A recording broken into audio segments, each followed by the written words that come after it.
Chapter 1 The Cannon Fodder Junior Brother. Thepalatial halsador ned with intricate like carved railing sand exquisitely craft tetamus gymid with opulence thetriasur laden cabinet, overflowed with a variety of goods, while a techerpulent shop keep irradiate dinero fafluence, exiting ganorif wealth event of atmospheruas thick with and money. Zhao mustode transfixed, his eyes brimming with disbelief ashabiel the spectacle before him he had, quite unexpectedly, traversed into another realm however, unlike other transmigrators while drevlin thirfortune. Zhao mashirtwashiviasans of foreboding as fragmented memorious gradualico elicit into carity. Here Elizad the Thea had found himself, within the veripage so faithfully oriented novel hairdressant lard. A world rife with malevolent forces and supernatural entities although the human race held the upper hand. Internal factions proliferated, anthisgism between righteous and demonic pathshad persisted for millennia, resulting in endless strife and countless casualties chaos and danger were Zhao's immediate impressions of this world. His previous incarnation had been a neuter disciple of Xuantian Dao sect, yet this talent swearer author mediocre gain in Jin Trian To, such a prestigious sect weighs entire Lijuato financial back and gone familial connections, while he owned quadrillion monetary influence to enter the outer sect. Admission to the inner sect depended solo yon innate ability with the original smiadr talents. Aspiring to hoint heiner sectand excellent the pathof immortally was nothing short of fate illusion the truth was, well understood be both the original land's family. The exorbitant costs incurred ta gain and try and ta Xuantian Dao sect su ter sect worsely ta cultivate relationships inner disciples smite dismistrivial favors, from the mundane world, butouter disciples were not so dismissive assisting justo nortwu outer disciple sin interring the inner sect wasi nas a remarkable line investment for an Ezecular family. The original had Kamito Thuan Bao building to select a birthday gift for a certain prodigious suitor disciple, Xiarawashi, with the intention offering connections however, Forius and sunk known, Zhaoma had inexplicable supplanted. Iprazim young master Zaya Haskamato liberate the birthday off the outer genius, Xiarawashi, the portly shopkeeper, his spelai protruding, gazed at Zhaomu at Hasmili Thatrazim bled Thato Fab Bucharayan Gaplum Plem in commerce, possessing knowledge a spare amount, and twas well first to matter spurting tofu out. Xiarawashi, Zhaomusius narrowed slightly, his mind racing with realizations, hadn't anticipated that the enigmatic figure high acquaintance swished to introduce him to us noniather thantha novels leadingly, Xiarawashi. In family orientednals, cultivating a favorable relationship with the main heroine often led to boundlesser since the future shooty managed to forge a bond with her, perhaps they could transcend the void and attain immortality yet. Upon learning Theodinitiof to give Tresipient, Zhaomu felt a wave of nausea wash over him. Theruis nuni he wished to flatter list Hansurawashi these women was not araya, sly affectionate, entangled romantically with various male protagonists, and Zhaomu had noted Zarita worth at green hatoff, cuckoldry he was not even inclined to entertain hate hatoff befriending, Thimarina to shanav her to king an interest in him, compelling him to serve her. Made him feel as though he might regurgitate me from 3 ear spreer. Shold Herefuse, Hew'd undoubtedly offend the main heroine Ian Drisk being branded de villain, with an outcome the twazel predictable for the sake of safety, Zhaomu concluded the tai twould be wise to maintain his distance from her nevertheless, since Hewissel read a present, procuring Ejif Twastelin option of course, their recipient would not Xiarawashi, but Tmuniel seen entirely. If young master Zao isn't certain, may I offer suggestion? Very well, dose hair, Zhaomu lazily draped himself over a grand chair, lifting the teeth a thad just been served to savor its flavor, bracing himself to hard the shopkeeper's counsel the dazzlinger ray of merchandise before him didn't dazzle these enses. From what to know, Xiarawashi hails from humble beginnings. Stop, it did not come here to select a gift for Xiarawashi. Otherwise no need to tailor your suggestions to her needs, Zhaomu interjected, waving a shando cut off the shopkeeper. Understood, I comprehend. The shopkeeper grinned and winked at. Zhaomu blinked in confusion what exact did he understand. Shaking his head lightly, he decided not to pursue the matter further all her required was for the shopkeeper to recommend with Ida. Young Master Zhao, please behold this word a scalpling sea sword, a pinnacle work among first grades, spiritual weapons, crafted from the horn of the first year demon beast, the water magic rhinoceros. The shopkeeper proceeded to extol the virtuous of various spiritual weapons, presenting a dozen or soidums, each boasting offensive and defensive capabilities however, Zhaomu felt far from satisfied. Despite the shopkeeper's extravagant claims, declaring the masterpiece crafted by masters, He recognized them for what they were remora flatterima to deceive the Timsha touted might no Tevin match the quality of Tosia said be his senior sister. Deceiving those who how ignorantan merely knew how to spend money wasn't a thing. Butchering to Fulham? Ridiculous. Shopkeeper, could you perhaps present something goff genuine value? The Tim Sayuve mentioned to hard lafito but presented as gifts, Xiaomu interrupteth the shopkeeper's flow, flequence with a vision. Indeed. Wahavagina treasures. Please follow. The shopkeeper's demeanor shifted momentarily, surprised by Xiaomu's response, but quick Clyrigan discomposure, leading Xiaomu to parent to Thestor. After a brief moment, a flowing gown of pale violet silk appeared before Xiaomu's it was exquisite. Young Master Zhao, does this Schwantian purple silk robe catch your fancy? The shopkeeper's jovial voice chimed in. The Schwantian purple silk robe? Xiaomu's expression momentarily filtered gaze Dathibutu Fulgerman type, Twaisatria Sordrila Kofta top tier sect, the Huan Yuan Taiching Palace off course, this particular piece was soon doubted lie a counterfeit. Yet a Venice replica, the Schwantian purple silk Krabuasan and paralleled treasury among defensive spiritual weapons however. Shopkeeper, if memory serves, the first floor off one Balbildengon Lysel's first grades, spiritual weapons, Yeshamawera thought their plica soft textuination purple Zulkerberg categorically gradeth of release to what gives? Young Master Zhao, your discern and Jay Stru lie remarkable the shopkeeper praised, giving Xiaomu a thumbs up before elaborating. Wiley I Stru with a triplica soft Schwantian purple silk Krobergen Erelizican grade, this particular piece in purple robe. What do you mean? Xiaomu inquired, somewhat perplexed. This Schwantian purple silk Krobin counteretimus Hapteringit's final refinement although its attribute as Murathosa fast standards can grade Schwantian purple silk robe, it cannot libutilize Z 3 times. Xiaomu understood in a sense, this Schwantian purple silk Krabi could still be considered a second grade spiritual weapon however, in terms of grading, it would not qualify. How much? A fixed price sovnanitin in a low grade spirit stones. Excuse him? Xiaomu could hard believe Heiser's I led correctly, first grades, spiritual weapons typically ranged from 20 to 30 spirit stones, and event the finessed quality would no tech seed 59 in spirit stone escud near purchase if flawless second grade spiritual weapon. Willed Schwantian purple silk Kraba possessed the power of second grade artifact, its limit to says Madai Taken tokens mobilitum. On la for you, young Master Zhaofarani Niels. Would Tevin consider entertaining goffers below 120 spirit stones. While at the price mabes de beep, this Suination purple zil Krabi can withstand 3 full force strikes from a perfected transformation realm practitioner spending a 100 spur. With the outer set competition approaching, possessing such a trump card could lead to remarkable results, perhaps of securing first place. Young Master Zhao, if I wish to win the heart of a beauty, you must be willing to invest. Wouldn't you agree? Xiaomu Gazadatha shopkeeper's overly enthusiastic demeanor, feeling somewhat exasperated divino, Theratun figuri seemed convinced that this upto.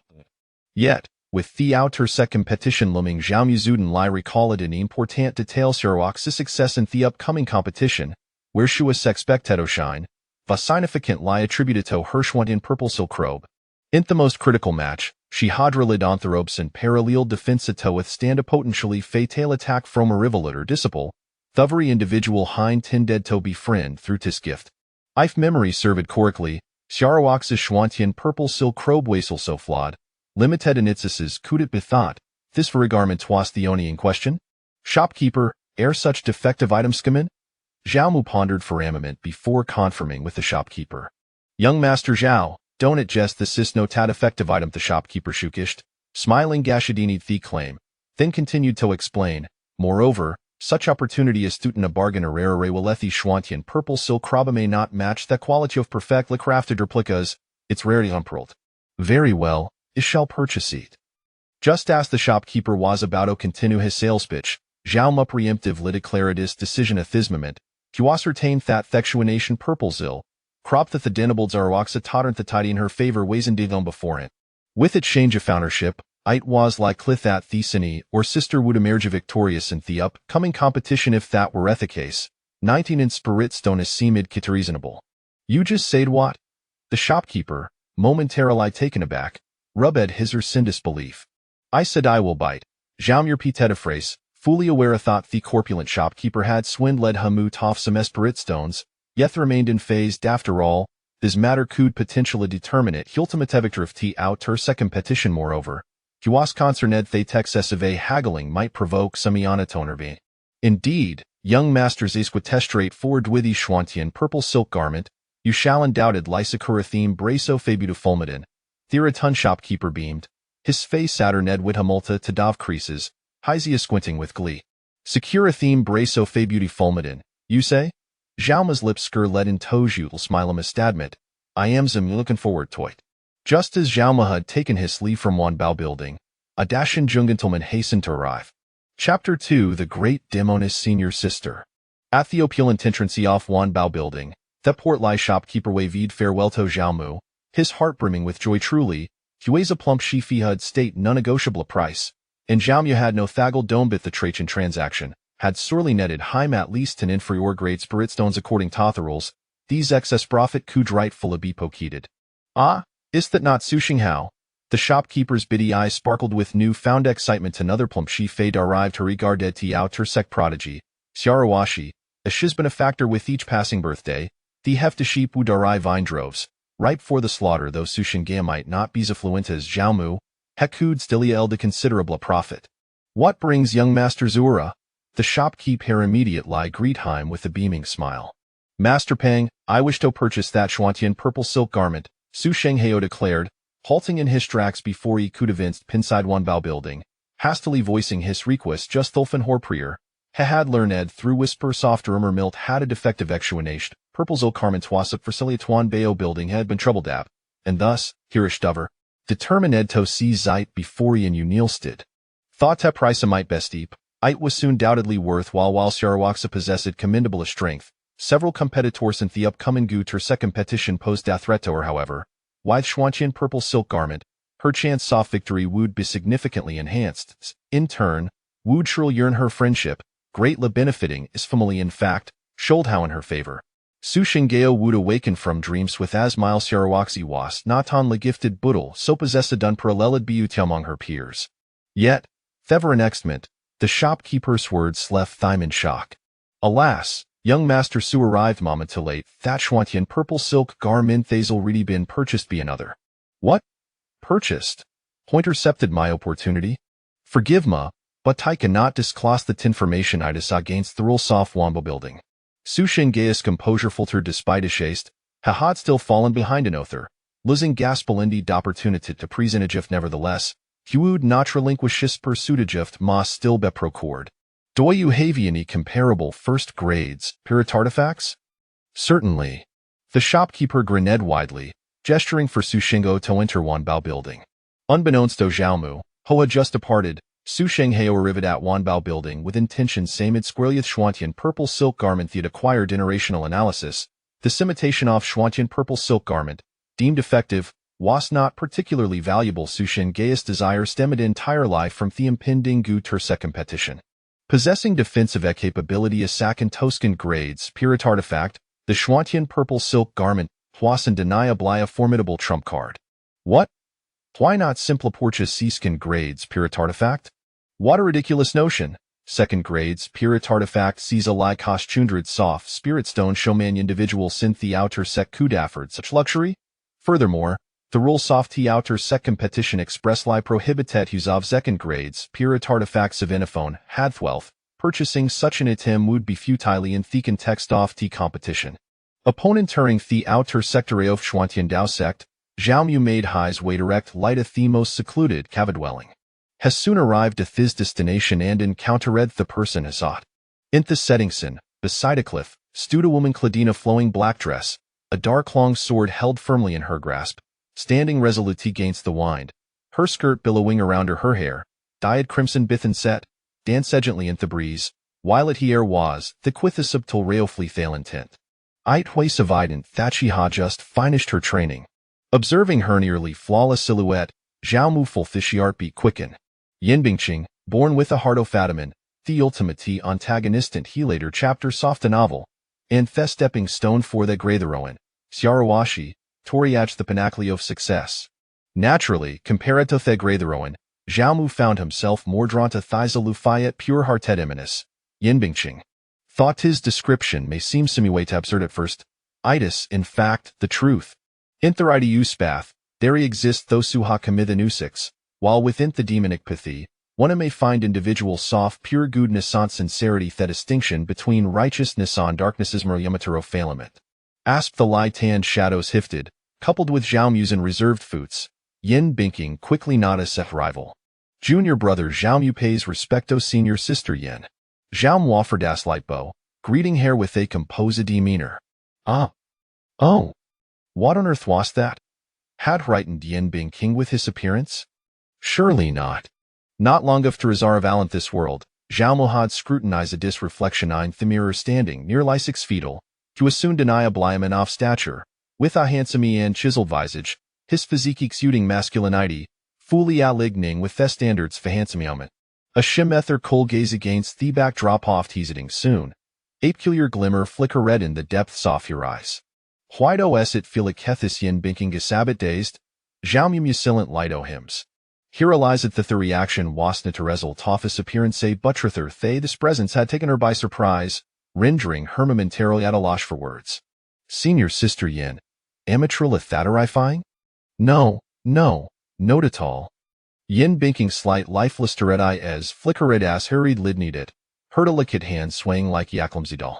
Observing Thesomi what dazed Yin Bingching, Zhao Muscurio city intensified. Why did it seem that this and your sister Haydan endearing naivety about her? Zhao Muzuden lefelte de per fondness for this and your sister.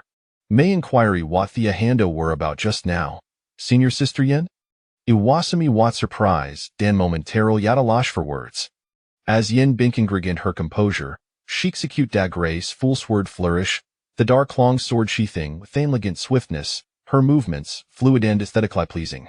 Shidowak measured steps toward Zhaomu, her lips, concealed by a veil, moved slightly in this vicinity of 3 meals, Nuni Hasaver approached first.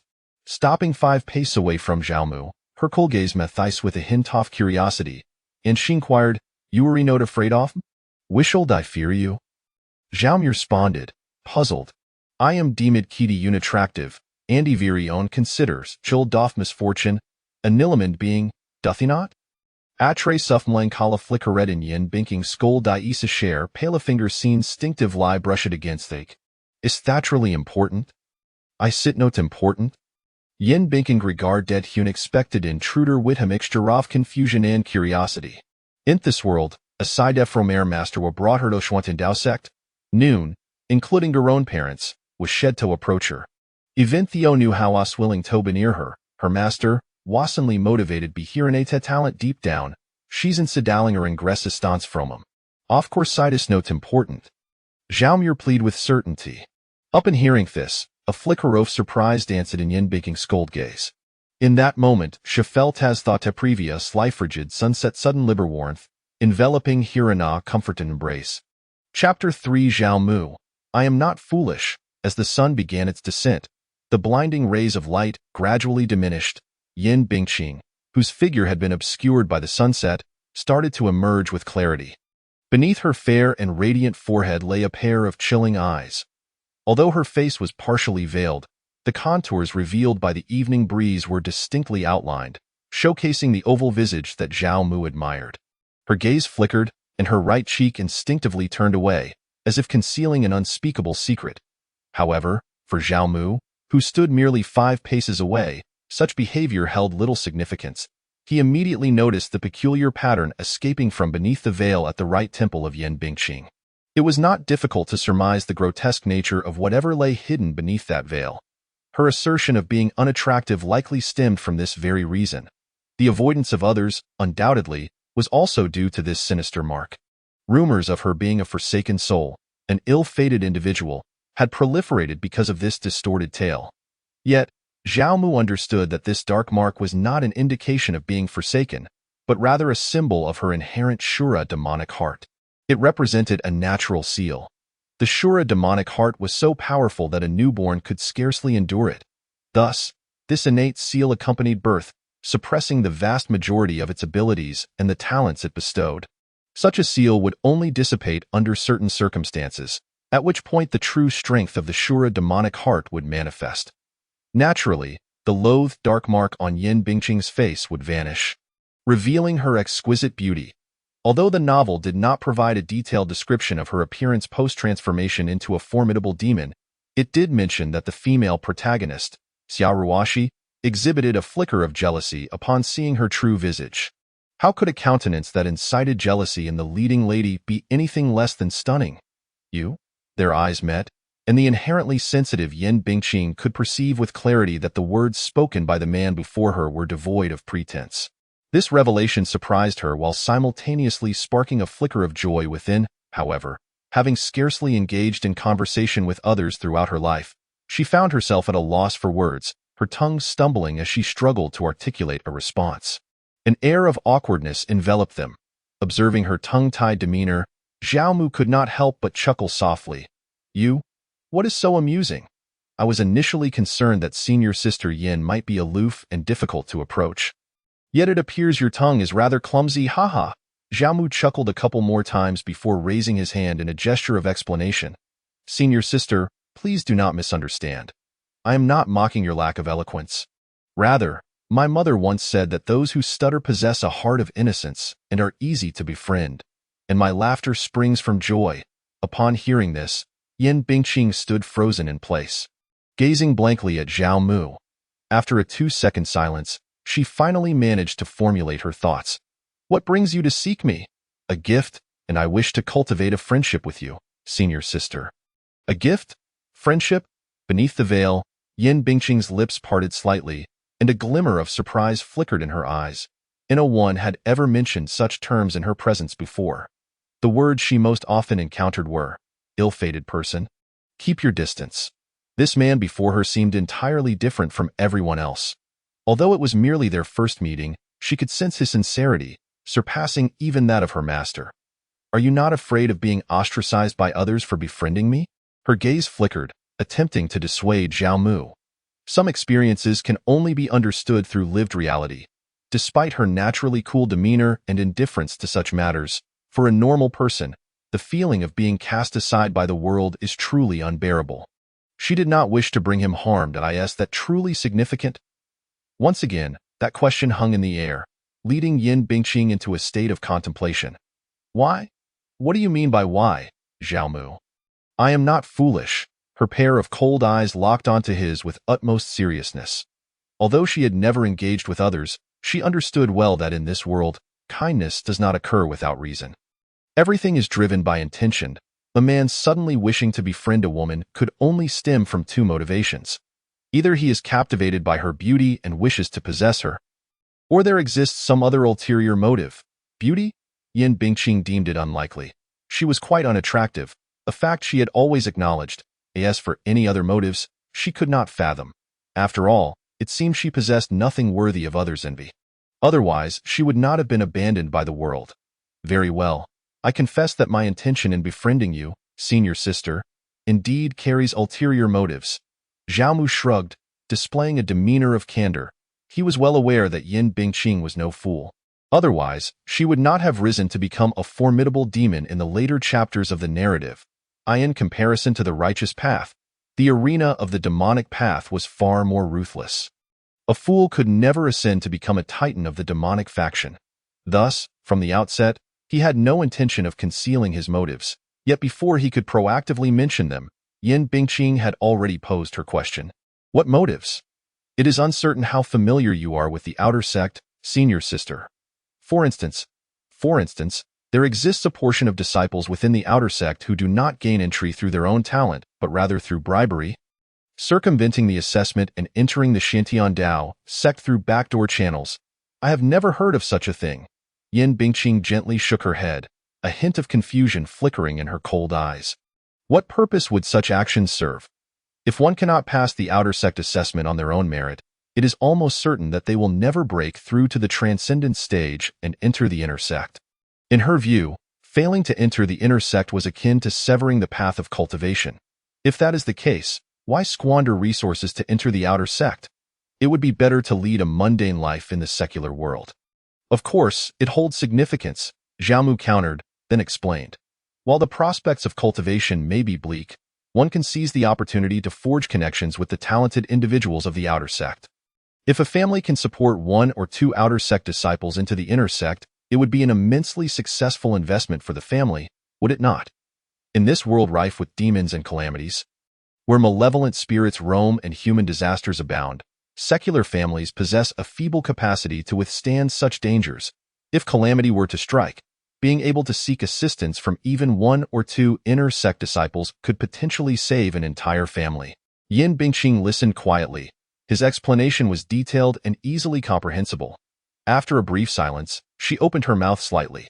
So, your intention in befriending me is to seek my assistance when your family encounters insurmountable crises? Precisely, Xiaomu nodded, then continued.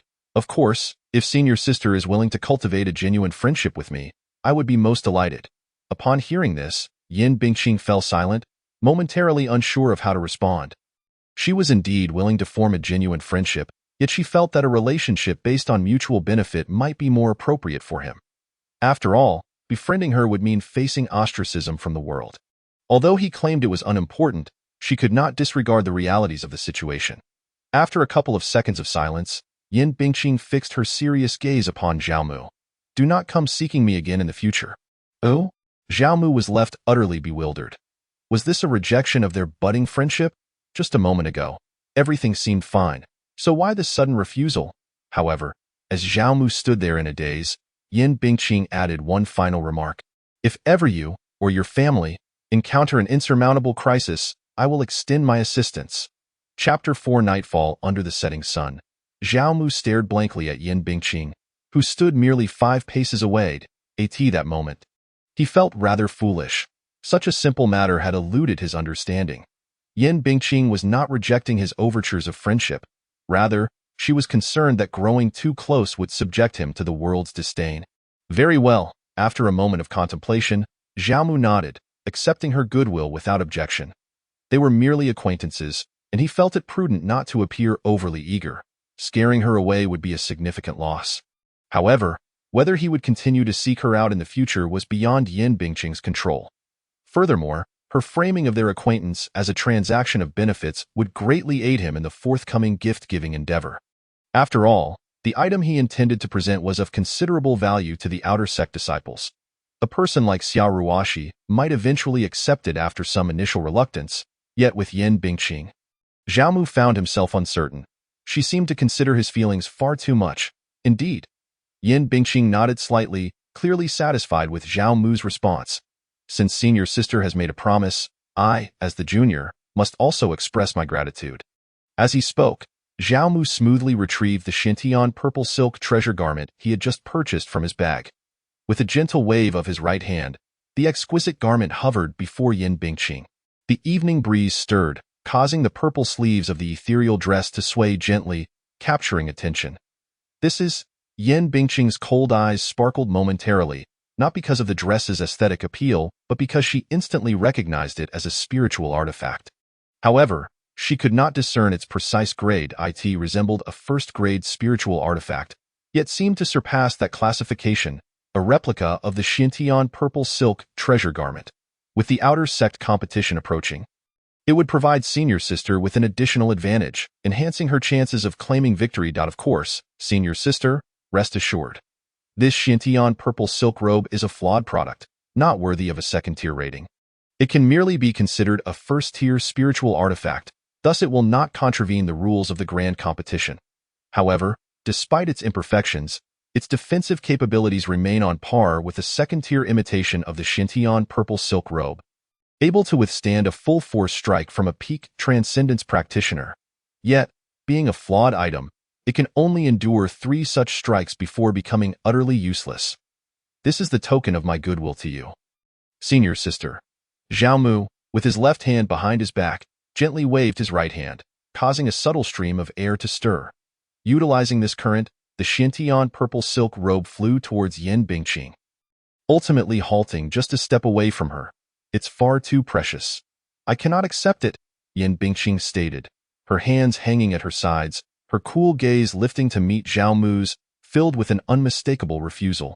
Though she was unaware of the exact value of the Xintian purple silk robe, she was certain that an artifact capable of withstanding a peak transcendence practitioner's full assault was of considerable worth. She estimated its value to be at least close to 100 spirit stones. It is important to note that an outer sect disciple is allowed to claim only 3 low-grade spirit stones each month. Such an extravagant gift was beyond her capacity to accept. Compared to the promise made by Senior Sister, what significance does this Xintian purple silk robe hold?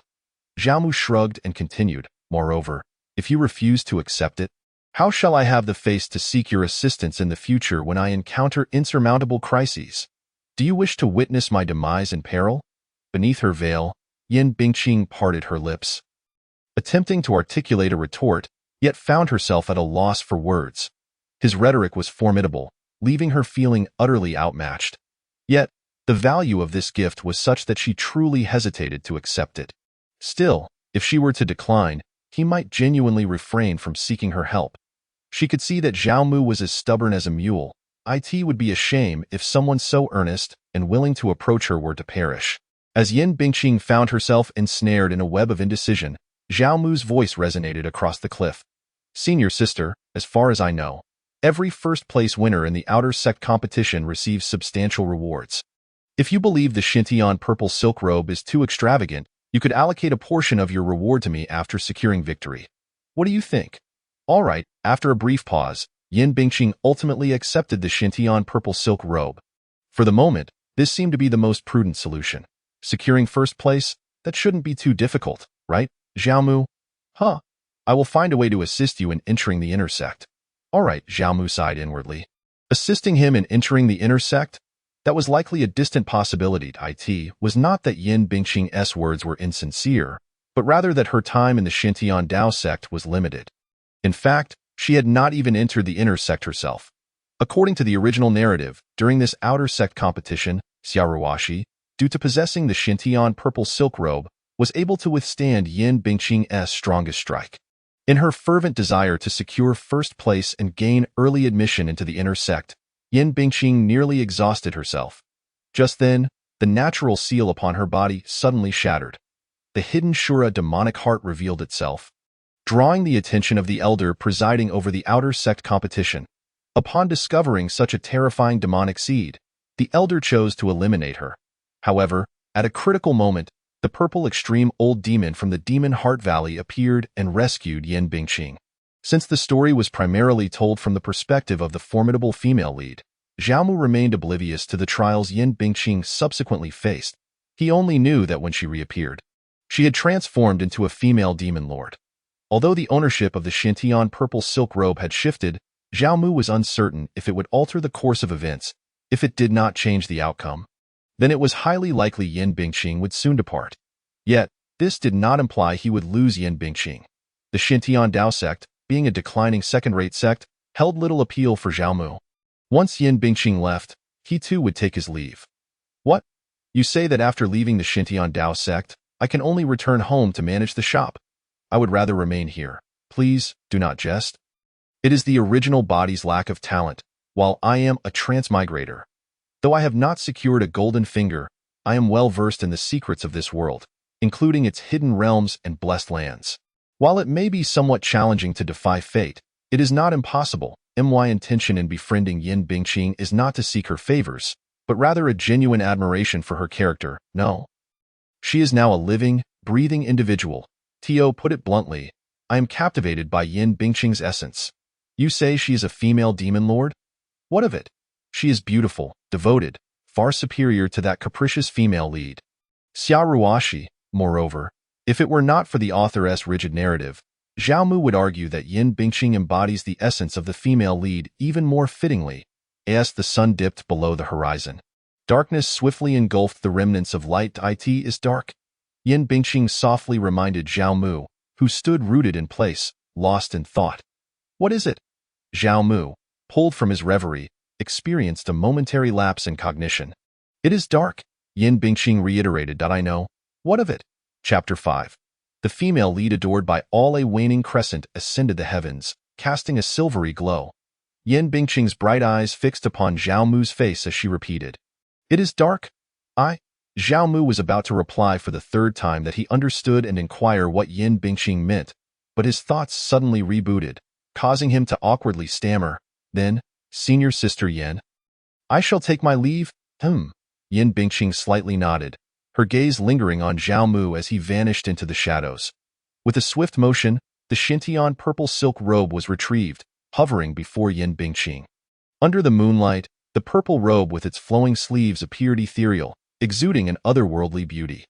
Yin Bingqing gazed at the Xintian purple silk robe with a dazed expression. After a moment of silence, she donned the robe beneath the moonlight. Her exquisite figure, illuminated by the radiant moonlight, was nothing short of enchanting. Had Zhao Mu been present, he would surely have marveled. Indeed, one must believe in the power of light. Gazing upward, feeling the moonlight cascade upon her, Yin Bingqing sensed that the crescent moon tonight shone brighter than usual, its cold light seemingly imbued with warmth. She found herself enamored with tonight's moon. Facing the waning crescent, her lips parted beneath the veil, securing first place. That should not be too difficult, right? In stark contrast to the serene solitude of Yin Bingqing's cave, another cave less than 10 miles away was ablaze with lights and exuberance. The owner of this cave was none other than the novel's female lead, Xia Ruoxi. Renowned for her extraordinary beauty and impressive talents, Xia Ruoxi was revered by numerous outer sect disciples, all vying for her affection. Visitors frequented her abode, and on this day, her 18th birthday, those of note within the outer sect came to celebrate her. Various gifts nearly filled half the cave. Su Shenghao was among them. Observing the crowd surrounding the radiant figure at the center, his eyes were alight with eagerness. Recalling the meaningful glance Xia Ruoxi had given him upon receiving his gift, and the electrifying sensation as his fingers brushed against her hand, his heart fluttered with excitement. If only the gift he had presented tonight had been the Xintian purple silk robe, perhaps he would have had the chance to win her favor. Alas! Su Shenghao sighed inwardly. He could distinctly sense that Xia Ruoxi regarded him differently from others. There was a spark of affection in her gaze. Otherwise, why would her look towards him be so unique? He believed that her meaningful glance was a subtle hint of her feelings. However, the birthday gift he had chosen did not overshadow those of others. Xia Ruoxi must have thought that he did not value her 18th birthday, hence her aloof demeanor. Had he chosen the Xintian purple silk robe instead, perhaps he could have spent the night in her company, enjoying a delightful evening together. Fixating on her stunning visage and near-demonic figure, Su Shenghao felt a swarm of ants crawling over him. Such a splendid opportunity had been ruined by that scoundrel Zhao Mu. Emph! Su Shenghao frowned and muttered under his breath.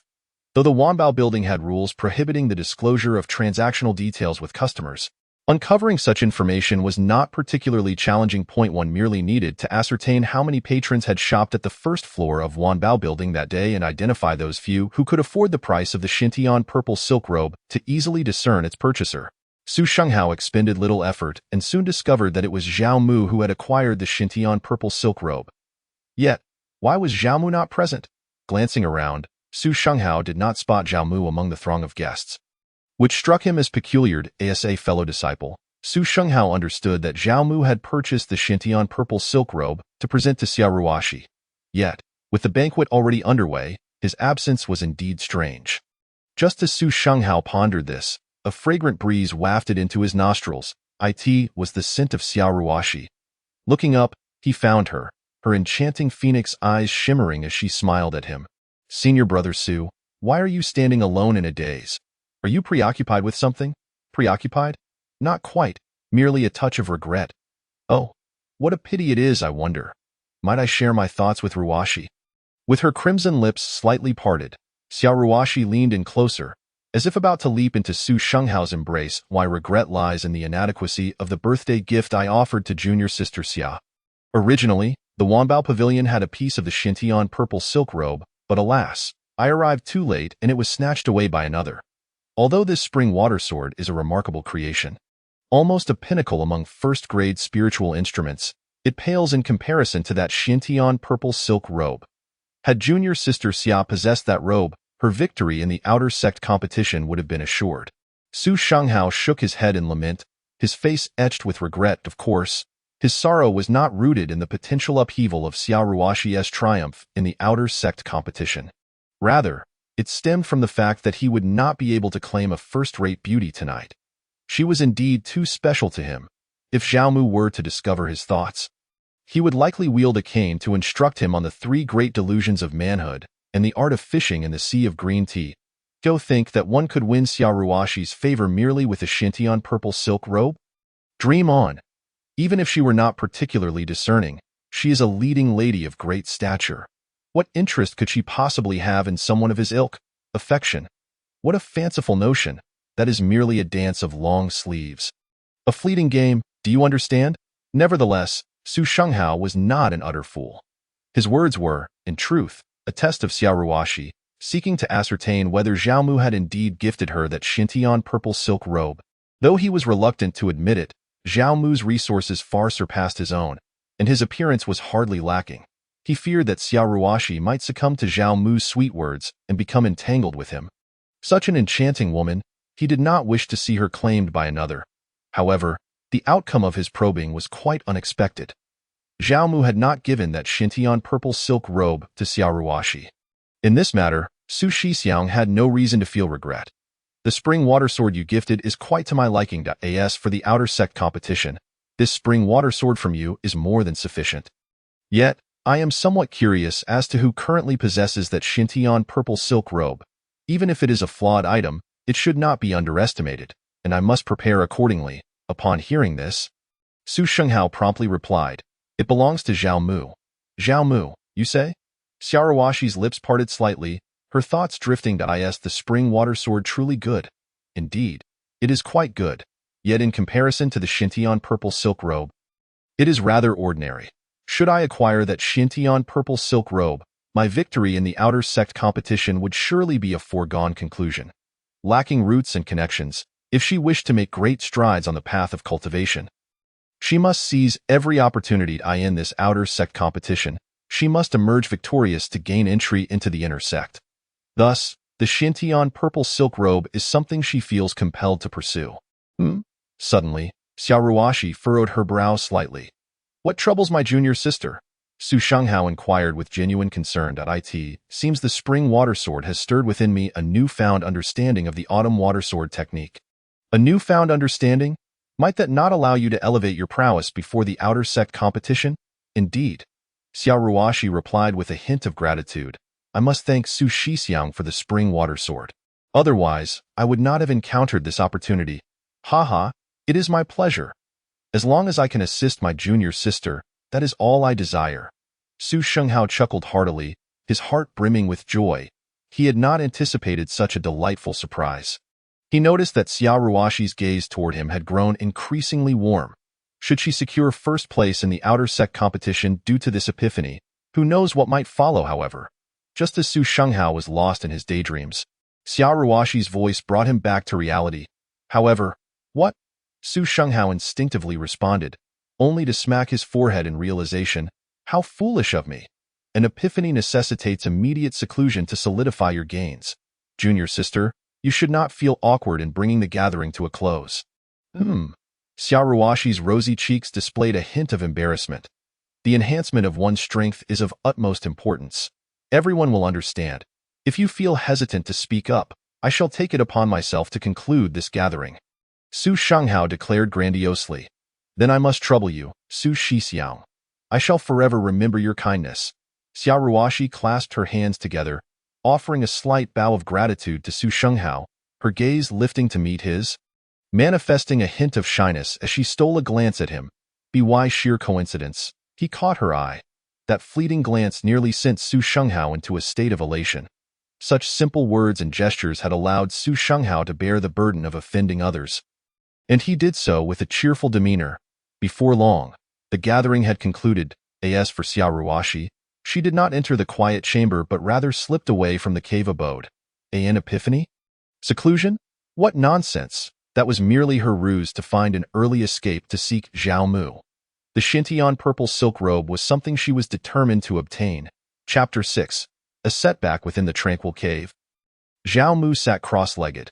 His tightly shut eyes gradually opened, and he let out a slight sigh. Alas, after returning from Yin Bingqing, he began his first session of meditation since his transmigration. Although he had long anticipated this body's innate talent, experiencing it firsthand still elicited a sigh of resignation. With such talent, if aided by external forces, there remained a glimmer of hope for breaking through to the transcendent stage. However, he would never attain the spirit origin realm in his lifetime. Yet, it was not as though he had emerged entirely empty-handed. Reflecting on the extraordinary experience he had just undergone, a slight smile crept upon Zhao Mu's lips, perhaps due to the nature of his soul's transmigration. His spirit was remarkably robust. During his meditation, he could distinctly sense the ambient spiritual energy in the cave and could maximize the operation of his techniques to absorb the spiritual power surrounding him. However, this body's condition was far too inadequate. The meridians were slender and narrow, lacking in resilience, rendering it incapable of enduring excessive spiritual energy, forcing him to absorb it little by little. It was akin to having a high-powered pump that could fill a reservoir in merely a couple of hours. Yet being limited to a water pipe as thin as a pinky finger, resulting in the task taking over half a month to barely complete, a powerful soul is indeed good news. On the path of cultivation, the benefits of a naturally strong soul are manifold. Moreover, what one is born with remains constant. Enhancing it later is nearly impossible. The so-called cultivation of the soul does not truly strengthen its essence but rather focuses on its development and application. In contrast, due to the advancement of the physical cultivation system, the enhancement of the physical body, although limited in methods and requiring one to endure countless tribulations, still offers a glimmer of hope. Furthermore, this world possesses certain extraordinary opportunities that can facilitate the transformation of the body. The leading lady of the novel, Xiao Ruoxi, and several male leads have all experienced enhancements to their physical forms. Zhao Mu was acutely aware of the secret realms and opportunities that had enabled their transformations. As for why he wouldn't directly pursue the path of physical cultivation, the answer is simple. It is both slow and tedious. With a very low success rate, requiring the consumption of vast amounts of rare materials, rendering it not worth the effort. Knowing full well that special opportunities exist to steadily enhance physical talent, Zhao Mu would be truly foolish to choose the path of brute strength. He wondered if the original plot would be altered due to the Xintian purple silk robe's new owner. Zhao Mu's decision to gift the Xintian purple silk robe to Yin Bingqing was merely one of his objectives. Additionally, he wished to see if his small butterfly's fluttering wings could alter the original narrative. Naturally, the most crucial point was that he did not wish to see the woman he admired being bullied by someone like Xiao Ruoxi during the outer sect competition. According to the novel's description, on the arena, Yin Bingqing's body was pierced by a cold, long sword, her form marred with wounds, nearly depleted of strength. Zhao Mu could not bear to witness Yin Bingqing enduring such a fate. It would deeply pain him, is it not true that without encountering a dire situation, the seal of Yin Bingqing's Shura demon heart will not break? Is this not an attempt to hinder her rise? Nonsense. Although the seal of the Shura demon heart requires certain opportunities to shatter, its natural dissolution is inevitable. This seal was never intended to truly suppress the Shura demon heart. It merely existed to protect the physical body from damage due to the heart's overwhelming power. Once Yin Bingqing's cultivation reached a certain level, enabling her to withstand the Shura demon heart, the seal would naturally dissipate. Just as Zhao Mu's thoughts wandered far afield, an enchanting female voice suddenly rang out from outside. "Is Zhao Mu Shixiang present?" Upon hearing this, Zhao Mu was momentarily taken aback. He raised his gaze to peer outside through the window, where the moonlight bathed the surroundings and the night was deepening. What business could a woman possibly have visiting him at such an hour? A romantic interest from the original body. According to his memories, the original had spent quite a sum on female cultivators under the pretense of aiding his family. Some of these female cultivators had indeed been won over by Zhao Mu's extravagant wealth. The original had quite a few romantic interests, and there were times when they would indeed meet under the cover of night. It would be best not to meet. Zhao Mu decisively disregarded the calls from outside. He had no intention of engaging with the former lover of his original self, who he likely deemed beneath his notice. Outside the cave, Xiao Ruoxi, with her captivating phoenix eyes, fixated intently on the tightly shut door, awaiting Zhao Mu's response. Yet, there was not a single reaction emanating from within. The disciples' cave lacked any shielding formations. She could distinctly sense that Zhao Mu was indeed inside, and he certainly was not entrenched in profound meditation, making it implausible for him not to hear her summons. What could be the matter? Xiao Ruoxi's brow furrowed slightly. Although she had not deliberately sought to learn about Zhao Mu, she had heard whispers about this extravagant magnate. He was known for cultivating a wide circle of friends, especially those among the outstanding disciples, as well as the fairer sex possessing remarkable beauty. It was precisely for this reason that Xia Ruoxi had come in person, aiming to secure the Xintian Zixia robe before Zhao Mu could bestow it upon anyone else. It was not arrogance on her part. In the entire Outer Gate region, few could rival her beauty, and even fewer possessed superior talent. With such assets and venturing out at this late hour, she did not believe Zhao Mu would refuse her. However, to her utter astonishment, her initial overture had met with silence. After calling out twice, she received not a whisper in reply. "Senior brother Zhao Mu, this is junior sister Xia Ruoxi seeking an audience." This time, Xia Ruoxi stated her identity directly, convinced that Zhao Mu could no longer pretend to be oblivious. As the leading lady, she was far from foolish. She had easily discerned Su Qinghao's probing during their previous conversation and comprehended his underlying intentions. Coupled with the knowledge that the Xintian Zixia robe was in Zhao Mu's possession, it was not difficult to surmise that Zhao Mu had intended to attend the banquet tonight, and that the robe was indeed meant as a birthday gift for her. Yet, for reasons unknown, Zhao Mu had not made an appearance, which could potentially alter the intended recipient of the robe. Within the cave, upon hearing the woman outside declare her identity, Zhao Mu was momentarily taken aback. How could it be Xia Ruoxi?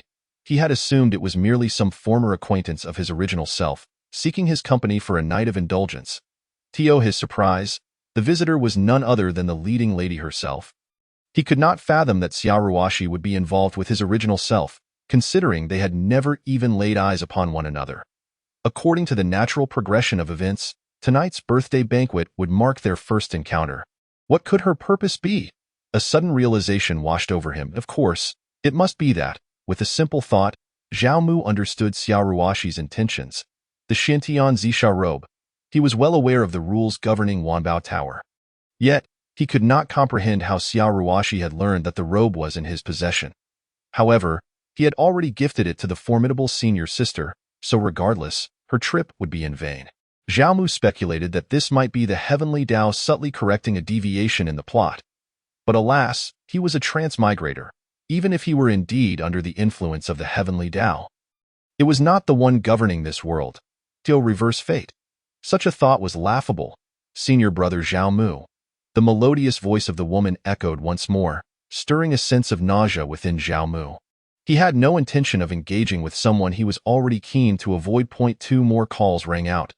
Zhao Mu felt a headache brewing. He promptly sealed his senses, retreated to his bed, pulled the covers over his head, and drifted into slumber. Call as you wish. If I respond, I shall concede defeat. Outside the cave, after several consecutive calls, Xia Ruoxi found her initial urgency fading, gazing at the unresponsive door. Her bright phoenix eyes narrowed slightly, lost in thought. After a brief silence, she ceased her futile efforts. However, she did not turn to leave. Instead, she settled down on the ground to meditate. Zhao Mu, what is this? A game of cat and mouse? Humph. Then I shall indulge you. Chapter 7. Playing with Xia Ruoxi as the waning moon withdrew, the resplendent sun returned. The warm rays of dawn streamed through the window. Rousing Zhao Mu from his slumber, he kicked aside the covers and stretched his limbs. After a brief tidying up, he prepared to head out to make his presence known to Yin Bingqing. After all, time was not on his side. According to the unfolding narrative, Yin Bingqing would be pushed to her limits in the upcoming Outer Gate competition by Xia Ruoxi, resulting in the seal on her Shura demon heart being inadvertently torn apart. The elders from the Xintian Dao sect would attempt to eliminate this promising disciple of demonic cultivation, but ultimately, she would be rescued by the purple extreme old demon from the Demon Heart Valley and make a narrow escape. Though the Xintian Zixia robe had changed hands, possibly altering the plot, it was unlikely that Yin Bingqing would find herself cornered by Xia Ruoxi, nor would the seal on her Shura demon heart shatter prematurely. Ultimately, Yin Bingqing would claim the title of champion in the Outer Gate competition. However, whether Yin Bingqing succumbed to demonic transformation or secured the first place and entered the Inner Gate, for Zhao Mu, the conclusion of the Outer Gate competition meant a widening gap between himself and Yin Bingqing. To accompany Yin Bingqing into the path of demonhood. That was a ludicrous notion. Most of the opportunities for his early ascendance lay within the jurisdiction of the righteous path. Although the prospect of courting Yin Bingqing held its allure, Zhao Mu preferred to take control of his own destiny. Moreover, with the looming threat of Xia Ruoxi as the leading lady, even if he wished to indulge in Yin Bingqing's favors, he would find no peace. After all, should the plot remain unchanged, Yin Bingqing would ultimately meet her demise at the hands of Xia Ruoxi's demon-slaying sword. As her soft-hearted companion, he would undoubtedly share the same fate. Since following her was not an option, he needed to ensure that Yin Bingqing would remember him before her departure. While direct pursuit was the most favorable choice, it was foolish to think he could easily win her over with just a few words. Despite her seemingly simple demeanor, as for the inner gate, it was an entirely different realm from the outer gate, and outer gate disciples lacked the qualifications to enter. Could he hope for Yin Bingqing to seek him out? That was a possibility, but it hinged on him establishing sufficient rapport before the outer gate competition concluded, so that the demoness would keep him in mind. Otherwise, given her cool disposition, it would be quite the miracle for her to seek him out. Thus, he determined to seize this period to enhance his presence and exert greater effort. The road ahead was long and arduous. Zhao Mu chuckled to himself, shaking his head. Releasing the self-imposed seal on his senses from the previous night, he waved his hand nonchalantly, and the door swung open. Stepping outside, he tilted his head slightly to bask in the warmth of the rising sun. In a moment of distraction, he caught a glimpse of a figure from the corner of his eye. At that very moment, the woman who had been meditating gracefully rose, her steps elegant as she approached him. Just one glance, and Zhao Mu found himself captivated by the beauty before him. She was stunning, so beautiful that he struggled to find the words to describe her. Wait a moment, could this woman possibly be Xia Ruoxi? Had Ruoxi indeed seen senior brother Zhao Mu? As Xia Ruoxi drew closer, stopping 3 paces away, she slightly inclined her body in a gesture of greeting. Her stunning visage bore no trace of anger from being turned away the previous night. Instead, a gentle smile graced her lips, evoking an instinctive desire to draw nearer. Zhao Mu was taken aback. It truly was her. This Xia Ruoxi was remarkably persistent. To see him, or rather, to procure the Xintian Zisha robe from him, she had waited outside his door the entire night. Junior sister Ruoxi, what brings you here? Zhao Mu inquired, feigning ignorance, while maintaining a congenial demeanor. He was acutely aware of his current weaknesses and could not afford to offend Xia Ruoxi. Should she bear a grudge, he could be dealt with silently by her formidable associates without her even lifting a finger. Junior sister has matters to discuss. Remarkably, Xia Ruoxi made no mention of the previous night's rebuff, treating it as if it never occurred, and instead delved directly into the subject at hand. With the outer gate competition fast approaching, she had no time for pleasantries or to play along with Zhao Mu's games of manipulation. How may I assist junior sister Ruoxi? Zhao Mu replied with a faint smile, exuding an air of willingness to help. I have heard that senior brother Zhao procured a replica of the Xintian Zisha robe from the first floor of Wanbao Tower. Might I inquire if you would be willing to part with it? Upon finishing her request, Xia Ruoxi paused, awaiting Zhao Mu's reply. However, to her astonishment, Zhao Mu remained silent, merely gazing at her with his keen eyes. Understanding that she needed to present some leverage, Xia Ruoxi continued. Senior brother Zhao, as you are aware, the outer gate competition is imminent, and all the outstanding disciples are fervently preparing. My background is humble, and in terms of resources, I am at a significant disadvantage compared to those backed by powerful families. Even now, the defensive artifact I possess is merely a standard first-grade armor. Given this, I fear I will struggle to compete with my fellow disciples in the outer gate competition. Yet, with the Xintian Zisha robe, I am confident I could secure victory. I sincerely hope that senior brother would consider parting with it. Of course, I would not allow senior brother to suffer a loss. Within 3 years, I shall return to you a second-grade Xintian Zisha robe, and I can pledge this with a heavenly Dao oath. Furthermore, I am aware that one of your aims in the outer gate is to forge connections with talented individuals to prepare for any unforeseen calamities that may befall your family. Though I am unworthy, I can just about be considered a prodigy myself. If senior brother Zhao is willing to aid me in claiming victory, I assure you that regardless of the challenges you or your family may face in the future, I will stand resolutely by your side. Moreover, I can also call upon some talented friends to assist. Zia Shixiang should be quite aware that my social skills are rather commendable. Hee. Zhao Mu chuckled coldly to himself. Of course, I recognize that you possess an admirable social circle. It would be quite strange for a descendant of the Green Tea clan to lack such connections. That said, the conditions proposed by Xiaoruoshi are indeed enticing. Were it not for her penchant for sowing discord amongst others, Xiaomu would undoubtedly acquiesce to her request. Alas, he is allergic to the color green. In comparison, the formidable senior sister is far more alluring and sweet. The Xintian purple silk robe? What Xintian purple silk robe? Xiaomu exhibited a facade of confusion. Although he was unaware of how Xiaoruoshi had obtained her information, he understood well that Wanfeng Tower upheld a strict policy of client confidentiality. Playing the fool would suffice. If all else fails, he could request Xiaoruoshi to search him. After all, it would be rather awkward for her to harbor resentment after such an act. Ultimately, I wish to assist you. But I truly have nothing to offer. What? You claim that during the outer sect competition, Yin Bingqing's Xintian purple silk robe will be exposed. What concern is Yin Bingqing's Xintian purple silk robe to me? Xiaomu, is there anyone in the outer sect who is not aware of my fondness for beautiful female cultivators? It is utterly impossible for me to be entangled with Yin Bingqing if asked. I would simply respond that she purchased it herself. As for Yin Bingqing being exposed, that is even more implausible. This woman is naive, not foolish. She is not only intelligent but also more adept at protecting him. How could she possibly divulge their relationship to outsiders? Does the senior brother truly not know? Observing Xiaomu's feigned ignorance, Xiaoruoshi clenched her teeth in frustration, feeling that this man was somewhat excessively greedy. The offer she presented had already far surpassed the intrinsic value of the Xintian purple silk robe. Yet Xiaomu still clung to it. Could it be that he desires her body? Xiaoruoshi's beautiful eyes lowered as she began to contemplate whether it was indeed time to offer him a taste of sweetness. Naturally, allowing Xiaomu to touch her was utterly out of the question. An ordinary person, fated never to enter the inner sect, was simply unworthy. Truly unaware. Xiaomu shrugged his shoulders.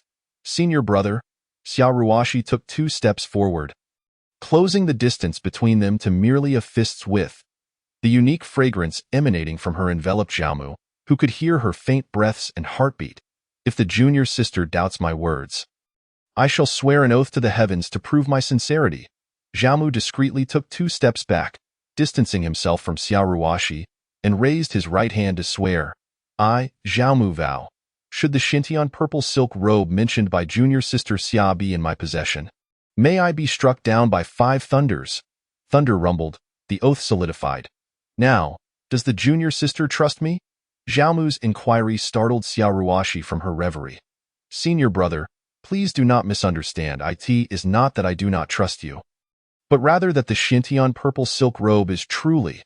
As she spoke halfway, Xiaoruoshi halted, turning to apologize. Regardless, it was my fault just now for persistently questioning you. I hope you will not hold it against me. After the outer sect competition concludes, I will bring a gift to make amends. With that, Xiaoruoshi departed in disarray.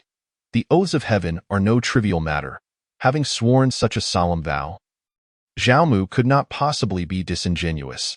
Remaining here would only serve to cause her embarrassment and annoyance, devoid of any purpose.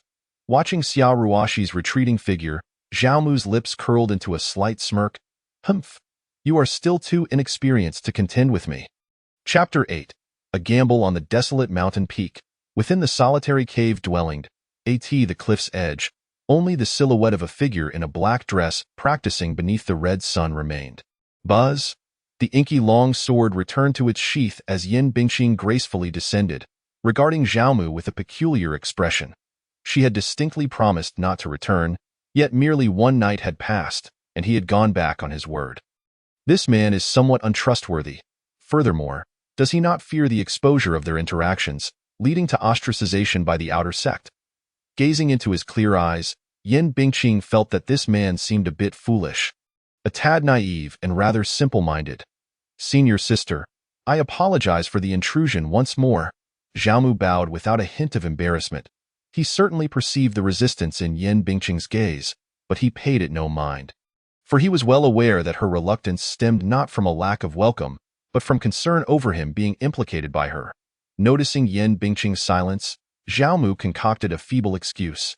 Senior sister, do not misunderstand. I am not one to break promises. I have encountered an issue in my cultivation, and being rather dull-witted, I am unable to resolve it independently, hence my request for your assistance." Yin Bingqing's cold gaze remained fixed on him, and after several seconds of silence, she finally responded, "Oh." Xiaomu inwardly mocked himself with a wry smile. Indeed, she is not foolish. She saw right through him. Yet he felt no embarrassment. Instead, he continued to elaborate on the challenges he faced in his cultivation. Yin Bingqing did not reject him and earnestly helped him resolve each query, as if she had not seen through his ruse at all. After their discussion concluded, Yin Bingqing raised her gaze, looking at him with utmost seriousness. "Xiaomu, I am not foolish." Upon hearing this, Xiaomu was instantly rendered speechless. It was one thing to have his little trick seen through, but being outright called out was somewhat awkward. In that moment, he realized that he had been excessively eager for results, his intentions far too transparent. Yet what could he do? Time was not on his side. After a brief pause, he met her cold gaze once more. He was prepared to take a gamble. "Senior sister." Actually, what is it?" "I like you." Upon hearing this, Yin Bingqing's cold eyes widened in disbelief. She gazed at the man before her with incredulity. She knew he had ulterior motives, yet she had always presumed it was due to some treasure she was unaware of, or that he sought to utilize her for some purpose. She disliked the feeling of being kept in the dark, hence she had chosen to confront him.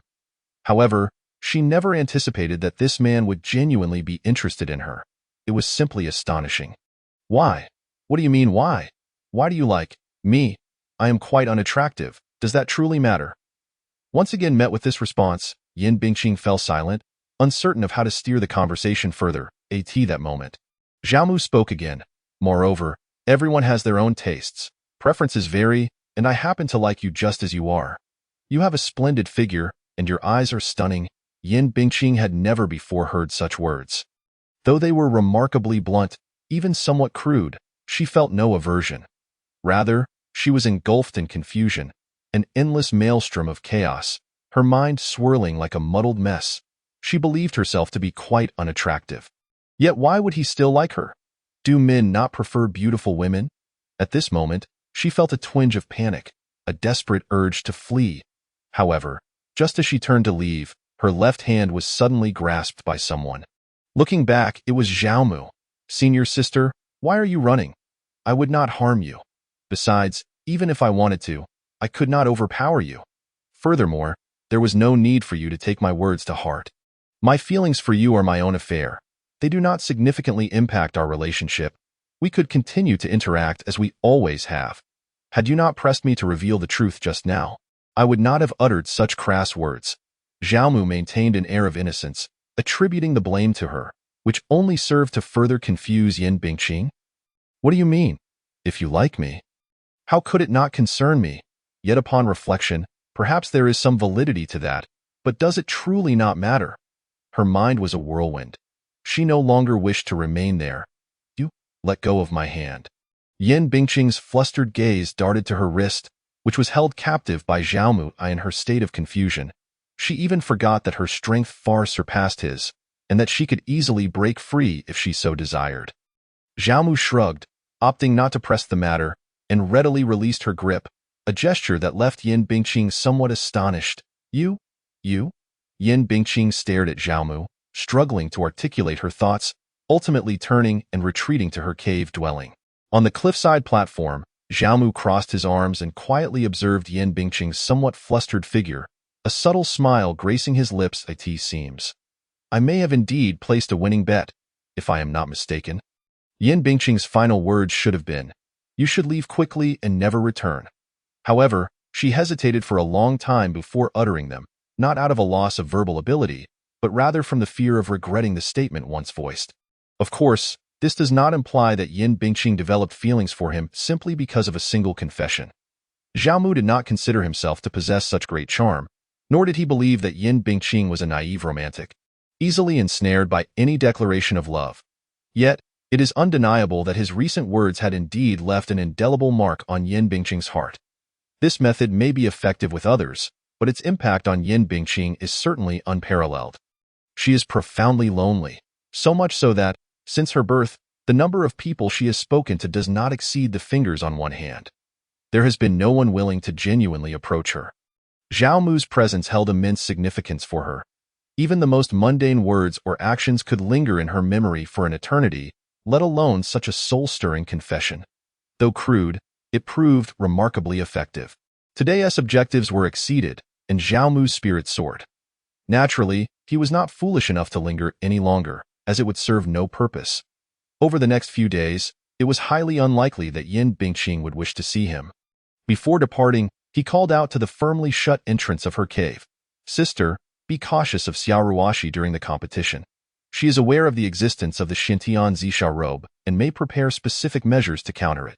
Zhao Mu initially anticipated no response, but to his surprise, just as he was about to leave, a single word wafted toward him from afar. Oh, as he had predicted, in the ensuing days, Yin Bingqing indeed avoided him. Several times upon his arrival, she would immediately sheath her sword and retreat into her cave. Zhao Mu merely shrugged this off, unconcerned. The more she behaved this way, the more it indicated that his plan was progressing smoothly. Now, he merely needed to wait until she either transformed into a demon and fled or entered the inner sect, at which point he would deepen the impression he had left on her, thereby achieving his goal of ensuring she remembers him. Time flew, and in the blink of an eye, 7 days had passed. The day of the outer sect competition had finally arrived. At dawn, the bells resonated. Rubbing the sleep from his eyes, Zhao Mu stretched, and as the sound of the bells reached his ears, his pupils gradually focused. The bell tolled 9 times. The outer sect competition had commenced.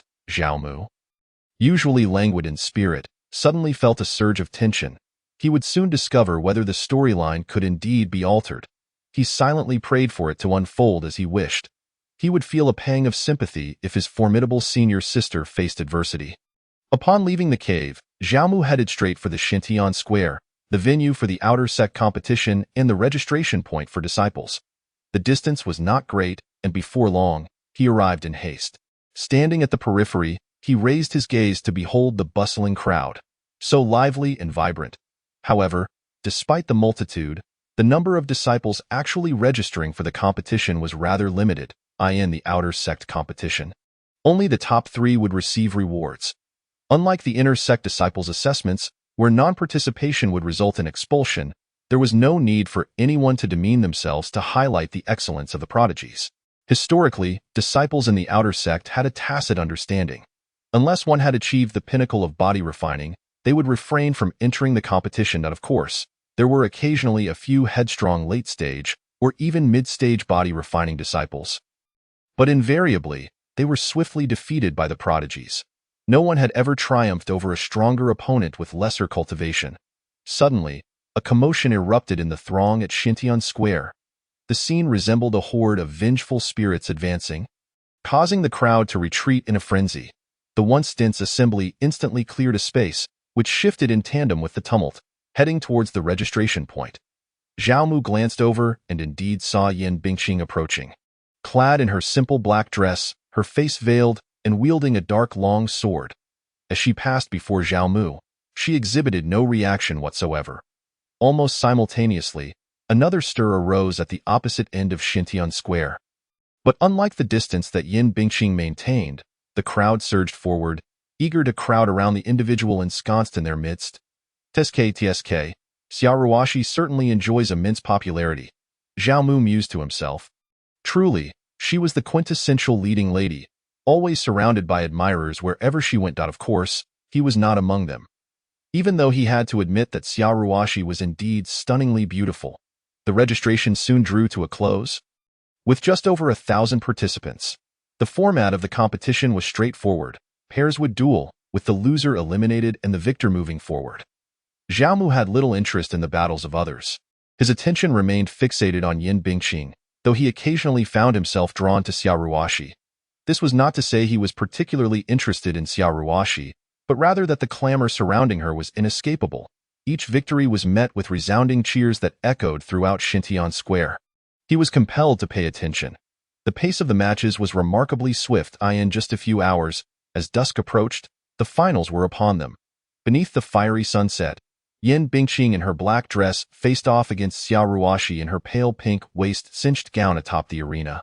It appeared that the plot had indeed been altered. Zhao Mu murmured to himself as he observed from below the platform.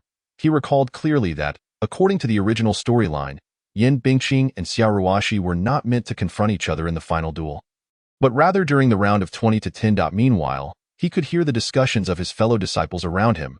In had anticipated the emergence of a dark horse midway, defeating even Zhao Shixiang and Qian Shixiang. Several favorites for the championship, a few disciples expressed their astonishment, while others cradled their heads in despair, evidently having placed bets and lost considerable amounts of spirit stones. How could this ominous figure possess such strength? Indeed, it was unexpected that the one vying for first place against Xia Shimi would turn out to be this unattractive woman. Many were left astounded by Yin Bingqing's sudden rise as a dark horse. Yet, not a single person in the crowd cheered for her. All support was directed towards Xiao Ruoxi. Among the supporters, one individual was particularly fervent, so much so that Zhao Mu could not help but take notice.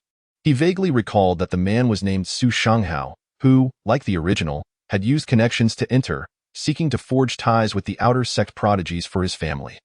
His talent seemed slightly superior to the original, already at the late stage of body refining.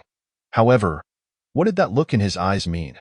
Why did it seem as if he thought I was vying for something precious of his? It was utterly baffling. Zhao Mu instinctively scoffed. If memory served, they had no prior interaction. Without any history, where could conflict arise? Competing for treasures. Zhao Mu suddenly realized something, instinctively lifting his gaze towards the arena, not in the direction of Yin Bingqing, but rather Xiao Ruoxi. The original had been affluent, somewhat renowned in the outer sect as a philatelic enthusiast. Su Shanghao clearly appeared to be an ardent pursuer of Xiao Ruoxi. Damn, could this guy possibly think I want to snatch Xiao Ruoxi from him? Zhao Mu felt a wave of exasperation wash over him. He truly wanted to shout, "Who the hell wants to be your rival? What a nuisance! What a colossal nuisance!" Ding! As the bell tolled, the battle was about to commence. Zhao Mu concentrated entirely on the arena. Buzz! Yin Bingqing made the first move, seemingly more eager for victory than Xiao Ruoxi. INA flash, her dark long sword aimed directly at Xiao Ruoxi's face. Xiao Ruoxi's almond-shaped eyes filled with trepidation. Not long after the competition commenced, she had sensed the ominous aura surrounding this outcast. She detected a palpable sense of danger emanating from her opponent. The subsequent matches would confirm this sentiment. Yin Bingqing was undeniably formidable, cutting through her adversaries with remarkable ease. Nearly 90% fell before her single sword strike. Even the most renowned prodigies of the outer sect could not withstand more than 100 moves at her hands. It could be said that Xiao Ruoxi knew nothing of Yin Bingqing's depth. Whether she could triumph and seize the crown remained entirely uncertain in her mind. Clang! Xiao Ruoxi raised her sword high, blocking the onslaught. Yet, the chilling aura carried by Yin Bingqing's dark sword sent shivers down her spine. Unlike her own balanced approach to offense and defense, Yin Bingqing seemed to have devoted all her energy to aggression. Her swordsmanship was extraordinarily fierce, and after merely 100 moves, Xiao Ruoxi felt overwhelmed and on the defensive. She was being thoroughly suppressed. Damn it, where could the Xintian Zixia robe possibly be? Xiao Ruoxi cursed inwardly. Yin Bingqing's offense was indeed formidable, but her defense appeared lacking. Had she possessed a defensive spiritual artifact like the Xintian Zixia robe, she could have adopted a strategy of trading wounds for victory, easily clinching the match. Alas, she did not. Suddenly, the arena was engulfed in a dazzling array of sword lights as Yin Bingqing wielded her dark long sword, unleashing a flurry of strikes towards Xiao Ruoxi.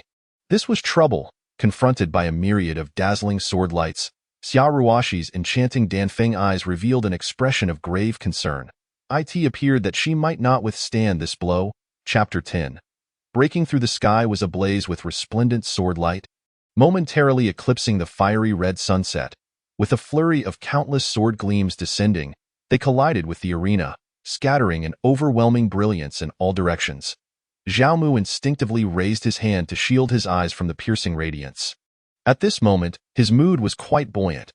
The formidable demonic sister did not suffer a beating, and his experiment had proven successful. The trajectory of the plot could indeed be altered. Hence, his confidence in changing the ultimate outcome, while simultaneously safeguarding the illustrious Xiao Ruoxi and the powerful demonic sister, surged even further. Though his cultivation fell short of both Xiao Ruoxi and Yin Bingqing, and he was even outmatched by the insignificant Su Shenghao. Rendering him unable to fathom the intricacies of this confrontation, he had read the novel and possessed a certain understanding of the storyline. He was acutely aware that without the Xintian purple silk robe, Xia Ruoxi would be utterly incapable of enduring Yin Bingqing's most potent strike. Her eventual victory over Yin Bingqing had been predicated on the latter's overexertion after unleashing her ultimate move, an instance of exploiting vulnerability. Now, with the Xintian purple silk robe in different hands, Xia Ruoxi no longer had such an opportunity.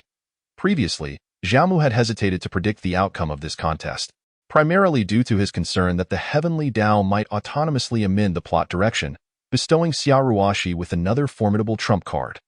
However, it now seemed that such a contingency had not materialized.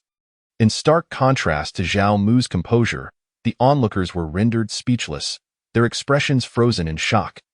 Even as the blinding light surged forth, they forgot to shield themselves, allowing the brilliance to wash over their pupils, resulting in momentary blindness. They found it hard to believe, let alone accept, that Xia Ruoxi could be defeated by this unattractive woman. Su Shenghao was on the brink of madness at this juncture. How could it be possible? How could junior sister Xia lose to this ominous individual? He had initially hoped that the Chunshui sword he gifted Xia Ruoxi would aid her in claiming victory, even if he could not bask in her favor afterward. Forming a closer bond with a prodigy who had entered the inner sect early would hold immense significance for his family, thereby granting him greater influence and benefits within the clan. Yet, with the descent of the countless sword lights, all of this vanished into thin air. Zhao Mu, it's all your fault. If it weren't for you, I could have bestowed the Xintian purple silk robe upon junior sister Xia, and she would not have faced defeat. Su Shenghao gritted his teeth in frustration, channeling all his animosity towards Zhao Mu. He despised Zhao Mu for his opportunism and even more for not gifting the Xintian purple silk robe to Xia Ruoxi. Aren't you, Zhao Mu, a lecher? In the entire outer sect, who could be more beautiful than junior sister Xia? He believed that Zhao Mu was undoubtedly greedy, wishing to use the Xintian purple silk robe as leverage to spend a night with Xia Ruoxi, perhaps even to become a Dao partner. However, since Xia Ruoxi was unwilling to barter her body, their negotiations fell apart. Such a greedy person deserves to die and be cast into the abyss of blood. How could you treat someone as wonderful as junior sister Xia in this manner? Silently supporting her, aiding her growth, and gradually winning her heart would have been the right approach. That was precisely what he was doing, and he was on the verge of success. Yet, all of it was ruined by that scoundrel Zhao Mu. At that moment, someone unaffected by the sword light exhibited an unusual expression, instantly capturing the attention of those around. This individual, named Qian Buqi, possessed a cultivation level of great perfection and body refinement. Mere steps away from transcending the mundane, he was a strong contender for the championship, yet regrettably, he had suffered a narrow defeat at the hands of Xia Ruoxi. His formidable prowess enabled him to perceive the situation on the arena far better than the other disciples. Brother Qian, what troubles you? Someone inquired curiously.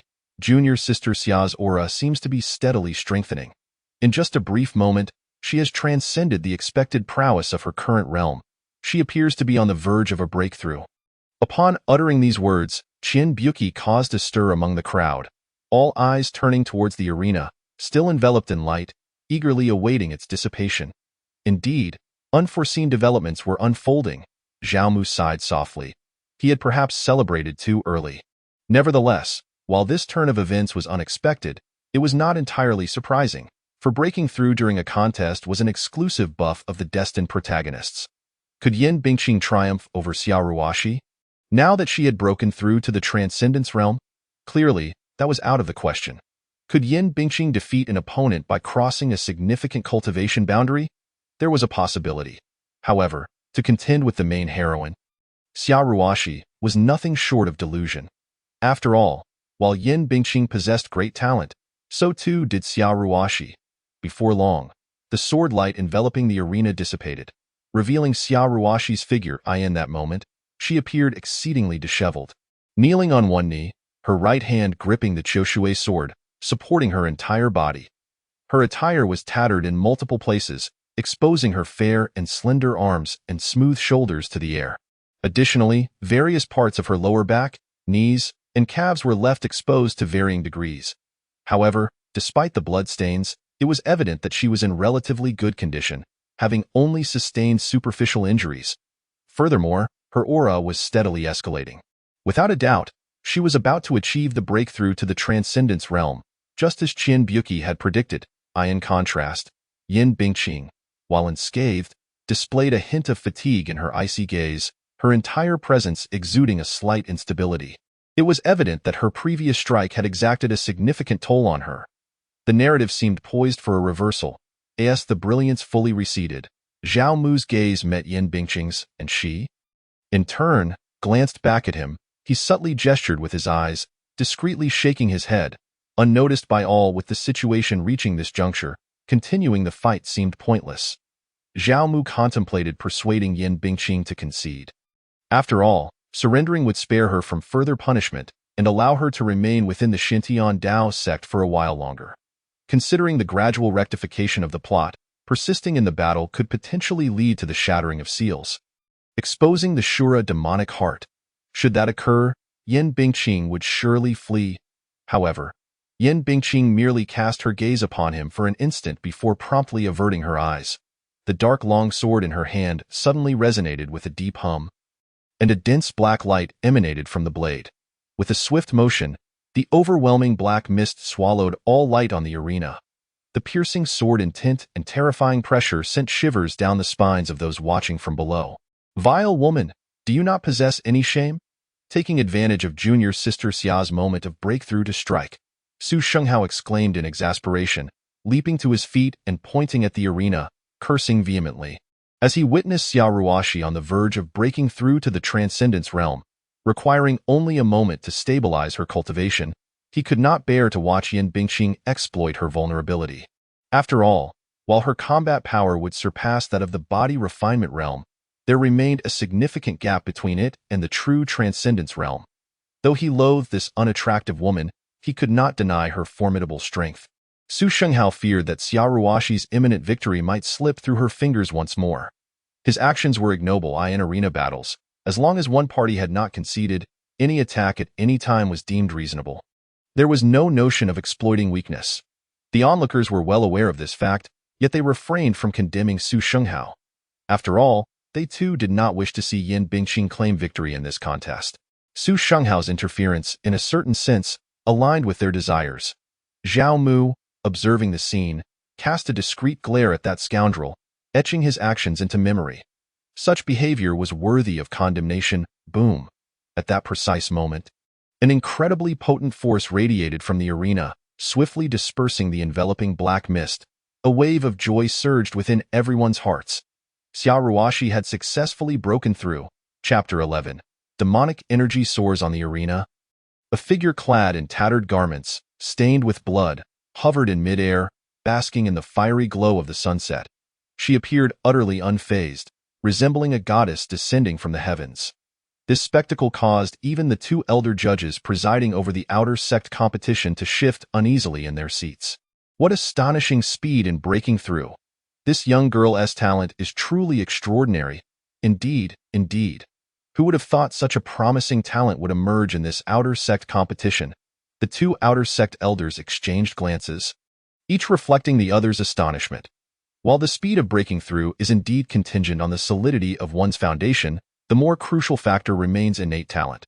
The higher the talent, the easier the breakthrough, and the shorter the time required to stabilize one's realm.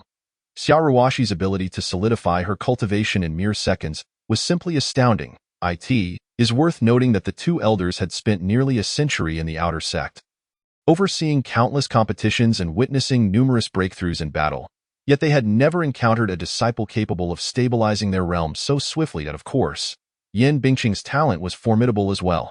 However, they were somewhat aware of this, hence their lack of surprise. Moreover, it was crucial to note that while Yin Bingqing was indeed within the outer sect of the Xintian Dao sect, she was not a true disciple of the sect. She was merely a temporary guest of someone, intended to depart in the future. A talent that did not belong to the Xintian Dao sect held little relevance to them. Having initially believed that Yin Bingqing was poised to seize the title in this outer sect competition, they had felt quite displeased. After all, no one would wish to expend their resources to nurture someone from another faction. At this moment, Xiaoruashi's breakthrough brought them immense joy. The realm of transcending the mundane, firmly established, is not one that can be easily vanquished, even by the formidable Yin Bingqing, who has achieved the pinnacle of body refinement. Moreover, she has expended considerable energy through a series of secret techniques. To attempt a sudden breakthrough? Utterly impossible. Ha ha, victory is at hand. Indeed, Sister Xia is the most outstanding prodigy of the outer sect, deserving of her first place in the grand competition. Beneath the arena, Su Shenghao laughed heartily, reveling in the delight of the moment. Once Xiaoruashi claims the championship, it will undoubtedly bring him great benefits. Other outer sect disciples whispered among themselves, their faces adorned with faint smiles. Clearly, they were witnessing the very scenario they had hoped for. Amidst the gaze of the multitude, Xiaoruashi descended gracefully from the void. "Sister, shall we continue?" Her tone was calm, yet pride resonated in her words. After a brief silence, Yin Bingqing's cold eyes flickered momentarily towards Zhao Mu. Then buzz. The inky long sword ascended into the air, aiming directly at Xiaoruashi. A wave of astonishment and confusion rippled through the crowd. They could hardly comprehend how Yin Bingqing could possibly hope to defeat Xiaoruashi given the vast disparity in their realms, were it not for the constraints of the tournament rules.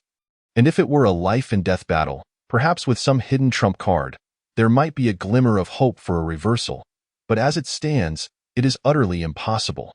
Yet, even so, she chose to draw her sword. Observing this, Zhao Mu fell silent. Although he did not understand why Yin Bingqing persisted, he realized that the moment of parting between them was drawing near. Today also marked the day he would leave the Xintian Dao sect, seeking his own fortune beyond its confines. Remaining in the sect would likely result in his stagnation in the realm of transcending the mundane. As for Yin Bingqing's safety, he did not worry overly much. Though she would face hardships, her life would be spared. After all, the narrative had already been realigned, and the purple extreme old demon from the Demon Heart Valley would surely intervene at a critical juncture to rescue Yin Bingqing. Since Sister insisted, it was only right for the junior sister to exert her full strength in utmost respect for her elder. Xiaoruashi spoke calmly, her spring-water sword held aloft, while she employed the most widespread technique among outer sect disciples. The autumn water sword technique. Its power was far beyond that of others, almost as if it were a different sword art altogether. Agile and versatile, its might was boundless in the early stage of transcending the mundane. Even a fully capable Yin Bingqing would struggle to withstand it, let alone in her current state of exhaustion, where she barely retained a fraction of her strength. Within mere exchanges, she was overwhelmed by Xiaoruashi. "Sister, shall we continue?" Facing Yin Bingqing, who knelt on one knee, propped up only by her inky long sword, Xiaoruashi, from her elevated position, inquired once more, "Buzz?" Yin Bingqing offered no words but responded with her long sword. The dual-colored sword aura manifested, resembling a multitude of swords suspended in the air. Upon witnessing this, Xiaoruashi's brows furrowed, her expression turning grave. She sensed that if Yin Bingqing succeeded in condensing the multitude of swords, it would pose a significant threat to her. To be reduced to such a state by the body refinement realm would bring her little glory, even if she ultimately triumphed. If Sister continued, she must not blame her junior sister for being merciless. As she spoke, Xiaoruashi's spring-water sword instantly coalesced into a sharp beam of sword light, ruthlessly shooting towards Yin Bingqing. This strike, though not delivered with her full might, was nonetheless far beyond what an ordinary early-stage transcending the mundane practitioner could withstand. With a single stroke, the victor would be determined. Regardless of the power of Yin Bingqing's amassed technique, she would have no opportunity to unleash it. Clang, however, just as everyone believed Yin Bingqing was destined to fall, a faint purple glow enveloped her, astonishingly deflecting the blow. This was the Xintian purple gossamer garb. Xiaoruashi gazed in disbelief at the scene before her, suddenly realizing she had been outwitted by Zhao Mu. Although the imitation of the Xintian purple gossamer garb was inferior in quality to the genuine article, its rarity far surpassed that of successful versions. She could hardly believe that the Xintian Dao sect would possess two failed imitations of the Xintian purple gossamer garb simultaneously. Clearly, this was the one from the 10,000 Treasures Pavilion, most likely gifted by Zhao Mu. No wonder she dared to swear an oath of the heavenly way. It was a mere wordplay. Well played. Zhao Mu. Xiao Ruoxi could not fathom how Zhao Mu could find himself inferior to Yin Bingqing. She was the enchanting prodigy pursued by countless outer sect disciples, while Yin Bingqing was a woman shunned by many, regarded as inauspicious. Based on her understanding of Zhao Mu, he possessed a normal aesthetic and was devoid of peculiar preferences. Why then did he choose Yin Bingqing over her? Nevertheless, she did not harbor resentment towards Zhao Mu, for the Xintian purple gossamer garb rightfully belonged to him, and he could bestow it upon whomever he pleased. However, she needed Zhao Mu to understand that his choice was erroneous. Ruthlessly defeating Yin Bingqing would be the best response to him. Sister, relying solely on this Xintian purple gossamer garb will not suffice to protect you, Xiao Ruoxi declared with an assertive tone, seemingly dismissive of Yin Bingqing. Yet her springwater sword did not relent, unleashing a flurry of sword lights that mercilessly struck the latter. Buzz buzz. The pale purple glow manifested, bracing against all attacks. Though Xiao Ruoxi's strikes had yet to reach the pinnacle of transcending the mundane, their sheer volume was overwhelming. The Xintian purple gossamer garb teetered on the brink of collapse. Boom! Crack! Ultimately, under the relentless onslaught of Xiao Ruoxi, the Xintian purple gossamer garb shattered, rendered entirely useless. Yin Bingqing suffered a severe blow from the sword light, her body forcefully pressed onto the arena. Puff! Though she bore no visible wounds, she sustained significant internal injuries, spitting out a mouthful of blood that stained the arena crimson. Sister, you have lost, Xiao Ruoxi proclaimed, her springwater sword poised against Yin Bingqing's throat, looking down with a commanding presence. No, cough cough, I cannot lose. Yin Bingqing's cold gaze brimmed with resolute determination. She had promised him she would secure first place. Xiao Ruoxi found Yin Bingqing's refusal to concede utterly perplexing. Yet, she could not relinquish her claim to first place in the grand competition. Since Yin Bingqing refused to yield, she resolved to fight until her opponent was utterly incapacitated. Buzz! The springwater sword trembled lightly, aiming to thoroughly disable Yin Bingqing's ability to continue fighting. At that moment, a dark purple hue suddenly surged in Yin Bingqing's cold eyes, and a pitch-black mist enveloped her eye in an instant. It burst forth, shattering the skies. Chapter 12. He, too, is a demon. The inky mist swiftly engulfed the entire arena. Rapidly spreading outward in a heartbeat, the outer sect disciples near the arena retreated in sheer terror. Demonic presence. The ugly woman is a demon truly. She is an ill omen. Quickly, retreat. For millennia, the forces of righteousness and evil had stood in stark opposition. Even the lowest-ranked practitioners of the body refinement realm were well acquainted with the aura of demonic energy, recognizing it at a glance.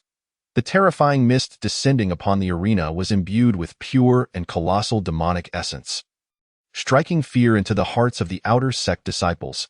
They were mere fodder of the body refinement realm, unable to withstand such terrifying demonic energy. If they did not withdraw, they risked being tainted by it. In that moment, chaos erupted throughout the Xintian square. Clang! The judges on the platform, two elders of the outer sect, stood up abruptly, their faces etched with shock as they beheld the unfolding events on the arena. Transcending the mundane, and she has leapt to the later stage. This outer sect elder Lu Chengrong's eyes widened in astonishment. He had witnessed the phenomenon of slipping into demonic thoughts, but he had never seen anyone break through a major realm in an instant. Let alone with the added complexity of 3 minor realms, this was indeed beyond his comprehension. This is not right. This woman does not seem to be driven by obsession, rather it appears she possesses an innate demonic physique. The demonic energy emanating from her is far too pure. The other outer sect elder, Li Xiangyo, fixed his keen gaze upon Yin Bingqing, his expression grave. This demonic energy is so pure that it even exerts a certain suppressive effect on me, which is truly terrifying. It is worth noting that he was at the pinnacle of the spiritual essence realm, just a step away from entering the liquid transformation realm, surpassing even Yin Bingqing, who had transformed through demonic means by a considerable margin. The vast disparity in cultivation levels made it astonishing that the demonic energy emanating from her could still affect him. This was simply inconceivable.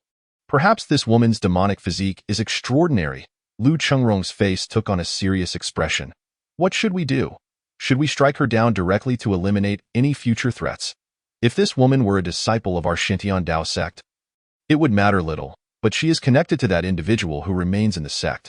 What if the mention of the person who had left Yin Bingqing in the Xintian Dao sect caused both Lu Chengrong and Li Xiangyou to falter? After a moment of silence, Lu Chengrong suggested, "Perhaps we should report this situation and let the higher-ups decide." "That seems prudent." Li Xiangyou stroked his grizzled goatee, nodding in affirmation. On the stage, Xia Ruoxi was completely enveloped in an inky black mist, and she could distinctly sense that her strength had been suppressed by at least 30%. Moreover, Yin Bingqing, who should have been firmly under her control, was now exuding an escalating aura of power. In an instant, her cultivation had surged beyond Xia Ruoxi's, and she had no means of discerning just how far it had risen. Xia Ruoxi was acutely aware of one thing. She was no match for Yin Bingqing. In a daze, Xia Ruoxi faintly heard the sound of her heart beating, akin to the thrum of a drum. "What is happening? My consciousness is—" A flicker of terror crossed Xia Ruoxi's eyes. The sound of her heartbeat was directly influencing her mind, leaving her dazed and her reaction time plummeting, even inducing a sense of vertigo. Startled, she quickly invoked her mental techniques to stabilize her consciousness. What could the elder overseeing the outer sect competition be thinking? Allowing such a monster to go unchecked? Xia Ruoxi, unable to extricate herself from danger, felt a surge of panic. During her missions, she had encountered practitioners of the demonic path more than once and was acutely aware of their terrifying nature. They were synonymous with bloodlust. Although Yin Bingqing appeared inactive at the moment, if she were to strike, Xia Ruoxi would have no chance to escape given their proximity. After all, she lacked any formidable protective spiritual artifacts to safeguard her life. For millennia, the righteous and the demonic had been at odds, with the righteous path ever intent on utterly exterminating the demonic. The purity of the demonic aura radiating from Yin Bingqing was far beyond that of the minor foes she had previously encountered. Xia Ruoxi was certain that Yin Bingqing was a prodigy of the demonic arts. She could not fathom why, at this juncture, the elder presiding over the outer sect competition had yet to take action against her. Surely, Yin Bingqing's cultivation had not soared to a level that even they feared. Just as Xia Ruoxi desperately wished for the elder to intervene, a chilling voice suddenly pierced her thoughts. "You still refuse to concede?" At the sound, Xia Ruoxi instinctively lifted her gaze and found herself locking eyes with a pair of dark purple pupils. The pure demonic energy surged toward her, creating an oppressive discomfort. Xia Ruoxi's hair stood on end in terror. Yin Bingqing had appeared before her without a sound. It was utterly frightening. Moreover, now that Yin Bingqing had made a move, it signified that the level of danger she faced had reached its zenith. Should she utter or do anything displeasing, she might perish in an instant. But what had she just said? Concede? Xia Ruoxi found it peculiar. At such a moment, Yin Bingqing still concerned herself with the outcome of this contest? Yet, none of that truly mattered. Understanding the currents of the moment was the path to survival. "I concede." Victory! She had won. Upon hearing Xia Ruoxi utter the words of concession, Yin Bingqing, who had been slowly approaching her, began to retreat. Xia Ruoxi was momentarily bewildered. What did this mean? Did Yin Bingqing, in her reckless pursuit of power, merely wish to win this contest? Though the stage remained shrouded in darkness, she could distinctly feel that the terrifying pressure had dissipated, and her own strength was no longer suppressed in the slightest. A flicker of joy ignited within Xia Ruoxi. It seemed her life had been spared. Sensing that Yin Bingqing bore her no ill will, Xia Ruoxi cautiously withdrew from the area engulfed in black mist. Below the stage, upon seeing Xia Ruoxi emerge unscathed, Su Qinghao's tense heart finally found relief. He did not rush forward to offer his concern, as Xia Ruoxi was still too close to the stage, and he feared for her safety. However, his mind began to race. His gaze fell upon Zhao Mu, who was observing from a distance. This was an opportunity bestowed upon him by fate. He could not let it slip away. A sinister smile crept across Su Qinghao's face. He was well aware that the likelihood of Zhao Mu being connected to the demonic figure on the stage was slim, yet that mattered not. All he needed was to seize this chance to incapacitate or even eliminate Zhao Mu. Though he had no prior interactions or animosity with Zhao Mu, they were both members of the same faction, striving to forge connections with the outer sect's elites for the sake of their families. Yet, Zhao Mu's wealth had always eclipsed his own, inadvertently diminishing his chances of befriending talented individuals. Moreover, the beautiful female disciples of the outer sect had all fallen under Zhao Mu's influence, leaving him with nothing to gain. While Xia Ruoxi was on the verge of entering the inner sect, Zhao Mu would no longer have an opportunity. However, the outer sect of the Xuanyando sect recruited new disciples annually. Even without Xia Ruoxi, others like Chen Ruoxi and Li Ruoxi would emerge. Such stunning beauties, he could not bear to watch Zhao Mu enjoy them without interference. With an opportunity presenting itself, he resolved to eradicate Zhao Mu. The charge of colluding with demons would seal his fate. Today, Zhao Mu would not leave the Xuanyando Plaza alive. The threat posed by a female demon? Ha, what a joke. This was the domain of the righteous. The realm of the Xuanyando sect's outer sect. 2 outer sect elders were seated in the judging area. With their presence, a mere demon could stir no tempest. A single gesture could extinguish her. With this thought, Su Chenghao's eyes narrowed, a glint of determination flashing within Dian the next instant.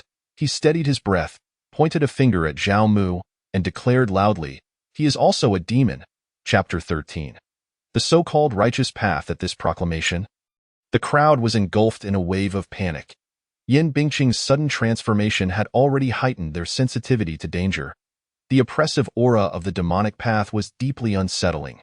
Now, hearing that another demon was present, how could they not be terrified? After all, they were merely lowly cultivators at the body refining stage, utterly incapable of confronting a demon intruding upon the righteous domain. However, when they traced the source of the accusation and turned to look in the direction Su Chenghao was pointing, they froze in place, a collective urge to pummel him swelling within. This scoundrel dared to toy with them. Zhao Mu a demon? What utter nonsense. Su Chenghao, what foolishness are you spouting? How could Zhao Shidi possibly be a demon? Indeed, many among them had witnessed Zhao Mu's generosity, having spent considerable sums and cultivated numerous friendships. A few would surely stand up to defend him. They began to vehemently counter Su Chenghao's claim, asserting that he was slandering Zhao Mu. What is slander? I, Su Chenghao, have never slandered anyone. You don't believe me? Very well, I shall prove it to you. Undeterred by the many who questioned him, Su Chenghao remained resolute. For he had indisputable evidence. The Xuanyando purple silk robe. Fine, then produce your evidence. If you cannot, you must apologize to Zhao Shidi immediately. Otherwise, we shall not let you off easily. Su Chenghao's unwavering confidence caused uncertainty to ripple through those who had rallied in defense of Zhao Mu. Yet, until evidence was presented, they remained loyal to Zhao Mu, for he was their benefactor and treated them well. Crucially, they were all closely connected to Zhao Mu. If he were truly a demon, they too would likely face repercussions. The evidence lay within the possession of that ugly woman, the Xuanyando purple silk robe. Perhaps none were aware of its origins, but Su Chenghao was well informed. He had once sought to purchase it as a birthday gift for Sister Xia's 18th birthday. Yet, when he arrived at the Wanbao building, it had already been sold to another. The Wanbao building had its rules, Su Chenghao had his own channels, and learned that the buyer was none other than Zhao Mu. Yin Bingqing's reputation in the outer sect was well known, and it need not be reiterated. The ugly woman, a harbinger of misfortune, was someone no one wished to associate with, not even approaching her dwelling. Yet Zhao Mu had gifted her such a precious item. If they were not connected, who would believe it? If Yin Bingqing was a demon, then how could Zhao Mu possibly be a good person? As the words fell, silence enveloped the crowd. Though none spoke, their instinctive retreat from Zhao Mu spoke volumes. They believed him. Not far away, Xia Ruoxi cast a deep glance at Su Chenghao. Such ruthlessness. Perhaps she had underestimated him previously and would need to remain vigilant henceforth. Zhao Mu a demon? Was it even possible? Clearly not. While she had previously wondered why Zhao Mu had chosen Yin Bingqing over her, upon reflection, she understood. His interest in women was merely a fade. He was acutely aware of his purpose for entering the outer sect and had been diligently pursuing it. He believed Yin Bingqing's strength surpassed hers and deemed her more likely to seize victory, which was why he chose her. His choice was based solely on strength, not beauty. Indeed, the results had proven him correct. Had she not broken through to the transformation stage at a crucial moment, the title of champion in the outer sect competition would undoubtedly have belonged to Yin Bingqing. However, Zhao Mu likely had no inkling that the considerable bet he placed on Yin Bingqing was on a demon. As for Su Shenghao's motives for such actions, she could likely surmise that it is merely a competition for external connections and resources. Moreover, given the current circumstances, even if it were slander, Zhao Mu would likely find it difficult to escape unscathed today. After all, the righteous path has always maintained the strategy of preferring to wrongfully execute 1,000 rather than let one escape. Even if Zhao Mu were to survive, he would undoubtedly be confined. His endeavors in the outer sect over the years would be utterly ruined. What now? Zhao Mu, do you dare to act but not take responsibility? With Zhao Mu remaining silent, Su Shenghao pressed further with her inquiry. Silence, still an endless silence. Under the gaze of thousands, Zhao Mu stood his ground, voiceless. However, at that moment, a cold and merciless voice emanated from the arena. My Xintian purple gossamer robe was not a gift from another. Upon hearing this, Zhao Mu's defenses crumbled instantly. Oh, my foolish senior sister, are you not laying bare your intentions? The moment those words escaped your lips, it was as if you had inadvertently acknowledged my involvement in this matter. As expected, in an instant, everyone altered their attitudes. Even those who had just offended him now distanced themselves, adopting a demeanor akin to facing a formidable enemy. Naturally, Zhao Mu did not blame Yin Bingqing. Her upbringing rendered her incapable of learning the intricacies of human relationships and the art of conversation. It was precisely for this reason that she had uttered those words earlier. Furthermore, Zhao Mu was acutely aware that today's events, even without Yin Bingqing's inadvertent assistance, could not possibly end well.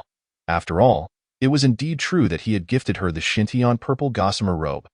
While it is true that Wanbailu has its rules, one must not forget that this world operates under the Taoist oath. To discern truth from falsehood, one merely needs to establish a Taoist oath. Refusing to do so? Then you are merely guilty of feeling insecure, thus confirming your identity as a demonic figure. Regardless of the outcome, he would be implicated today. After several twists, the plot had indeed shifted. Yet this change was not one he had hoped for. Being cast into the demonic path by the righteous sect did not particularly concern Zhao Mu. It was simply too premature. This would present immense difficulties for him in the future as he sought opportunities within the righteous domain, making the initial stages of his cultivation path exceedingly arduous. One could say that Su Shenghao's actions had directly disrupted all of his prior plans. This person deserves to perish. As for the present, Zhao Mu slightly raised his gaze, casting a smile at Yin Bingqing before calmly stating, "Indeed, the Xintian purple gossamer robe was a gift from me. What of it? What does it matter if he admits it? At worst, he would retreat with Yin Bingqing. He was well aware that Yin Bingqing would never abandon him. With the presence of the purple extreme old demon from the Demon Heart Valley, safety should not be a concern. As for opportunities, securing his life first would be the priority. Did you all hear that? He has acknowledged his alliance with Yin Bingqing." Su Shenghao laughed maniacally. Those who were once willing to speak on Zhao Mu's behalf instantly turned against him. Joining Su Shenghao in their mutual hostility, their eyes filled with wariness towards Zhao Mu. Observing this, a hint of sarcasm emerged at the corners of Zhao Mu's mouth. Is this what they call the righteous path? Has he committed any evil deeds? No, he has not. He merely gifted Yin Bingqing a present. Yet he is branded as an irredeemable demon. And what of Yin Bingqing? She is pure and virtuous, having never committed a single act of harm. Yet, due to her innate demonic heart, she is deemed a great demon by this so-called righteous path. Though he had anticipated this, witnessing it firsthand still left Zhao Mu somewhat disheartened. The so-called righteousness is all nonsense. What righteousness? What demonic path?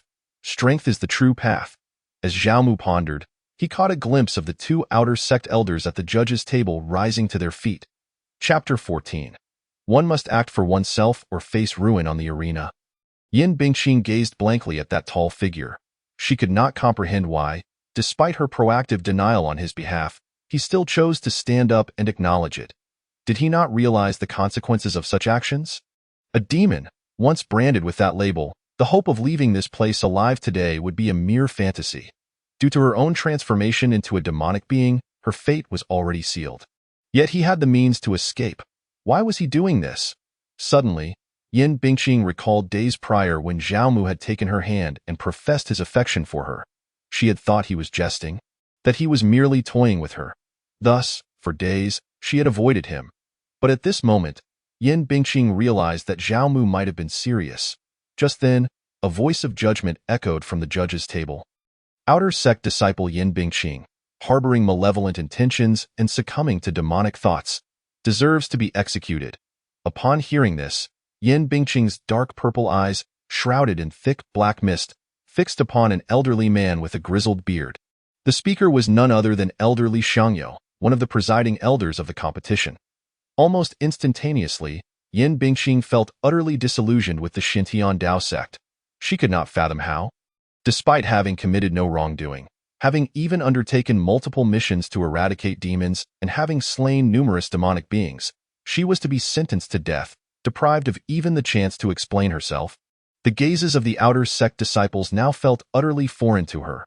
Initially, they had merely disliked her. Now, however, every one of them bore a murderous intent, eager to see her eliminated. Only he, upon hearing the judgment, resolutely stepped forward, standing tall and confronting the outer sect elder, even daring to question him. Elderly, I wish to inquire. On what grounds do you determine that Senior Sister Yan's intentions are malevolent?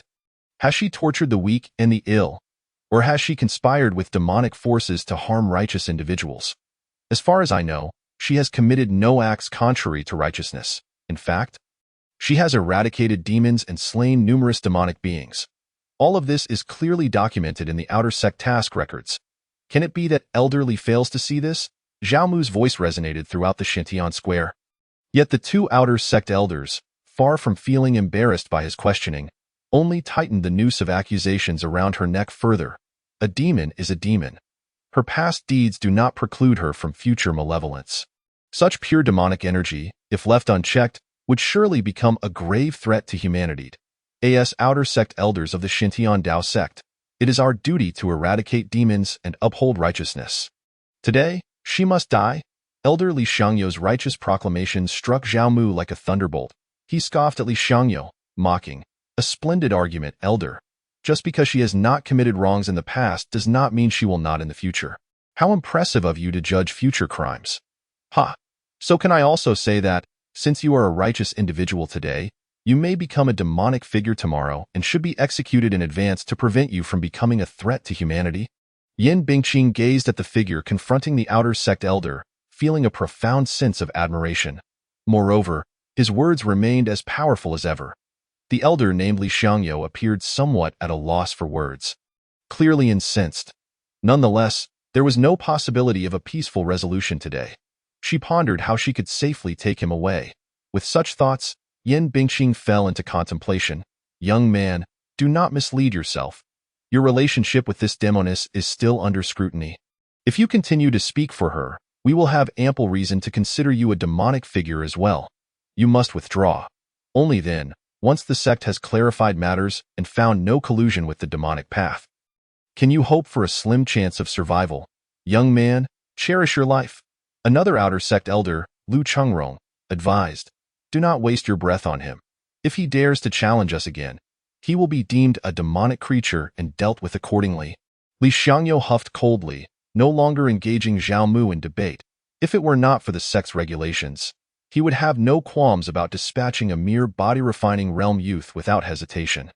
In the next moment, he stepped into the void, heading straight for Yin Bingqing. Clearly, he intended to slay her before the eyes of all present. Zhao Mu fell silent, refraining from further words. He understood that these two elders were not jesting. If he spoke any more, they would indeed take action. At this moment, the purple extreme old demon from the Demon Heart Valley had yet to appear. He, a mere mid-stage body-refining rank nobody, would be no match for these two outer sect elders, let alone that scoundrel Su Shenghao. Moreover, no matter what he said today, he could not alter the decisions of these two elders. What are you saying? Knowing that your actions cannot change Yin Bingqing's fate, why do you still stand up to take risks? Of course, he sought to garner some goodwill in Yin Bingqing's eyes. Yet, the indignation within him was genuine. The words he had just spoken were indeed what he wished to express.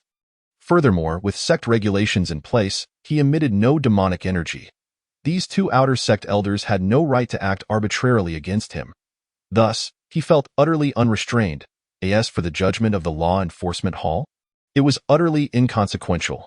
With events having unfolded to this extent, Would he continue to remain within the Xintian Dao sect? He was not foolish. Naturally, he followed Yin Bingqing as they departed together in an instant. Li Xiangyou engaged in battle with Yin Bingqing. Zhao Mu raised his gaze and noticed that the black mist that had enveloped Yin Bingqing had been completely absorbed into her body, seemingly enhancing her cultivation further. The dual-colored sword energy, black and white, swirled around her, and astonishingly, she appeared to have gained the upper hand. This left Zhao Mu somewhat astounded, if his memory served him right. Both Li Xiangyou and Lu Chengrong possessed the cultivation of spirit origin great perfection, merely one step away from entering the liquid transformation realm. Yet, Yin Bingqing, who was originally at the peak of the body refinement realm, had managed to contend with individuals of spirit origin great perfection after the seal of her Shura demon heart shattered. It was nothing short of incredible. Seeing that his colleague was unable to swiftly defeat the enemy, Lu Chengrong disregarded any notions of overpowering the weak or outnumbering the few and directly joined the fray. Zhao Mu could not discern Yin Bingqing's current level of cultivation, but he was acutely aware. Once at the late stage of transcendence, she had now broken through to the spirit origin realm after consuming that cloud of black mist.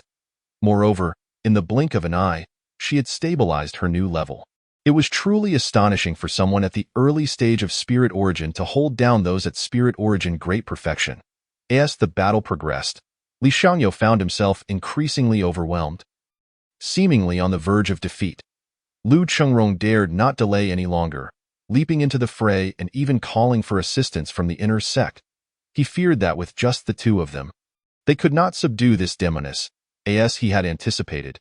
Even with his participation, the 2 against 1 still did not grant them the advantage. In fact, as time passed, Yin Bingqing became more adept at wielding her newfound powers, her control growing stronger, and both men began to sense the looming threat of defeat. Lu Chengrong and Li Xiangyou were left dumbfounded. What sort of monstrous prodigy was this? Her combat prowess was utterly terrifying. Below, Zhao Mu observed as Yin Bingqing seemed to dominate the 2 elders, feeling a quiet sense of relief in his heart. As long as his wife was not receiving a beating, he was content. At that moment, however, a voice that filled him with ire echoed in his ears. Fellow disciples, expelling the demons and safeguarding the path is also our duty as outer sect disciples. That female demoness is fearsome. The 2 elders have struggled to defeat her for too long. We must lend our strength. Zhao Mu had a complicated relationship with that female demoness. If we surround and attack her, we can surely divert her attention and swiftly bring her down. Charge! The rallying cry of indignation surged forth, led by Su Shenghao. Having already offended Zhao Mu and Yin Bingqing, they could not allow them to leave alive. Otherwise, the repercussions would be endless. Moreover, aiding the 2 outer sect elders in this manner might earn them accolades and rewards. What was there to lose? Yet many outer sect disciples hesitated, for they were, after all, fellow brothers and sisters, making it difficult to act against one another. Furthermore, there were sect rules in place. The law enforcement hall had not yet condemned Zhao Mu. What if the crime of harming fellow disciples was too heavy a burden for them to bear? This reasoning caused most to remain inactive, though a small handful followed Su Shenghao into the fray. Human nature. Ha! Seeing those familiar faces, Zhao Mu could not help but smile bitterly. The ones charging forth the fastest were those who had the closest ties to his original self. They were attempting to distance themselves from him through their actions. People act in self-interest, lest they face divine retribution. Truly, a wise saying. Chapter 15. Yin Bingqing's killing intent. Zhao Mu looked on with a mixture of regret and irony as the group charged toward him. These were the remnants of the favors bestowed upon him by his original self. Once, among these individuals, the men had called him brother and shared drinks, while the women had giggled in his bed, allowing him to toy with them at will. Yet now, each one bore a fierce countenance, seemingly eager to grind him to dust. This, perhaps, exemplifies human nature. Any bond, once it touches upon their own interests, can be cast aside without hesitation. Even betraying so-called friends, especially since Zhao Mu's connections with them were all rooted in self-serving exchanges rather than genuine affection. Such friendships were exceedingly fragile, easily shattered by the slightest disturbance. Of course, human nature is not confined to its darker aspects. It possesses a benevolent side as well, however. In comparison to the overwhelming quantity of malevolence, the good is all too scarce. Across the entirety of Xintian Square, it seemed that only Yin Bingqing remained. If he were to be besieged, would Yin Bingqing's focus waver, perhaps even causing her to divide her attention to rescue him? Zhao Mu believed there was a significant probability of that. Although Su Shenghao was an exceedingly detestable individual, he could not deny that his perceptive abilities were remarkable, his intellect sharp, and his decisiveness ruthless. After all, taking action against him without a trial from the law enforcement hall was a considerable risk. The crime of harming fellow disciples was far too weighty for anyone to bear. Thus, aside from his so-called friends, no one else was stirred by Su Shenghao's incitement. Yet did these Na'vi individuals truly believe they could subdue Yin Bingqing in this manner? Ha! A cold laugh bubbled up within Zhao Mu. The purple extreme old demon of the Demon Heart Valley lurked in the shadows. It would be difficult for Yin Bingqing to encounter any trouble today. If his memory served correctly, the purple extreme old demon possessed cultivation at the celestial phenomenon realm, significantly surpassing these two outer sect elders by 2 entire realms. Not to mention these 2 old men. Even if an elder from the inner sect arrived, they would be powerless to stop the purple extreme old demon, merely forced to watch as he departed with his entourage. Unless a true elder of the celestial phenomenon realm or those seasoned veterans intervened, there was little chance of obstructing the purple extreme old demon. But could these 2 outer sect elders summon such figures? Only if a distress signal reached the higher-ups would those individuals consider intervening. The time taken for all this was more than enough for the purple extreme old demon to make a graceful exit. As for himself, the original self had indeed left behind several life-preserving artifacts. It should not be a problem to hold these individuals at bay, albeit only for a brief moment. His own cultivation was simply too weak, and the companions his original self had made were all prodigies compared to him, each surpassing the late stage of body refinement. Without external assistance, merely bringing forth one of them could easily incapacitate him. Even Su Shenghao, that detestable fellow, could easily toy with him. Zhao Mu slightly lifted his gaze. Glancing at the battlefield above, Yin Bingqing had begun to gradually suppress the 2 elders. It was only a matter of time before she would defeat them. Until then, he felt it imperative not to disturb her, unless it was a matter of life and death. However, Zhao Mu did not anticipate that before he could even voice a plea for help, Yin Bingqing's icy voice resounded. "Whoever dares to touch him shall perish." Her voice, chilling and piercing, fell like an avalanche, carrying an overwhelming pressure that sent shivers down the spines of everyone present. Many of the lower-ranked cultivators sensed a chill run down their backs. Feeling an overwhelming urge to flee, those rushing toward Zhao Mu paused momentarily, only to charge forward once more, their murderous intent even more pronounced than before. The more the female demoness seemed to protect Zhao Mu, the more they felt compelled to capture him, torment him, to distract her, or even to threaten her into submission. "Disciples, heed my command. Seize Zhao Mu." Li Xiangyou, who had harbored reservations, now cast them aside entirely. How could a person so heavily prioritized by a female demoness not be in league with her? Capturing him, or even killing him, would leave the law enforcement hall with no grounds to pursue him. Furthermore, Zhao Mu could potentially become the turning point of this battle, for he realized that the Yin Bingqing he had initially believed he could easily manipulate had revealed a terrifying strength after her transformation. As time passed, he felt himself increasingly overwhelmed. Although Lu Chengrong had already sought assistance from the inner sect, the elders would also require time to arrive. Now that a breakthrough had been made, the outcome was uncertain. In clashes between high-level cultivators, victory and defeat often hang by a thread. If Yin Bingqing dared to divide her focus, her downfall was inevitable. It seems, female demoness, that you are quite concerned for that lad. Li Xiangyou taunted. "I shall offer you 2 choices. 1. Surrender immediately, and I shall command my disciples to withdraw. 2. Continue to resist and watch helplessly as that boy meets his demise at the hands of many." A mere lad at the mid-stage of body refinement would be slain in the blink of an eye, surrounded by so many disciples at the late stage and great perfection. Li Xiangyou's arrogant words caused Yin Bingqing's brows to furrow. Deep within her dark purple pupils lay a glimmer of urgency and anxiety. He was so weak. How could he possibly endure? Yet to surrender offered no path to survival. She understood all too well that the only way to ensure his safety was through her own strength. Not the promises of these two elders. She must save him before he succumbed. In a flash, Yin Bingqing's eyes gleamed, and her dual-colored sword energy surged violently, aiming to strike back the two men. She leapt down to shield Zhao Mu. However, how could Li Xiangyou and Lu Chengrong allow her to succeed? To divert her attention for rescue? A futile dream. Li Xiangyou let out a cold snort, his aura erupting in an instant as Lu Chengrong joined him in an attempt to intercept Yin Bingqing. However, the black and white sword aura that surged towards them had undergone a complete transformation compared to before. It was no longer a sharp attack, but rather a sinister entanglement that ensnared them. The sudden turn of events left both unable to escape in time, allowing Yin Bingqing to seize the opportunity and leap downwards. All disciples, execute Zhao Mu immediately, Li Xiangyou's piercing voice echoed throughout the Xuantiang square. Below, Su Qinghao, upon hearing this command, seemed to be invigorated, launching countless attacks towards Zhao Mu. Ziji Laoma, have you finished spectating? Hurry up and make your move.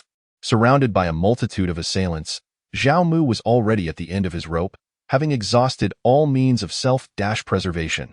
At this moment, he had no strength left to resist, his only hope resting on Ziji Laoma stepping in. Yet, the outcome was disheartening. What he saw was not Ziji Laoma, but rather the arrogant and loathsome face of Su Qinghao. In an instant, Su Qinghao's long sword pierced through Zhao Mu's body. Blood gushed forth from the wound. Intense pain surged through Zhao Mu's mind, contorting his face into a grimace.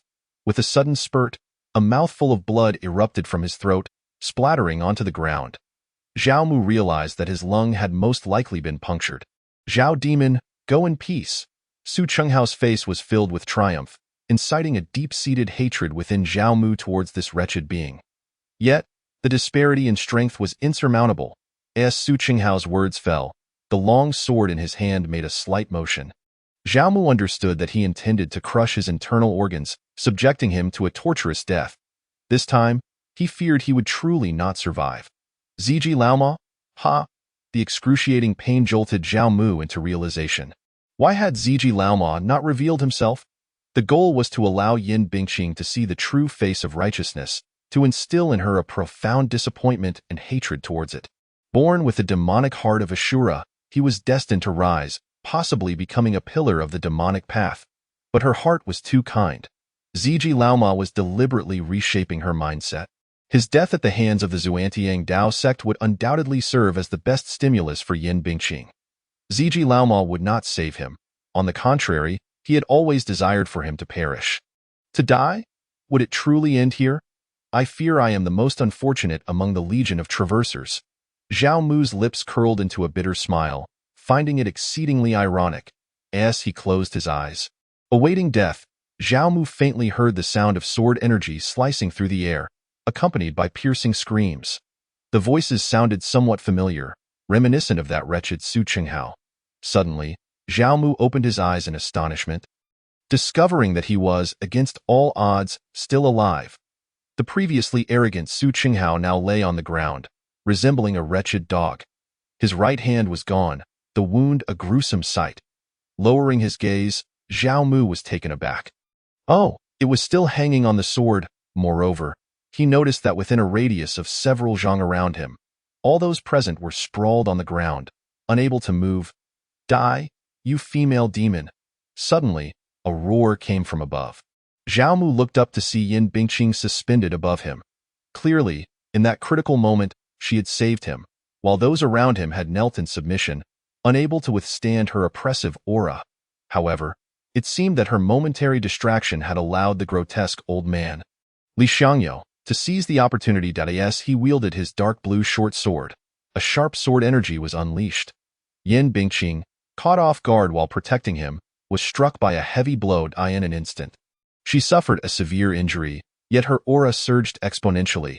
Her cold, dark violet eyes swept towards Lu Chengrong and Li Xiangyou, an icy chill enveloping the entire Xuantiang squared. I never intended to kill. But why must you force my hand? The ink-black long sword trembled ominously. The murderous intent radiated from Yin Bingqing as she executed a strike, a sword aura interwoven with black and white shooting forth. At that moment, she had truly set her heart on killing. Chapter 16. The devouring blood pearl under the fiery red sunset, Li Xiangyou, who had initially rejoiced at having critically wounded Yan Bingqing, suddenly fell silent. A visible gash appeared on his neck, blood gushed forth like a fine rain. His aging eyes widened in disbelief, seemingly unable to comprehend why the already injured individual had not only retained their strength but had unleashed such a terrifying sword strike. He and Lu Chengrong had no time to react. With a resounding crash, two bodies, their throats slit by a single sword strike, plummeted from the sky, raising a cloud of dust. Witnessing this scene, all the outer disciples in Xuantiang Square stood in stunned silence, followed by a wave of terror that made their calves tremble. The once godlike outer elders had been decapitated by Yan Bingqing with a single sword strike. It was utterly terrifying, truly terrifying. The next moment, under the gaze of all, the dark figure descended gracefully, finally cradling Zhao Mu in her arms. The Xuantiang Square, which had recently been filled with cries for bloodshed, was now eerily silent. The sound of a pin dropping could be heard. Those who had just called for Zhao Mu's death were now trembling in fear. For Zhao Mu, Yan Bingqing was willing to endure injury herself. Without the protection of the outer elders, what would be their fate? Do not look at me, do not look at me. This was likely the most genuine cry from the depths of their hearts. Yet, Yan Bingqing paid them no mind. Her focus was solely on Zhao Mu. Does it hurt? Yan Bingqing's gentle voice resonated in his ear, bringing Zhao Mu back to his senses. Bear with it, it will be over soon. Yan Bingqing placed her hand on the long sword that had pierced Zhao Mu's chest, but instead of immediately withdrawing it, she first grasped the severed hand still clutching the sword hilt. A glint of ruthlessness flashing in her violet eyes, with a flick of her wrist, she discarded it right in front of Su Qinghao, sending him into a trembling frenzy. Just moments ago, they had been in a favorable position, only to have it turn on a dime. Inwardly, he cursed Lu Chengrong and Li Xiangyou, those two old fools.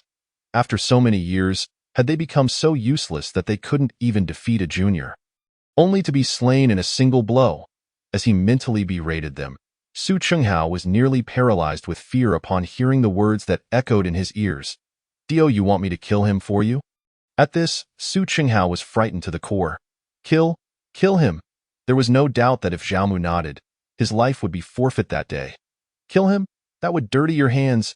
Zhao Mu gently shook his head. After Yan Bingqing withdrew the sword from his chest and treated the wound, his condition had improved significantly. After a brief silence, Zhao Mu cast his gaze towards his so-called friends. I offer you a choice. Only one side can survive between Su Qinghao and you. The rest, you may consider for yourselves. Do not attempt to stall. I shall grant you 3 breaths. If after 3 breaths I do not see a conclusion, then none of you shall live. Zhao Mu's emotionless voice resonated throughout the silent Xuantiang Square. Upon hearing this, Yan Bingqing instinctively glanced at him. He is ruthless, but they deserve it to. As his words fell, Su Qinghao and the others instinctively looked at one another before simultaneously shifting their gaze towards Zhao Mu. This man is truly vicious. He intends to force them to turn on each other. Even if they miraculously survive today, their reputations would be utterly ruined. Preserving their honor without engaging in combat. Is that even possible? While Zhao Mu and Yan Bingqing might choose to spare each other in such a scenario, these individuals? As expected, scarcely had Zhao Mu's words left his lips when both sides drew their swords, ready to clash.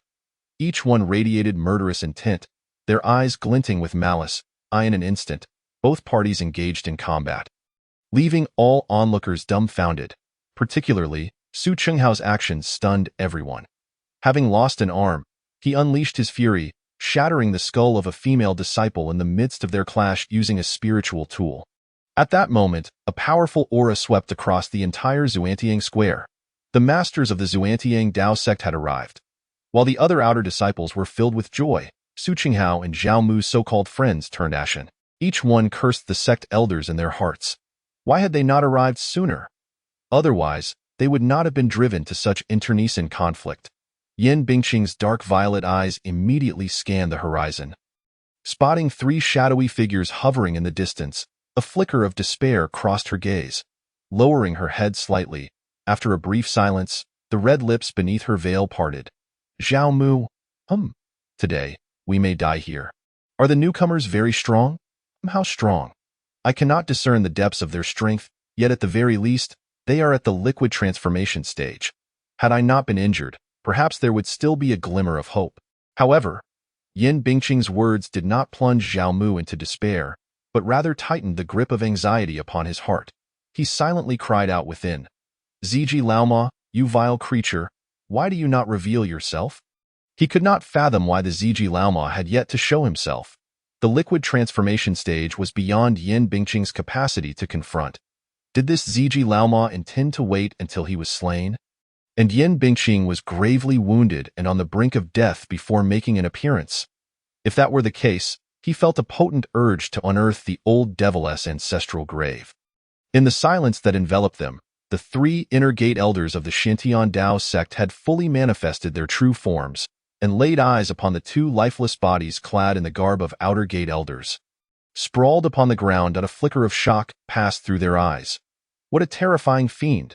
Despite possessing only the early stage of spirit origin, he had decisively slain two at the peak of spirit origin with a single stroke to their throats.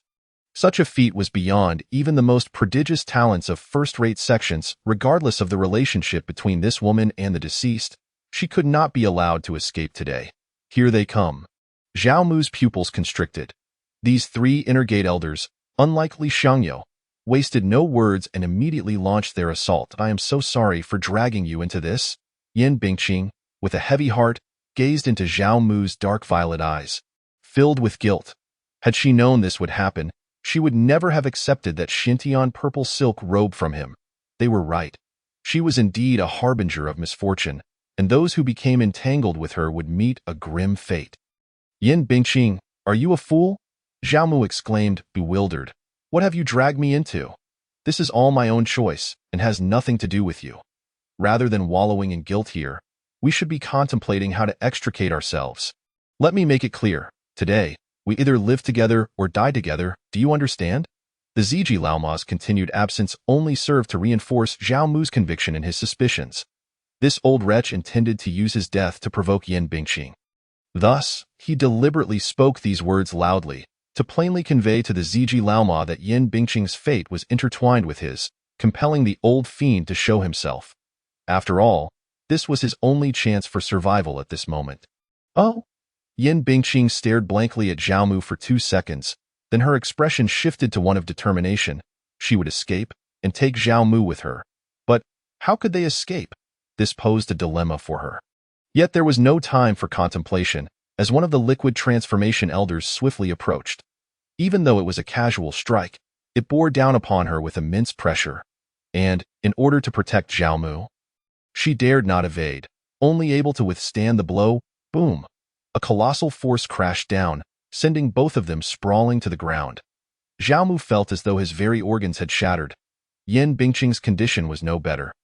She lay almost immobile on the ground. The liquid transformation stage was insurmountable. "Ziji Laoma, for heaven's sake, how much longer will you hide?" Zhao Mu was on the verge of madness. He saw the liquid transformation female elder striding towards them. In the blink of an eye, she stood beside them. Rumble, rumble, rumble. Suddenly, a series of thunderous roars echoed from a nearby mountain peak, drawing everyone's attention. Then, within Zhao Mu's line of sight, a fiery red light, akin to a shooting star, plummeted from the heavens, ultimately landing before Yin Bingqing. It was a blood-red orb, emanating a crimson light that formed a transparent shield, encasing the two of them within. Could it be the soul-devouring blood pearl? Zhao Mu stood in a daze, the name surfacing unbidden in his mind. If it truly was that artifact, then they might have a chance of salvation. Chapter 17. Blazing inferno of demonic fire. The sudden turn of events left everyone wide-eyed. If he was not mistaken, this eerie blood-red orb had flown in from the southeast direction of Wangyue Peak, which happened to be where Yin Bingqing resided. "I would like to see what tricks this little demoness is up to." Inner Gate Elder Su Lingyu scoffed, casting no regard towards the blood-red orb, raising her hand to strike the shield, intent on shattering it with a single blow. This confidence was derived from her mastery of the liquid transformation stage. A mere early-stage spirit origin practitioner could not possibly wield enough power to alter the outcome of the day. As for Zhao Mu, she did not even spare him a glance. "A trick?" Yin Bingqing could not comprehend what Su Lingyu was referring to, for even she was oblivious to what was transpiring. However, she recognized the orb. It was a trophy from a previous demon-slaying mission. Yet it was peculiar, for when held, it would actively draw upon her vitality. Other than that, Yin Bingqing had not discovered any other effects. Such an odd and seemingly useless object she would not carry around but had sealed it within a jade box. Carelessly tossed into a corner of her cave dwelling, to her surprise, it had now flown to her aid, creating this strange protective barrier. While Yin Bingqing was unacquainted with its nature, Zhao Mu had some inkling. The soul-devouring blood pearl, also known as the blood spirit pearl, derived its name from its ability to consume vitality and spiritual energy. 8,000 years ago, it was the life-bound artifact of the demon lord Qiuyu. However, since Qiuyu perished during a large-scale confrontation between the righteous and the demonic forces, the blood spirit pearl had vanished without a trace. According to the narrative's progression, this pearl would not re-emerge until the later stages, in the possession of a demoness named Lanyu. Yet now, it had appeared here prematurely, even recognizing Yin Bingqing as its mastered eye. In other words, the plot had shifted. The Ziji Laoma from the Valley of Demonic Hearts might never show up at all. The hope he had pinned on throughout was non-existent. But this was of little consequence. With the soul-devouring blood pearl, both he and Yin Bingqing could escape. For this artifact possessed a divine ability, blood spirit escape. It enabled a risk-free retreat, irrespective of the user's cultivation level or condition. No ordinary person could unravel this divine skill. In the later stages of the narrative, during the righteous demonic conflict, Lanyu had relied on this artifact to infiltrate the righteous camp repeatedly, with none able to stop her. It was not until the female protagonist and the two male protagonists joined forces, locating the ancient methods to subdue Qiuyu from historical texts, that they devised a plan to slay Lanyu. Fortuitously, the blood spirit escape could accommodate exactly two individuals. However, before employing this ability, they would first have to endure Su Lingyu's strike. Bang! The hand, imbued with the force of 10,000 Jun, collided with the translucent blood-red shield, resulting in not a single tremor. Upon witnessing this, Su Lingyu was momentarily stunned, struggling to believe the reality before her. What in the world was this? Her delicate brows furrowed slightly, sensing a hint of difficulty. Just then, the other two inner gate elders, sensing the anomaly, promptly arrived. Brother Qi, this object is uncanny. It cannot be shattered. Indeed, it is quite a remarkable treasure, but its owner's strength is too feeble to incite any real turmoil. Brother Qi's implication was clear.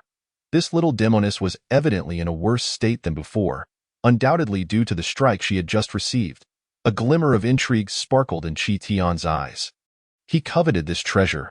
However, first, he needed to deal with its current mistress. I see now. Su Lingyu exclaimed with sudden clarity, her expression turning indifferent as she remarked, I shall see just how long your tortoise shell can withstand. Before her words had fully dissipated, she struck down once more. Within the blood-red barrier, Zhao Mu noticed Yin Bingqing's condition visibly deteriorating. Yet, this was of little consequence, as he was now certain that this object was most likely the soul-devouring blood pearl. As long as they executed the blood spirit escape, he and Yin Bingqing would be able to evade their peril. Senior sister, is this pearl called the soul-devouring blood pearl? Yes. It has recognized you as its master. Hasn't it? Indeed. Then the blood spirit escape. Yin Bingqing cast a curious glance at Zhao Mu, puzzled as to how he knew of the soul-devouring blood pearl and its blood spirit escape. But that was not important. Regardless of his knowledge, if he desired it, she would have no qualms about gifting it to him. What mattered now was their escape. Yet, concerning the blood spirit escape, after a brief silence, Yin Bingqing raised her gaze, her icy eyes fixed on Zhao Mu, shaking her head slightly. We cannot use the blood spirit escape. What? Zhao Mu was momentarily bewildered, unable to grasp the meaning behind Yin Bingqing's words. The soul-devouring blood pearl can temporarily elevate my cultivation by 2 major realms. Yin Bingqing's dark violet pupils swept across the area, her tone calm. There should be no one here at the celestial phenomenon stage, right? Zhao Mu stared blankly at Yin Bingqing, wanting to exclaim. Senior sister, your character arc is somewhat unraveling. Clearly, he possesses a somewhat naive demeanor. yet he is capable of uttering such imposing words. However, how is it that he remains unaware of the blood-devouring Spirit Pearl's remarkable abilities? To elevate oneself by 2 significant realms is not merely extraordinary, it is nothing short of miraculous.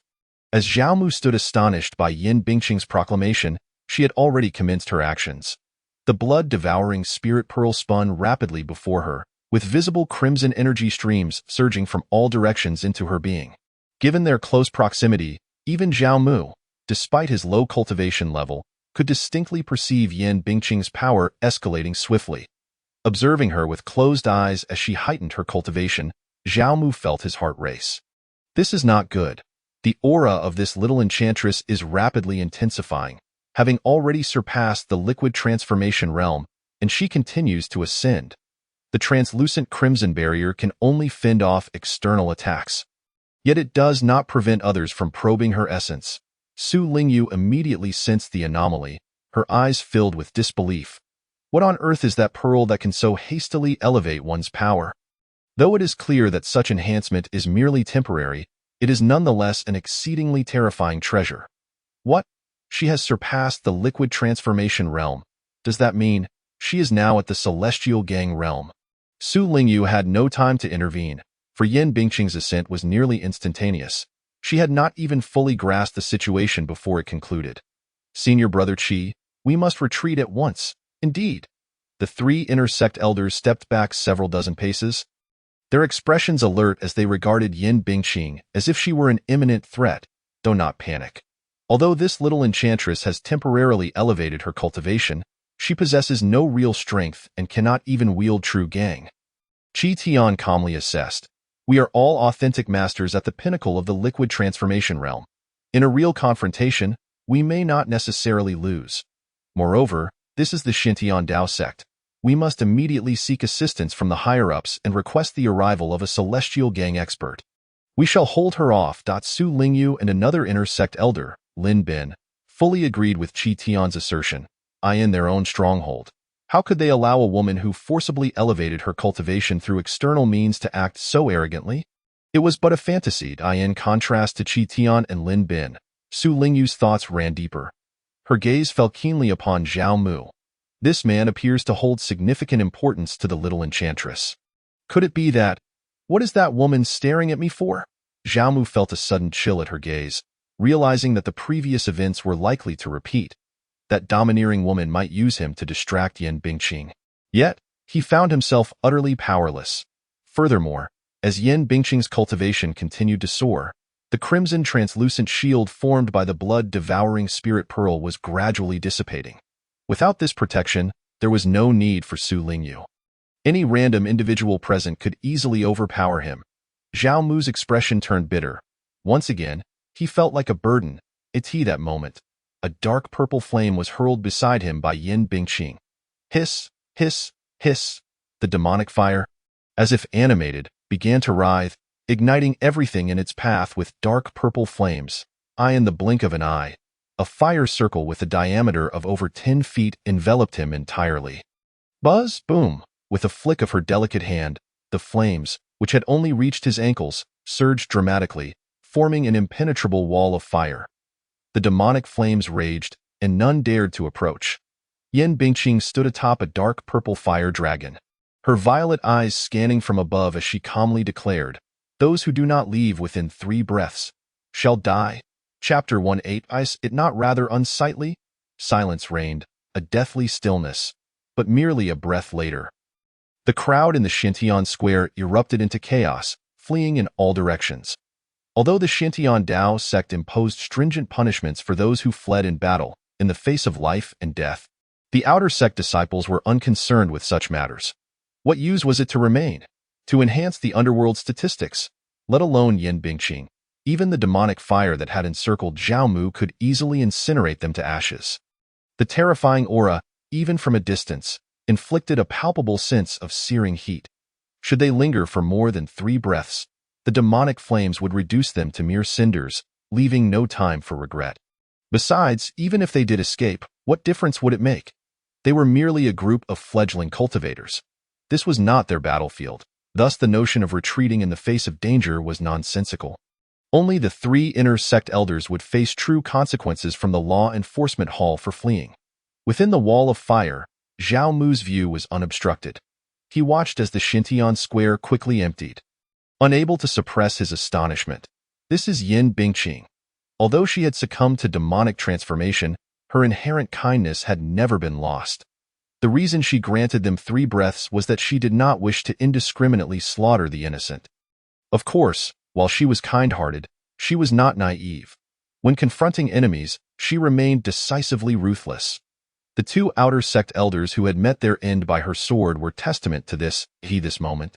In her eyes, her enemies were solely the 3 outer sect elders. Should she incapacitate them, she could safely depart with him.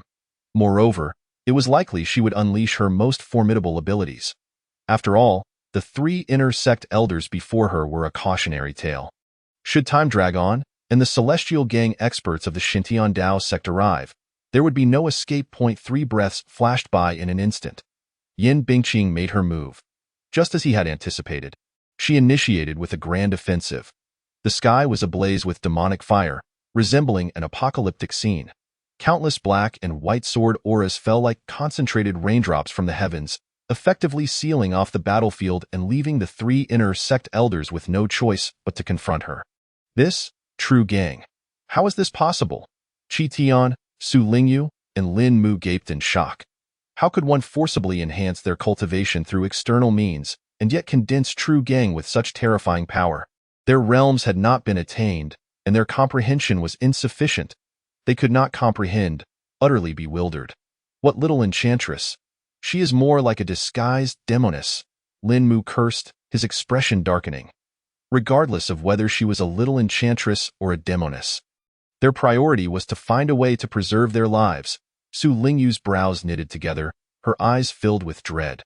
The demonic fire intermingled with true gang rendered the shield she conjured as fragile as paper. Effortlessly penetrating through, hiss, sizzle. Almost instantly, she was ensnared by a wisp of demonic fire, akin to a bone-deep parasite, utterly inescapable. The terrifying heat and its bizarre capabilities swiftly invaded her body, rendering half of her form incapacitated. The air was thick with the scent of charred flesh. Her piercing scream was abruptly silenced, for Su Lingyu was instantaneously consumed by the demonic fire, extinguishing her life force. Junior sister, senior sister. Qi Tian and Lin Mu's eyes widened in horror. A perfected master of the liquid transformation realm had vanished in an instant. Did that mean they were next? Where were the Celestial Gang experts of the sect? As they beheld the unending waves of demonic fire approaching, despair enveloped Qi Tian and Lin Mu.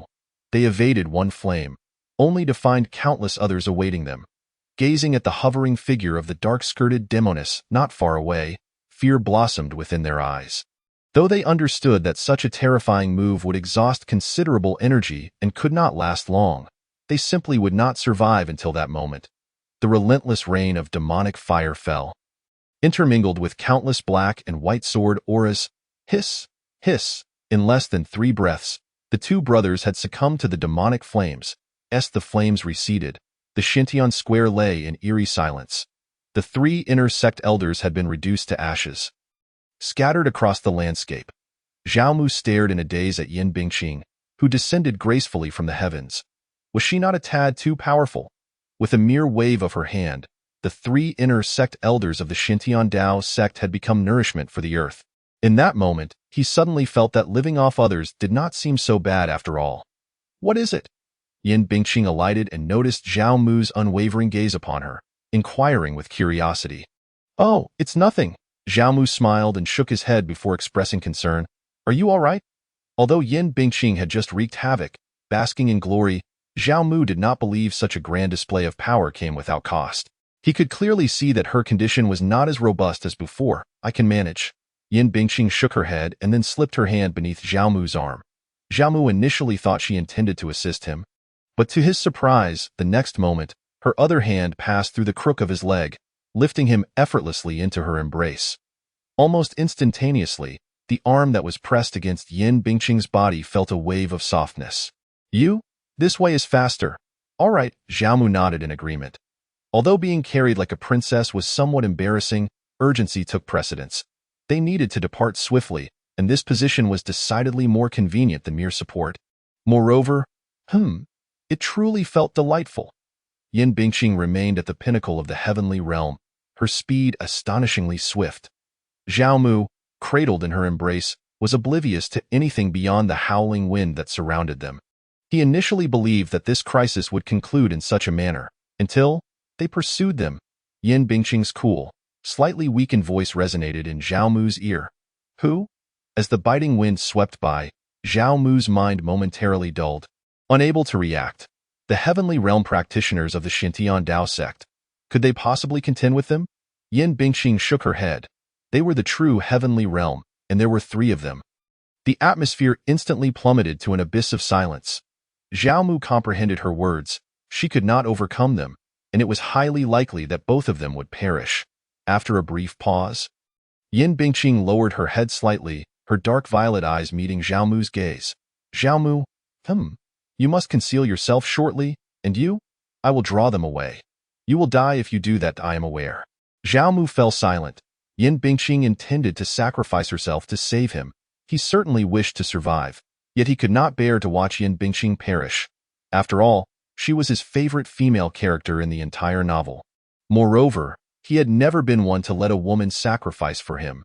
But how could they extricate themselves from this predicament? 3 heavenly realm practitioners were no trivial matter, with Yin Bingqing weakened and burdened by him.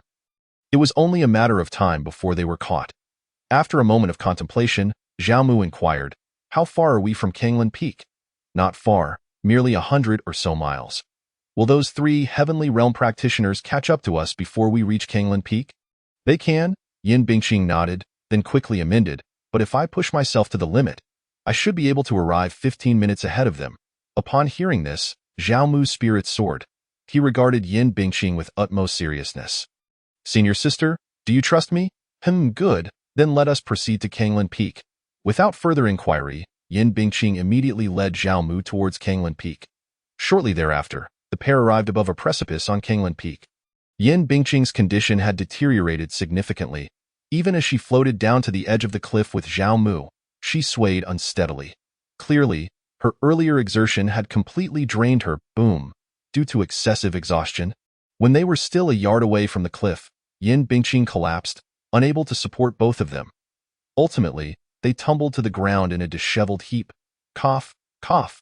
The violent impact caused Zhao Mu to cough violently, exacerbating his previously stabilized injuries, and he spat a small amount of blood. However, overall, he was still capable of movement. In contrast, Yin Bingqing fared much worse. After the fall, she lay sprawled on the ground, devoid of the strength to rise. Senior sister, you? Zhao Mu staggered closer, helping Yin Bingqing to rest against him. The fall had caused her veil to disappear, revealing her true visage, leaving Zhao Mu momentarily stunned. Sensing Zhao Mu's reaction, Yin Bingqing spoke weakly. Am I very ugly? Did I frighten you? Chapter 19. Blood Abyss. Under the moonlight, Yin Bingqing let her head droop, using the last remnants of her strength. She feared that her hideous face would terrify Zhao Mu. Yet, a large, warm hand suddenly cupped her chin, preventing her head from drooping further. As she lifted her gaze, it met Zhao Mu's eyes. His expression was complex, as if he were admiring her. Yin Bingqing was confident in her perceptiveness, having never erred in her assessments due to her innate sensitivity. But how could he appreciate someone so ugly? Could it be that he truly possessed some peculiar preference? Beyond admiration, she also discerned a hint of amusement in his gaze. However, she was uncertain what this amusement signified. Ugly? Observing Yin Bingqing's somewhat anxious, timid demeanor, Zhao Mu suddenly chuckled and nodded. It's quite ugly. But that's all right. I actually like you this way, ha. The natural seal of her Shura demon heart had already shattered. How could Yin Bingqing possibly be ugly?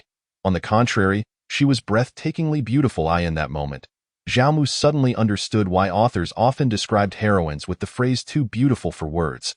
There existed a beauty that transcended all existing vocabulary. He also finally comprehended why, later in the story, the extraordinarily beautiful heroine Xiaoruoshi felt an instinctive jealousy upon witnessing Yin Bingqing's true appearance. Yet, it seemed that Yin Bingqing remained oblivious to her transformation. At that moment, she She gazed at Zhao Mu with a peculiar expression, silent. It appeared she was perplexed by the existence of a man who liked ugly women. How strange. Nevertheless, Zhao Mu's unwavering lack of disdain genuinely lifted her spirits. Zhao Mu, what should we do now? After a brief silence, Yin Bingqing expressed her concerns. In no more than 15 minutes, those 3 Heavenly Realm practitioners will undoubtedly arrive here, and this place seems— She surveyed her surroundings, failing to identify a path for escape.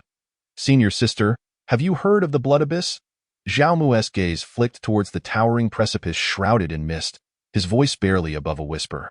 Upon hearing this, Yin Bingqing finally grasped that beneath Kanglan Peak lay the infamous forbidden ground known as the Blood Abyss.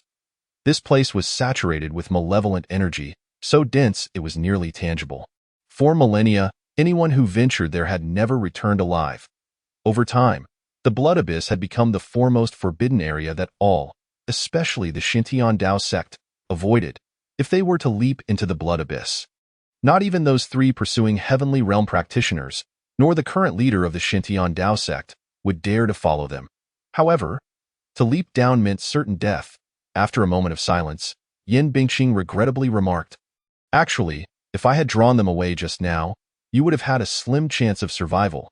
But if we jump into the Blood Abyss— Her words trailed off, yet Zhao Mu understood her implication. Jumping into the Blood Abyss was akin to seeking death. However, having read the novel, Zhao Mu was acutely aware that leaping into the Blood Abyss was not tantamount to certain death. Rather, there remained a glimmer of hope.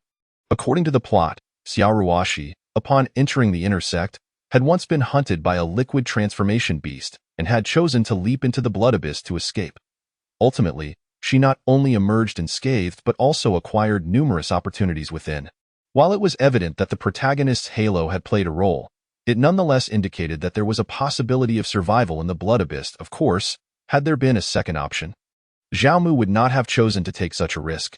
After all, neither he nor Yin Bingqing were the protagonists, devoid of any protagonist's halo. The chances of survival were indeed slim. Yet, if they were caught by the 3 Heavenly Realm practitioners behind them, they would be left with no hope whatsoever. As for having Yin Bingqing draw the enemies away, that was something he could not bring himself to do, nor would he ever allow it. Senior sister, do you think I'm seeking death? Yin Bingqing stared at him blankly. Although she did not speak, her eyes eloquently conveyed everything. Hee. Zhao Mu chuckled lightly. Senior sister, how about we make a wager? What wager?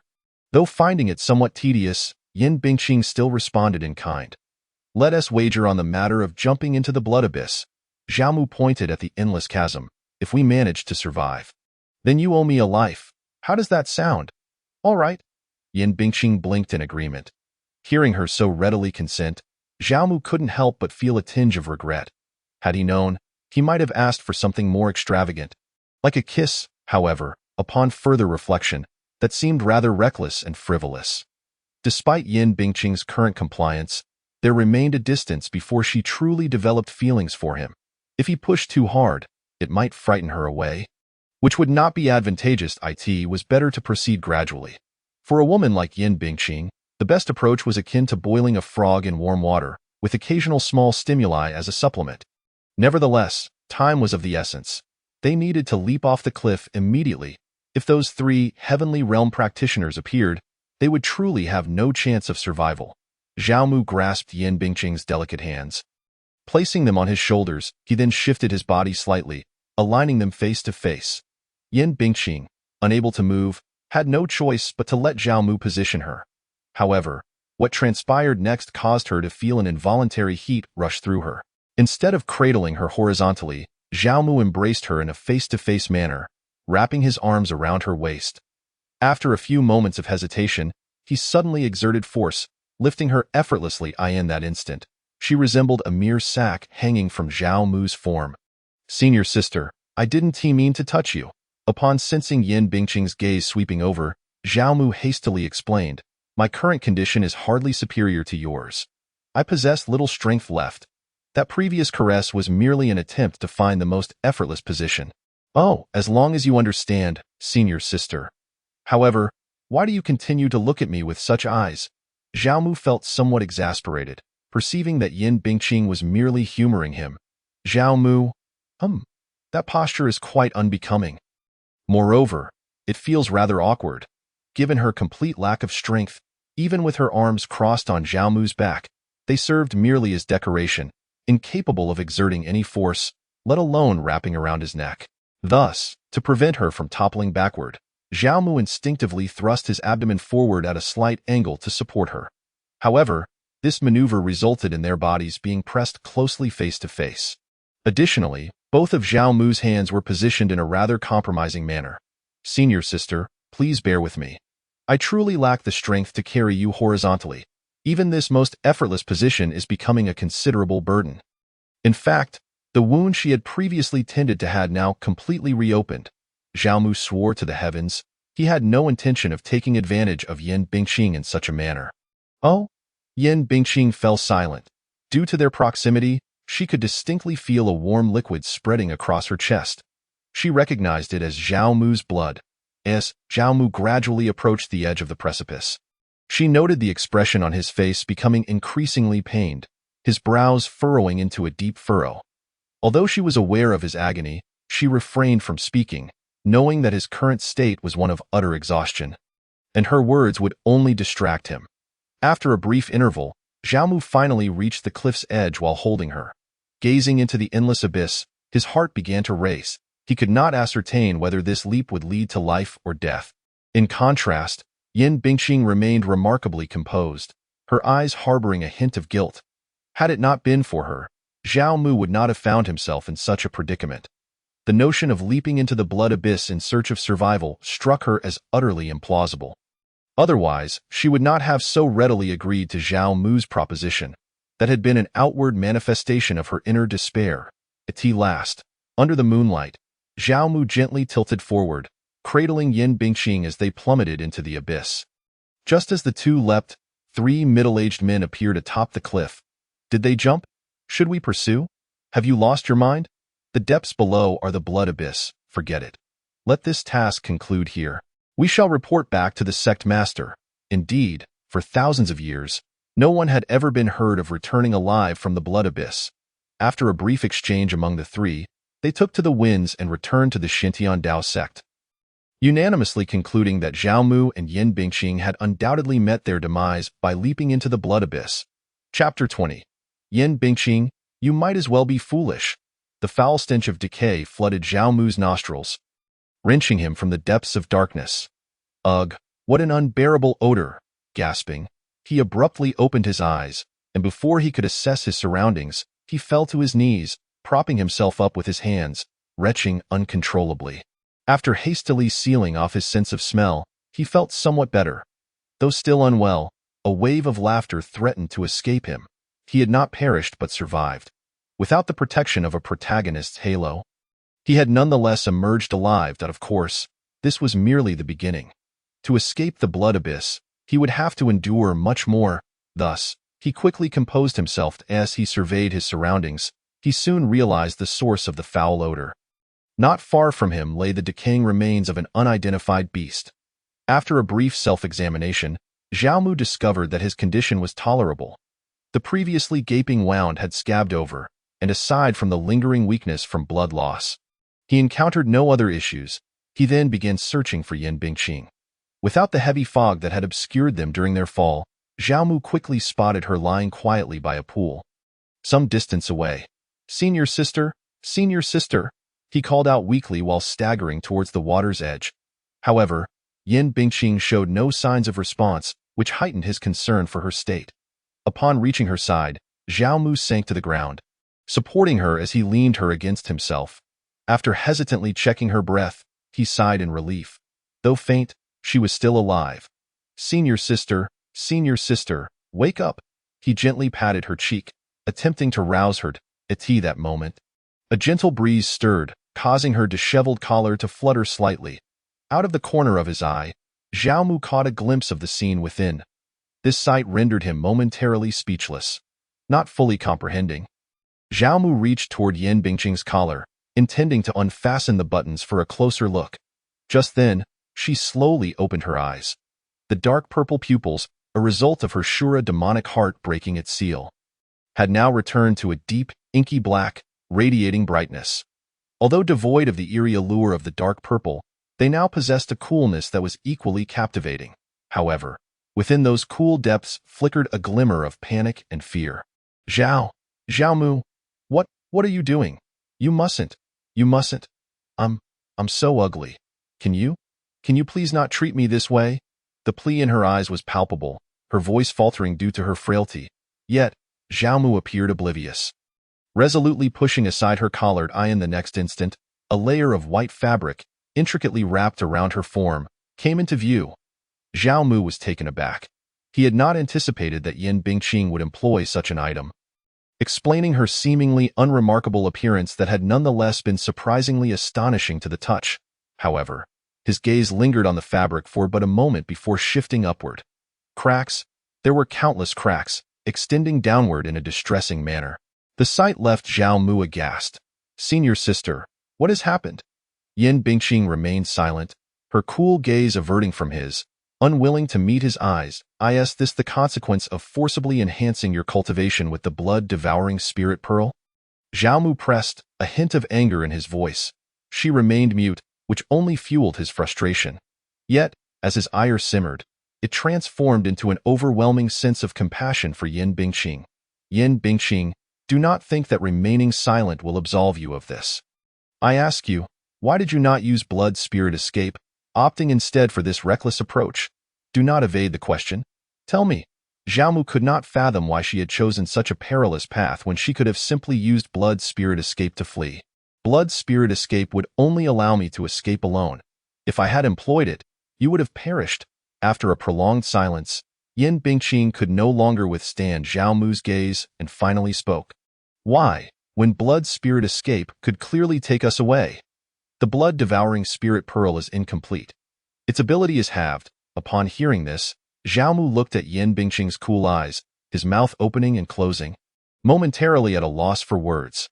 After a lengthy silence, he reached out to Yin Bingqing, assisting her in adjusting her clothing. Yin Bingqing said nothing, quietly observing him as he dressed her. Zhao Mu remained silent, and she too was unsure of what to say. The somber atmosphere lingered until Zhao Mu fastened the final button. Senior sister, is the negative effect of utilizing the blood-devouring spirit pearl to enhance cultivation reversible? Yin Bingqing fell silent once more. A chill gripped Zhao Mu's heart as he pressed on. Could it be that there is no hope? She remained silent, yet her demeanor conveyed the answer. Did you know from the outset that you would die? This time, Yin Bingqing offered a definitive response. So, earlier, you were fully aware that you had no chance of survival, yet you suggested helping me divert those 3 celestial gangs? Yin Bingqing ceased her silence. Recognizing his intelligence, even without her words, he could deduce the truth. But why then did you heed my advice and come to Kanglin Peak? This aspect puzzled Zhao Mu greatly. You are far too weak. Even if I successfully diverted those 3 celestial gangs, you would still likely fall prey to others' pursuit. At that moment, seeing your confident demeanor, I naturally chose to follow your lead. After all, it increased your chances of survival. Too weak. This evaluation elicited a bitter smile from Zhao Mu. Indeed, he was exceedingly weak. Even a couple of outer disciples could easily incapacitate him. Moreover, they had not strayed far from the Xintiandao sect. Should the sect dispatch outer disciples to search for him, his chances of escape would be virtually non-existent. After a moment of silence, Zhao Mu lifted his gaze to meet Yin Bingqing's eyes. Why? Yin Bingqing appeared somewhat bewildered. Why, when he could easily extricate himself, would he choose to risk his life to aid her in escaping? If it weren't for me, you wouldn't be enduring this at all. You are entirely entangled because of me. In such circumstances, how could I possibly stand by and watch you perish? Yin Bingqing. You know, what I wish to hear is not this. Yin Bingqing fell silent. Withdrawing her gaze from Zhao Mu. Liard it was he who had declared his feelings for her, and it had nothing to do with her. She should not feel any burden. Yet now he was pressing her for a response. Though he was indeed quite admirable, and being with him felt remarkably comfortable, she could not bring herself to utter those words. After all, she felt she was beyond saving. How could she voice such sentiments? Silence would suffice. Yin Bingqing evaded, but Zhao Mu had no intention of letting her off the hook. He was no fool, and some things could not be concealed. This foolish woman was undoubtedly convinced that she was beyond redemption, hence her reluctance to burden him further. However, while they both understood the truth, Zhao Mu was not prepared to expose it. He was determined to see just how long Yin Bingqing could maintain her stubborn faade. Die? Dream on. I will ensure you survive. Zhao Mu, what are you doing? Yin Bingqing noticed Zhao Mu's hands suddenly reach for her lower back. Yin Bingqing, you might as well be stupid, Zhao Mu scolded with a stern expression. What else could I do but save your life? Do not forget, before we leaped off the cliff, you promised me that as long as we entered the blood abyss alive, you would owe me a life. Now, your life is mine. Without my consent, you shall not die. Yin Bingqing stared blankly at Zhao Mu's flustered demeanor. Then, the corners of her mouth curled up slightly. For the first time, she revealed a smile. It was exquisite, almost mesmerizing. Zhao Mu. Chapter 21. Teaching the female demoness. Yin Bingqing's smile was enchanting. Yet, this did not deter Zhao Mu from continuing his actions. He first positioned Yin Bingqing's hands on his shoulders, adjusted his body, and then slid his hands beneath her waist, gently caressing. Why did the second time last longer than the first? Yin Bingqing's clear, cold eyes remained fixed on Zhao Mu's, although she felt a bit shy, and even experienced a peculiar tingling sensation. She was entirely powerless to stop Zhao Mu and could only let him take control. Furthermore, she had never considered refusing. She was not foolish. She could see that Zhao Mu was being intentional, seemingly venting his frustrations. At the same time, he appeared to genuinely enjoy this position. She was nearing the end of her life and had nothing to offer him. Since he relished it, she might as well indulge him. Once again, they fell into that awkward position. Yet Yin Bingqing realized that she did not utterly despise it. Rather, lying upon him provided an inexplicable sense of security, even comfort. Zhao Mu, what now? Why do you like me when I'm so ugly? It seemed as if facing death had prompted Yin Bingqing to speak more freely, as if she wished to articulate all her thoughts in her final moments. Ugly? Upon hearing that word, Zhao Mu without hesitation scooped Yin Bingqing up and carried her to the edge of the pool, leaning slightly to bring her face close to the crystal-clear water. This? Yin Bingqing passively gazed at the water's surface, instantly taken aback by the reflection staring back at her. This is me? Not you. Could it be me? Zhao Mu chuckled incredulously. Do I really appear that effeminate? Effeminate? Yin Bingqing blinked her cold eyes, understanding the individual word, but not its meaning in this context. It means you look like a woman. Zhao Mu patiently clarified. No, Zhao Mu, you are very masculine. Yin Bingqing looked at Zhao Mu with utmost certainty. Having said that, she turned her gaze back to the water, fixated on her reflection. The dark marks on her face were gone. Truly gone. She had become beautiful. After staring for a long while, Yin Bingqing finally withdrew her gaze, leaning back into Zhao Mu's embrace once more. Listening to his somewhat weakened heartbeat, she suddenly spoke with reluctance. Zhao Mu? I do not wish to die. Previously, her resistance towards Zhao Mu stemmed from the abruptness of the situation and her belief that she was too ugly to deserve him. For this reason, even when faced with death, she could remain remarkably composed. Because even if she lived, she lacked the courage to accept Zhao Mu's affections. Life remained bleak and days devoid of hope. How could she feel any reluctance? But now, she had become beautiful, and the shackles within her heart had suddenly vanished. She did not want to die at all. She wished to remain by his side forever. Yet reality was harsh. For by forcibly elevating her cultivation by 2 realms, her physical form had been shattered, rendering her condition beyond remedy. She wished to live, but it was no longer possible. Hearing this, Zhao Mu was left utterly perplexed. What was going on? Had his previous words fallen on deaf ears? Wait. He suddenly realized something and looked down at Yin Bingqing. Yin Bingqing. Huh? Look up and meet my gaze. Oh, were you not listening, or do you not believe me? Observing Yin Bingqing's silence, Zhao Mu understood he had guessed correctly. She simply did not believe he could save her. Zhao Mu felt inexplicably vexed and raised his hand to lightly smack the area a few inches below Yin Bingqing's waist. Ouch! Yin Bingqing jumped in surprise, mumbling, Zhao Mu, why did you hit me? This is a lesson for your distrust. Zhao Mu maintained a stern expression, unconcerned that his actions would frighten Yin Bingqing away. Because some things, even without being explicitly stated, could be felt clearly. when Yin Bingqing looked at him with reluctant eyes and uttered the words, "Zhao Mu, I do not wish to die," he understood that there was no longer any barrier between them. Although he did not know why Yin Bingqing had suddenly changed, he was certain that he had won her over. Her reluctance was not aimed at this extravagant world, but at him, Zhao Mu. Their gazes locked. Yin Bingqing suddenly realized that Zhao Mu was not joking. "Really? Is it true? What? Is one slap not enough? Would you like another?" Zhao Mu raised an eyebrow, speaking in a slightly threatening tone. Meanwhile, the hand supporting her right hip hovered in the air, poised to deliver another lesson. After confirming, Yin Bingqing's spirit soared. "Zhao Mu, I was wrong. Please do not hit me again. My body is almost on the verge of collapse, and I cannot withstand it. If you are truly angry, could you wait until I recover before hitting me?" Noticing that Zhao Mu merely stared at her without responding, she worried that her offer was insufficient and quickly added, "If one slap is not enough, then I permit you to hit me a few more times to vent your frustration, and I will not use my powers to resist, all right?" Zhao Mu stared blankly at Yin Bingqing. Is this a bit too obedient? Nevertheless, he found it quite delightful. "Ha ha, all right, you said it. I want to go back on my word." Seeing that Zhao Mu was no longer angry, Yin Bingqing smiled for the second time and promptly inquired, "But how will you save me?" Although she trusted Zhao Mu, she could not fathom any means in this world to rescue her from her current state. After all, she had forcibly elevated 2 realms using the blood-devouring spirit pearl. If such injuries could be healed, wouldn't that make her combat prowess extraordinary? It is essential to note that the blood-devouring spirit pearl's ability was not a one-time affair.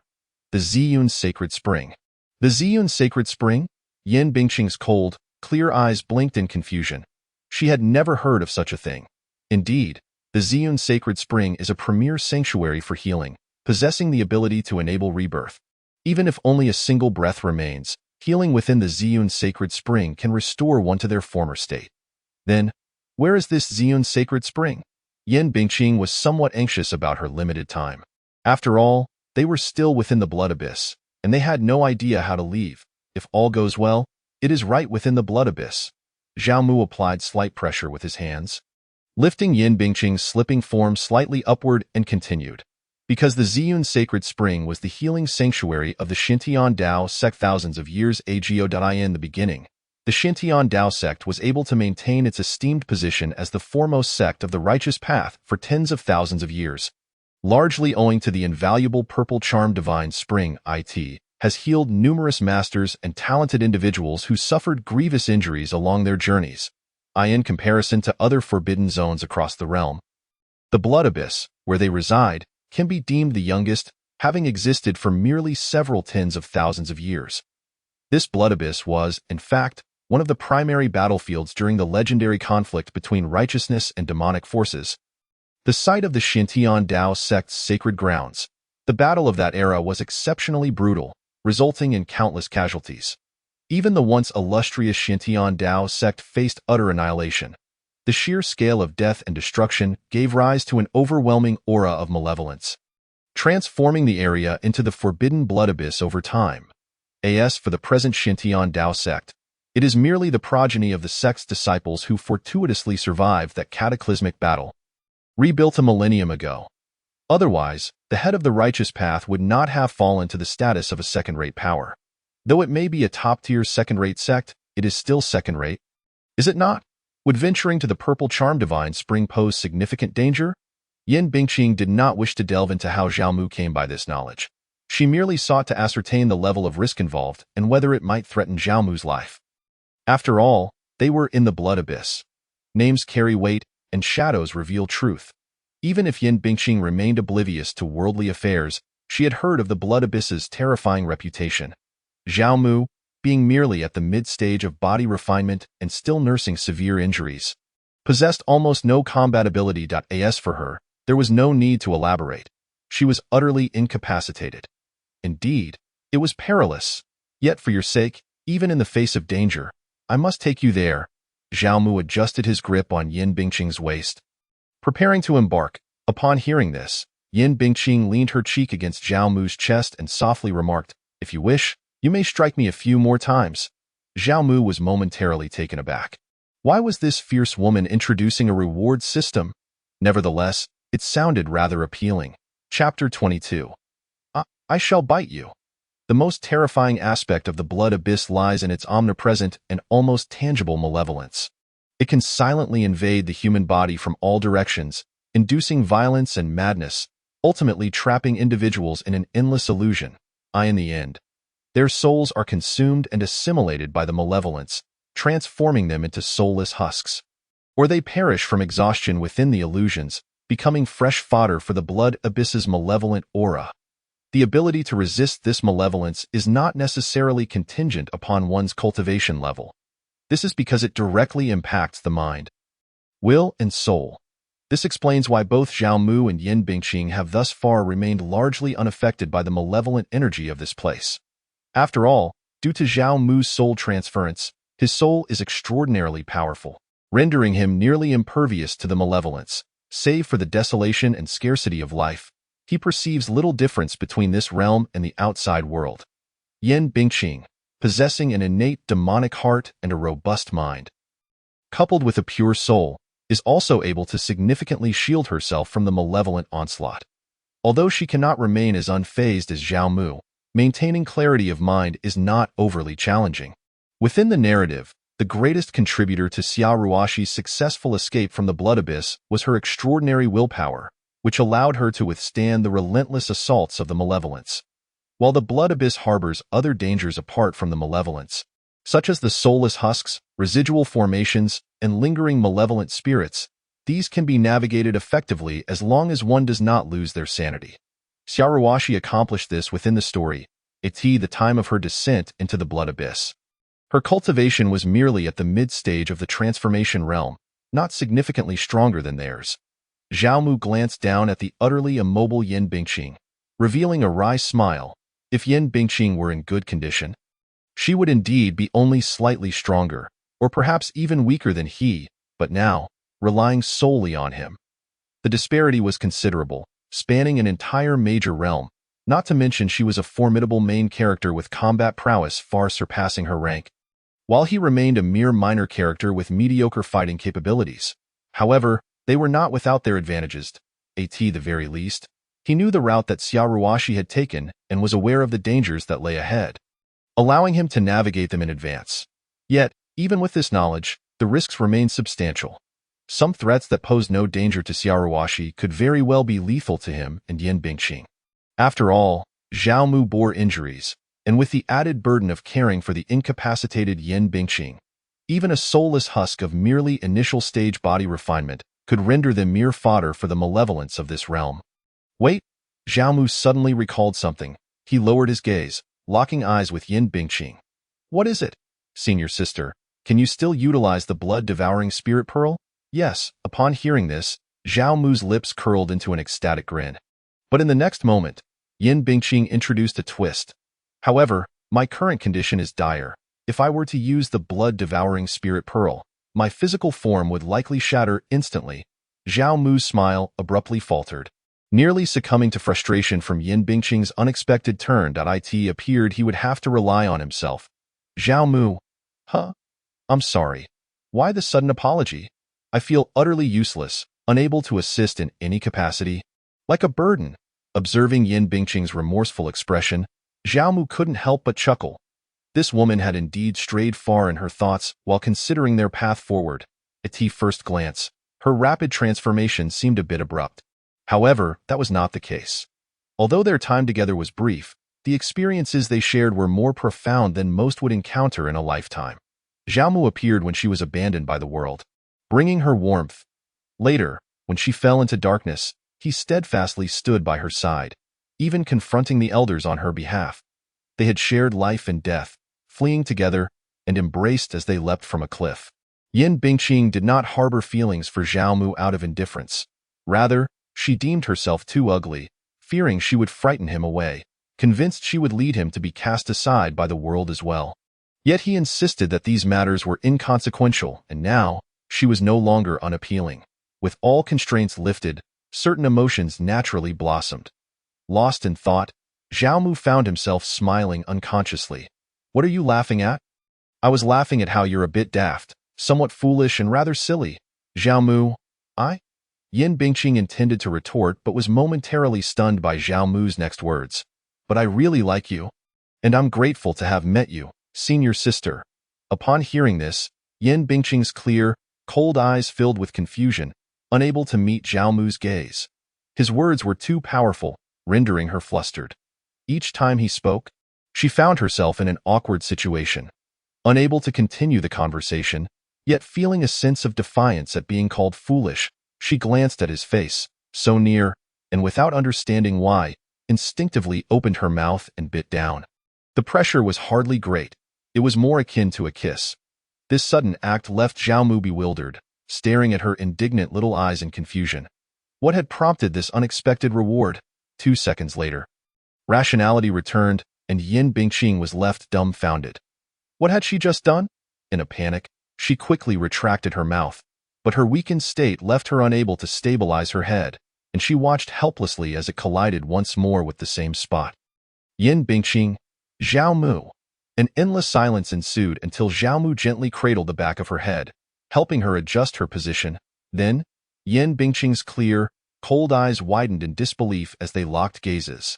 She attempted to escape but found herself utterly powerless, and thus, half a day later, Zhao Mu, having cautiously traversed several dozen miles, found a safe place to rest. He was injured, and moreover, he was hungry and needed to replenish his strength. Thankfully, his previous incarnation had a penchant for indulgence, filling his Qinquan bag with numerous delectable items. Otherwise, in this desolate blood abyss, he might very well starve to death. Lowering Yin Bingqing gently, he allowed her to lean against him. Zhao Mu retrieved some food and brought it to her lips, but she refused to open her mouth. Seeing this, Zhao Mu felt a sense of helplessness. His daft senior sister was still sulking. Yet, he could not blame her. How could he have known that Yin Bingqing's bite was not a reward, but rather a reaction to his teasing her as a fool, prompting her to instinctively open her mouth to take a bite? And one was not enough. She had gone for a second. Naturally, Zhao Mu assumed that Yin Bingqing was simply acting on her feelings and cooperating with him. The result of this misunderstanding was that for an entire half-day, Yin Bingqing had not uttered a single word to him. All right, stop sulking. If you truly feel aggrieved, I won't move. You can just bite me back. Zhao Mu wore an expression of surrender, then gently brushed the chicken leg against Yin Bingqing's delicate lips. Come on, eat a little. Upon hearing his words, Yin Bingqing cast him a lingering glance filled with a hint of melancholy, softly muttering, Scoundrel, scoundrel, scoundrel. All right, I am indeed a scoundrel. Now eat up. Zhao Mu found himself both amused and exasperated. For he knew that Yin Bingqing was not truly angry but merely shy. After uttering her 3 scoldings, she seemed to have loosened up a bit, as expected. In the next moment, her delicate lips parted slightly. Observing this, Zhao Mu smiled and brought the chicken leg closer. Yin Bingqing took small bites, occasionally stealing glances at Zhao Mu, but unfortunately, she was caught each time. Zhao Mu said nothing, responding only with a smile. Over time, they grew accustomed to this routine. After feeding Yin Bingqing, Zhao Mu began to ravenously devour his own food, as he was exceedingly hungry. Yet, at that moment, a frown creased his brow. What is it? Yin Bingqing asked with a hint of concern, her eyes blinking gently. A foul odor was wafting towards them, and it was gradually approaching. Zhao Mu's expression turned grave, due to the strength of his soul. His senses were far more acute than those of ordinary individuals. He understood all too well what this anomaly signified. Chapter 23. The assistance of the 3-headed hound. The safe spot chosen by Xiao Ruoxi posed no issues whatsoever. However, Zhao Mu's cultivation was inferior to hers, and he was injured, not to mention carrying Yin Bingqing along. In terms of both speed and endurance, he could not compare to Xiao Ruoxi. Hence, the safe point he selected was not the same location where Xiao Ruoxi had temporarily paused. The safety of his choice was far from guaranteed. Initially, Zhao Mu merely intended to take a brief rest, eat something to regain his strength, and then continue on his way, planning to rest properly upon reaching the safe point Xiao Ruoxi had chosen in this narrative. Little did he expect that an unforeseen incident would strike without warning. If it were merely an unpleasant odor, there would be no need for alarm. After all, along their journey, they had encountered more than one deceased beast in various stages of decay. However, This foul scent was mobile. What this implied was all too clear. What should we do? Yin Bingqing's cool eyes flickered as she retracted her earlier slight grievance towards Xiaomu. Do not worry. Let us find a place to hide. Based on the foul odor, Xiaomu deduced that what was approaching them was likely a soulless creature, its mind invaded by malevolent energy. These beings did not possess the consciousness to attack. They acted purely on instinct. He surmised that it had caught a whiff of their scent, which prompted its approach, as long as they concealed their presence and remained hidden until it retreated. They would be safe. Scanning the surroundings, Xiaomu fortuitously discovered a pile of scattered stones deep within the cave, and upon closer inspection, he found a small yet well-concealed space beneath the rubble. For sentient beings, entering the cave would certainly entail investigating such a conspicuous hiding spot. Yet for those devoid of reason, if it was not visible within their line of sight, it simply did not exist. And they would turn away. Come, let us hide there. Xiaomu pointed towards the pile of stones, tossing the uneaten food onto the ground without a moment's hesitation, reaching for Yin Bingqing without even wiping his hands. The food on the ground. Yin Bingqing began to caution it is of no consequence. Leaving it here will serve to confuse that creature's judgment, Xiaomu replied, deliberately retrieving several strongly scented items from his storage ring and tossing them onto the ground as well. Yin Bingqing, unfamiliar with the blood abyss, could not comprehend the deeper meaning behind Xiaomu's actions. Yet she did not inquire further, for she trusted him implicitly. He was always dependable when it came to important matters. In no time, she felt two warm palms settle upon her. This time, there was no lingering touch. He firmly lifted her into his arms. Indeed, he had intended this all along. Moments later, she found herself once more slung over his shoulder like a mere sack. As he carried her into the cramped space beneath the pile of stones. This space was truly minuscule, so much so that the two were nearly pressed against one another. Senior sister, can you still conceal your presence? The warmth of his breath brushed against Yin Bingqing's face, causing her to feel a slight tickle, and their current position made her hesitant to meet his gaze. I cannot. Upon hearing this, Xiaomu regarded her with utmost seriousness. Senior sister, you must not call me a scoundrel. Yin Bingqing was somewhat perplexed, but in the next instant, the two hands that suddenly grasped her waist made her realize the truth.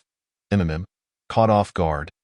Yin Bingqing found her mouth suddenly silenced, her previously calm and indifferent eyes widening in surprise.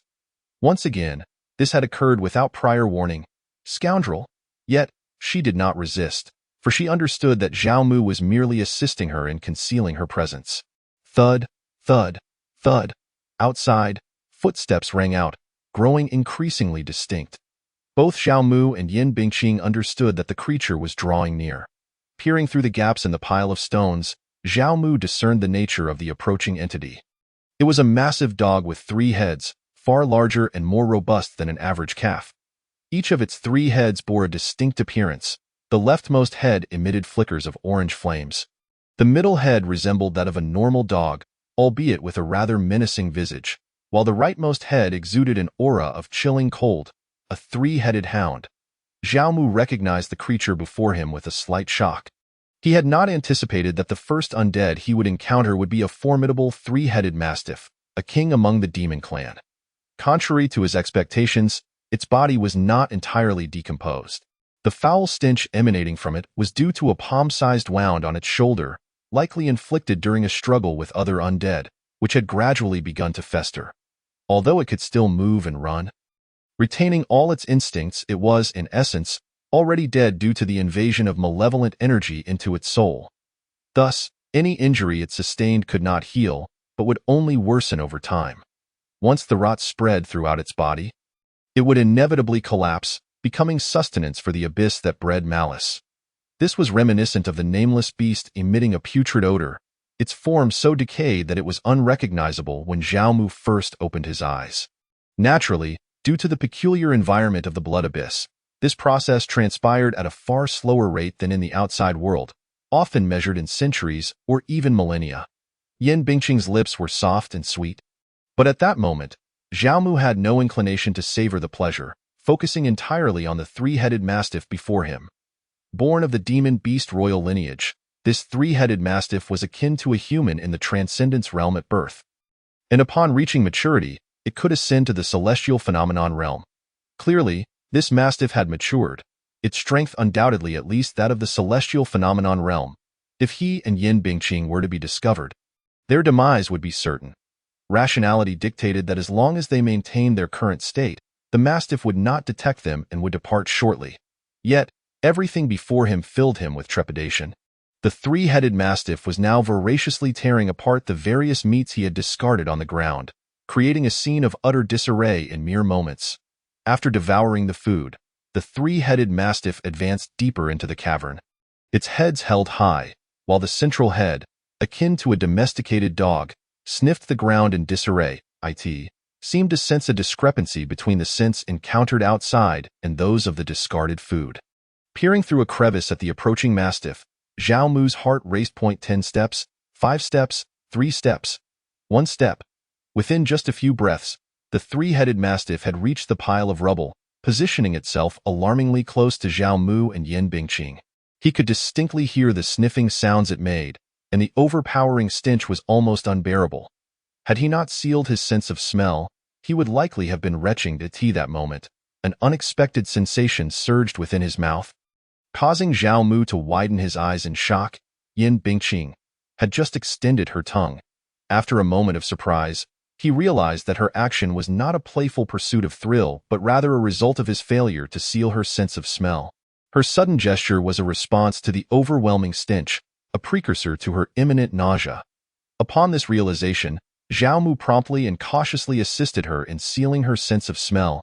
Yin Bingqing's cool, clear eyes blinked at him twice, seemingly expressing her gratitude. In turn, Zhao Mu reciprocated with a blink. 1 second, 2 seconds, several seconds passed.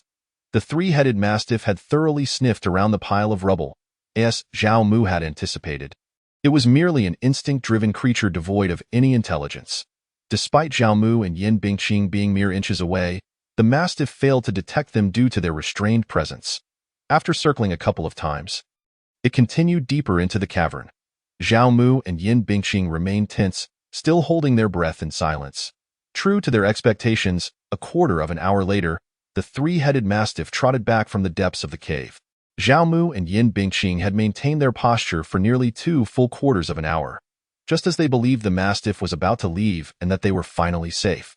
The creature unexpectedly lay down at the cave's entrance.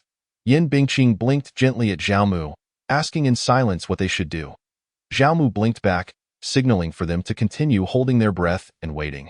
As dusk descended and moonlight filtered through the cave's entrance, Zhao Mu and Yin Bingqing remained in their constrained position for an entire hour. Although soft, sweet, and fragrant, Zhao Mu no longer perceived it as enjoyment but rather as torment. This was not due to any aversion to Yin Bingqing's delicate lips, nor was it the result of prolonged immobility causing numbness in his limbs. Rather, it was the presence of the creature guarding the cave entrance that necessitated Zhao Mu's assistance in restraining Yin Bingqing's breath. Had Zhao Mu been at the celestial phenomenon realm, the liquid realm, or even the spiritual essence realm, he would not have found it torturous. Yet, he was merely a mid-stage body-tempering weakling, still nursing severe injuries. Maintaining such a state of breath restraint demanded a heightened level of mental concentration, which was a considerable burden for him. He felt he was on the verge of breaking. Sensing Zhao Mu's fatigue, a glimmer of determination flashed in Yin Bingqing's cool eyes. In the next instant, Zhao Mu once more perceived an unusual sensation in his mouth. Huh? He widened his eyes in disbelief at Yin Bingqing. Was she about to retch again? But had he not already sealed her sense of smell? How could this be? Wait a moment. Observing her bright eyes, Zhao Mu suddenly comprehended. They were nearly like conjoined twins at that moment. Yin Bingqing could keenly sense the shifts in his emotions. She had intentionally acted thus to distract him from his overwhelming pressure, allowing him a moment of reprieve. Sister, you are too considerate. In the next instant, Yin Bingqing, also sensing the unusual atmosphere, found her previously fair face slightly flushed. Her cool eyes blinked at Zhao Mu in just the right manner. Their gazes met, and time seemed to freeze. After a few breaths, Zhao Mu felt his spirits lifted considerably. Just then, a piercing howl echoed through the air. Awoo! Through a crevice, Zhao Mu observed that the three-headed mastiff, which had been lying at the cave entrance, had risen at some point and was now howling at the moonlight. The howl lasted only a moment before the three-headed mastiff departed the cave. Yet, Zhao Mu did not immediately relax.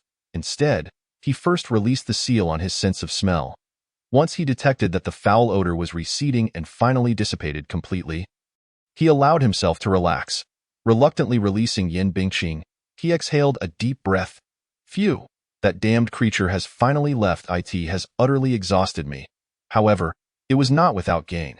At the very least, Zhao Mu's lips curved into a slight smile as he gazed at Yin Bingqing's delicate red lips, seemingly savoring the moment. Noticing his gaze, Yin Bingqing immediately lowered her eyes, and a voice as soft as a whisper reached his ears. I did that to help you. Really? I wasn't lying. Zhao Mu raised an eyebrow, unable to resist teasing Yin Bingqing, leaving her somewhat flustered. After the crisis had passed, Zhao Mu did not dare to linger and promptly took Yin Bingqing into his arms once more, resuming their journey. After all, the blood abyss was perilous. It was best to leave as soon as possible. Moreover, Yin Bingqing's condition could not afford any delays. He had noticed even more cracks on her body when they embraced just moments ago. Clearly, her physical state was deteriorating rapidly, yet, this foolish woman never mentioned it. Days later, Zhao Mu finally brought Yin Bingqing to the last resting place of Xiaoruoxi. Was this truly the Xintian Dao sect from tens of thousands of years ago? Yin Bingqing leaned against Zhao Mu's embrace, gazing into the distance where, amidst the faint mist, grand structures could be seen faintly. Zhao Mu gently caressed Yin Bingqing's waist, responding softly. Over the past few days, they had shared numerous experiences.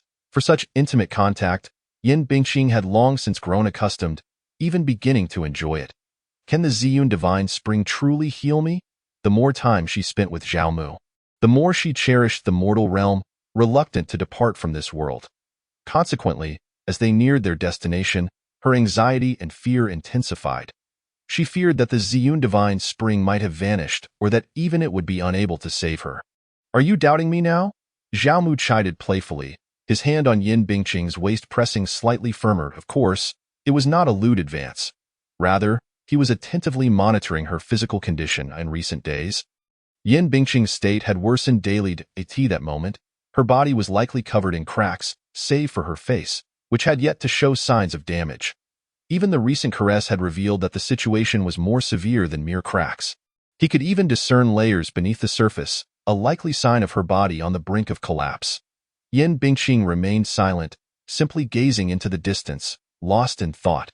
Rest assured, it will be healed. Zhao Mu raised his hand to tuck the stray strands of hair from Yin Bingqing's face behind her ear, softly assuring her, with such a beautiful wife, I must take you back to show my parents. Though such words were uttered, a twinge of anxiety lingered in Zhao Mu's heart. Otherwise, he would not have resorted to the ambiguous phrase barring any unforeseen circumstances to describe the Ziyun Divine Spring. Indeed, according to the narrative, Xiaoruoxi had indeed discovered the Ziyun Divine Spring within the blood abyss and successfully retrieved some. These waters had played a significant role in her journey of growth. However, the circumstances had now changed.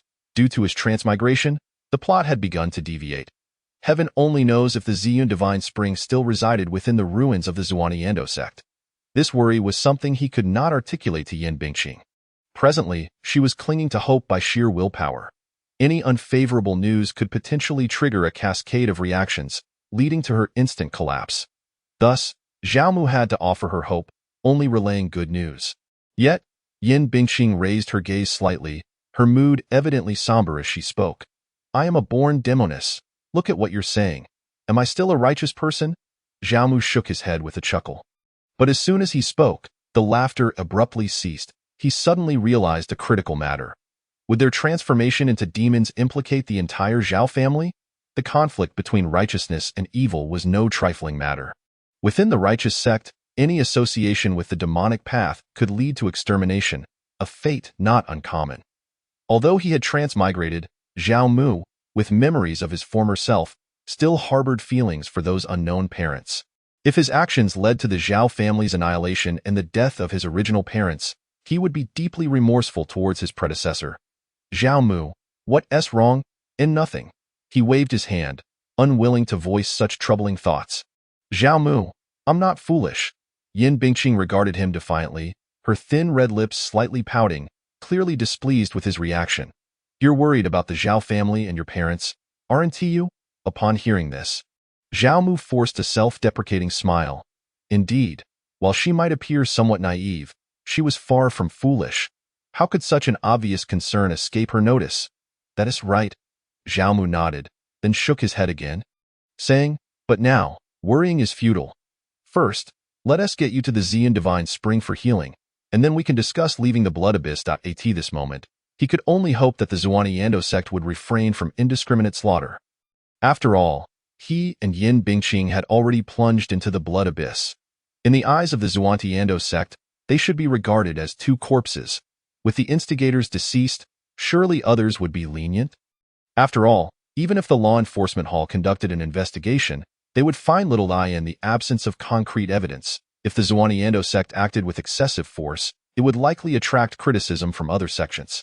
After all, the current Xuan Yando sect was merely a second-rate sect, not the paramount righteous sect of tens of thousands of years ago. After a brief respite, Zhao Mu promptly continued onward, carrying Yin Bingqing towards the ruins of the Xuan Yando sect. Although he maintained a facade of calm, his inner turmoil was palpable. Chapter 25. A Shared Bath. Upon entering the ruins of the Xuan Yando sect, Zhao Mu carried Yin Bingqing, following the path once taken by Xia Ruoxi. Despite the journey proceeding smoothly, it took a full day to reach their destination. The expanse of these ruins was truly vast. It was only natural. As the former leading sect of righteousness, the grounds could not be small. "Is this the Ziyun Divine Spring?" Yin Bingqing's cold eyes shimmered with excitement as they fixated upon a pool of azure water several dozen feet away. Glancing upwards at the still suspended but now dilapidated plaque. Covered in dust, he read, "Revitalization Pavilion." Another glance at the pool revealed its unique azure hue, shimmering with glimpses of silver beneath the surface. After keenly assessing the surroundings, Zhao Mu could ascertain that this water was indeed the Ziyun Divine Spring that had helped the Xuan Yando sect maintain its dominance as the foremost righteous sect tens of thousands of years ago. "Indeed, that is the Ziyun Divine Spring," Zhao Mu affirmed with a smile, nodding at Yin Bingqing before slowly approaching the water. As they drew nearer, merely taking a couple of breaths, Zhao Mu distinctly felt his exhausted body rejuvenating rapidly.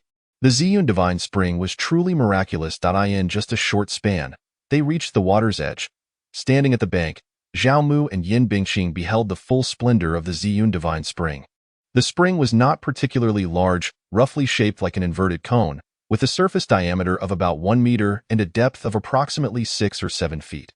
Observing closely, it was evident that the water level only reached about 2/3 of the pool's height. This was due to the ravages of the righteous demonic war thousands of years prior, where both the righteous and demonic factions had plundered the Xuan Yando sect's grounds before the Blood Abyss had fully formed. Almost everything of value had been stripped away. Had it been feasible to remove the Ziyun Divine Spring, it would have long disappeared. The water currently present had accumulated over tens of thousands of years after the formation of the Blood Abyss, during which no one could breach this place. "Zhao Mu, what should we do? Ingest it or apply it externally?" Yin Bingqing inquired urgently, yet unfamiliar with the properties of the Ziyun Divine Spring, seeking guidance from the man who held her. In the past, the Xuan Yando sect had used internal consumption for healing, but that method was too slow for their needs. "Let us immerse ourselves directly in the Ziyun Divine Spring. It will expedite the healing process manifold." "Ah?" Yin Bingqing was taken aback by Zhao Mu's suggestion. To use such a precious healing elixir for bathing. Was that not a bit extravagant? However, recognizing Zhao Mu's urgency, she acquiesced to his decision. She understood his desire to leave the Blood Abyss and return to the Zhao family to assess the situation. "Do we need to undress?" "What? Strip? That's unnecessary. Let me first collect some Ziyun Divine Spring water, and then we can descend for healing. Here, he can indulge in extravagance, but once he departs from this place, the precious Ziyun Divine Spring must be used sparingly, drop by drop. It is certainly not an option to bathe in it for healing. The internal consumption of this elixir offers the greatest cost-effectiveness. Although he is fond of Yin Bingqing from head to toe, that does not imply he is willing to drink the bathwater she has used. Moreover, this time, he is also required to descend. As for the reason he refrains from allowing Yin Bingqing to disrobe, it is entirely due to his wavering resolve, fearing he might lose control later. Healing takes precedence now. All other trivial matters can be addressed later. Furthermore, this concerns Yin Bingqing's very life, and carelessness is out of the question. If he truly wishes to frolic together like a pair of playful waterfowl, there will be ample opportunity in the future. Gently placing Yin Bingqing on the ground, Xiaomu retrieves a vessel from his Qinkuan pouch to collect the divine liquid, pouring it in scoop after scoop until the water in the spring is just sufficient for both of them to soak and heal. Before finally pausing, after securing the vessel, Xiaomu lifts Yin Bingqing once more and leaps into the spring. The water splashes, creating ripples. Their bodies are thoroughly drenched in the spring water. Upon seeing Xiaomu's robust silhouette, Yin Bingqing instinctively averts her gaze under her icy demeanor. The pressure of the spring water also perfectly outlines Yin Bingqing's figure, revealing a flawless form. Fortunately, she is wrapped in layers of white cloth in certain areas. Otherwise, should those hidden curves be revealed, Xiaomu could not guarantee he would refrain from any impulsive actions. As the Ziyun divine spring touches their bodies, they both simultaneously sense a gentle energy penetrating within, beginning to soothe their wounds. Xiaomu and Yin Bingqing are acutely aware that the Ziyun divine spring is at work. They inadvertently cast their gazes toward each other, but in a mere moment, they close their eyes, casting aside the chaotic thoughts in their minds, focusing solely on healing. The energy of the Ziyun divine spring is tranquil, and they feel no pain as it mends their wounds. Although Xiaomu's injury appears severe, with his entire chest cavity pierced by Su Qinghao's sword, it is not as grave as it seems. Under the influence of the Ziyun divine spring, in just a matter of breaths, he can distinctly feel himself healing. In contrast, Yin Bingqing's injuries are considerably more serious. When Xiaomu opens his eyes, she remains with her eyes tightly shut, the cracks on her neck still vividly visible. Clearly, Yin Bingqing's treatment has only just commenced and will require more time. Since he has completely healed, there is no need for him to linger in the spring any longer. Xiaomu quietly ascends the bank, disregarding Yin Bingqing's presence, and promptly undresses completely, then nonchalantly retrieves a dry set of clothes from his Qinkuan pouch to change into. Once he has donned his new attire, he sits quietly by the spring, awaiting Yin Bingqing's recovery. While waiting, Xiaomu begins to reminisce about the accounts in the novel regarding the rewards obtained by Xiao Ruoxi after entering the Blood Abyss. The Ziyun divine spring before him is one such reward. Beyond this, other heavenly materials, cultivation resources, and even martial arts techniques were not obtained by Xiao Ruoxi. The reason is all too clear. Those treasures had long been plundered by the world thousands of years ago. The spiritual herb garden still exists, and under normal circumstances, thousands of years should suffice for the growth of numerous rare elixirs. However, this is the Blood Abyss, rich in malevolent energy yet exceedingly deficient in spiritual energy, rendering it unsuitable for the growth of spiritual herbs. Nevertheless, she did acquire something of immense significance for the grand conclusion, a shard of the demon-banishing sword. This sword was the foremost divine weapon of the Xuantiando sect back in the day, unequivocally the pinnacle of righteous demon-slaying weaponry. Had it not been for the demon-banishing sword during that great battle, the Xuantiando sect would have had no qualification to contend with the demonic forces that attacked them, and would have faced unilateral slaughter. The once formidable demonic forces ultimately failed to completely engulf the righteous path, primarily due to the demon-banishing sword. It was the sword that shattered the demonic force's strongest killing formation, the 12 capital blood demon array, severely wounding the 12 mightiest demon lords of that time, which successfully thwarted the demonic onslaught. However, the 12 capital blood demon array was no ordinary formation, as the demon-banishing sword successfully broke the array. It itself shattered into countless fragments, scattering into oblivion. In the later stages of the novel, Yin Bingqing, as the great demon lord, possesses strength that rivals, if not surpasses, that of the leading female protagonist, Xiao Ruoxi. The reason for her defeat at Yin Bingqing's hands lies in the latter's recovery of the demon-banishing sword. Should he manage to seize the shard of the demon-banishing sword slumbering here ahead of time, it would imply that Xiao Ruoxi could never gather all the fragments, and the sword could not be restored. His great demon lord's senior sister would not fall to Xiao Ruoxi's hands. Chapter 26. The Palace Ku Dai in Yuzhou City. The Zhao residence is ablaze with light, bustling with crowds, as waves of people enter and exit in haste. Each individual bears an expression of urgency, clearly indicating that a significant incident has transpired within the affluent Zhao family this night. The conference hall is already filled to capacity. At the central high seat sits a middle-aged man in his 40s, robust in stature and resembling Zhao Mu closely. He is none other than the current head of the Zhao family, Zhao Zhenrong. Zhao Mu's ability to forge such extensive friendships within the Xuantiando sect is entirely attributed to his status as a Zhao family scion. Flanking Zhao Zhenrong are two younger men, each accompanied by 3 or 2 attendants. These two are Zhao Mu's second uncle, Zhao Zhenxing, and his third uncle, Zhao Zhenyuan. Behind them stand their respective offspring. Additionally, seated on the rear chairs are over a dozen individuals. The decision-makers of various branches of the Zhao family. It can be said that nearly all the significant figures of the Zhao family are present in this hall. The atmosphere in the hall is heavy, with many individuals casting furtive glances at the Zhao family's 3 brothers seated at the top, their expressions a mix of anger and helplessness. The reason for their hurried arrival tonight is that, aside from the assets of the Yuzhou City Lord's family, the properties of the other branches have been besieged by rival forces, placing them in an almost critical situation. Should they fail to devise a strategy soon, not only would their branch families face ruin, but they would also suffer complete disintegration. According to their investigations, all of this chaos is attributed to Zhao Mu's actions. Head of the family, do you truly intend to stand by and watch as our branch families are devoured by others?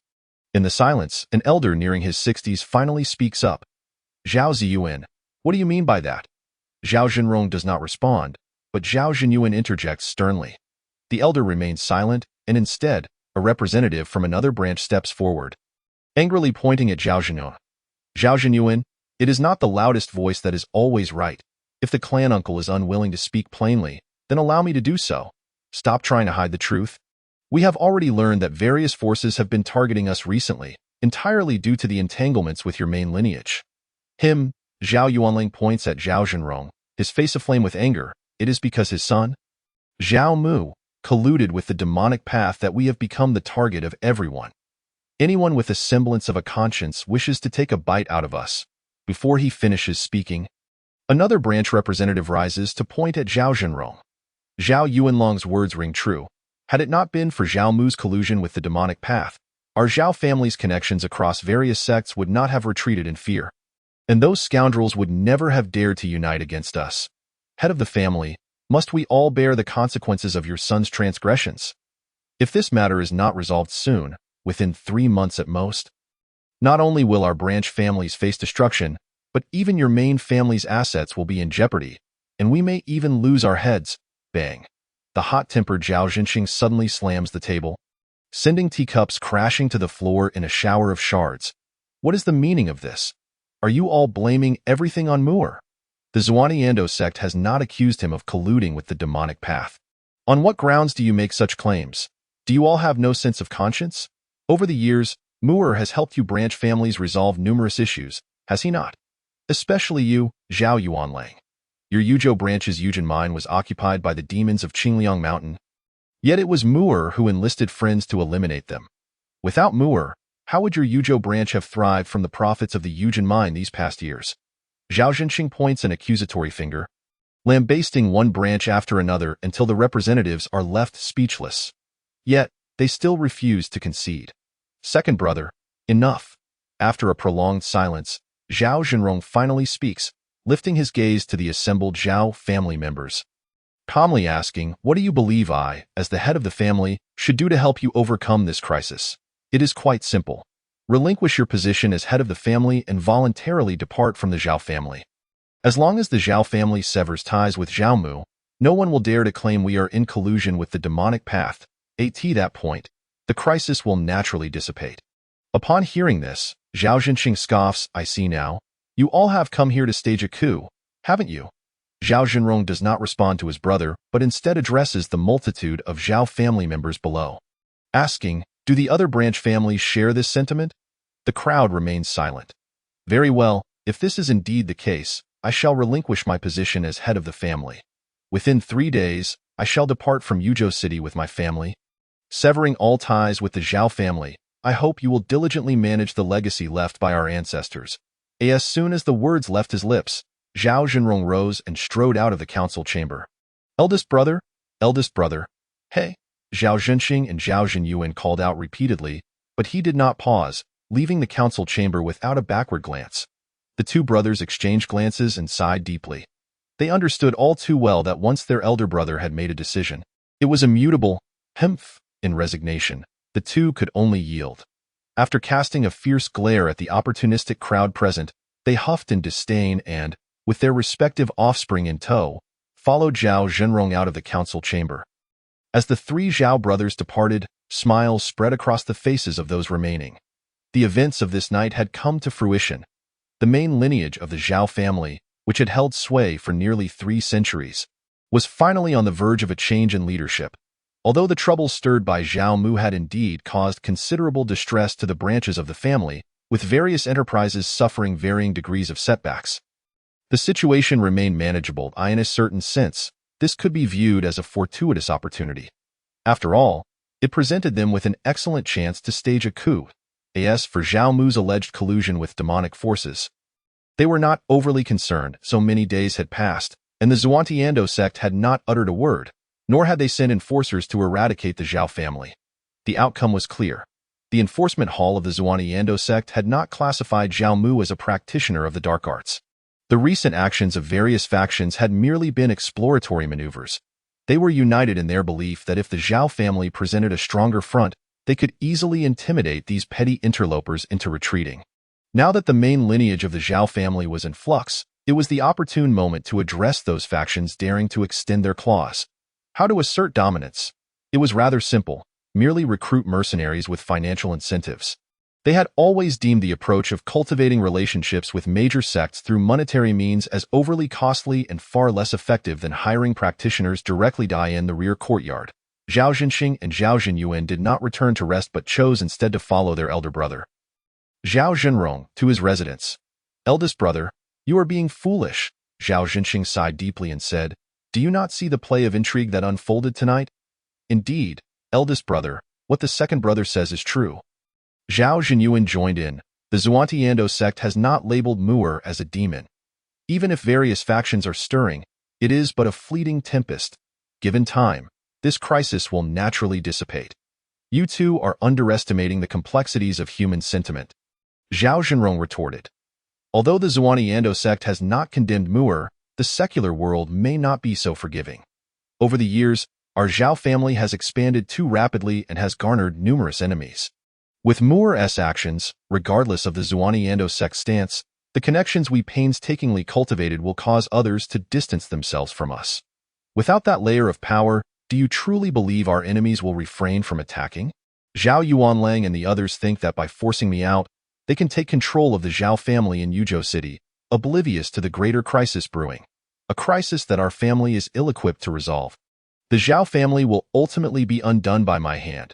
I genuinely do not know how I shall face our ancestors in the afterlife. Zhao Zhenrong sighed heavily, guilt-ridden as he addressed his 2 younger brothers. I have failed as the eldest brother. Alas, eldest brother, what are you saying? We are brothers. There is no need for such talk. Zhao Zhenxing waved dismissively, adopting a demeanor that suggested he would be angered if further provoked. At that moment, the tightly shut door was suddenly thrust open by a streak of light. The 3 Zhao brothers immediately rose in defense. Under their vigilant gaze, the light swiftly transformed into a large character. Flee. What? Zhao Zhenxing and Zhao Zhenyuan exchanged alarmed glances with their elder brother. Regardless of who has sent this warning, second and third brothers, gather your families immediately. We must leave Yuzhou City tonight. Zhao Zhenrong's brow furrowed, a foreboding sensation gnawing at him. Understood. The 2 brothers nodded and swiftly began to gather their belongings. In less than half an hour, a convoy quietly departed from Yuzhou City. Chapter 27. The Mysterious Woman at the Zhao Residence. The departure of Zhao Zhenrong and his family went unnoticed. The branches of the family remained enraptured by the joy of usurping the main seat of power, although they had not celebrated with wine. The smiles on their faces remained unwavering. With Zhao Zhenrong stepping down, the expansive Zhao family could not be without a leader. We must nominate a new head of the family to guide us all. In my opinion, Ziyuan, the clan uncle, is highly esteemed and capable. He is the best candidate for the family head. What do you all think? That sentiment is misguided. I believe we should elect a younger family head. After all, in turbulent times, the elderly may not be able to withstand the pressure. Yuanlang is quite impressive. I, from the Jiqing branch, support him. Once the common enemy had been vanquished, this motley crew began to squabble over the distribution of spoils. Beneath their outwardly amicable demeanor lay sharp-tongued rivalries. As for the candidates, Zhao Yuanlang, Zhao Ziyuan, and others remained silent, patiently awaiting the outcome. Judging by the expressions on their faces, each appeared confident, believing the position of family head would ultimately fall to them. Allowing their respective branches to ascend and replace Zhao Zhenrong's lineage as the principal family. However, just then, a flurry of sounds pierced the air. Countless arrows whistled through the gaps in the doors and windows. Raining down upon them, an ambush, quickly, hide. In an instant, the council chamber descended into chaos. Cries of anguish echoed, and a cacophony of fear, anger, and confusion played across the faces of all present. What is happening? Zhao Ziyuan, struck by an arrow in the shoulder, inquired, his face pale.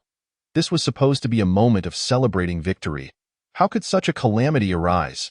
Zhao Zhenrong. No, that is impossible. I know well that he is a man of his word, and he would not retract his promise. The position of family head was genuinely relinquished. While Zhao Zhenxing and Zhao Zhenyuan might have been capable of such an act, Zhao Zhenrong would undoubtedly have restrained them from causing chaos. If it were not the three Zhao brothers, then who could it be? This was the residence of the Zhao family in Yuzhou City. Who would dare to act so brazenly? Just then, a bloodied figure stumbled in, gasping, "Father, run! They are all here. Wealthy families, the Jin family, and many other factions have arrived. The Zhao family is doomed. We cannot escape. Cultivators have sealed all our exits." This revelation sent Zhao Ziyuan staggering back, collapsing onto the ground. Two terrifying words echoed in every mind. Eradicate the family. These factions had come with the intent to annihilate the Zhao family. They had not anticipated such a swift onslaught, arriving before they even had the chance to seek assistance. It is over. With cultivators stationed here, we have no means of resistance. Zhao Mu, you are to blame for this. Zhao Ziyuan's furious cries pierced the heavens. Just then, a flash of silver light occurred, and an arrow pierced Zhao Ziyuan's brow. Silencing his rage, in mere moments, every individual within the council chamber lay lifeless. This scene was mirrored in every corner of the Zhao residence in Yuzhou City and even among the various branches of the family. Blood flowed like rivers, and a palpable aura of death filled the air. The stench of blood wafted outward, enveloping the surroundings. That night, many citizens of Yuzhou City lay awake in terror, fearing they might be caught in the crossfire. They understood that the once mighty Zhao family would vanish from existence by dawn. On the city walls of Yuzhou, a graceful figure gazed impassively in a certain direction. There, flames soared into the sky, and the sounds of battle rang out. It was the Zhao family of Yuzhou City. Perhaps this was why those secular families were willing to spend lavishly to send their members into various sects. The woman murmured, her red lips parting beneath her veil. Though it was a mere reflection, it was devoid of any emotional resonance. It was not that she lacked human emotion. Rather, she had witnessed such occurrences far too frequently. The secular world operated in this manner. Today, one family may perish, only for a brand new power to emerge tomorrow. Even a family like the Zhao, with a legacy spanning centuries, could not evade this fate. Suddenly, the woman noticed a group pursuing from within the city, including a fully realized practitioner. Based on their trajectory, it was evident they aimed to hunt down Zhao Zhenrong and the others who had fled. They sought to eradicate them completely. Should she intervene? The woman's delicate Danfeng eyes glimmered subtly. Her presence here tonight was merely a whimsical impulse.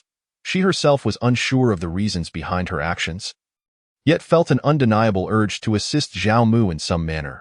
A mere suggestion to Zhao Zhenrong to flee was hardly a daunting task.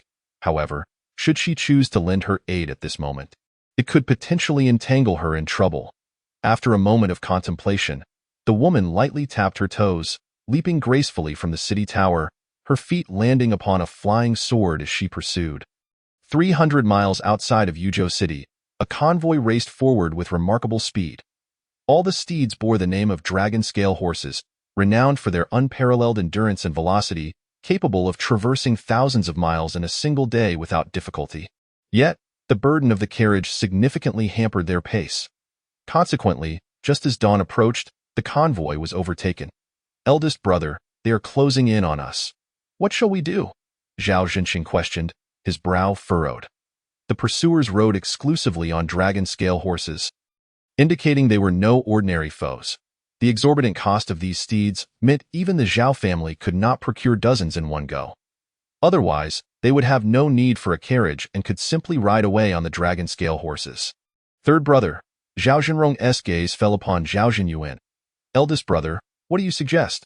I will stay behind with second brother to hold off the enemy while you assist Yuan and the others in fleeing. That is out of the question. You would be sacrificing yourselves, Zhao Zhenyuan protested vehemently. Third brother, do not dither.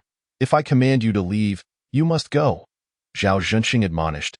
If we do not act thus, none of us will escape. Zhao Zhenyuan fell silent. At that moment, a flash of silver light descended from the heavens, crashing before the pursuers. With a powerful aura, all the dragon scale horses were nearly thrown into chaos, forcing the entire group of pursuers to halt. Then, to the astonishment of Zhao Zhenrong and his brothers, a silver flash darted forth, weaving through the ranks of the pursuers like a swift serpent. What followed was an astonishing sight. As the silver light vanished, all but one of the riders atop the dragon scale horses plummeted to the ground in quick succession. A closer inspection revealed a fine line of blood at their throats, the speed of the sword preventing any blood from flowing forth. Which sect do you belong to? Zhao Mu of the Zhao family is colluding with the demonic path. How dare you aid his kin? Why you? The man at the pinnacle of the cultivation realm, still in the midst of his exclamation, was pierced through the forehead by a swift sword and fell lifelessly from his mount. The sword was sheathed with a flourish as the woman's disdainful voice echoed. Annoying! In the next instant, she leapt away and vanished from sight. Who was that just now? Why did she come to our aid? Zhao Zhenxing stood in stunned silence, murmuring. Eldest brother, do you think she is the one who warned us, urging us to flee? Zhao Zhenyuan proposed. Most likely. Zhao Zhenrong nodded in affirmation. At that moment, a voice echoed from the direction where the woman had disappeared. Head west, leave Daozhou, and remember, never return. Eldest brother, should we heed her? Zhao Zhenyuan and Zhao Zhenxing turned their gazes to Zhao Zhenrong. Indeed, we shall listen, Zhao Zhenrong affirmed, recognizing that since she had saved them, there was no reason for her to wish them harm. As the sun rose, a woman with an exquisite hairdo and a blue long sword stood atop a tree, watching the Zhao family convoy depart. Facing the dawn, her finely crafted Danfeng eyes narrowed slightly, and her rosy lips moved. Zhao Mu, have you truly perished? Chapter 28. A fortuitous surprise. In the rejuvenation pavilion, Zhao Mu lounged against a stone platform, his right hand propping up his chin while his left fingers gently tapped the stone in a rhythmic manner. Tap, tap, tap. It had been a full 5 hours since Yin Bingqing entered the purple rhythm divine spring, yet she remained in slumber. However, the cracks on her neck had gradually vanished an hour prior. As for the other fissures on her body, Zhao Mu was uncertain. After all, Yin Bingqing was clad in garments, and he dared not reach out, fearing to disturb her healing process. Waiting was his only option. Thump, thump, thump. Suddenly, Zhao Mu heard a heartbeat, growing stronger and clearer with each beat. He immediately lifted his gaze to Yin Bingqing. The Shura demon heart was awakening.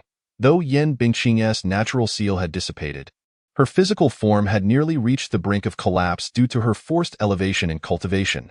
As a result, the Shura demon heart had automatically vanished.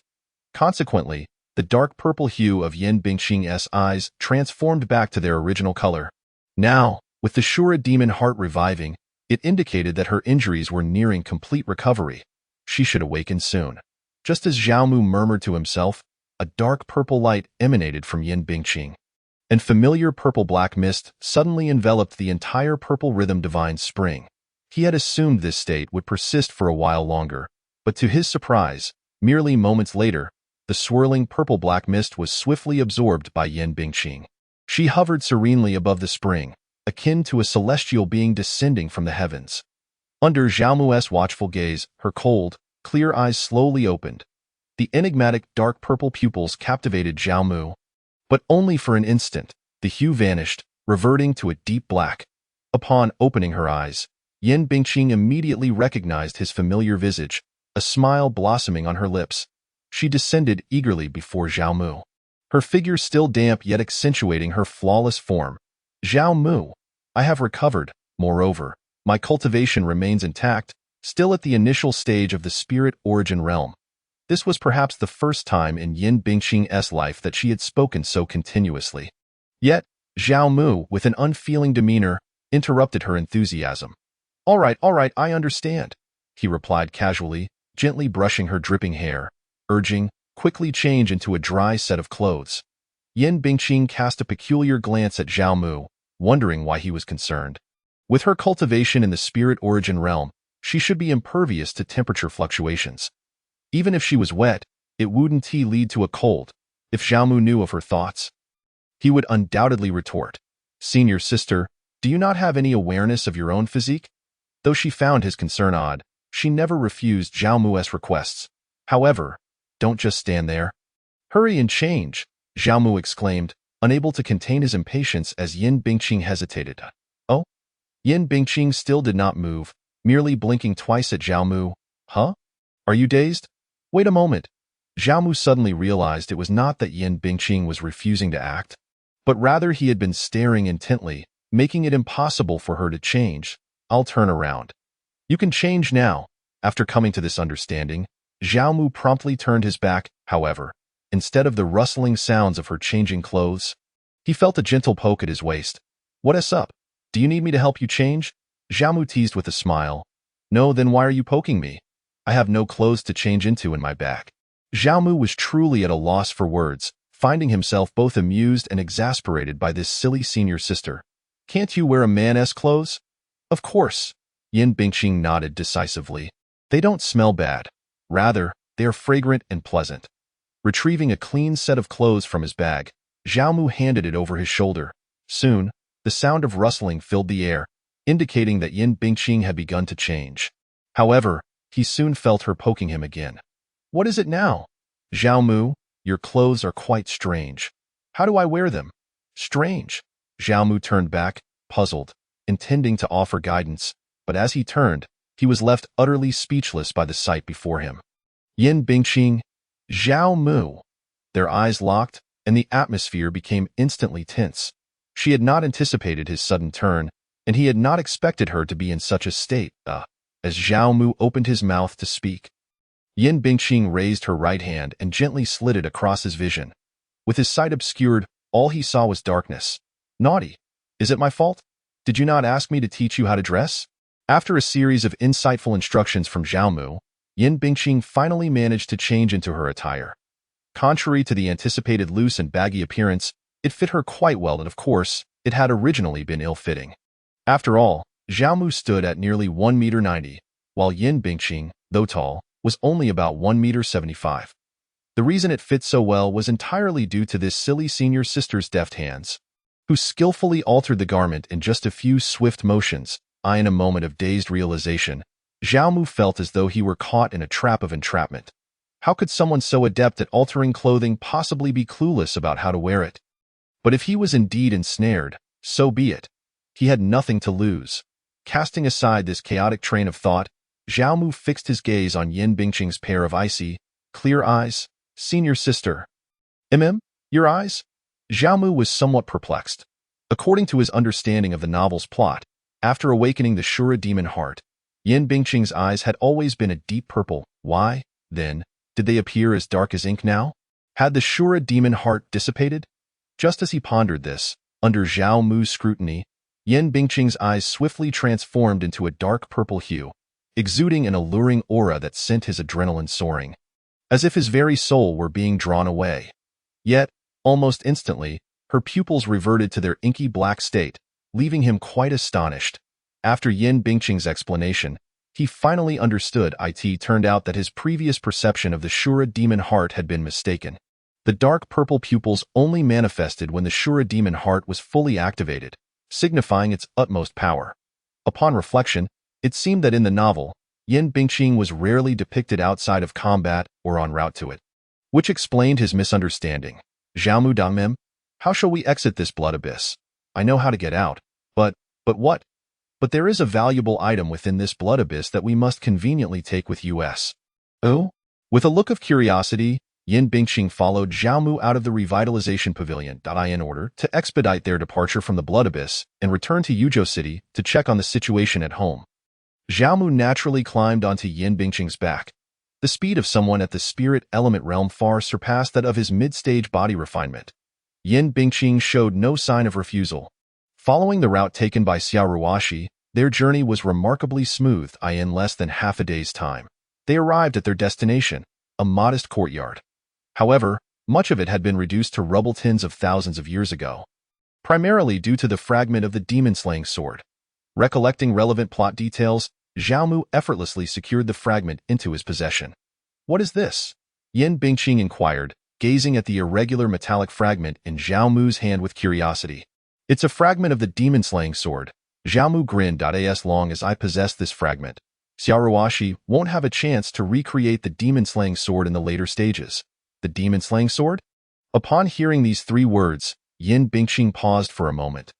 After 2 seconds of silence, she poked Zhao Mu in the side. What is it? Zhao Mu, it seems we are the villains. Yin Bingqing, you fool. After a moment of speechlessness, Zhao Mu couldn't help but chuckle as he gently tapped her forehead. Precisely because we are the villains, we must ensure that the demon-slaying sword does not fall into the hands of others. It's a bit convoluted, but it does make a certain amount of sense. Zhao Mu was momentarily defeated by her expression, leading him to question whether this big villainous sister was genuinely foolish or merely feigning ignorance to amuse him.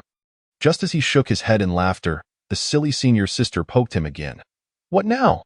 Zhao Mu, look, there seems to be something over there. Ah, indeed. Following the direction of Yin Bingqing's finger, he spotted an ancient, dark iron plate.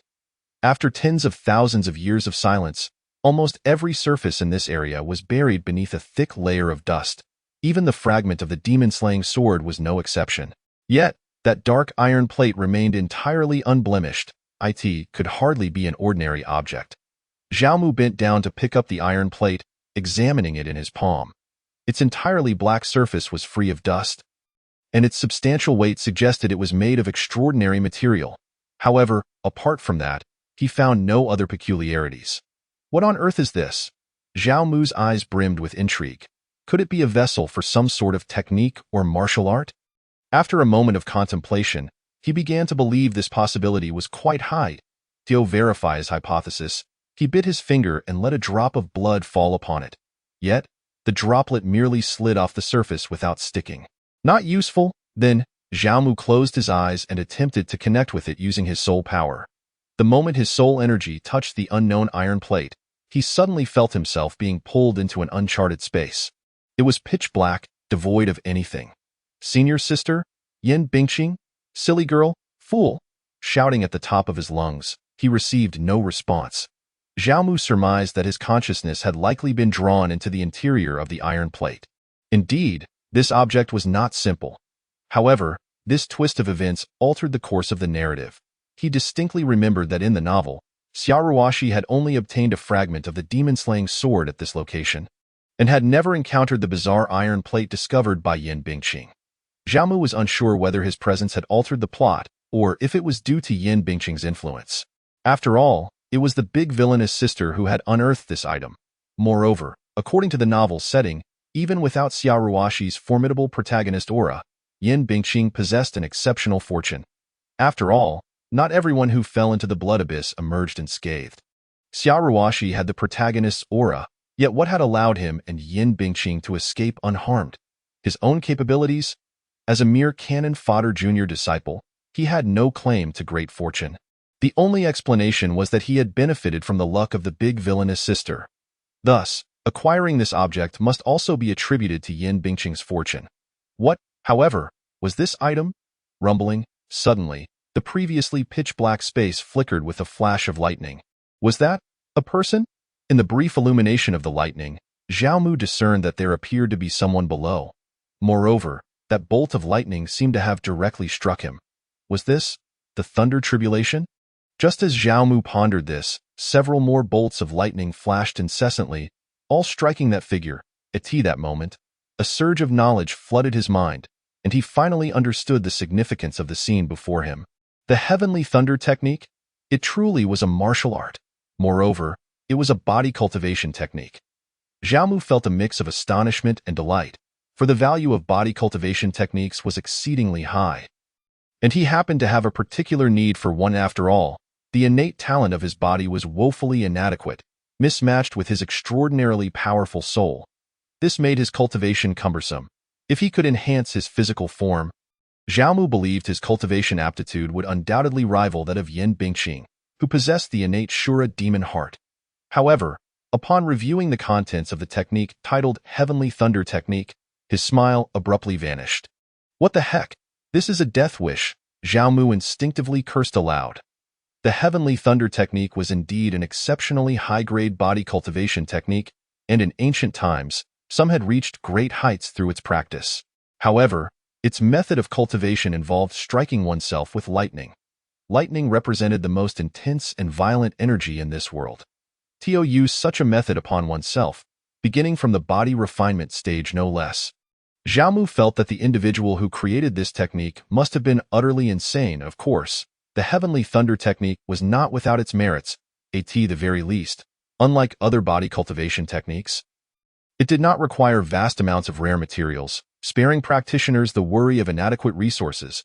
If one wished to cultivate, they could simply endure the lightning strikes. Furthermore, among similar techniques, Xiaomu believed the Heavenly Thunder Technique was certainly among the strongest, if not the absolute strongest. After all, it involved the purifying power of heavenly lightning. However, the probability of successfully cultivating this technique was exceedingly low. Enduring lightning strikes at the body refinement stage, Xiaomu felt that he would most likely be reduced to ashes. What a disappointment! Xiaomu shrugged, feeling somewhat disheartened, and muttered to himself, I suppose I should stick to the original plan and get hold of those 9 medicinal formulas. Suddenly, a sensation of vertigo overcame him. Xiaomu felt his vision darken, and when he opened his eyes once more, he found his consciousness had returned. Yin Bingqing's icy, clear eyes were gazing at him with great concern. How was it? It's a body cultivation technique, but Xiaomu was in a rather foul mood and reluctant to discuss this troublesome technique, so he tossed it into Yin Bingqing's hands, saying, You'll understand if you take a look for yourself. Yin Bingqing was somewhat perplexed. She could subtly sense that Xiaomu seemed rather disdainful of this cultivation technique. However, as far as she knew, in the realm of cultivation, the number of body refining techniques was exceedingly scarce, each one worth its weight in gold. How could he possibly look down on something so precious? With this perplexity in mind, Yin Bingqing, drawing upon Xiaomu's experience, reached out with her sole power to touch the iron piece. A quarter of an hour later, her clear, cold eyes slowly opened, revealing a look of realization. Heavenly Thunder Body Refining? Yin Bingqing glanced up and down at Xiaomu, pondering that with such poor physical talent, he was highly likely to be directly struck dead. No wonder he displayed such a disdainful expression. Nevertheless, this made her aware of something significant. Xiaomu's talent was indeed lacking, rendering the possibility of him breaking through the transcendence realm almost negligible, let alone the spirit origin realm. Failing to transcend the mundane world implied he would remain within the limits of mortality. Mortals live but a century at most. Yet she was already at the spirit origin realm, and the revival of the Azura demon heart had further elevated her already high talent, ensuring her future cultivation would soar. Hundreds, even thousands of years, perhaps even living for 10,000 years. But apart from the first few decades, she would have to endure the rest alone. Suddenly, Yin Bingqing felt a sense of bleakness regarding the future. No, she could not allow Xiaomu's cultivation to stagnate here. She had to find a way to enhance his talent. Though rare, she knew that methods to improve talent indeed existed in this world. Xiaomu, I will not allow you to live merely a century, Yin Bingqing silently vowed in her heart. Having taken what she needed, it was now time to depart from the blood abyss. Sensing Yin Bingqing's consciousness returning, Xiaomu naturally climbed onto her back. His mind lingered on his parents in Yuzhou City, eagerly yearning to return. 2 days later, atop an unnamed mountain on the edge of the blood abyss, Xiaomu and Yin Bingqing quietly appeared. It was the dead of night. The bright moon hung high above, with not a cloud in sight, casting a light akin to day. Standing at the mountain's peak, they could faintly see a cluster of palatial structures hundreds of miles away. This was the outer sect of the Xintian Dao sect. Humph! Xintian Dao sect, I shall return one day. When that day comes, I shall see how you intend to deal with me, the demon. Gazing at the Xintian Dao sect, Zhao Mu's eyes narrowed slightly. The hatred for having nearly lost his life must be avenged. Otherwise, his thoughts would remain unsettled. Just then, Zhao Mu felt a cool little hand slipping into his palm. Looking down slightly, he met Yin Bingqing's cold, clear eyes. Under the moonlight, she tilted her head and smiled at him. Together. All right, together. Chapter 30. A great change in Yuzhou City. As the sun rose, warm rays filtered through the sparse branches, gently landing on Zhao Mu's face. The warmth and the soft caress of fingers brushing against his cheek roused him from his slumber. 3 days and nights of relentless travel posed little challenge for Yin Bingqing, who was at the spirit origin realm. However, for Zhao Mu, who was merely in the mid-stage of body refining and still within the realm of mortals, it was quite exhausting. Even though he had been resting on Yin Bingqing's back without needing to move, his body did not tire, yet his mind was intensely fatigued from the prolonged wakefulness. Upon opening his eyes, the white cloth binding him did not obstruct his view, allowing him to effortlessly see her unparalleled beauty. Awake. Yin Bingqing slightly lowered her head, revealing a gentle smile more beautiful and warming than the rising sun. Yes, Zhao Mu did not rise, continuing to enjoy the comfort of her lap, the soft sensation, and the enchanting fragrance making him reluctant to part. In response, Yin Bingqing smiled lightly, delicately brushing away the stray hairs that had stuck to his face from sleep. Zhao Mu, is that Yuzhou City? Beneath a towering pine at the mountain's peak, Yin Bingqing raised her gaze towards the city sprawled at the foot of the mountain. Yes, Zhao Mu replied softly. After 3 days and nights of travel, they had finally arrived outside Yuzhou City, where the Zhao family resided. This was precisely why he had allowed himself to relax and sleep last night. He intended to restore his energy before entering the city.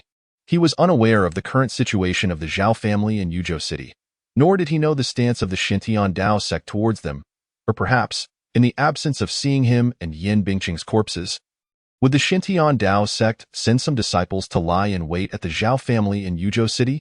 After all, his formidable demonic sister was capable of defeating opponents even at a lower realm.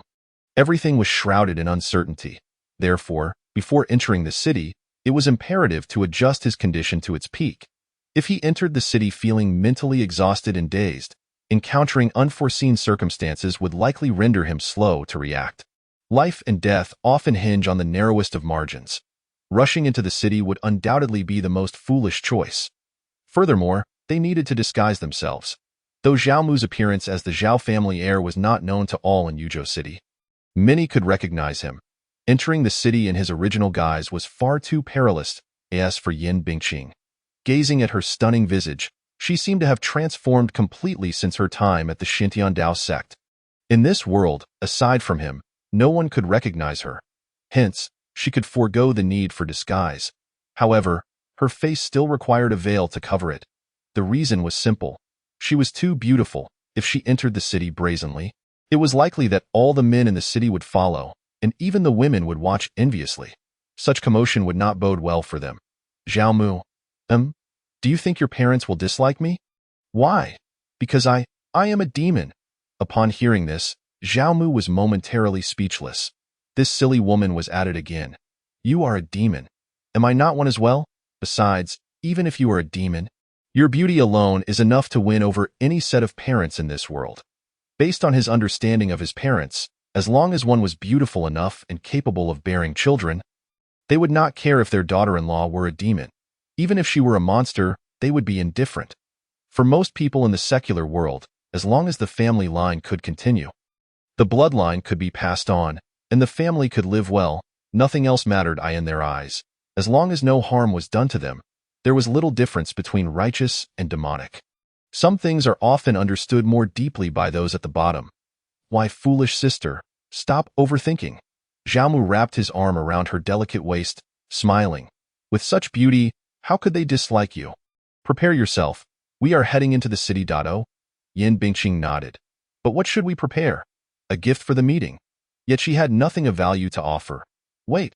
Zhao Mu seemed to have collected quite a bit of Purple Rhythm Divine Spring. Zhao Mu, what is it now? Give me some Purple Rhythm Divine Spring. To present to your parents when we meet? Zhao Mu was somewhat dazed. Isn't the purple rhythm divine spring mine? This silly sister is using my belongings to curry favor. Zhao Mu, my feet are very beautiful. Seeing Zhao Mu hesitate to agree and scrutinizing her from head to toe, Yin Bingqing mistakenly thought he was asking for something in return. What? I can cooperate with you.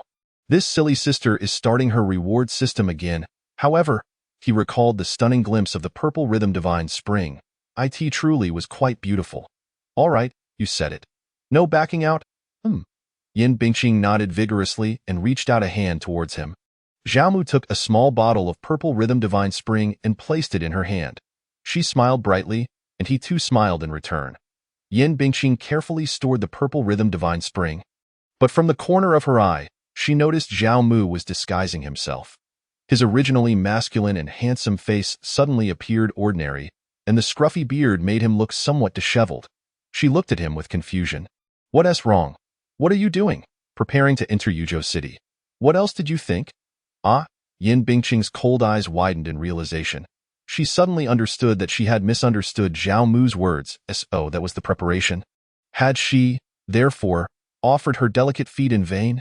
No. Why are you dazed? After finishing the disguise, Zhao Mu noticed that Yin Bingqing had been staring at her own feet with a somewhat regretful expression. Leaving him bewildered, nothing? Yin Bingqing quickly concealed her inner turmoil and regret, changing the subject. How should I disguise myself? I don't know how. Why don't you help me? Just wear this so.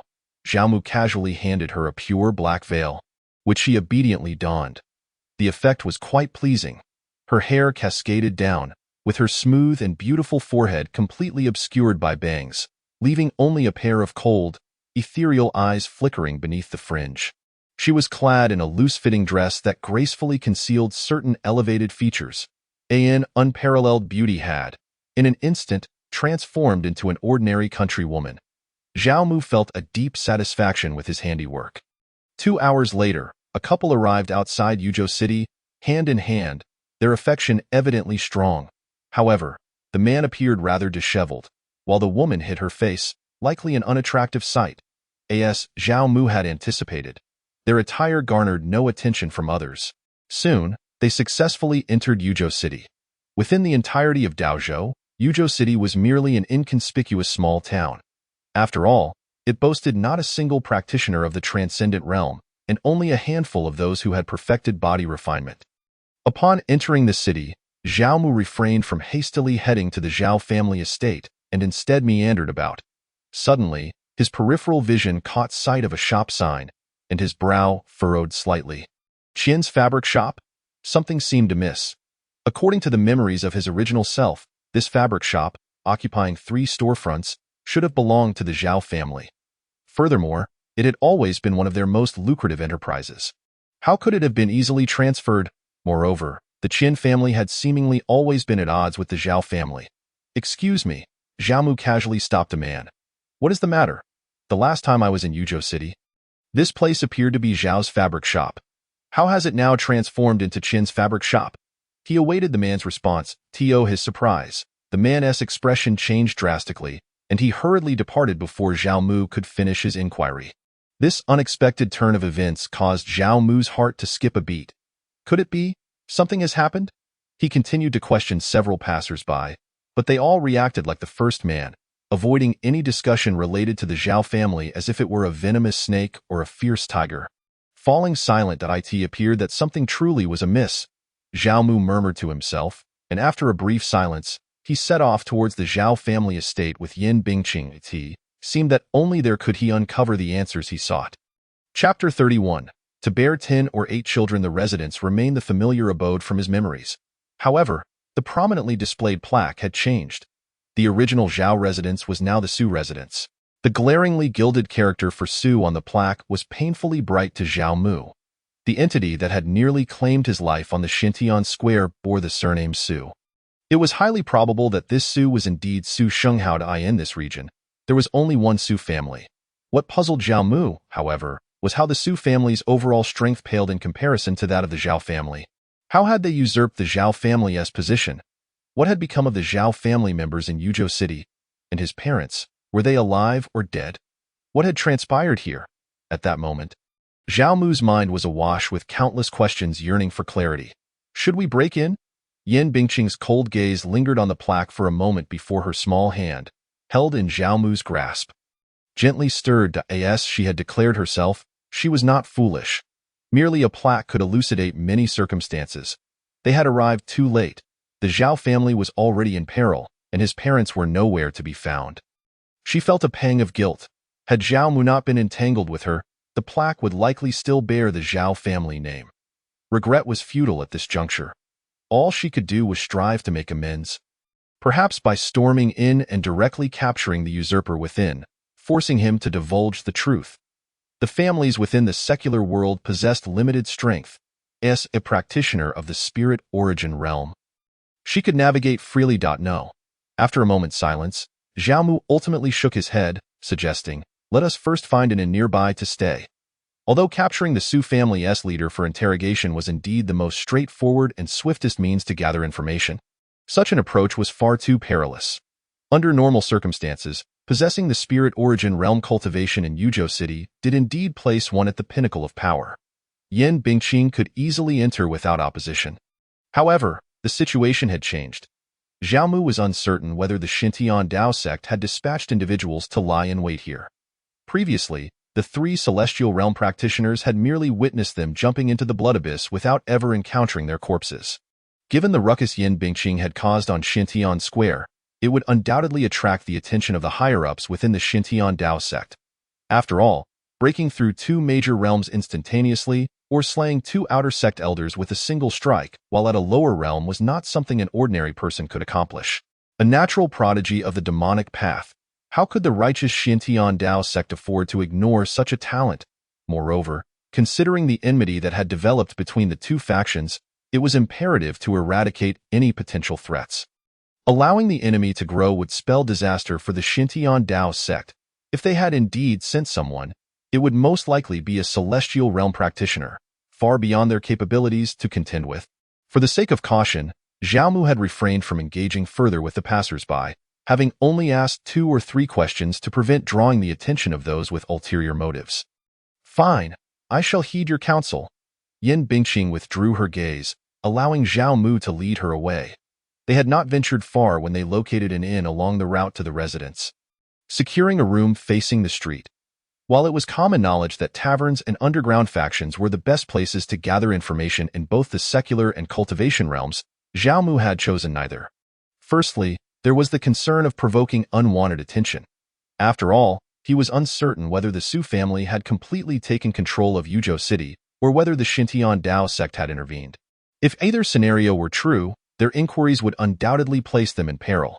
Secondly, information gleaned from such places would likely lack depth. They might learn of the Zhao family's demise and who had instigated it. But to Zhao Mu, such details were not paramount. He yearned to know the fate of his parents. Such knowledge could only be possessed by those who had directly experienced the events. Thus, it would be far more prudent to apprehend an important figure from the Su family and interrogate them. While storming into the Su family might raise alarms, their members could not remain confined to the estate indefinitely. They would eventually venture out. Observing the situation closely, capturing an individual for questioning should pose no significant challenge. Opening the window for a brief survey, Zhao Mu noted that their room was ideally positioned, allowing a perfect view of the entire street, even the entrance to the Su estate. Zhao Mu, what is the matter? Just as Zhao Mu leaned against the windowsill, gazing into the distance, a voice tinged with guilt approached. I'm sorry. At these words, he regarded Yan Bingqing with exasperation. This naive senior sister was at it again. Come here. Zhao Mu beckoned her over. Oh. Yan Bingqing did not refuse, drawing closer until she could nearly hear his heartbeat. However, the next moment, she was taken aback as he suddenly pulled her into his embrace. Lifting her legs slightly, wrap your arms around my neck. Oh. The awkward position was rather ungraceful, yet she did not resist, obediently encircling his neck. Then, slap. Yan Bingqing bit her lip, remaining silent as she endured, refraining from using her powers lest she harm Zhao Mu's hands. Dio, you know why I struck you? Zhao Mu's voice resonated in her ear. Yan Bingqing lifted her gaze slightly to meet his stern eyes, pouting as she shook her head. From now on, you are not permitted to utter the words, I am sorry again, understand? The matters concerning the Zhao family and my parents have nothing to do with you. Despite being cast as a great demon, he was paradoxically excessively kind, attributing all blame to himself, when in reality, none of it was her fault. Do you remember? Seeing that Yin Bingqing offered no response, Zhao Mu delivered a playful smack to her waist. Ah! A sudden sting coursed through her, prompting Yin Bingqing to instinctively exclaim.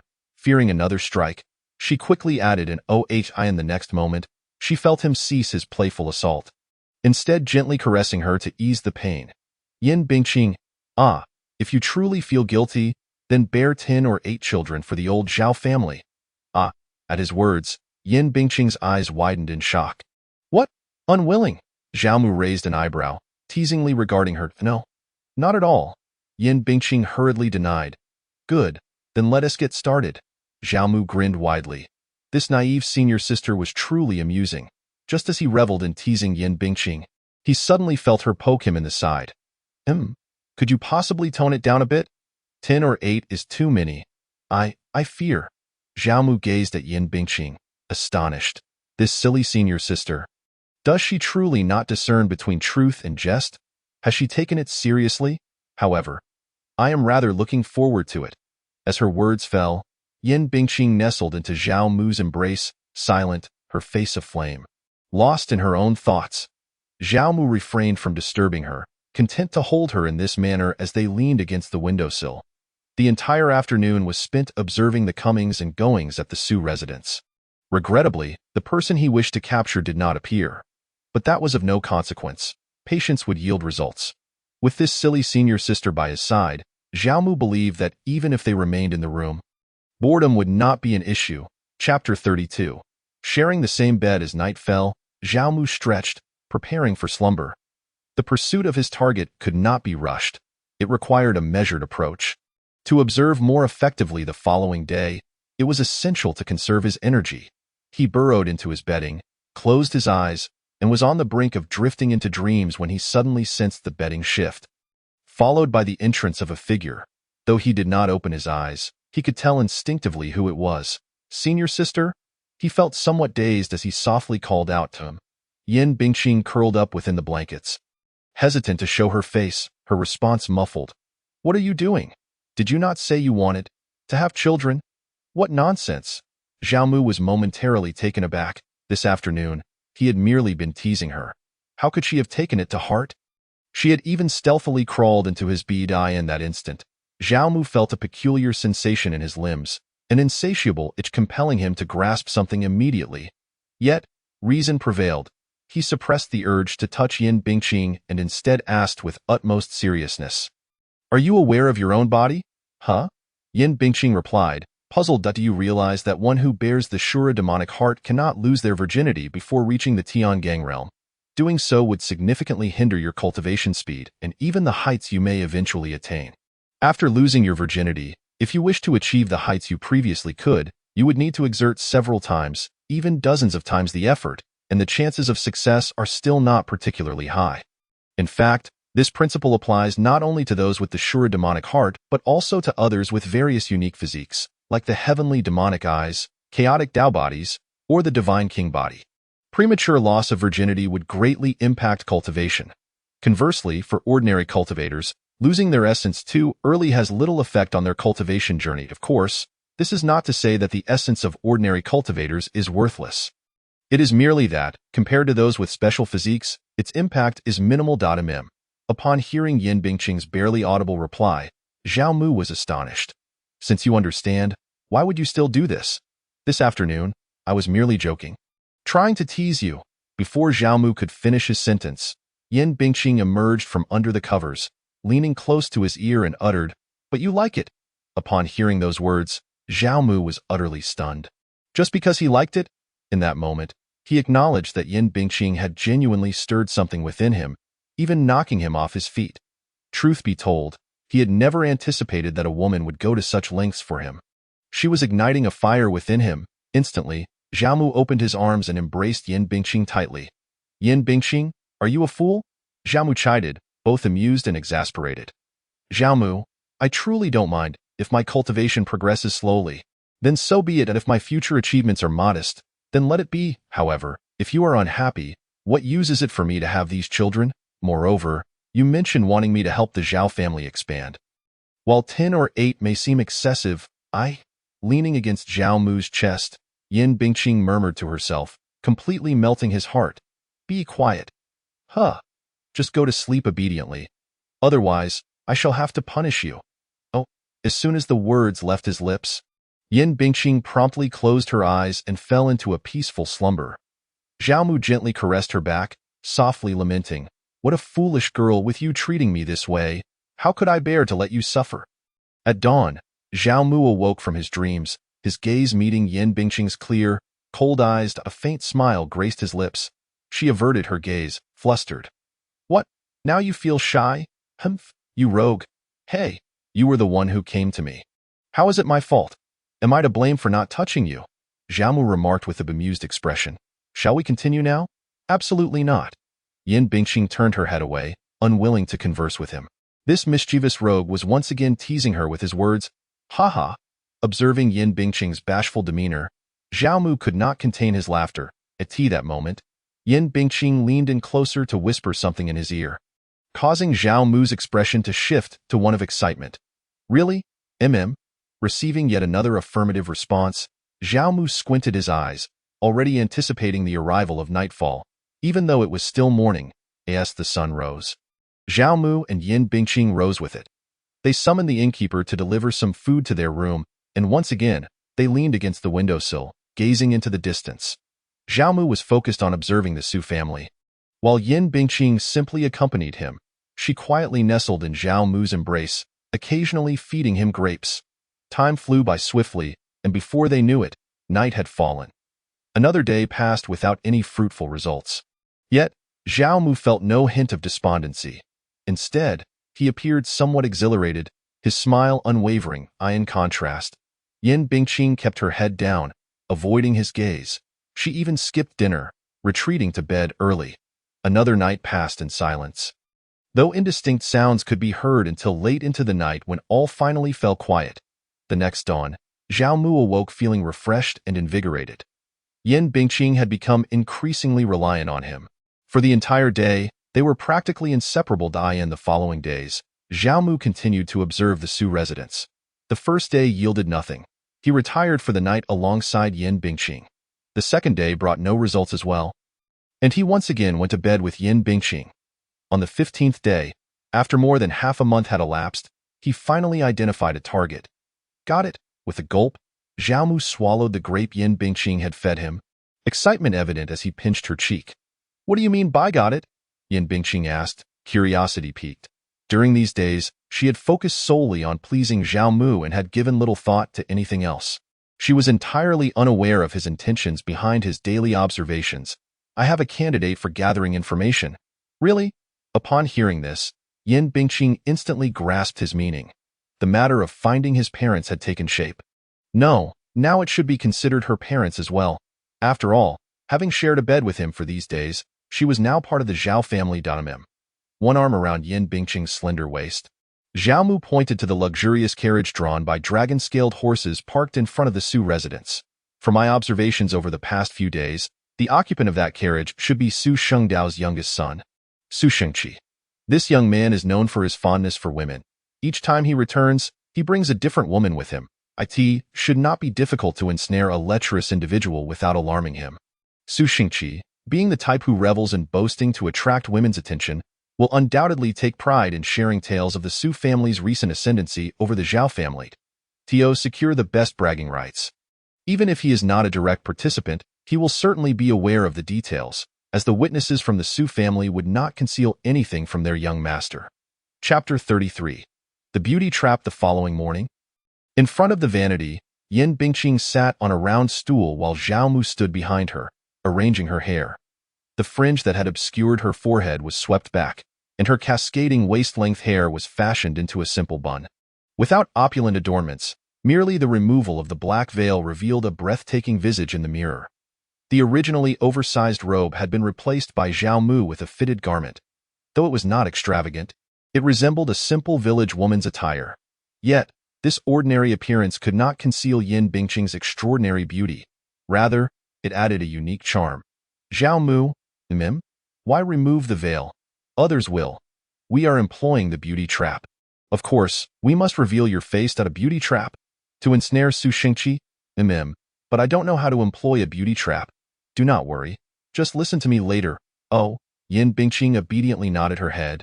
As she leaned against the windowsill, waiting as usual, however, unlike in the past, she no longer nestled in his embrace, feeding him to pass the time. Instead, she held two damp garments, waiting at the side. Yin Bingqing found this perplexing. Why would Zhao Mu wet the originally dry clothes? Wasn't the beauty trap supposed to rely on her allure? What was the purpose of these two wet garments? Though she couldn't comprehend it. She complied without question, motivated solely by her desire to be obedient. The carriage has arrived. Zhao Mu suddenly rose from the windowsill and approached Yin Bingqing, gesturing. Do you see that carriage? Yes, soon. You will pretend to hang clothes on the drying rack outside the window. When the carriage approaches, deliberately knock over the drying rack, letting the wet clothes fall onto the coachman's head. Ideally, aim the rack towards the window of the carriage. Are you ready? Yes. Yin Bingqing earnestly memorized Zhao Mu's instructions, mentally rehearsing each point to ensure everything was correct before nodding seriously. Remember, you must show your face for that young man to see, but only for a fleeting moment. Why? He doesn't deserve it. Yin Bingqing gazed at Zhao Mu's somewhat domineering demeanor, unable to suppress a chuckle. How petty he was, clop, clop, clop. The luxurious carriage, drawn by the dragon scale horse, progressed slowly down the street. Passers-by, upon seeing it, would retreat several paces in advance. The Su family's carriage was not to be trifled with, not at all. The lingering scent of blood from that night remained fresh in their memories, even after so many days. Inside the carriage, a young, affluent gentleman lounged nonchalantly, a smile of anticipation gracing his lips. He should be able to bring home that lovely Lu talent from the west side of Yuzhou City today. Teske, that slender waist. How exciting! Su Shengqi's small eyes sparkled with eagerness, unable to contain himself. Just as he squinted, envisioning the Lu talent's graceful figure, a bamboo pole, as thick as a sword's hilt, suddenly thrust through the side window. Who? No, with a whoosh, the startled Su Shengqi yanked back the curtain and poked his head out, ready to identify the culprit and give them a severe reprimand. Just then, two damp garments fell onto his head. Who dares to? What a beautiful woman! Startled by the drying rack and struck by the wet clothes, Su Shengqi cursed furiously. Yet when he lifted the garments from his head and glanced up at the windowsill, a young village woman came into view. Though it was merely a fleeting glimpse, it left him utterly entranced. How beautiful! Is it truly possible for someone to be this stunning? A celestial being descending from the heavens would pale in comparison. No, no, no. Even celestial beings cannot rival her beauty. The Su family had had celestial beings visit. He had stolen glances from afar, and they were undeniably lovely, especially in their aura, which was beyond the realm of ordinary women. Yet compared to the hurriedly retreating woman, that celestial being was merely mediocre. She was truly breathtaking. Zhao Er, stop the carriage. Young master, what is the matter? Seeing Su Shengqi emerge from the carriage with two damp garments and a drying rack, the coachman was momentarily taken aback. Was he seeking revenge on the offender? There was no need for him to act personally. They would handle it. This had always been the case, and he had never seen the young master emerge from the carriage for something so trivial. Stop the carriage and no more nonsense, Su Shengqi snapped, startling the coachman into silence as he promptly halted the dragon scale horse. Almost the instant the carriage stopped, Su Shengqi jumped down and hurried back a few steps, eager to rush into an inn. Could it be? The coachman suddenly understood. Surely, it was the lovely woman from upstairs who had caught the young master's eye. Inside the room, Zhao Mu hid behind the windowsill. Observing everything that had just transpired, he cast a surprised glance at Yin Bingqing. His Navi's senior sister executed the beauty trap even more flawlessly than he had instructed. The wet clothes falling on the coachman and on Su Shengqi were entirely different outcomes. Zhao Mu, how did I perform? Yin Bingqing approached him with small, delicate steps, slightly lifting her fair chin, eager for praise. Much better than I anticipated. Zhao Mu offered an approving evaluation. Knock, knock, knock. Just then, a steady knock echoed from outside. Almost simultaneously, a male voice rang out, unmistakably belonging to Su Shengqi. "Miss, I have retrieved the fallen wet garments for you." Yin Bingqing cast a cool gaze at Zhao Mu, unsure of how to react, as he had not prepared her for this situation. Yet Zhao Mu merely shook his head gently. "What does that mean? Silence. If I don't respond, how can I interact with him and extract the desired information?" Yin Bingqing felt a bit confused. Thus, she resolved to uphold her good nature. Following Zhao Mu's words, after a brief silence, a voice came from outside again. "Since the young lady is unwilling to open the door, this young master shall not insist. I will leave the garments at the door and take my leave." As the words fell, the sound of footsteps gradually receded, indicating that Su Shengqi had indeed departed. Before long, Zhao Mu and Yin Bingqing saw Su Shengqi return to the carriage, which then leisurely set off, gradually disappearing from their sight. Zhao Mu. "Yes. Why didn't he respond to him just now? With him leaving like this, was our effort in vain?" Confusion filled Yin Bingqing's eyes. "I in vain?" Hearing this, Zhao Mu smirked slightly, saying, "Rest assured, he has taken the bait. We shall reel him in soon." Seeing Yin Bingqing remain silent, Zhao Mu teasingly added, "What? Don't believe me? How about we make a bet?" Yin Bingqing averted her gaze, uninterested in wagering with him. She had already lost a life, a foot, a leg, everything she could afford to lose. Inside the luxurious carriage, Su Shengqi calmly instructed his attendant, "Send a few people to keep an eye on room 3 of the Yueli Inn." "Understood, young master." The attendant immediately left, clearly to arrange for personnel. "Humph, my little lady, you cannot escape my grasp." Su Shengqi's lips curled into a sly smile. From the innkeeper of Yueli Inn, he learned that room 3 was occupied by a couple. That ethereal young lady had a husband. But what did that matter? Hee. 7 days later, within the room, on the bed, Zhao Mu reclined with his legs crossed, relishing Yin Bingqing's gentle knee pillow. During this time, he had become utterly addicted to his senior sister's comforting embrace. Soft, fragrant, and delightful, while lying there, her delicate hand would often brush his hair and caress his cheek, bringing him immense pleasure. In this moment, he seemed to grasp the meaning of spring nights are fleeting. The day rises, and thus the sovereign no longer attends court. Women, especially beautiful women, can indeed, without intention, erode a man's ambition, leading him into indulgence. Knock, knock, knock. Just then, another round of knocking sounded from outside. Yin Bingqing's hand, which had been caressing Zhao Mu's cheek, suddenly paused, a flicker of displeasure crossing her cool gaze. Another interruption. "Miss, today the renowned performers are at the Gaoyue Theater in the west of the city. May I have the honor of your company?" The knocker was none other than Su Shengqi. Over the past few days, he had come almost every day, each time inviting Yin Bingqing for an outing. Though he had failed each time, he remained undeterred. As usual, he waited outside for a moment, and upon receiving no response, he left as soon as he departed. Yin Bingqing muttered softly, "Zhao Mu, he is so annoying." Hearing this, Zhao Mu couldn't help but chuckle. Su Shengqi had an uncanny knack for choosing the perfect moment, always knocking at the door when he and Yin Bingqing were engrossed in each other. "It's almost time. We should prepare to reel him in." "Really?" "Yes," Zhao Mu nodded with certainty. According to his calculations, 7 days had nearly worn down Su Shengqi's patience. Unless something unexpected occurred, it was time to employ more forceful measures. After all, during his observations, Zhao Mu had repeatedly noted that the women Su Shengqi brought back were coerced. If not for Yin Bingqing's extraordinary beauty, Zhao Mu suspected Su Shengqi would not have endured for a full 7 days. "How do we reel him in?" Yin Bingqing asked, cradling Zhao Mu's head with utmost seriousness. "Very simply, we shall cast the bait once more, dummy." As Zhao Mu's piercing gaze lingered, Yin Bingqing hesitantly pointed to herself. "Yes, it's you." Zhao Mu's lips curled into a slight smile as he wrapped his arms around the bewildered senior sister's waist and slowly rose, saying, "In a moment, we shall check out and feign an intention to depart from Yuzhou City. Naturally, the fish will follow us out of the city." After leaving the Yueli Inn, Su Shengqi's anger intensified. It had been 7 days, an entire week. Not only had he not seen that young lady, but he hadn't even received a single word in response.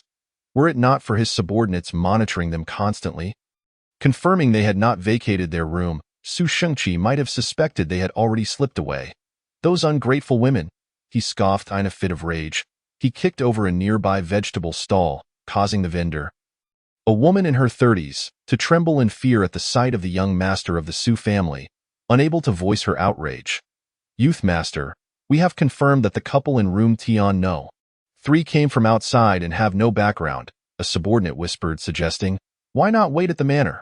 I can take a few men tonight to capture that young lady and bring her to your room. After a moment of silence, a cruel smile crept onto Su Shengqi's face. Very well, let us proceed thus, and capture her husband as well. I wish to see if, with her husband's life as leverage, she dares to refuse me. The young master is wise, the subordinate flattered with a sinister grin.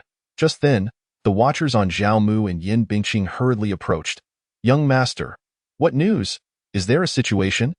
Indeed, the informant nodded. The couple in room Tian number 3 has checked out and inquired with the innkeeper about the route from Yuzhou City to Qinshui City. Upon hearing this, Su Shengqi's brows furrowed in intrigue. Attempting to flee?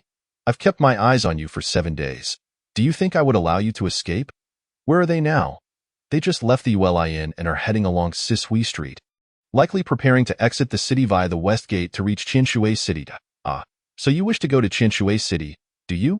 Su Shengqi's lips curled into a wicked smile. Send a few capable hands to Sanlibo to intercept them. The women I desire have never eluded me, and this young lady shall be no exception. He had changed his mind. So you wish to venture outside the city?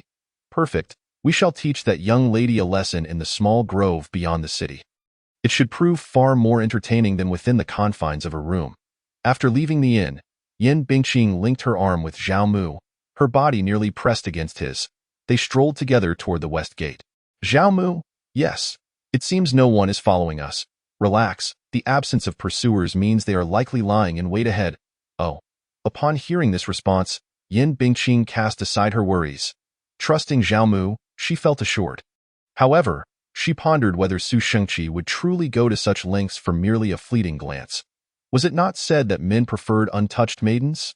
Yet she had shared a room with Zhao Mu. A fact Su Shengqi must surely know. Though Zhao Mu had not taken her, the knowledge was confined to the two of them. In Su Shengqi's eyes, she was merely a married woman. She could not fathom how a woman who had long been with a man could possess such allure for Su Shengqi. As Zhao Mu claimed, were he to hear her thoughts, he would likely remark, silly senior sister, you truly lack awareness of your own beauty. Perhaps he would add, not all men are enamored with untouched maidens. Some are drawn to the wives of others, especially with your exquisite looks. With her doubts lingering, Yin Bingqing followed Zhao Mu as they made their way westward. Before long, they exited Yuzhou City through the west gate. Within half an hour, the city had vanished from sight. Looking ahead, she spotted a dark brown pavilion in the distance, nestled just beyond a thicket. Upon seeing the figure seated within, Yin Bingqing's icy gaze flickered, instinctively glancing at Zhao Mu beside her. Indeed, it was Su Shengqi occupying the pavilion, accompanied by a dozen burly men, most likely thugs or guards. See? I told you they were lying in wait, Zhao Mu grinned. Then, with an air of confidence, he wrapped an arm around Yin Bingqing's waist and strode boldly toward the pavilion.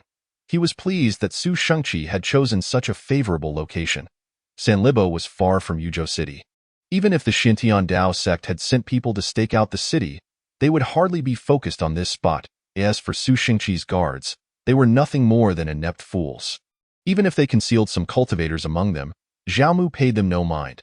After all, a minor family like the Su clan could hardly afford experts of the transformation liquid realm. As for cultivators beneath that realm, in Yin Bingqing's eyes, they were scarcely different from ordinary thugs. The only distinction lay in whether a sword could sever their heads from their necks. After all, a cultivator's neck was always a touch sturdier than that of a mere mortal. Within the pavilion at Sanlibo, when Su Shengqi beheld Zhao Mu approaching with Yin Bingqing in tow, his eyes gleamed with excitement. Though Yin Bingqing was dressed in loose, unremarkable attire, with her hair disheveled and a veil obscuring her face, he recognized her as the enchanting young lady he had glimpsed before. The reason for her current appearance was simple. Her extraordinary beauty, if revealed, would inevitably attract calamity upon them. In summary, a beautiful woman brings disaster. The young lady's husband, though tall and robust, was clad in plain garments, indicating he hailed from no affluent family, nor was he some enigmatic immortal. Otherwise, they would not have chosen to flee quietly. His incessant knocking on their door for 7 days had yielded no response. All these signs pointed to one undeniable truth. This couple feared Su Shengqi. Their attempt to escape today was likely motivated by their concern for the young lady's safety. But could a young lady favored by Su Shengqi truly elude capture? Huh? Why are they approaching on their own? Su Shengqi murmured in confusion, sensing something amiss. Surely they realize they cannot escape and have come to plead for mercy from the young master. A self-important lackey interjected. Let us go. We'll tie up that pesky country bumpkin and set him aside to give the young master and the young lady some privacy. Several sycophants, grinning maliciously, advanced toward Zhao Mu, cracking their knuckles audibly as they approached. Yin Bingqing's frosty gaze turned toward Zhao Mu, as if questioning the meaning of their brutish demeanor. Come, let us have a little chat over here, the lackeys called out, reaching out to grab Zhao Mu's shoulder, intending to shove him aside. Seeing Zhao Mu remain utterly unmoved, their grins widened. How cooperative, just as we suspected. This fellow knows he is cornered and has come to beg for mercy. Yet, just as their arrogance peaked, a flash of white light appeared before them. In an instant, their laughter was silenced. Heads rolled to the ground, tumbling into the nearby water channel, staining it with crimson, under the glaring sun. Yin Bingqing held a beautiful sword blossom, her ink-black blade sheathing with a swift motion as she continued forward without so much as a glance back at the chaos. Silence reigned, an eerie, deathly silence. Su Shengqi felt as though his very soul had been shaken. He rubbed his eyes in disbelief. When he opened them again, the sight of the fallen thugs remained glaringly vivid. What just happened? In his moment of dread, Zhao Mu had already approached him. Zhao Mu sat down across from him, nonchalantly pouring 2 cups of tea, one for himself, the other for the young lady he so desired. Removing her veil, the young lady took a delicate sip from the tea offered by her husband. Gulp. Upon seeing her breathtaking visage once more, Su Shengqi was momentarily stunned, instinctively swallowing hard. However, he quickly averted his gaze. For the young lady's sword was rather swift. At that moment, he understood. He had been gravely mistaken. The true hunter today was not Su Shengqi, but rather this couple before him. Perhaps from the moment the clothesline had fallen, he had inadvertently stepped into their trap. This is a beauty trap. Yet, while others ensnared by beauty at least enjoyed its company, he had not only failed to partake, but had only glimpsed the lady's face for the second time, leaving him feeling utterly cheated. May I inquire what brings you two to seek me? Su Shengqi swiftly suppressed the tumult of fear and rage within him, donning a smile as he clasped his hands in a gesture of goodwill. He was a scion of privilege, not a fool. The corpses of the sycophants lay not far off. Should he continue to flaunt his status, he would be courting death. Moreover, once he regained his wits, dulled by allure, he realized that the 2 individuals before him bore no fear of the Su family. They resided in an inn not far from the Su estate. How could they be unaware of his identity as the young master of the Su clan? In fact, it seemed they sought precisely him. You possess a keen sense of timing, Humph. Zhao Mu's expression revealed a hint of surprise. He had anticipated that a spoiled rich heir like Su Shengqi would resort to threats using his connections. Instead, the young man displayed unexpected prudence. However, compared to the arrogant, brainless scions, this more astute version was not as easily dealt with. After all, the former were typically cowardly. A blade at their throat would likely prompt them to confess without interrogation. The latter, while they might divulge information, were also prone to clever tricks, and the intelligence gleaned from them could not be guaranteed to be trustworthy. This hero is jesting. I am merely afraid of death. Su Shengqi chuckled self-deprecatingly, no need to be tense. I shall pose a few inquiries. Pray, proceed. Enlighten me on how your Su family supplanted the Zhao clan, and what became of the Zhao family, before Zhao Mu could finish his sentence. Su Shengqi's countenance shifted dramatically. Bang. He slammed his palm onto the table, rising abruptly to point an accusing finger at Zhao Mu. You are a remnant of the Zhao family? Remnant? Zhao Mu's eyes darkened as he spoke in a low tone. I am not fond of that term. Regardless of your preferences, you are but a remnant. Humph. The Zhao family is now a relic of the past. Furthermore, do not expect to extract any information from me. If you wish to kill me, then do so. Su Shengqi's resolve was unwavering, showing no sign of weakness or capitulation. Were he facing another, he would likely have resorted to subterfuge to preserve his life. Yet, upon the revelation of their Zhao family affiliation, Su Shengqi understood that his cooperation was irrelevant. They would not permit him to leave alive. The deeds the Su family had committed against the Zhao clan could scarcely be described as mere enmity. Since death was inevitable, why feign compliance? It would be far more dignified to face death with some semblance of spirit. At the very least, withholding information would frustrate them for a while. Buzz. Yin Bingqing's sword slightly slid from its sheath. She, too, harbored a disdain for the term remnant. Zhao Mu gently patted her hand that gripped the sword hilt, subtly shaking his head. Almost instantly, Yin Bingqing retracted her weapon. Do not display such a fearless demeanor. I know you do not wish to die. Those who are infatuated with pleasure desire only to prolong their existence. Su Shengqi curled his lip. What? Are the Zhao family members truly capable of showing mercy and sparing me? The young master of the Su family? Why not? Zhao Mu shrugged nonchalantly and replied. As long as you can divulge all the information I seek, it would not be unreasonable to spare your life. If you doubt my sincerity, I can swear an oath of heavenly principles. This oath possesses a binding power that, as a young master of the Su family, you should be well aware of. Yes? Chapter 36 What a Fool! To ordinary people in the secular world, the oath of heavenly principles might be an unfamiliar concept, perhaps even unheard of. Yet, for Su Shengqi, the young master of the Su family, it was far from foreign. This oath was the sole means of binding the cultivators employed by the family. To prevent betrayal, all hired body refinement practitioners were required to swear an oath of loyalty to their employers. As for those above the transformation realm, apologies, but the trifles of secular families held no allure for them and did not fall within the realm of employment. Is that true? Su Shengqi's expression was tinged with excitement. He was acutely aware of the terror that the oath of heavenly principles invoked. Should one contravene it, they would immediately face divine retribution and perish. In this world, even immortals dare not challenge the authority of the heavens. If this man before him was indeed willing to swear such an oath, Su Shengqi would not mind cooperating. After all, who wishes for death when life remains an option?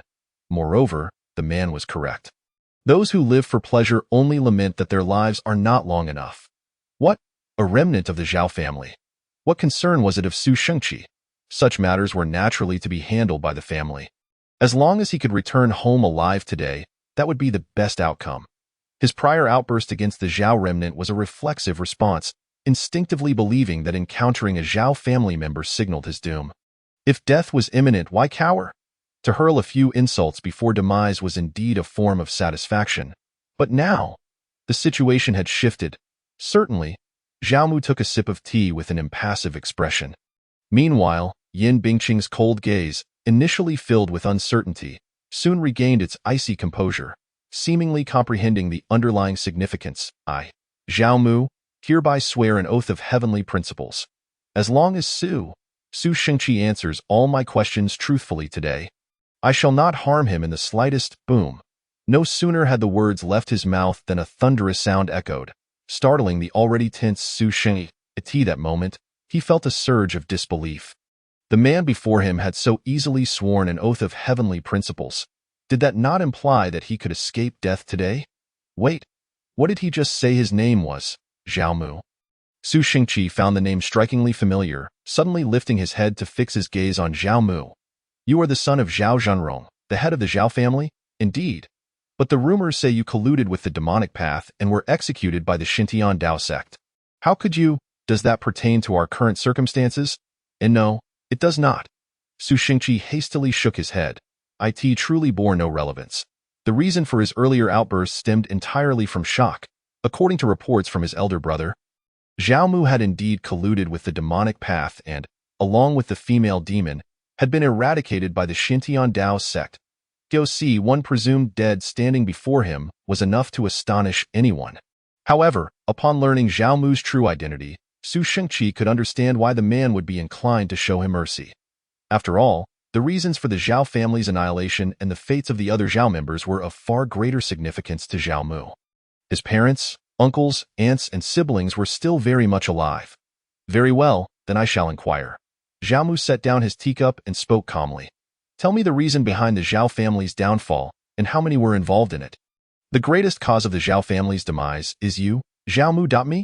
Indeed, a month ago, our Su family received news that you, Zhao Mu, had colluded with the demonic sect. Su Shenghao began recounting the reasons behind the downfall of the Zhao family.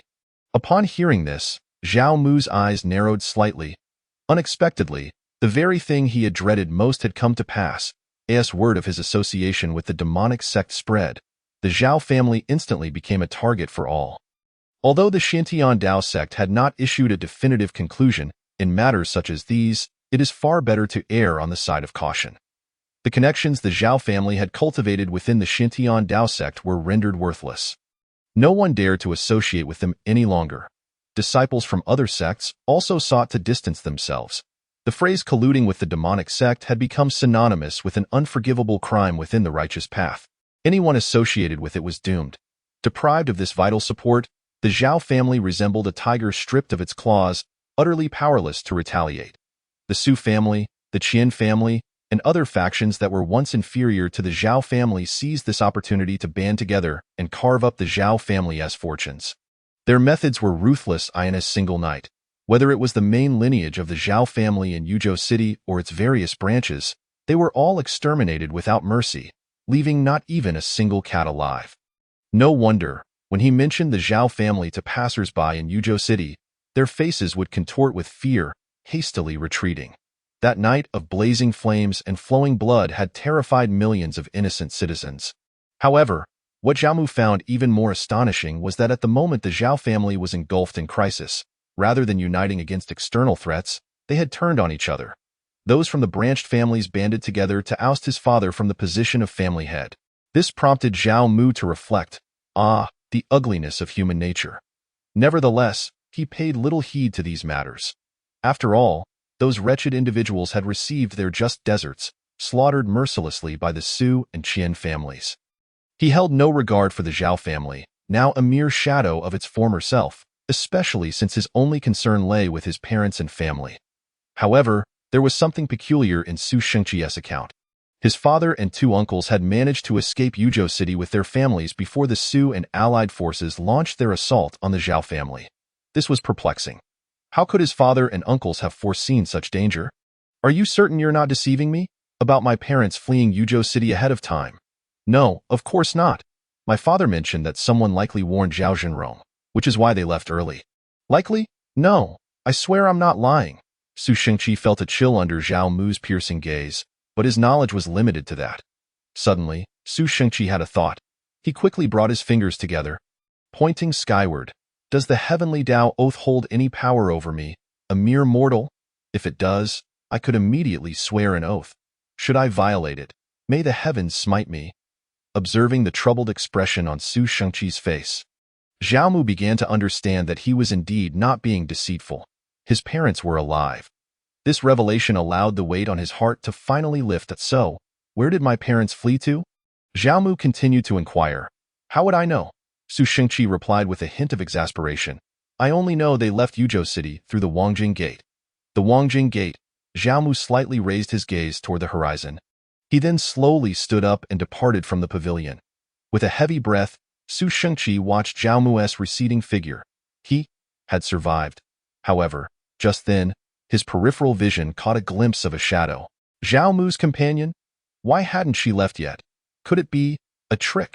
Before he could voice the thought, a white flash swept across his neck, gulped at a new head, wide-eyed, emerged from the nearby waterway, with an indifferent expression. Yin Bingqing sheathed her sword and murmured, "What a fool!" Chapter 37. The enigmatic woman who defies comprehension. The sun dipped low in the west. The golden rays of the setting sun filtered through the dense forest, casting a warm glow upon Zhao Mu and Yin Bingqing. Ever since they learned of his parents' fate, the two had immediately pursued their trail along the Wangjing Gate. Yet, after a whole afternoon, they had uncovered not a single clue. Moreover, Zhao Mu's method of searching was rather peculiar. Zhao Mu, what's wrong? Why are we searching in this secluded forest path? There are so many people. Wouldn't it be more convenient on the main road? Yin Bingqing, you silly girl. Zhao Mu couldn't help but lightly tap her forehead, chuckling. It's easier to escape here. Wouldn't it be the same for those pursuing us? Yin Bingqing paused, seemingly grasping the reasoning. Besides, old Zhao appeared to be an honest man, yet he was quite cunning. Given his style, he would never take the main road, opting instead for these obscure paths. With the memories of his previous life merging into him, Zhao Mu had a fair understanding of his father. Zhao Zhenrong was meticulous, decisive, and endlessly crafty, which was why he had risen to the position of family head, with his uncles following his lead. When the branches of the family pressured him, he had immediately relinquished his position without hesitation. Oh? Yin Bingqing nodded, her understanding still somewhat vague. They continued onward for another half hour, as night fully descended. The two finally stumbled upon a clue: corpses. The narrow path was strewn with bodies in various positions, perhaps due to the passage of time. Aside from the intact male corpse at the forefront, the others had begun to decay. Some even had large crows pecking at the flesh. These, Zhao Mu suppressed his sense of smell and approached for a closer inspection. Based on Su Shengqi's description, these must be the assailants who had pursued old Zhao. Previously, Su Shengqi had mentioned that this group had not returned since their departure that fateful night. He had instinctively suspected they might have perished outside. However, at that time, Zhao Mu had dismissed this notion, for Su Shengqi had claimed that among the pursuers was a cultivator summoned from Qingyou Mountain. Naturally, this cultivator was not a true immortal, but rather a practitioner whose strength could not exceed the transformation realm. Yet even so, such a configuration was not something old Zhao and his kin could have countered. The sight of these corpses, however, clearly indicated that his earlier speculation had not been unfounded. What do you think? After a moment, Yin Bingqing returned to his side, and Zhao Mu immediately inquired. There are no signs of struggle here, and it appears all were killed at the same time by having their throats slit. The man at the front, who had achieved the pinnacle of the body refinement realm, was also killed with a single blow. The assailant must have been at least at the transformation realm. Upon hearing Yin Bingqing's words, Zhao Mu fell into silence. Following the spread of rumors regarding his collusion with the demonic sect, no one dared to associate with the Zhao family. How could a practitioner, especially one at the transformation realm, suddenly emerge? Who could it be? Zhao Mu racked his brain but could not find the answer. Since he was at an impasse, he decided to relinquish the thought. At the very least, he could conclude that old Zhao and the others had safely escaped.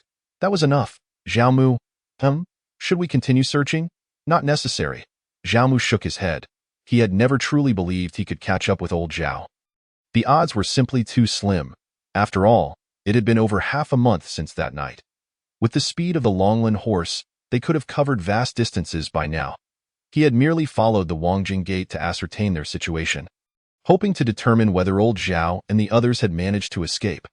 Now that he had obtained the answers he sought, there was no need for further pursuit, of course, if he truly wanted to find old Zhao. It wouldn't be difficult. He could reclaim the Zhao family's assets in Yuzhou City and spread the word. Once old Zhao heard the news, he would undoubtedly return. However, given the current circumstances, such a course of action would be tantamount to seeking death. He and Yin Bingqing were still on the wanted list of the Xintian Dao sect. Tio, show their faces would invite a direct execution from the Tiangang realm. Even if Yin Bingqing were to explode with power again, they would still be two doomed souls. Then where shall we go now? Yin Bingqing slightly raised her chin, inquiring with a hint of curiosity in her tone. Oh, the Qingyou mountain range. Zhao Mu's eyes narrowed, a glimmer of determination igniting within. With his parents' safety assured, it was time to set his cultivation plans into motion. The innate talent for cultivation of this body was woefully inadequate, a stark contrast to his extraordinarily powerful soul. Each attempt at cultivation felt restrictive, as if he feared absorbing too much spiritual energy and causing this fragile vessel to shatter. The 9 medicinal formulas from the Qingyou mountain range should temporarily alleviate his predicament. All right. Yin Bingqing nodded gently, slipping her small hand into Zhao Mu's larger one. She refrained from inquiring why Zhao Mu had ventured to the Qingyou mountains. All she comprehended was that wherever Zhao Mu was, home resided there too. Moreover, given his frail state, it was imperative for her to remain by his side and offer her protection. Under the luminous moonlight, within the depths of the dense forest, 2 figures silently soared into the air. Zhao Mu, resting upon Yin Bingqing's back, suddenly turned his head, a cold smirk gracing his lips.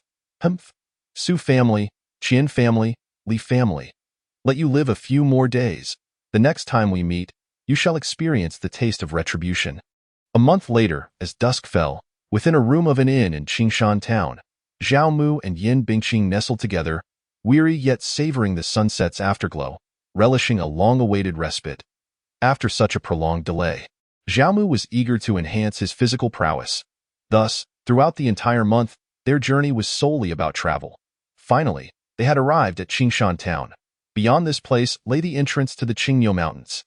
Zhao Mu, the malevolent aura surrounding these individuals is quite intense. Moreover, since entering this town, I've already discerned the presence of more than one spirit origin realm practitioner, and the transformation realm is rife here. What manner of place is this?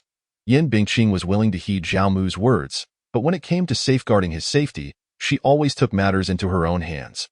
While she might not question Zhao Mu's purpose for coming here, she needed to ascertain what kind of place this was and where the dangers might originate. Naturally, if Zhao Mu possessed skills in the spirit origin realm, she would not be so vigilant. Yet, he was merely at the mid-stage of the body refinement realm. In stark contrast, even the most ordinary innkeeper in this town had attained completion in the body refinement realm. Qingshan town was one of the essential gateways to the Qingyo Mountains, which stretched for millions of miles across several continents, teeming with monstrous beasts, abundant resources, and opportunities galore. Many practitioners journey specifically to the Qingyo Mountains in search of fortunes. The strength of cultivators here was undoubtedly unparalleled compared to other regions. As for those with pronounced malevolence, they were likely mercenary groups. Although the Qingyo Mountains brimmed with spiritual herbs and opportunities, they were equally fraught with peril. Entering alone posed excessive risks, hence the emergence of mercenary groups, tasked with escorting patrons into the mountains. Listening to Zhao Mu, Yin Bingqing began to grasp the essence of this place. Simultaneously, her sense of vigilance heightened significantly, for this was a tumultuous and treacherous locale, and she needed to remain vigilant by Zhao Mu's side at all hours. Chapter 38 Zhao Mu, do not look.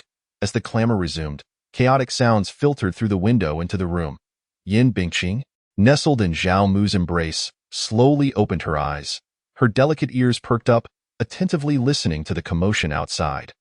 Qingshan town was an exceedingly perilous and chaotic place, and she had to remain ever watchful. Senior sister, there's no need to be so tense. Zhao Mu, extending his hand from the covers, gently caressed Yin Bingqing's silky hair, chuckling. Though Qingshan town is chaotic, it still adheres to certain rules. We haven't provoked anyone. And as long as we stay within the town, there's no need to worry about safety. Last night, he had noticed Yin Bingqing's inexplicable tension more than once while they slept. Initially, he assumed it was due to their prolonged journey and multiple nights spent in the dense forests, making her habitually alert to her surroundings. To help her relax, he had taken considerable measures the previous night. The outcome was splendid, as she soon nestled into his arms and peacefully drifted into slumber. However, at the break of dawn, as soon as a hint of noise emerged outside, his oblivious senior sister immediately awoke, her vigilance returning. In that moment, Zhao Mu suddenly realized that Yin Bingqing's tension was not merely a remnant of their month-long journey. Rather, it stemmed from the unique dangers of Qingshan town, where formidable practitioners were ubiquitous. Yet, he was merely a mid-stage body refinement realm weakling. His dear senior sister was evidently concerned for his safety. Oh, she said, relaxing her vigilance, it's still early. Let us rest a while longer. All right. Both closed their eyes, instinctively tightening their embrace around one another. Although they had yet to consummate their relationship, nearly 2 months of sharing a bed had rendered them indistinguishable from true spouses. In fact, most couples in this world lacked the intimacy they shared, as their consciousness sank. Their weary souls gradually began to rejuvenate, until the cacophony of birds outside grew increasingly jarring and the noise became ever more irksome that Zhao Mu and Yin Bingqing finally opened their eyes. They could see the light reflected in each other's eyes.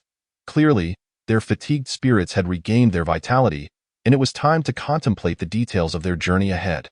After checking out of their room, they leisurely made their way to the central square of Qingshan town, the gathering place for mercenary groups entering and exiting the Qingyo Mountains, as well as a hub for numerous practitioners seeking companions to venture into the mountains. Zhao Mu, what are we doing here? Looking for a team to join, so we can enter the Qingyo Mountains with the larger group. Why? What do you mean, why? These individuals are far too weak. Teaming up with them is less advantageous than venturing in alone. Yin Bingqing's eyes were filled with confusion. Although there were indeed many practitioners of the spirit origin realm in the square, and occasionally a few late-stage or even perfected practitioners, she still felt that entering the mountains with them would not significantly enhance their safety compared to going in alone. While it was true her martial arts were lacking, it did not diminish her formidable combat prowess. Even against those late-stage spirit origin realm practitioners, she could secure victory with minimal exertion. These individuals possessed mediocre talents, and their battle capabilities were quite ordinary, making them incomparable to the two outer elders of the Xintian Dao sect. What purpose would it serve to accompany such a group? Zhao Mu, bemused, cast a glance at Yin Bingqing. Too weak, his dear senior sister, in the most unassuming tone, had made the most audacious statement.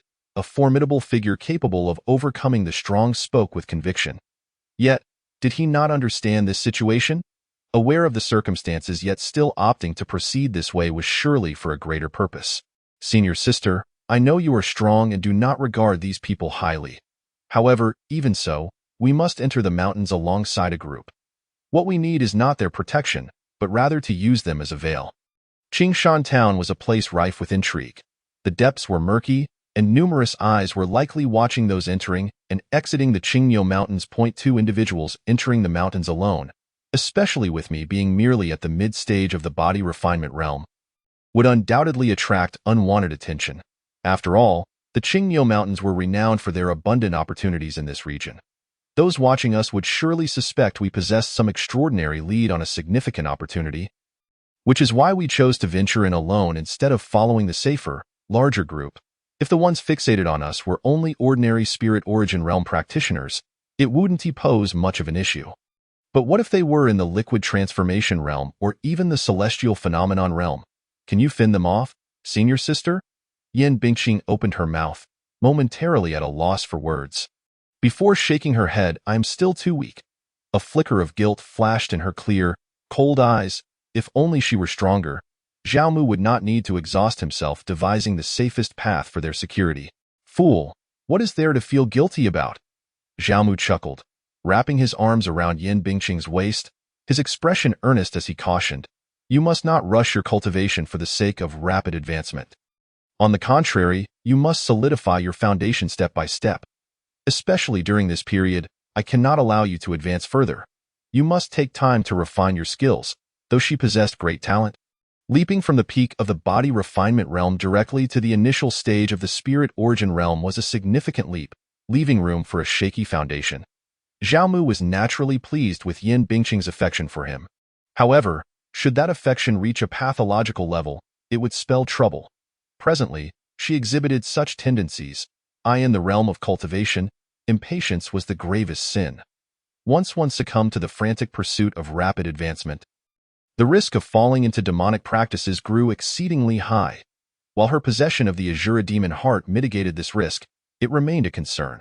Upon hearing his words, Yin Bingqing lifted her gaze slightly, regarding Zhao Mu with a peculiar expression as she blinked. Clearly, she was the senior sister, with greater cultivation and knowledge of the nuances of practice. Yet, he had suddenly begun to instruct her in her training. What? Just because my cultivation is lower, I cannot guide you? Noticing Yin Bingqing's gaze, Zhao Mu raised an eyebrow. Of course you can. Yin Bingqing nodded earnestly. Just as Zhao Mu confirmed the family's imperial status, a sudden commotion erupted outside the square. A glance revealed a small team of 6 or 7 individuals, led by a woman. Although her beauty could not quite rival that of Yin Bingqing, she was certainly comparable, nearly on the same level as Xiarur 11. As Zhao Mu observed the woman, he felt a gentle poke at his waist from Yin Bingqing. Zhao Mu, what's wrong? Don't look, is my silly senior sister feeling jealous? Zhao Mu was somewhat taken aback. Yet, in the next moment, Yin Bingqing's words made him realize that he might have misunderstood. That woman is very strong. She might even surpass me. She will sense it. Zhao Mu was taken aback.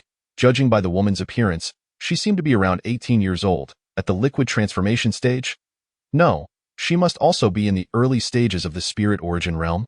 But I might not be able to defeat her, and the old woman beside her, leaning on a cane, is also quite formidable. How strong? she is likely stronger than the 3 Celestial Realm practitioners who pursued us before. Chapter 39. The plot takes another turn due to her innate Shura demonic heart. Yin Bingqing's perception abilities far exceeded those of others. Therefore, her assessment of that team was unlikely to be mistaken.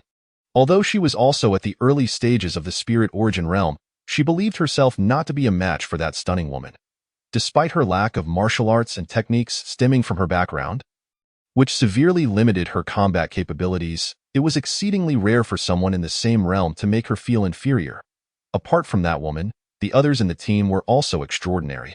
According to Yin Bingqing's perception, the old woman with the cane was stronger than the 3 who had once pursued them, meaning she was at least in the celestial realm. The others, although their cultivation levels were unclear, were said by the silly senior sister to be stronger than the outer sect elders of the Xintian Dao sect whom she had dispatched, yet not as strong as the 3 inner sect elders who later appeared. In other words, all 5 were practitioners at the liquid transformation stage. With 5 at the liquid transformation stage, plus an old woman of at least the celestial realm, this team was indeed formidable. Zhao Mu felt that such a configuration should not be present in Qingshan Town, a mere obscure town at the entrance of the Qingniu mountain range. The majority of practitioners here were at the Transcendence stage, followed by the Spirit Origin realm, with the liquid transformation stage being rarely seen. The Celestial realm might not even see an appearance for years, if not decades. Such a team configuration should ideally be found in more prosperous towns. Yet, this impressive lineup was merely the protectors of that woman, indicating her exceptional status. Who exactly is she? What brings her to a small place like Qingshan Town? Could it be that a grand opportunity is about to unfold here? But how could that be? The reason Zhao Mu chose to enter the Qingniu mountain range from Qingshan Town was precisely because there were no significant events occurring at this time. He and Yin Bingqing could relatively easily venture into the Qingniu mountain range for opportunities. Could it be that the plot has changed again? Such thoughts suddenly arose in Zhao Mu's mind, causing him to furrow his brow slightly. Just as he was lost in thought, another commotion erupted at a different entrance of the square. Upon focusing, he saw another small team of 7 individuals. However, this time, the leader was not a woman, but a dashing young man, accompanied by a mysterious old man guarding his side. Zhao Mu instinctively turned to Yin Bingqing. After a brief silence, she looked into Zhao Mu's eyes and gently nodded. At this, Zhao Mu's heart trembled slightly. Another team that was completely no less formidable than the previous one had appeared. Zhao Mu, what should we do now? Yin Bingqing's gaze, tinged with wariness, swept over Zhao Mu. The emergence of these 2 teams placed tremendous pressure upon her. While she could effectively conceal her Shura demonic heart and completely suppress the demonic energy emanating from her, once she faced an opponent of comparable strength, these measures would be insufficient to hide her true self. If exposed, she and Zhao Mu would likely become a pair of desperate outlaws. We should avoid drawing attention. After a moment of silence, Zhao Mu took Yin Bingqing's hand and left the square. He resolved to first ascertain the purpose of these 2 teams' visit to Qingshan Town before considering their next course of action. Even if he could not uncover any information, he would wait until these 2 teams left Qingshan Town before contemplating entry into the Qingniu mountain range. After all, he and his silly senior sister were indeed demons. Upon departing the square, Zhao Mu and Yin Bingqing did not return to their inn room but instead sought out the liveliest tavern to dine. The reason was simple. Such places were the most well-informed. With so many prominent figures suddenly arriving in the small Qingshan town, it would surely become the topic of conversation over tea and meals. Moreover, since they had appeared in that square, it indicated their intention to recruit practitioners from Qingshan Town. This would inevitably leak some information. Even if they could not discern the true purpose of their visit, they would at least learn their identities. As expected, just as Zhao Mu had predicted, it wasn't long before conversations began to circulate regarding the 2 teams.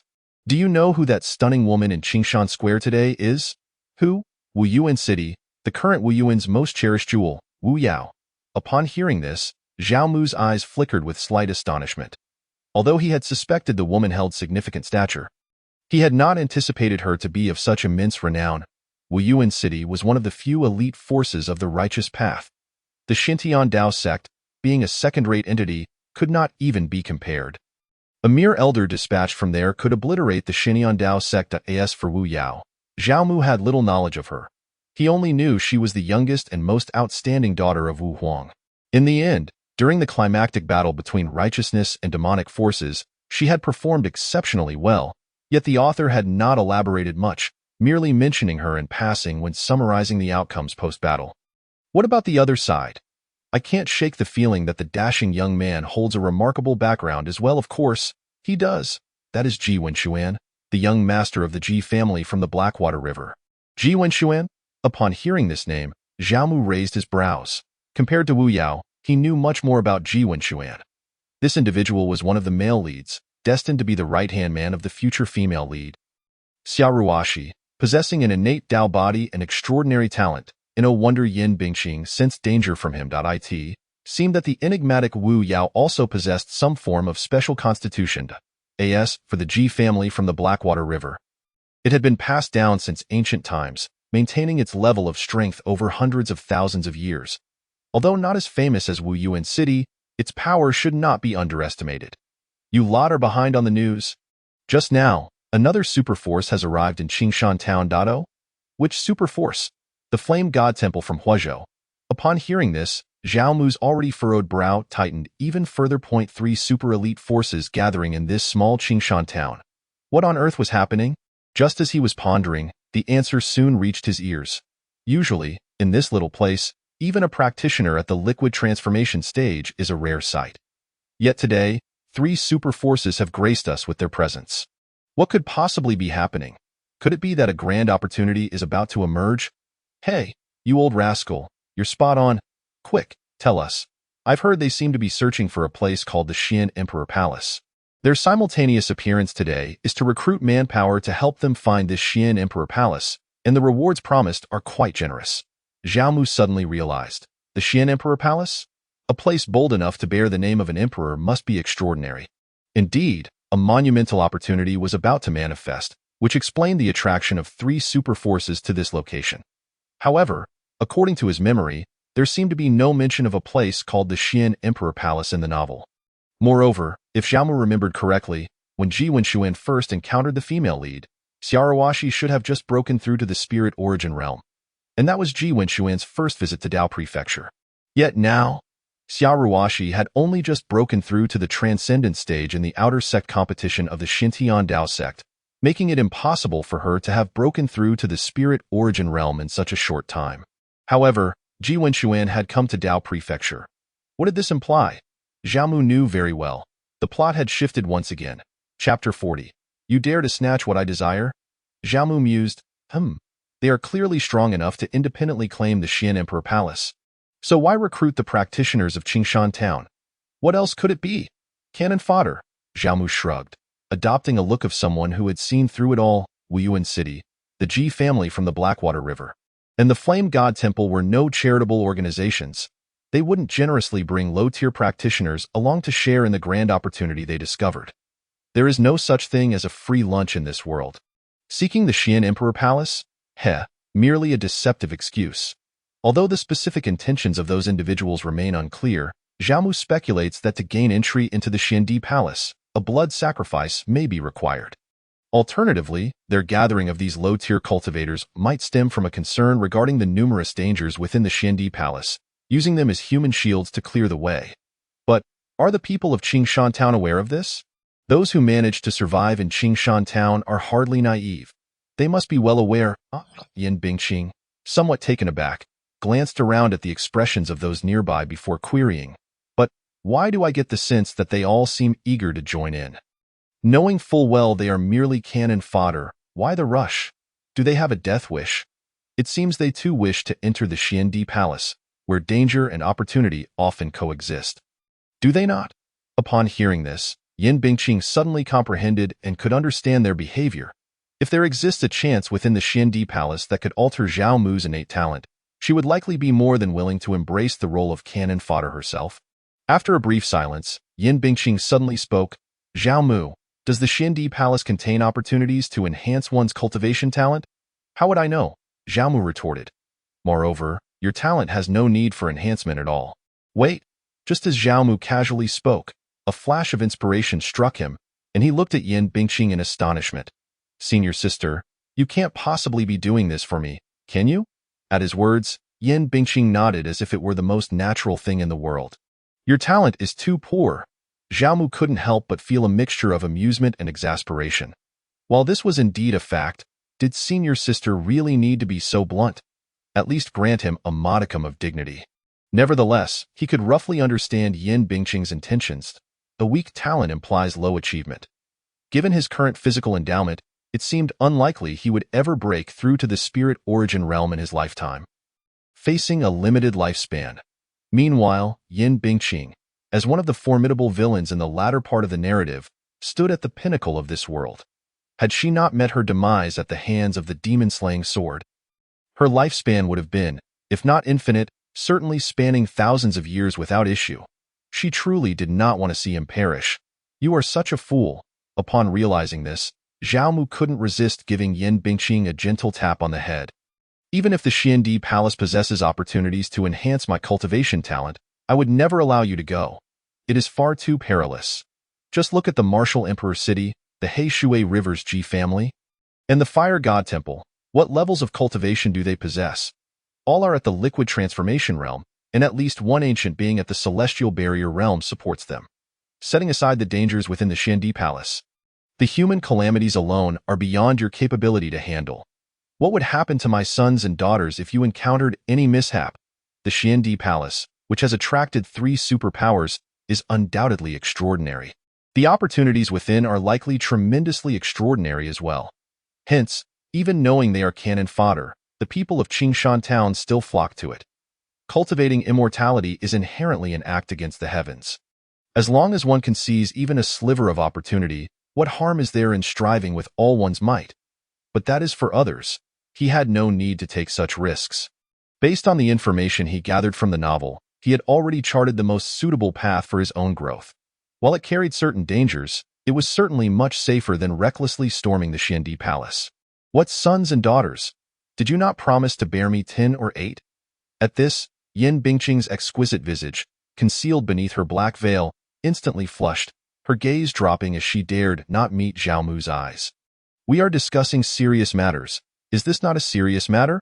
After a moment of stunned silence, Yin Bingqing carefully pondered Xiaomu's words. It seemed, indeed, to be a serious matter.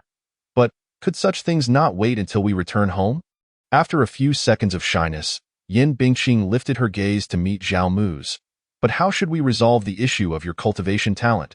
Perhaps we should venture forth, since the topic had already been broached. She had no desire to terminate the conversation. The inadequacy of Xiaomu's talent had long been her concern. She had been contemplating ways to rectify this issue, yet had found no solution. Now, with the emergence of the Xiandi Palace, she glimpsed a glimmer of hope, reluctant to let go. Fool. Xiaomu was immediately amused by her exasperation. You don't think we came to Qingshan Town merely for leisure? Do you? Yin Bingqing seemed momentarily taken aback. She had not considered this aspect. Simply due to Xiaomu's suggestion to visit Qingshan Town, she had complied without question. Could it be that there are other opportunities? Just as Xiaomu was about to reveal the truth, a voice nearby interrupted him. In a place like the Xiandi Palace, which is under the scrutiny of 3 superpowers, we weaklings should best keep our distance to avoid becoming cannon fodder ourselves. What of being cannon fodder? What if we seize a rare opportunity and transform from a cocoon into a butterfly, soaring like a dragon? Old Chen's words resonated. Did we not come to Qingshan Town precisely for the multitude of opportunities within the Qingyo Mountains? Now that the Xiandi Palace lies before us, why not take a chance? The Qingyo Mountains are filled with countless opportunities. Why must we mingle with those from the Martial Emperor City? Recently, I heard a piece of news. What news? Is it about opportunities? Indeed. What kind of opportunities? Are you familiar with the barbarian tribe? Of course, the top-tier force from the Huaman Prefecture. It is said that members of the barbarian tribe possess the strongest physical bodies among their peers. A fact even super first-rate forces cannot rival. Do you know where this barbarian tribe originates? Could it possibly be in the Qingyo Mountains? Exactly. To my knowledge, the ancestral land of the barbarian tribe is located within the Qingyo Mountains, where the secrets behind their formidable physical prowess may well be concealed. If we could stop daydreaming. Setting aside whether the ancestral land of the barbarian tribe is actually in the Qingyo Mountains. Even if it is, how would you find it in such a vast expanse? Old Chun is right. Without clues, how can one search? Moreover, ever since the rise of the barbarian tribe, speculations about their ancestral land have emerged endlessly. With the Qingniu Mountains being merely one of many possibilities, other contenders including the Wild Plains and the Abyss of Death, among others. As these words reached Zhao Mu's ears, his eyes narrowed slightly. He had initially thought that such hidden opportunities were unknown to others, but he was taken aback by the unexpected awareness. However, do you think you can compete for the treasures I desire with your meager numbers? You claim I am weak? Apologies, I have my fool of a senior sister. Chapter 41. Trouble. We've been noticed, brotherly. I advise you to abandon any thoughts of seeking the ancestral land of the barbarian tribe. Such baseless rumors are mostly fabrications. Indeed, for nearly 10,000 years, rumors regarding the ancestral land of the barbarian tribe have surfaced every century or so, yet none have ever been found. If the barbarians themselves cannot locate their ancestral land, how could we outsiders possibly succeed? Spare yourselves the trouble. Instead of fixating on the elusive ancestral land of the barbarians, it would be wiser to accompany the three superpowers to explore the Xiandi Palace. Perhaps we could turn our fortunes around. I, Li Tai, would not dare to engage in such reckless ventures. I shall refrain from involving myself in the Xiandi Palace. Brotherly speaks wisely. I shall accompany you in searching for the ancestral land of the barbarian tribe. The conversation among those people continued. Most chose to venture into the Xiandi Palace, while some expressed a desire to explore the ancestral land of the barbarian tribe, though no one had ever succeeded in previous attempts. What if? Zhao Mu. What is it? Are you also planning to go? Upon receiving a positive response, Yin Bingqing chose to remain silent. This was not their private moment. Speaking too much could lead to unwanted attention from others. If she truly wished to inquire further, there would be ample opportunity upon their return to the inn. Not long after, those who had been conversing departed the tavern, their appetites sated. The group divided into two factions. The larger one evidently preparing to align with the three superpowers to explore the Xiandi Palace, while the smaller faction appeared intent on discussing the details of venturing into the Qingniu Mountains in search of the ancestral land of the barbarian tribe. Let us return. Zhao Mu rose, taking Yin Bingqing's hand as they exited the tavern. He had gleaned most of what he wished to know. However, to Zhao Mu's surprise, on the way back to the inn, he encountered Wu Yao and that silver-haired old woman. In an effort to remain inconspicuous, he instinctively averted his gaze, intending to quietly lead Yin Bingqing away. Yet, just as he was about to look away, reason compelled him to turn his head back. After all, if he avoided looking at Wu Yao while everyone else was staring, it would only draw more attention to himself. In doing so, it inadvertently drew the attention of others. In this state of forced observation, Zhao Mu had his first close-up glimpse of Wu Yao's true visage. Her chestnut locks, gently curling, cascaded naturally. With an almost impeccable countenance and a tall, perfect figure, she was undeniably captivating. And Zhao Mu was no exception. This little princess of Wu Di City was truly beautiful. Particularly striking were her golden eyes, which lent her an aura of valor. Even if Xia Ruoxi were present, she would likely find it difficult to overshadow her. Of course, compared to some other foolish senior sisters, she still fell slightly short. After casting a seemingly casual glance, Zhao Mu averted his gaze, maintaining a facade of indifference as he continued to walk towards the inn. Holding Yin Bingqing's hand. Miss? What is it? The silver-haired old woman looked curiously at Wu Yao, who had abruptly halted her steps, her gaze lingering on the retreating figure of a certain young man. She noticed an unusual glint in her young lady's eyes. This was quite peculiar. After all, he was merely a mid-stage refinement realm boy. How could he possibly capture her attention? Yet, the girl beside him, with her youthful appearance and cultivation at the spirit origin realm, was indeed commendable. That young man seemed somewhat different. Wu Yao gazed at Zhao Mu's silhouette, her crimson lips parting slightly. What was so different about him? The silver-haired old woman did not refute Wu Yao's observation. Instead, she began to regard Zhao Mu with a newfound seriousness. For Wu Yao's intuition had never been wrong. However, she could not fathom what singularity a mid-stage refinement realm boy could possess. After staring at Zhao Mu's back for a couple of seconds, Wu Yao's golden eyes suddenly flickered. Indiscernible. Wu Yao withdrew her gaze, choosing not to dwell on Zhao Mu any longer as she departed along the street. Zhao Mu, what is the matter?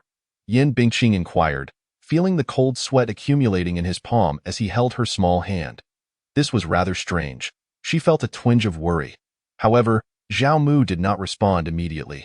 It was only when he sensed the gaze upon him had shifted that he let out a sigh of relief. Just now, that Wu Yao was staring at us. Could it be that your glance was inappropriate? Hence her fixation on you? Zhao Mu cast a surprised look at Yin Bingqing. Was this foolish senior sister feeling a twinge of jealousy?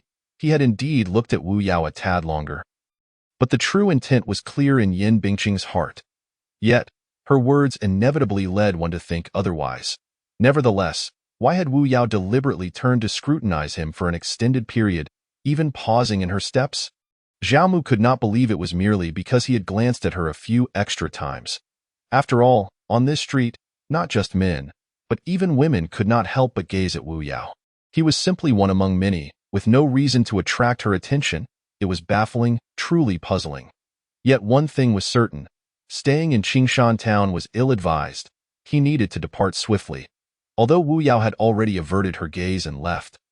Should she truly have set her sights on him, both he and the foolish senior sister would be in dire peril. One need not speak of unfamiliarity or lack of enmity. It was fundamentally a matter of stance and allegiance. The conflict between righteous and demonic forces had persisted for millennia. Would the denizens of Wu Di City allow them to leave unscathed upon discovering their demonic affiliations? The answer was glaringly obvious. No. Upon returning to his room at the inn, Zhao Mu reclined on the bed. The day's events had been numerous. The Fire God Temple, Wu Di City, and the Ji family from the Blackwater River. 3 superlative factions had arrived unexpectedly. The emergence of the Xiandi Palace, too, was noteworthy. Furthermore, news that should have remained obscure regarding the ancestral land of the barbarian tribes had suddenly come to light and was now circulating in Qingshan town. However, at present, the first 2 developments were undoubtedly fortuitous for him. For, in comparison to the elusive ancestral land of the barbarians, the allure of the Xiandi Palace was significantly greater. This implied that even if there were individuals journeying into the Qingyo mountain range in search of the barbarian ancestral land, their numbers would surely be limited. Moreover, it was certain that no experts above the liquid transformation realm would participate. Thus, the barbarian ancestral land remained within his grasp. After all, the strength of the foolish senior sister was not to be underestimated. Yet, that fleeting glance from Wu Yao left Zhao Mu somewhat vexed. He could not comprehend how he had unwittingly caught her attention. Just as he was deep in thought, he felt 2 delicate, almost boneless hands gently lifting his head and placing it in a familiar spot. The knee pillow of the foolish senior sister, as always, soft and fragrant. Zhao Mu Demon, stop thinking too much. It's best to get some rest now.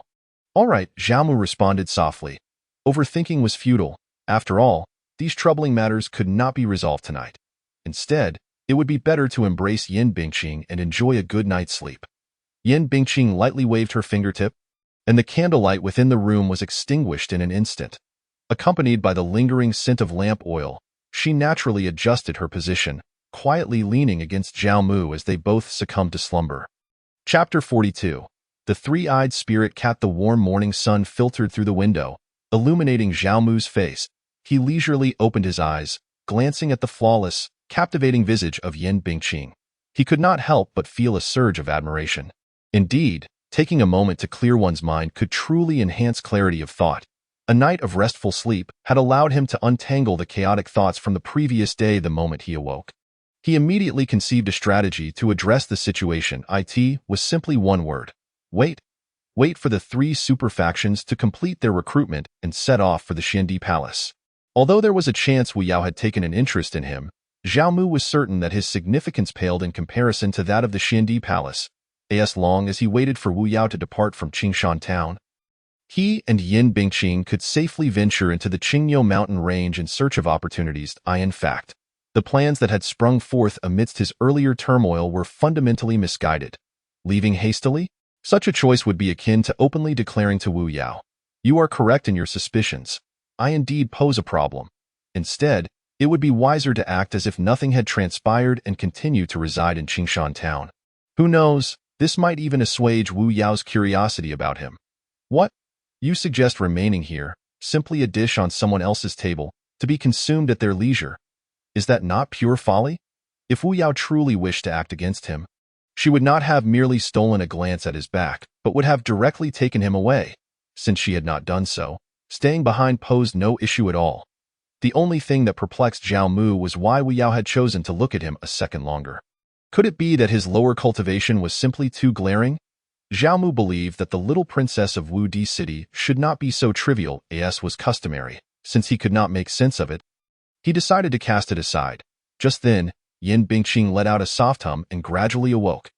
Zhao Mu, what are we doing today? Are we leaving Qingshan town? No, we shall remain in our room. Ah? In the following days, Zhao Mu and Yin Bingqing spent their time in the room together, only occasionally venturing out to forage or inquire about the movements of the three super factions. Zhao Mu's predictions had proven accurate. During this time, the people of Wu Di City had not paid excessive attention to him. The lingering gaze from that day had gradually faded from his memory. The reason was simple. The time spent with the foolish senior sister in their room, indulging in such enjoyable moments, was capable of clearing his mind of thoughts that were not particularly significant. At this very moment, Zhao Mu lay on Yin Bingqing's lap, holding her delicate foot in his hand. It bore no scent, only a faint fragrance, reminiscent of other parts of her being. Senior sister Dinamim, why are you suddenly so warm? Yin Bingqing glanced at her small foot being held captive in his grasp, then at his teasing expression, feeling a tinge of indignation. He was clearly aware of everything yet still feigned ignorance. What a rascal! She extended her hands, turning his head toward her, and pressed his head forcefully against her abdomen. Rascal, this is your punishment. I shall suffocate you. The sudden turn of events caught Zhao Mu off guard. Initially, he contemplated resisting, but upon realizing Yin Bingqing's intentions, he merely pretended to struggle briefly before surrendering willingly. Just as Zhao Mu was relishing this punishment, a commotion erupted outside. He swiftly extricated himself from Yin Bingqing's embrace. Taking a few steps to the window, peering out, he beheld a procession of dozens of individuals departing from Qingshan town. At the forefront was Ji Wenxuan of the Ji family from the Blackwater River. What is it? Yin Bingqing hurriedly adjusted her somewhat disheveled attire and the rapid beating of her heart as she approached Zhao Mu. They're leaving. Zhao Mu naturally wrapped an arm around Yin Bingqing's waist. Casually stating, upon hearing this, Yin Bingqing lifted her gaze to the distance. Indeed, a large group was departing Qingshan town, and at the helm of that procession was none other than the Ji family of the Blackwater River. They were leaving, which meant that the tranquil days she and Zhao Mu had enjoyed would soon come to an end. Yes, she glanced back at their room, especially at the not-so-spacious bed. She couldn't help but feel a twinge of reluctance. Are we leaving? Yin Bingqing murmured to herself, her voice barely audible. Zhao Mu's attention remained fixated on the sole exit of Qingshan town, rendering him oblivious to her words. In less than a quarter of an hour, he noticed yet another group of several dozen people departing from Qingshan town. Leading the contingent was none other than the petite princess of Wu Di City, Wu Yao, who had caused him considerable anxiety in recent days. Finally, this woman was leaving. Once he confirmed Wu Yao's departure, Zhao Mu felt a wave of calm wash over him as he withdrew his gaze. He was no longer concerned about who else might exit Qingshan town. An hour later, having made all necessary preparations, Zhao Mu and Yin Bingqing vacated their lodgings, ready to venture directly into the Qingyou mountain range. However, this time he did not seek out a group at Qingshan Square. This contradiction left Yin Bingqing somewhat perplexed. Zhao Mu, are we heading directly into the Qingyou mountain range? Indeed. But did you not previously state that entering the Qingyou mountain range as just two individuals would attract too much attention and that we need it? It's no longer necessary? Zhao Mu chuckled, shaking his head as he pointed towards the sole exit of Qingshan town. Look. Yin Bingqing focused her gaze and immediately exhibited a look of puzzlement. Previously, Zhao Mu had implied that entering the Qingyou mountain range required a team of 5 or more. Otherwise, it would not only draw the attention of those with ill intent, but safety would also be compromised. Yet now, while teams of 5 or more still predominated, there were also numerous smaller groups of 2 or 3. Moreover, it was apparent that the presence of these smaller teams elicited no peculiar reactions from others. It seemed as though, in just a few short days, the original rules of entry into the mountain had undergone a complete transformation. It is quite simple. Noticing Yin Bingqing's confusion, Zhao Mu explained with a smile. The emergence of Xian Emperor Palace and the news regarding the barbarian clan's ancestral land have stirred the cultivators of Qingshan town into a frenzy. Many were unable to form groups of 5 or more in such a short time. However, every opportunity is immensely enticing, and they could not wait to complete their teams before hastily entering the mountains. After all, fortunes do not wait for anyone. Once the three superpowers move far ahead, they will have no hope of following them to Xian Emperor Palace if the barbarian clan's ancestral land is discovered by others first. They will be left with nothing as anticipated. With the flow of people departing Qingshan Town and entering the Qingyou mountain range, even their duo configuration did not attract any attention to at most. Zhao Mu, a mid-stage body refinement practitioner, was met with disdainful glances before onlookers quickly shifted their gaze elsewhere. In just a few hours, Zhao Mu and Yin Bingqing had already reached the outskirts of the Qingyou mountain range. Aside from the towering trees surrounding them, there was no sign of any other individuals.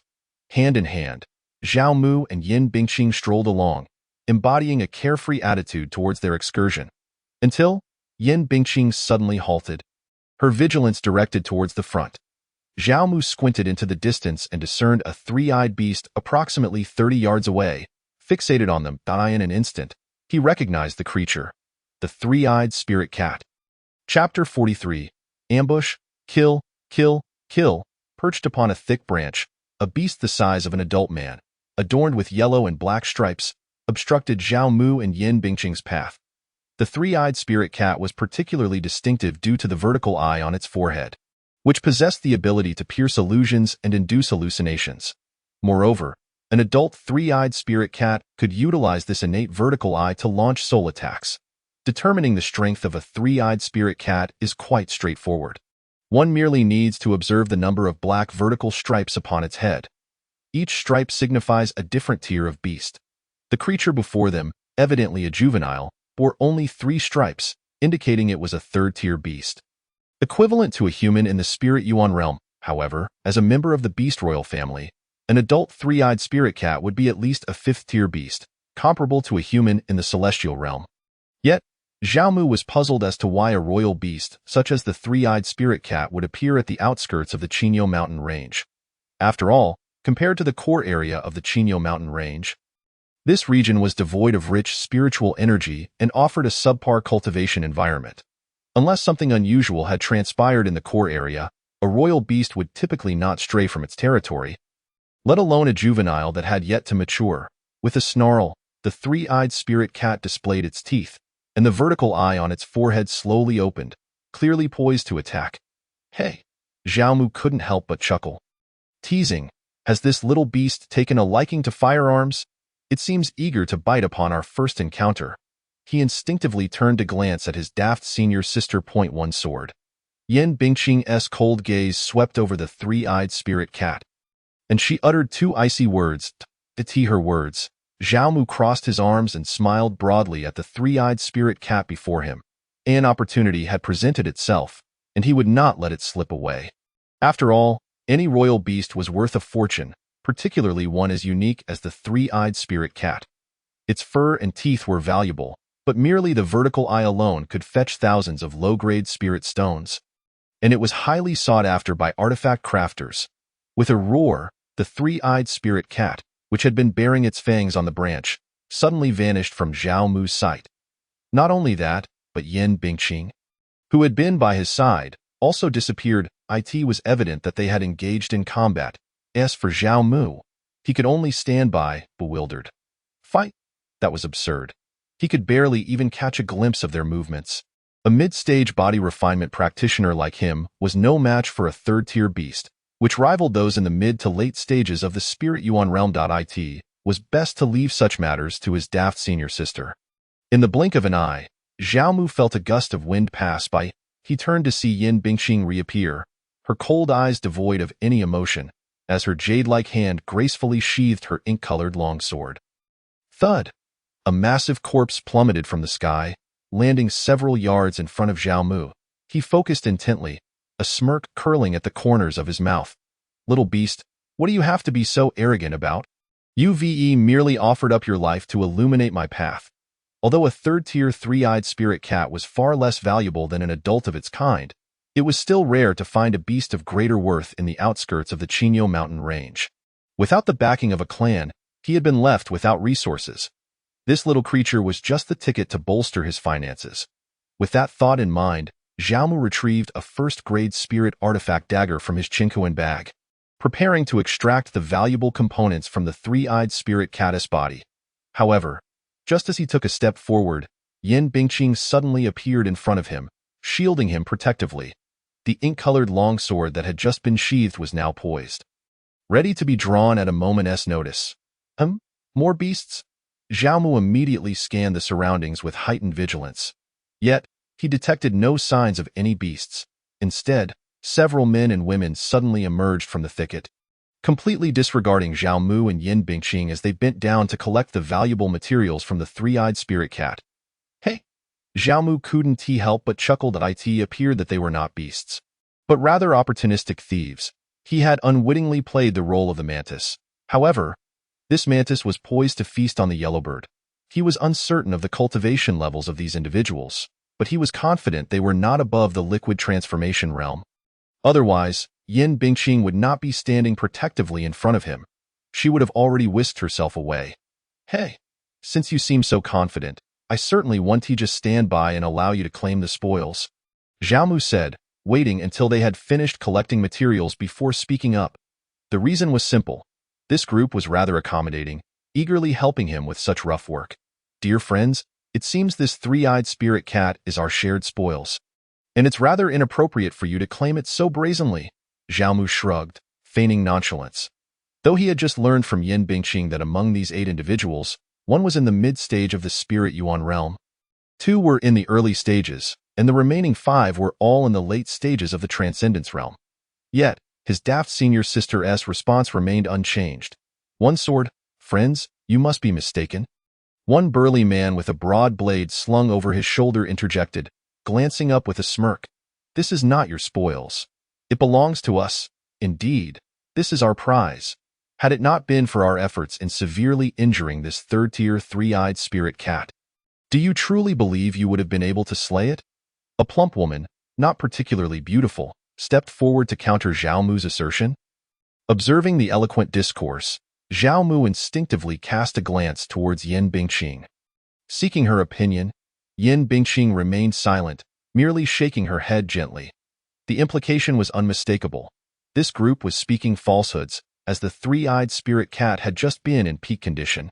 You have 3 breaths to put down your belongings. Xiaomu slightly lifted his gaze, a hint of disdain flickering in his eyes as he surveyed the group, his lips curling into a faint smirk as he uttered the final word, scram. Upon hearing that word, the expressions of several individuals darkened. A mere waste of the mid-stage body refinement realm dared to address them thus. Was his confidence derived solely from the presence of that spirit origin realm woman beside him? What of it? Their team boasted 3 spirit origin realm members. They had shown mercy by sparing the 2 of them, yet they insisted on courting death over a 3-eyed spirit cat. Brat. The man who had just finished processing the spiritual materials slowly rose, a cold smile playing on his lips as he said, Are you seeking death? Buzz. A flash of white light erupted, abruptly silencing the man's voice. The final syllable of his threat had not fully escaped his lips before his body went limp. Crashing to the ground, a distinct line of blood marked his neck. Chapter 44. Encountering Wu Yao again. Beneath the golden sunlight filtering through the branches, Yin Bingqing stood poised with her sword. A clear line of blood adorned her dark blade. In a fleeting moment, several drops of crimson blood coalesced at the sword's tip. Drip, drip. The sound of blood falling onto the stones was deafening. Xiaomu stood unmoving, for Yin Bingqing had long since declared, one sword. However, the would-be interceptors stood frozen, astonishment and disbelief evident in their eyes, nearly overflowing. One sword. Merely one sword. Had they lost a comrade just like that?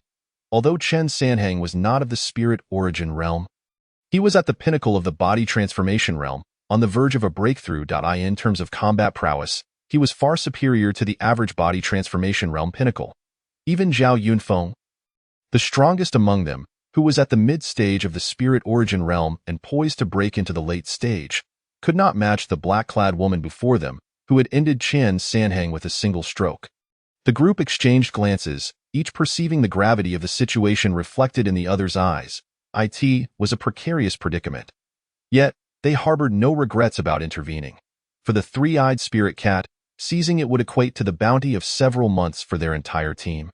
Moreover, Chen Sanhong's demise elicited no emotional response from them.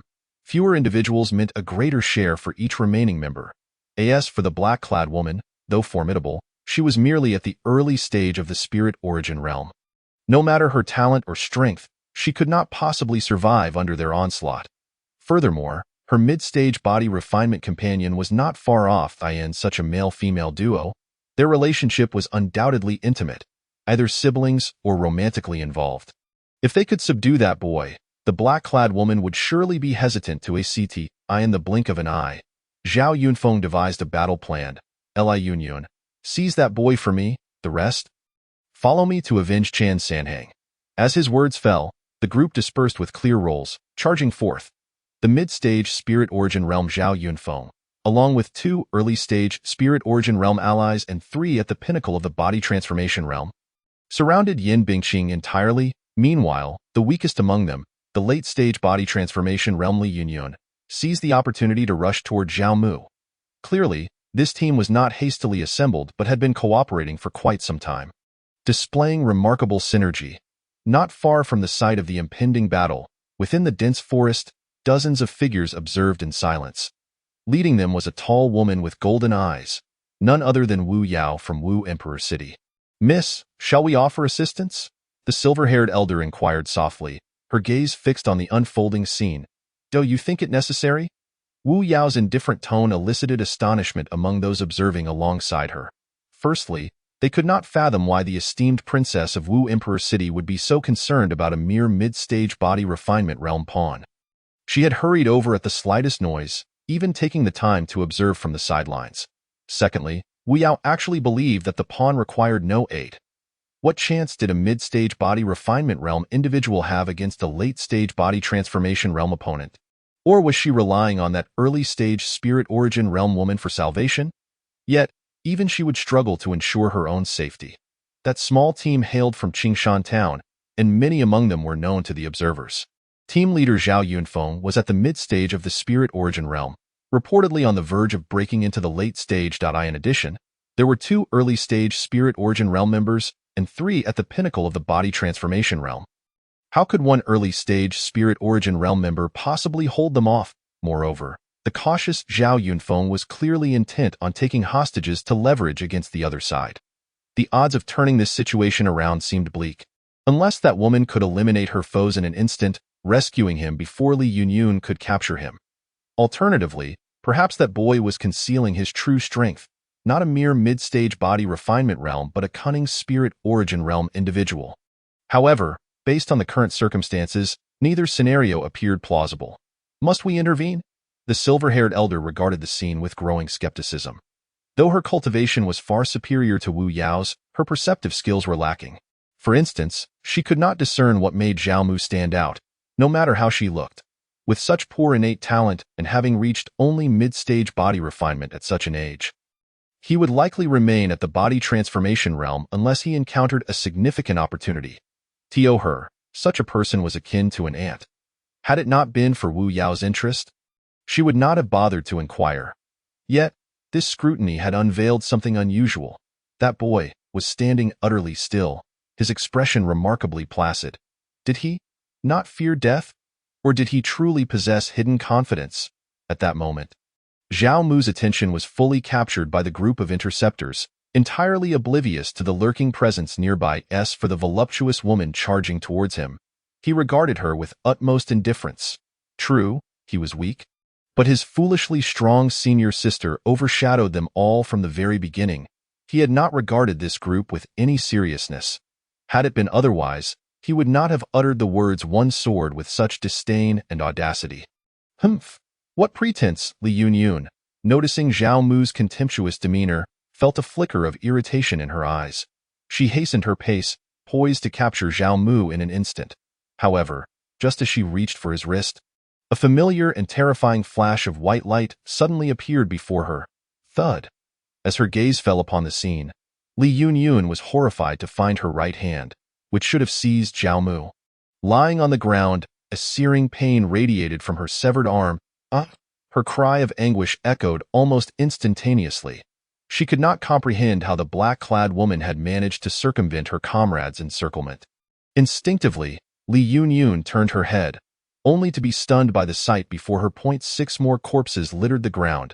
In a wonder, there had been no sounds until now. Just then, another flash of white light erupted, and Li Yunyun suddenly found the aroma of the earth irresistibly enticing, compelling her to draw near. Swish!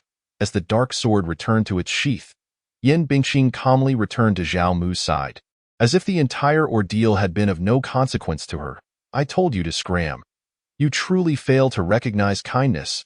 Observing the numerous corpses scattered about, Zhao Mu felt no pangs of compassion. Rather, he shook his head with a chuckled as he laughed. He approached the battlefield to collect his spoils, also taking the Qingquan bags from the fallen individuals. Here, just as Zhao Mu secured the 7 Qingquan bags and turned around, Yin Bingqing extended her delicate, jade-like hand towards him, offering another Qingquan bag. It was evidently that of the voluptuous woman, Li Yunyun. Senior sister, you truly. Zhao Mu took the Qingquan bag, placing his hand in Yin Bingqing's flowing hair, ready to express words of praise. Suddenly, he sensed something amiss, his expression shifting abruptly. What is it? Someone is nearby. How did I not perceive it? Because it is Wu Yao. Why did I fail to notice? Yin Bingqing appeared puzzled, as she was certain her cultivation was superior, and if someone were lurking, she would have sensed it before Zhao Mu. I seem particularly sensitive to this Wu Yao. He recalled the moment in the streets of Qingshan town when he had felt her presence, even though Yin Bingqing remained oblivious. Upon hearing this, Yin Bingqing's cool gaze fixed intently upon him. Zhao Mu. Chapter 45. Offering an olive branch? I shall break it directly.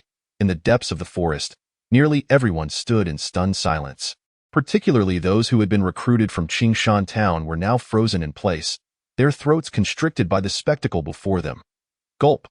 Wasn't it supposed to be devoid of any chance for a comeback? As a result, the woman in the black dress astonishingly dispatched everyone in the blink of an eye. Zhao Yunfeng's strength was something many among them were familiar with. Although he could not be deemed exceptionally powerful, he held a modest reputation within Qingshan town, his prowess firmly situated in the mid-stage of the spirit origin realm, placing him in the upper echelon of strength. Yet now, he was unexpectedly vanquished in an instant by a woman at the early stage of the spirit origin realm. This was particularly remarkable considering she was simultaneously beset by 2 early-stage spirit origin warriors and 3 fully perfected transformation realm cultivators. Many were compelled to rub their eyes in disbelief, questioning whether they had misperceived the event. After all, this transcended their comprehension. A woman at the early stage of the spirit origin realm could possess such power. After multiple rubs of their eyes, the sight of the several corpses remained glaringly evident. Miss, what is the matter? Noticing a subtle shift in Wu Yao's expression, the silver-haired elder woman inquired with concern, instinctively alerting herself to the surroundings. In terms of danger perception, she humbly believed she fell short compared to Wu Yao. Moreover, with the inexplicable appearance of a royal beast among the monstrous creatures at the periphery of the Qingyo Mountains, she suspected a fully matured 3-eyed spirit cat might be pursuing them. However, a fully matured 3-eyed spirit cat was at least a 5th-tier beast, comparable to a formidable human at the celestial realm. Do not be alarmed, Bai Pei. There is no danger. Wu Yao waved her hand, signaling the silver-haired elder to relax, her expression shifting to one of mild surprise. But she had been detected, exposed? A flicker of astonishment crossed Bai Popo's face. The auras of the others were concealed by her own efforts. It was impossible for even those at the celestial realm to discern them here. Was it that girl in the black dress? No, it was the man. The silver-haired elder was utterly taken aback, her mind racing with disbelief. If it were the woman in the black dress, she could at least come to terms with it. For it was evident that the girl possessed some extraordinary abilities, perhaps mastering a unique method of detection. However, how could a mid-stage body refinement realm individual possibly pierce through her concealment techniques? Even if he were incredibly talented, he lacked such capability. Seemingly reading Bai Popo's confusion, Wu Yao shook her head with a smile. Bai Pp, it is not that your concealment techniques are flawed, but rather due to me. What? He appears to have some unusual sensitivity towards me. Merely casting him a glance earlier was sufficient for him to notice. Wu Yao wore an expression of keen interest. This situation left not only Bai Pp bewildered, but even Wu Yao herself felt somewhat perplexed. Yet, the truth remained. Suddenly, her interest in this man, who was merely at the mid-stage of the body refinement realm, grew immensely. What an intriguing young man! Noticing Wu Yao's serious demeanor, Bai Pupa recognized her words held weight, suggesting, "Miss, should I?" No. Wu Yao was aware of Bai Pupa's intent, which was simply to subdue him for direct questioning. Yet she shook her head. "Since we have been discovered, let us go out and meet them." Wu Yao's lips curled into a subtle smile. Now that they had been detected, she wondered if the previous encounter had also been noticed. If he had indeed noticed her then, this man would become even more fascinating. If her memory served her correctly, he, like others on the street, had gazed at her several times. His apparent disinterest seemed feigned, indicating that he was deliberately avoiding her gaze. But why would he wish to avoid her? Wu Yao found herself captivated by the mystery. Should she continue to feign ignorance and depart quietly as before? Yin Bingqing's piercing gaze had retracted in an instant. No. Zhao Mu's brow furrowed slightly as he spoke in a low voice. "They are approaching. What do we do?" After a moment of silence, Zhao Mu relaxed his furrowed brow and replied in a calm tone. "When soldiers come, we shall meet them. When water rises, we shall build a dam. We can only observe the unfolding events." At his words, Yin Bingqing remained quietly by Zhao Mu's side. Regardless of the outcome, she resolved to trust his judgment. Seizing the limited time, Zhao Mu endeavored to compose his emotions as best as he could. The performance would soon commence. Although he was uncertain why Wu Yao had appeared here, he understood that once Wu Yao chose to reveal herself, the likelihood of him and Yin Bingqing departing unscathed had diminished considerably. Moments later, a group materialized before them. Upon meeting Wu Yao's golden gaze, Zhao Mu felt a wave of vulnerability wash over him. For reasons unknown, in her presence, he often felt as though he were stripped bare, with no secrets left to conceal. And at this moment, she was smiling. This only deepened Zhao Mu's confusion towards Wu Yao.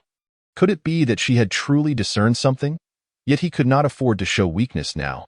Instead, he must maintain an air of calm. "May I inquire what brings you all here?" Zhao Mu stood tall, his demeanor composed, his tone steady. Meanwhile, Yin Bingqing quietly stood beside him, her inky black sword conspicuously in hand. After all, for the majority, the shocking events witnessed moments ago remained vividly etched in their minds. "Are you interested in the Xian Emperor's palace?" Wu Yao stepped forward gracefully, her stunning visage adorned with a faint smile that exuded a friendly aura. Her tone was soothing, devoid of the haughtiness typically associated with the daughters of the Wu Emperor city. Instead resembling that of a gentle neighborly sister. Zhao Mu was momentarily taken aback. He had not anticipated Wu Yao to extend an olive branch so readily. In an instant, he was left pondering the underlying significance of her words. Was it perhaps due to Yin Bingqing's recent display that had sparked her interest in recruitment? That seemed unlikely. Even if Yin Bingqing had dazzled, she was merely at the early stage of the spirit origin realm. And within this assembly, she could only serve as cannon fodder. The addition or subtraction of a single cannon fodder would have a negligible impact on the overall team. Zhao Mu could not believe Wu Yao would actively seek a mere pawn. After all, she had not even shown her face when recruiting the spirit origin cultivators from Qingshan Town. That task had been delegated to a few at the liquid transformation realm. "I am not interested." Zhao Mu calmly shook his head. This scene left the dozens of spirit origin cultivators behind Wu Yao utterly astonished. The moment Wu Yao had reached out with her olive branch, envy and jealousy had turned their eyes red with longing. Yet, they could hardly believe that this mid-stage body refinement realm youth had outright rejected her without a second thought. Oh? Why? Wu Yao's expression remained placid, clearly having anticipated Zhao Mu's reaction. However, this only served to reinforce her conviction that the young man had indeed sensed her gaze on that day in Qingshan Town. He was deliberately evading her. Was the reason not clear enough? Zhao Mu shrugged, adopting an expression that seemed to say, "Look closely at me." Chapter 46. A natural at deceiving women, Zhao Mu's gesture of shrugging, inviting everyone to observe him, evoked an impulse to laugh among the crowd. This young man was rather honest and remarkably unperturbed. His demeanor seemed to question Wu Yao. "I am merely a mid-stage body refinement realm weakling. Why would you ask me why I am uninterested in the Qian Emperor's palace? Is there something wrong with your judgment? Even if I were interested, with my meager strength, I would scarcely qualify even as cannon fodder in the Qian Emperor's palace. In contrast to most who looked down upon Zhao Mu due to his cultivation level, the silver-haired elder woman regarded his demeanor with some astonishment. Though Wu Yao had previously mentioned that this young man was somewhat extraordinary, she had not taken him seriously at that time. After all, he was still merely a mid-stage body refinement realm weakling. However, at this moment, her impression of Zhao Mu had completely transformed. If his calm demeanor in the face of multiple adversaries of a higher realm was due to his awareness of the girl's strength, then his current composed and forthright stance was truly remarkable. To engage in conversation so freely with the daughter of the Wu Emperor city was not something an ordinary individual could accomplish. At this point, she even began to suspect that this young man hailed from a significant power. The likelihood of that was quite high, especially since the young woman beside him appeared exceptionally gifted. Clearly not someone an ordinary faction could cultivate. But, if he were from a prominent force, why was he only at the mid-stage of the body refinement realm at his age? To be frank, she found it difficult to comprehend. Perhaps, her own experience was limited. Though on the surface, you indeed appear to be merely at the mid-stage of the body refinement realm, the young lady beside you is anything but ordinary, and your relationship with her is evidently close. Wu Yao's golden eyes subtly glanced at Yin Bingqing's small hand held in Zhao Mu's palm, chuckling softly. To capture the favor of such a celestial beauty. If you were a mere ordinary person, I would find that hard to believe. Heh, Zhao Mu could not help but smile. So, the daughter of the Wu Emperor city had taken an interest in him. Such relentless insistence, a posture that seems intent on recruiting him. However, the more you persist, the less inclined I am to acquiesce. This is not merely due to Zhao Mu's rebellious nature, but rather the perilousness of rashly joining forces, which poses a significant threat to both him and Yin Bingqing. While he may not be fully versed in the nature of the Xiandi Palace, he is acutely aware that it is fraught with danger, as evidenced by the formidable strength of the guards surrounding Wu Yao. Should they encounter peril within the Xiandi Palace, and Yin Bingqing is compelled to unleash her extraordinary powers, exposing her demonic aura, the consequences could be catastrophic. In this moment, Zhao Mu realizes that he can no longer engage in feigned politeness. Instead, he must decisively extricate himself from the situation. After a brief silence, Zhao Mu suddenly meets Wu Yao's golden gaze, his expression revealing a flicker of hesitation and unvoiced thoughts. Wu Yao, I understand that your invitation carries ulterior motives, but I advise you to refrain from pursuing this line of thought. Otherwise, some truths may lead you to regret your curiosity. Upon hearing this, Wu Yao is momentarily taken aback. While she could sense that this man might perceive her intentions, she never anticipated such a direct confrontation. Moreover, his words suggest that his avoidance is intricately linked to her.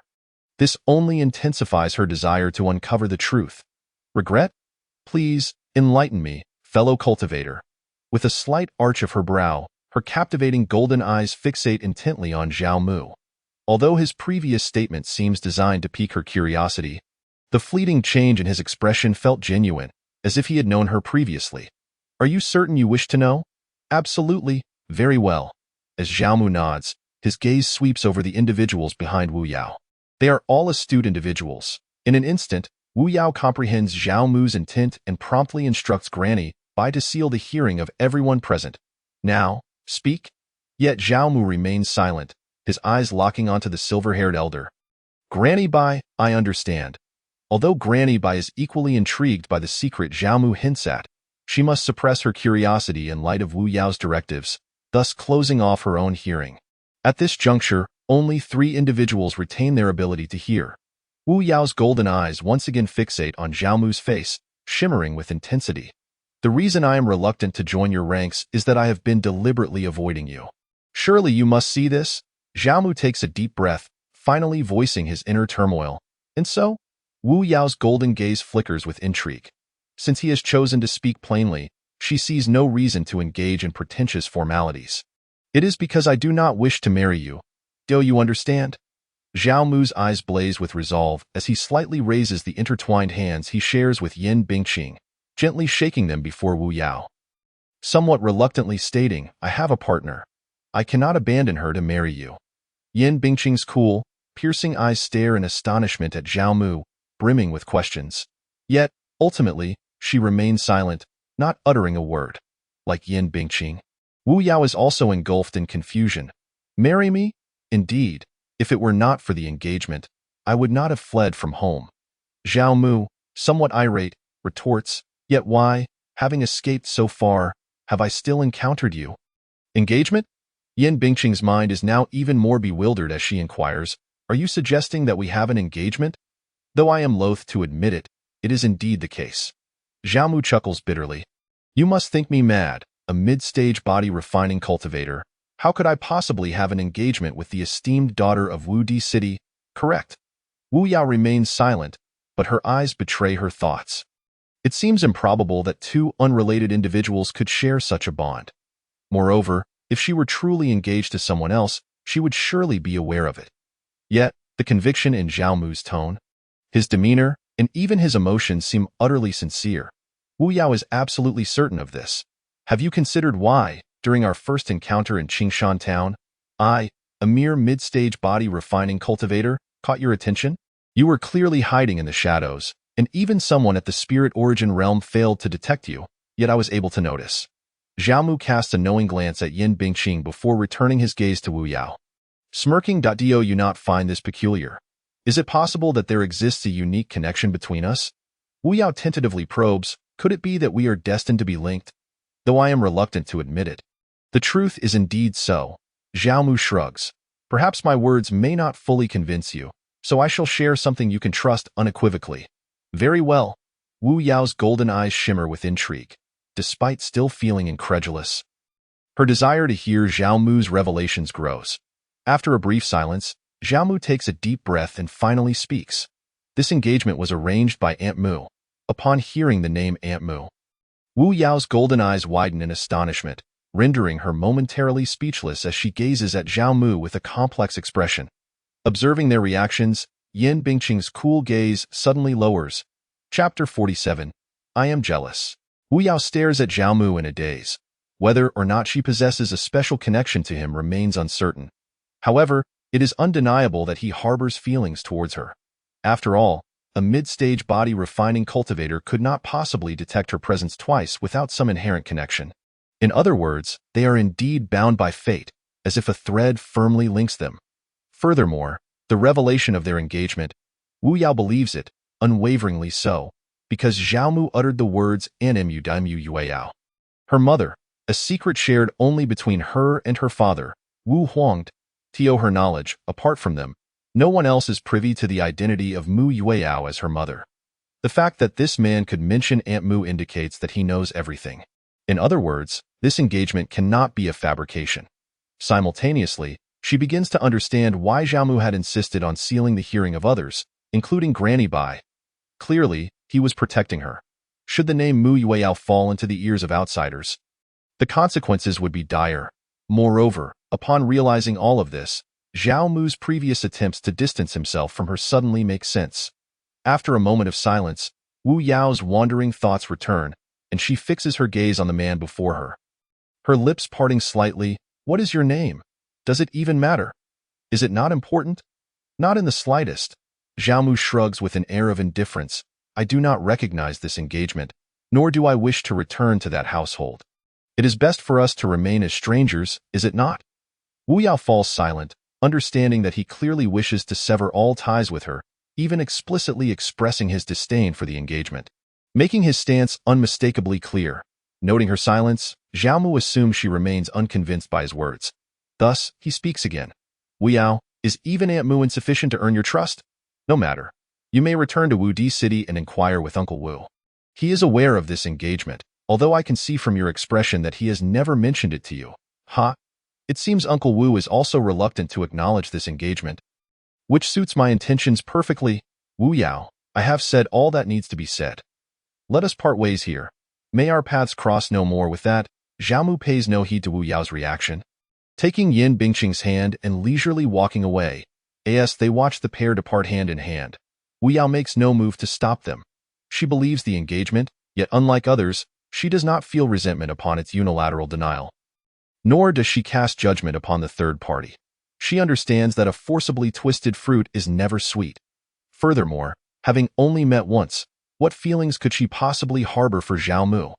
Her earlier insistence was merely born out of curiosity.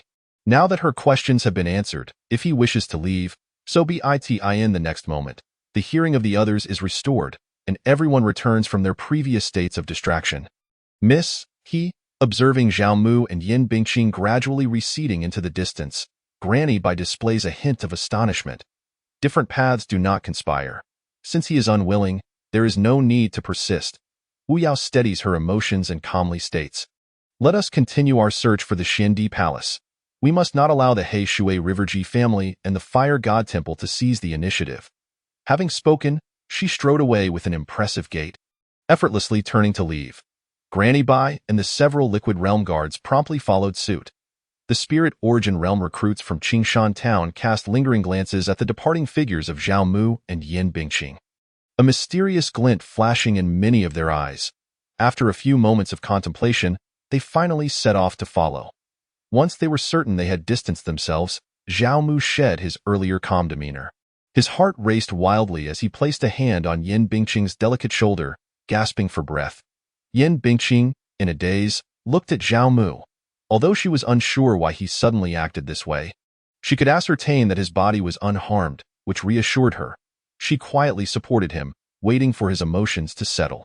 After a quarter of an hour, Zhao Mu's rapid heartbeat gradually returned to normal. The previous encounter had been exceedingly intense. Every exchange with Wu Yao, each fleeting glance, and even every heartbeat and breath had posed a significant test to his acting skills. Moreover, he had wagered against death itself, betting that his formidable and extraordinary soul could deceive Wu Yao's piercing golden eyes. Though he did not fully comprehend the nature of this young lady from Wudi City, he gathered from their two interactions that her golden gaze was anything but ordinary. It seemed capable of seeing through one's very soul. Fortunately, he had won the bet. Wu Yao truly did not see through his deception. The sensation of surviving a near brush with death was exhilarating. In high spirits, Zhao Mu's lips curled into a broad smile as he gazed at Yin Bingqing's cool, clear eyes. Suddenly, he felt a rush of emotion and reached out to remove her black veil. Leaning in closer, however, this time, Yin Bingqing took a step back, with her weight entirely resting on Yin Bingqing. Her retreat nearly caused Zhao Mu to stumble awkwardly. He regarded Yin Bingqing with a puzzled expression. What was wrong with this silly senior sister? She had previously seemed quite accustomed to his advances. Zhao Mu? She is quite beautiful. Why do you not wish to marry her?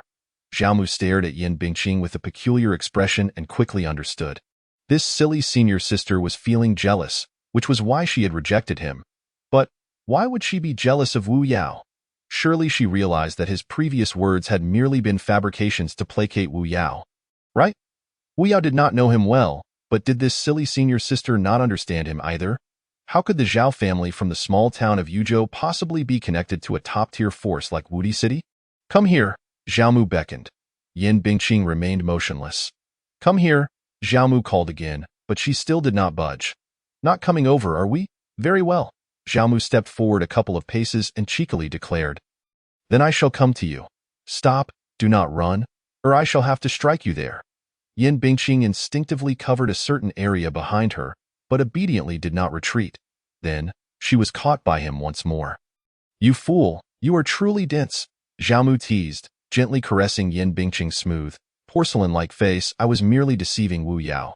Cannot you see that? Deceiving? Otherwise, if I truly had an engagement with Wu Yao, why would we be running? Staying by her side would be the safest option. You, my dear, are truly oblivious. How can you not understand this? Zhao Mu found himself exasperated by Yin Bingqing's apparent naivety. What about Aunt Mu? Upon hearing the mention of Aunt Mu again, Zhao Mu suddenly realized. Perhaps it was not that Yin Bingqing was too foolish, but rather that his earlier performance had been so convincing that it had left her utterly bewildered. His acting had not only fooled Wu Yao but had also completely befuddled this silly senior sister. You need not concern yourself with that. Just know that I do not have any engagement with Wu Yao. Zhao Mu was at a loss for how to explain further. He couldn't very well say he had read the entire novel and knew certain secrets, including the fact that Wu Yao's biological mother was Mu Yueyao. Could he? Oh, So we are not running now. Not running anymore. That is more like it. Zhao Mu grinned widely, leaning in once more. But to his surprise, this time he was met with Yin Bingqing's palm blocking him. Senior sister, I am becoming upset. Don't be angry. Yin Bingqing responded in a whisper. There is movement to the south. It seems someone is approaching. Chapter 48. The Xintian Dao sect and the little girl in red, perched among the branches of a lush giant tree. Zhao Mu and Yin Bingqing concealed themselves. Zhao Mu's eyes, tinged with resentment, stared towards the south, eager to discover who dared to disrupt his moment of intimacy. Observing Zhao Mu's fierce expression, Yin Bingqing could not help but touch her soft lips. Then smiled, however. Her smile was subtle, and Zhao Mu, wholly absorbed in his own thoughts, failed to notice. Moments later, the commotion from the south became quite evident. Zhao Mu, relying solely on his keen eyesight, could make out the figures approaching. There were quite a number, at least a dozen, predominantly male. They were in pursuit of a girl clad in a bright red dress. Wait, that head? It should be a little girl. Aside from the last woman in green who appeared to be at the pinnacle of the liquid realm, the rest were all spirit origin realm cultivators, with 4 of them being at the peak of spirit origin realm, quite formidable. I cannot contend with them. Yin Bingqing's voice sounded in his ear. And the little girl? Zhao Mu inquired. I cannot discern. She seems like an ordinary person, Yin Bingqing replied, shaking her head, a hint of confusion in her cool gaze.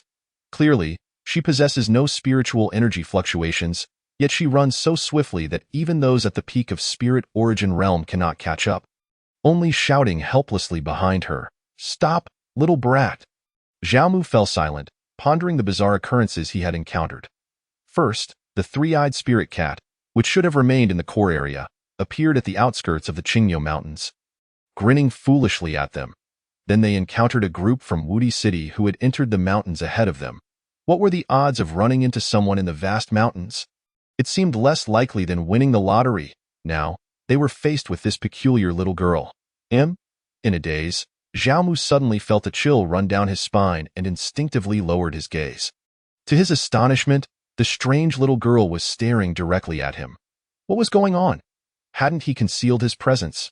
Moreover, there was a thick barrier of branches and leaves in front of them, making it impossible to be detected. He instinctively glanced at Yin Bingqing. What is it? I think that little girl has spotted me. Impossible. It cannot be. Yin Bingqing's clear eyes were filled with disbelief. She was confident in her concealment skills. Not even a spirit origin realm cultivator could see through them without deliberate searching. However, before she could finish her sentence, her voice suddenly trailed off. For in her line of sight, the little girl had gracefully leapt onto a branch, rapidly approaching their hiding spot. Yin Bingqing's gaze swept towards Zhao Mu, clearly inquiring what they should do next. Can we run? Zhao Mu raised his eyes to ask. Forget about fighting. Even without considering that eerie little girl. The ones chasing her are quite powerful, Yin Bingqing had already mentioned. We cannot defeat them. She shook her head decisively. Though she could fight, escape was not her forte. Besides, before encountering Zhao Mu, she had never needed to flee from an enemy. Damn it, this is truly troublesome. Zhao Mu furrowed his brow, pondering for a moment before a glimmer of insight sparked in his eyes. Senior sister, make your move. Eliminate this troublesome little creature and distance ourselves from her. As for the rest, we will take it one step at a time. That would be futile. What do you mean? The ones pursuing her are inner disciples of the Xintian Dao sect. What? Zhao Mu focused intently and indeed observed that the disciples bore small badges at their waists. Unmistakably the emblem of the Xintian Dao sect. In that moment, he felt an overwhelming sense of malice from the heavens themselves. God damn it, this is too much.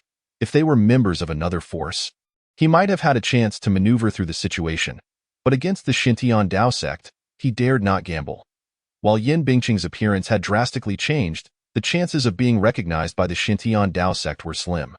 His reputation there was confined to the outer sect, and although he had a couple of connections within the inner sect, few would recognize him. But what if he were to be recognized by this group of inner disciples from the Xintian Dao sect? The consequences would be dire. Unless silly senior sister could overpower them, then perhaps they could play along. Yet she had just... Wait a moment. Zhao Mu suddenly recalled something and looked at Yin Bingqing. Senior sister. If you disregarded my presence, Could you defeat these inner disciples of the Xintian Dao sect? I could give it a try. After a brief silence, Yin Bingqing responded, but quickly shook her head, adding, "But I cannot ignore you. You would be in grave danger." Upon hearing these words, Zhao Mu's eyes flickered with a moment of realization. Indeed, he had accurately deduced the situation. Previously, at the Xintian Square, how could Yin Bingqing, who could effortlessly annihilate two peak Lingyuan realm cultivators with a single sword strike, possibly falter against these disciples of the Xintian Dao sect? Ultimately, the crux of the matter lay with him. The burdensome companion, it was imperative that he enhanced his strength swiftly. Being a hindrance like this made Zhao Mu feel quite embarrassed. "Sister, let us first observe the unfolding events and see if these Xintian Dao sect disciples recognize us. If they do not, we can immediately disassociate ourselves from this little girl and make our exit." Judging by their furious expressions, it is evident that this little girl has committed a significant transgression. Should you subtly display your prowess, they will likely refrain from causing unnecessary trouble for us. However, if we are indeed recognized, we shall have no choice but to collaborate with this little girl and confront them. Zhao Mu prepared for both scenarios, yet he still hoped that the Xintian Dao sect members would remain oblivious to their identities, thus increasing their chances of a clean getaway. As for the little girl, what concern was she to them? If she were to perish, so be it. As the ancient adage goes, a friend's death does not affect a poor monk. Moreover, this little imp was not even a friend but merely a mischievous child attempting to divert disaster. Even if she were to truly meet her end, Zhao Mu would bear no psychological burden. Should the latter scenario arise, they would engage in combat. The only regret would be the bloodthirsty spirit pearl. Were it not for the fact that this artifact was currently unusable, why should they fear a group of Lingyuan realm practitioners? Let us proceed directly. As the little girl drew nearer, Zhao Mu spoke with a solemn tone. "Very well." Yin Bingqing gently wrapped her arm around Zhao Mu's waist and gracefully descended from the towering tree. Their appearance immediately drew the attention of the inner disciples of the Xintian Dao sect. "Brother, that little creature has someone to back her up. I suspected as much. How could a mere child dare to pilfer from us without accomplices? Surround them. Do not let them escape." Upon spotting Zhao Mu and Yin Bingqing, the inner disciples of the Xintian Dao sect hastily deemed them accomplices of the little girl in the red dress. The reasoning was simple. Their emergence coincided with the direction the little girl had just fled. If they were not accomplices, who would believe that? Chapter 49. Embraces and elevations. As Yin Bingqing and Zhao Mu gracefully landed, they prepared to adapt to the situation. The little girl clad in a fiery red dress also leaped down from the tree. However, instead of attempting to escape after her scheme had seemingly succeeded, she directly approached them. In fact, in full view of the crowd, she rushed towards Zhao Mu with remarkable speed. Even Yin Bingqing was caught off guard. Or perhaps she simply had no intention of intervening, for the little girl bore no malice towards him. Within the blink of an eye, the little girl clung to Zhao Mu like a doll. Her arms, as pure as jade yet burning with fervor, tightly embraced his neck, while her petite legs, concealed beneath her dress, casually draped around his waist. Her obsidian eyes gazed intently into his own, their gazes locked. Zhao Mu felt utterly bewildered, akin to a child being led astray. Just moments ago, this little troublemaker was orchestrating a diversion, and now she was engaging in playful antics of affection. Who could possibly elucidate the absurdity of this situation? In the next moment, an even more astonishing scene unfolded. In full view of the onlookers, the little girl rubbed her cherubic face against his cheek, displaying an expression of utter delight. Zhao Mu. Yin Bingqing. In stark contrast to the two of them, the inner disciples of the Xintian Dao sect were seething with rage upon witnessing this display. A pair of adults and a little girl. Coupled with such intimate gestures, it was difficult to believe they were not a family of three. Moreover, in such circumstances, they still had the audacity to indulge in playfulness. It was as if they were disregarding the presence of others entirely. "Fellow Taoists, we kindly request the return of the Ice Jade Bodhi. Otherwise, do not blame us for taking action."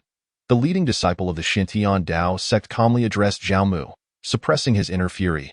The cultivation world was rife with cases of the seemingly weak outmaneuvering the strong. Although the pair before him appeared to be a mere early-stage Lingyuan realm practitioner and a mid-stage body refinement realm cultivator, caution was nonetheless warranted. After all, They had failed to apprehend the little girl, who seemed like an ordinary child. After pursuing her for so long, in fact, she had brazenly snatched the Ice Jade Bodhi right from under their noses. "We know nothing of the Ice Jade Bodhi," Xiaomu proclaimed loudly. "Furthermore, do not fixate on us with such accusing gazes.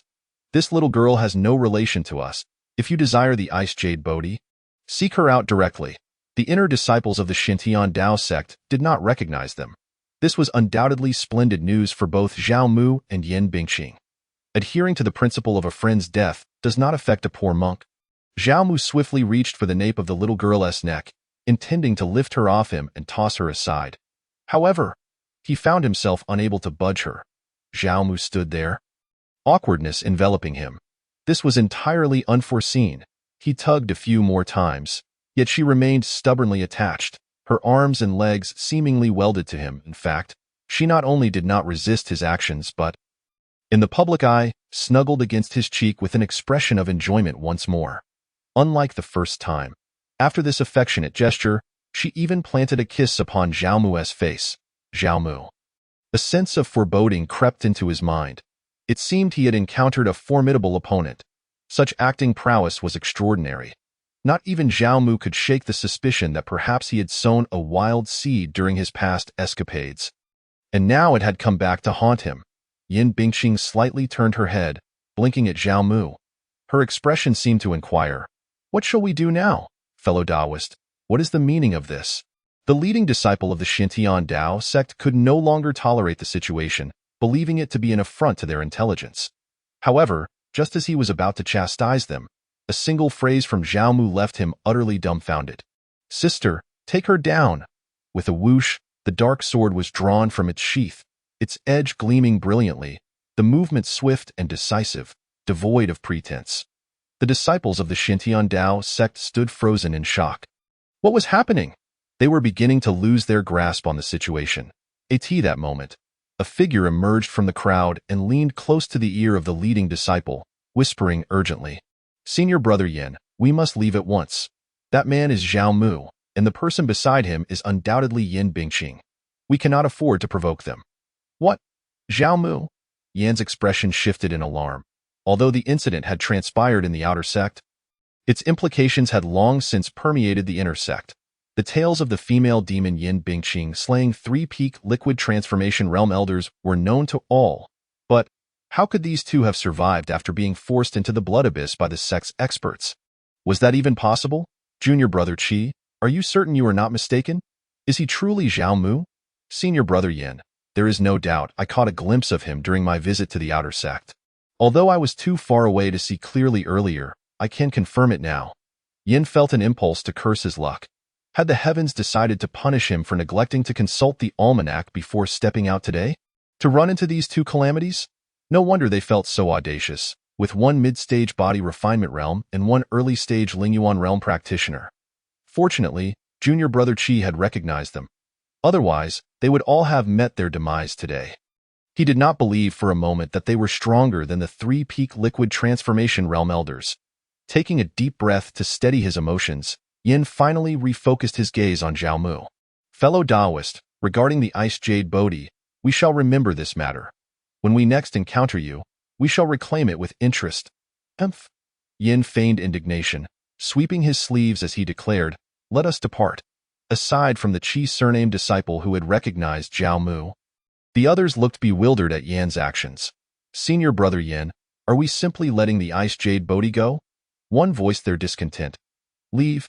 Yin did not elaborate further, adopting an air of urgency as he turned to leave first. He too desired the Ice Jade Bodhi, but it was nothing compared to his life. Seeing this, though the others were reluctant, they cast one last resentful glance at the family of 3 before storming off. After a hasty retreat, the disciples of the Xintian Dao sect finally paused. "Senior Brother Yin, what on earth just transpired?" One could no longer contain their curiosity and inquired. "Those two are Zhao Mu and Yin Bingqing." "Do you understand now?" Yin replied with a grave expression. "What? How is that possible? Did they not fall into the blood abyss?" Some were incredulous. At that moment, the Qi surnamed disciple stepped forward to affirm the truth. "I have seen Zhao Mu before. I can confirm it." A wave of astonishment swept through the crowd. Could it truly be real? In that moment, nearly everyone felt a chill run down their spines. Just moments ago, they had unwittingly brushed against the gates of death. Senior Brother Yin, what shall we do now? A man with shifty eyes suddenly stepped forward. Jixiang, rein in your ambitions. Don't presume I am unaware of your thoughts. Bringing back the decapitated heads of those two would indeed earn you a handsome reward from the Xuantiando sect. But let us not forget that 3 elders of the great perfection of the liquid transformation realm have perished at the hands of that female fiend. Surely, you do not consider yourself above the likes of them? Senior Brother Yin reprimanded sternly. Senior Brother Yin, I believe you are mistaken. I merely think we could discreetly follow them. When the sect's experts from the Heavenly Gang realm arrive, we could also share in the glory, Jixiang hastily countered. I advise you to abandon such thoughts. To trail a female, fiend capable of dispatching even the great perfection of the liquid transformation realm in an instant is tantamount to courting death. If you seek annihilation, you may do so on your own. Yin Zhang snorted coldly before turning on his heel and departing towards the Qingniu Mountains. This matter was far beyond their capacity to handle. Simply reporting it would suffice to fulfill their responsibilities. Watching Yin Zhang's retreating figure, most of the group fell silent for a brief moment before promptly following suit. Only Jixiang, the man with shifty eyes, lingered behind, casting a reluctant glance at the seemingly endless thicket. Was he truly going to relinquish such a grand opportunity? Chapter 50. The goddess in the flames beneath the towering trees, Yin Bingqing's ink-black longsword remained unsheathed, while the young girl in the crimson dress clung tightly to Zhao Mu. Are we still going to kill them? Zhao Mu glanced at his bewildered senior sister with surprise. When did you learn to frighten children? If you truly intend to take a life, you ought to at least exhibit a hint of murderous intent to make it convincing. Forget it. There's no need, Zhao Mu replied, shaking his head in agreement. Indeed, the situation warranted no such drastic measures, especially since the disciples of the Xuantiando sect had already departed. It was unnecessary to resort to violence merely to convince them that they had no connection to the little girl. Moreover, from the very beginning, Zhao Mu had found the girl somewhat peculiar. If there was any way to avoid conflict, it was best to do so. The optimal choice would be to send her away, allowing both parties to part ways amicably. Hey, little brat, your pursuers have left. Why are you still clinging to me? Get down. Zhao Mu was rather blunt, scolding the girl. In response, in fact, her inky black eyes seemed to vanish, leaving only her pretty eyelashes fluttering in the breeze. Zhao Mu. Is this never-ending? Are you pretending to be dead? I refuse to believe I cannot deal with a mere child in the next instant. Zhao Mu leaned closer to the girl's ear, raising his voice. Little brat, get off me this instant or I might just have to hit you. Yin Bingqing instinctively glanced at a certain part of the girl's body, feeling a twinge of concern. She's so small. Wouldn't he that hurt her? However, she quickly shifted her thoughts to worry about Zhao Mu instead. It seemed it would not be the girl who would suffer, but rather him. Still not coming down, are you? Fine, senior sister, you take a swing. Seeing Yin Bingqing staring blankly at him, Zhao Mu urged, come on, hit her. You really expect me to do it? I have no inclination to strike a child. Of course, that was a lie. He had no qualms about hitting either children or adults. His reluctance stemmed entirely from the fear that his hand might not be hard enough. After all, this little girl was exceedingly strange. Her limbs seemingly fused to him like steel rebar. He couldn't even shake her off, and he wondered just how solid her little backside might be. Are we really going to do this? Yin Bingqing raised her hand, glancing at Zhao Mu with uncertainty. She had never done such a thing before. Hit her. Receiving the confirmation once more, Yin Bingqing lightly swiped her palm, smacked. In a reaction, Yin Bingqing looked up at Zhao Mu. He gestured for her to continue. Smack. Still no response. Smack, smack, smack. After delivering a dozen or so slaps, there was still no reaction. Eventually, Zhao Mu had no choice but to give up, allowing the little creature to remain attached to him. The trio gradually ventured deeper into the Qingniu Mountains. Along the way, Yin Bingqing could no longer contain her curiosity. Zhao Mu, why did those disciples from the Xuantiando sect suddenly leave? They didn't leave. They ran away, scared off by you. Someone recognized us, Surprised? Are you? Have you forgotten your exploits at the Xuantiando sect? You wiped out 2 great perfection elders of the spiritual essence realm with a single sword strike, and then dispatched 3 elders of the great perfection of the liquid transformation realm. Those disciples must have been terrified out of their wits. Zhao Mu feigned nonchalance, though he felt a twinge of embarrassment inside, as he had completely overlooked this fact while devising a plan. They could easily leverage Yin Bingqing's achievements at the Xuanyando Plaza to frighten away those inner disciples for the potential pursuit by the Xuanyando sect after their identities were revealed. Zhao Mu was unconcerned. If they couldn't overcome the current challenges, what future could they possibly hope for? Yin Bingqing's cold, clear eyes fixed on him, blinking in slight confusion. It seemed that was not what he had said before. He had distinctly mentioned that once recognized, it would be the worst outcome, necessitating an alliance with the little girl in red to fend off their enemies. Yet, in the blink of an eye, the worst outcome had suddenly transformed into the best. However, Yin Bingqing chose not to expose him but instead softly responded with an "oh" and continued to obediently follow Zhao Mu deeper into the Qingyo Mountains. As the sun dipped below the horizon and the night deepened, Zhao Mu and Yin Bingqing found a relatively safe cave to spend the night. Yet, the little girl in red still clung to Zhao Mu, showing no intention of letting go. "Hey, I'm going to sleep. You need to get down." Zhao Mu was at a loss. Not only did the little brat not respond, but she also nestled her little head against his chest, clearly indicating her desire to sleep alongside him.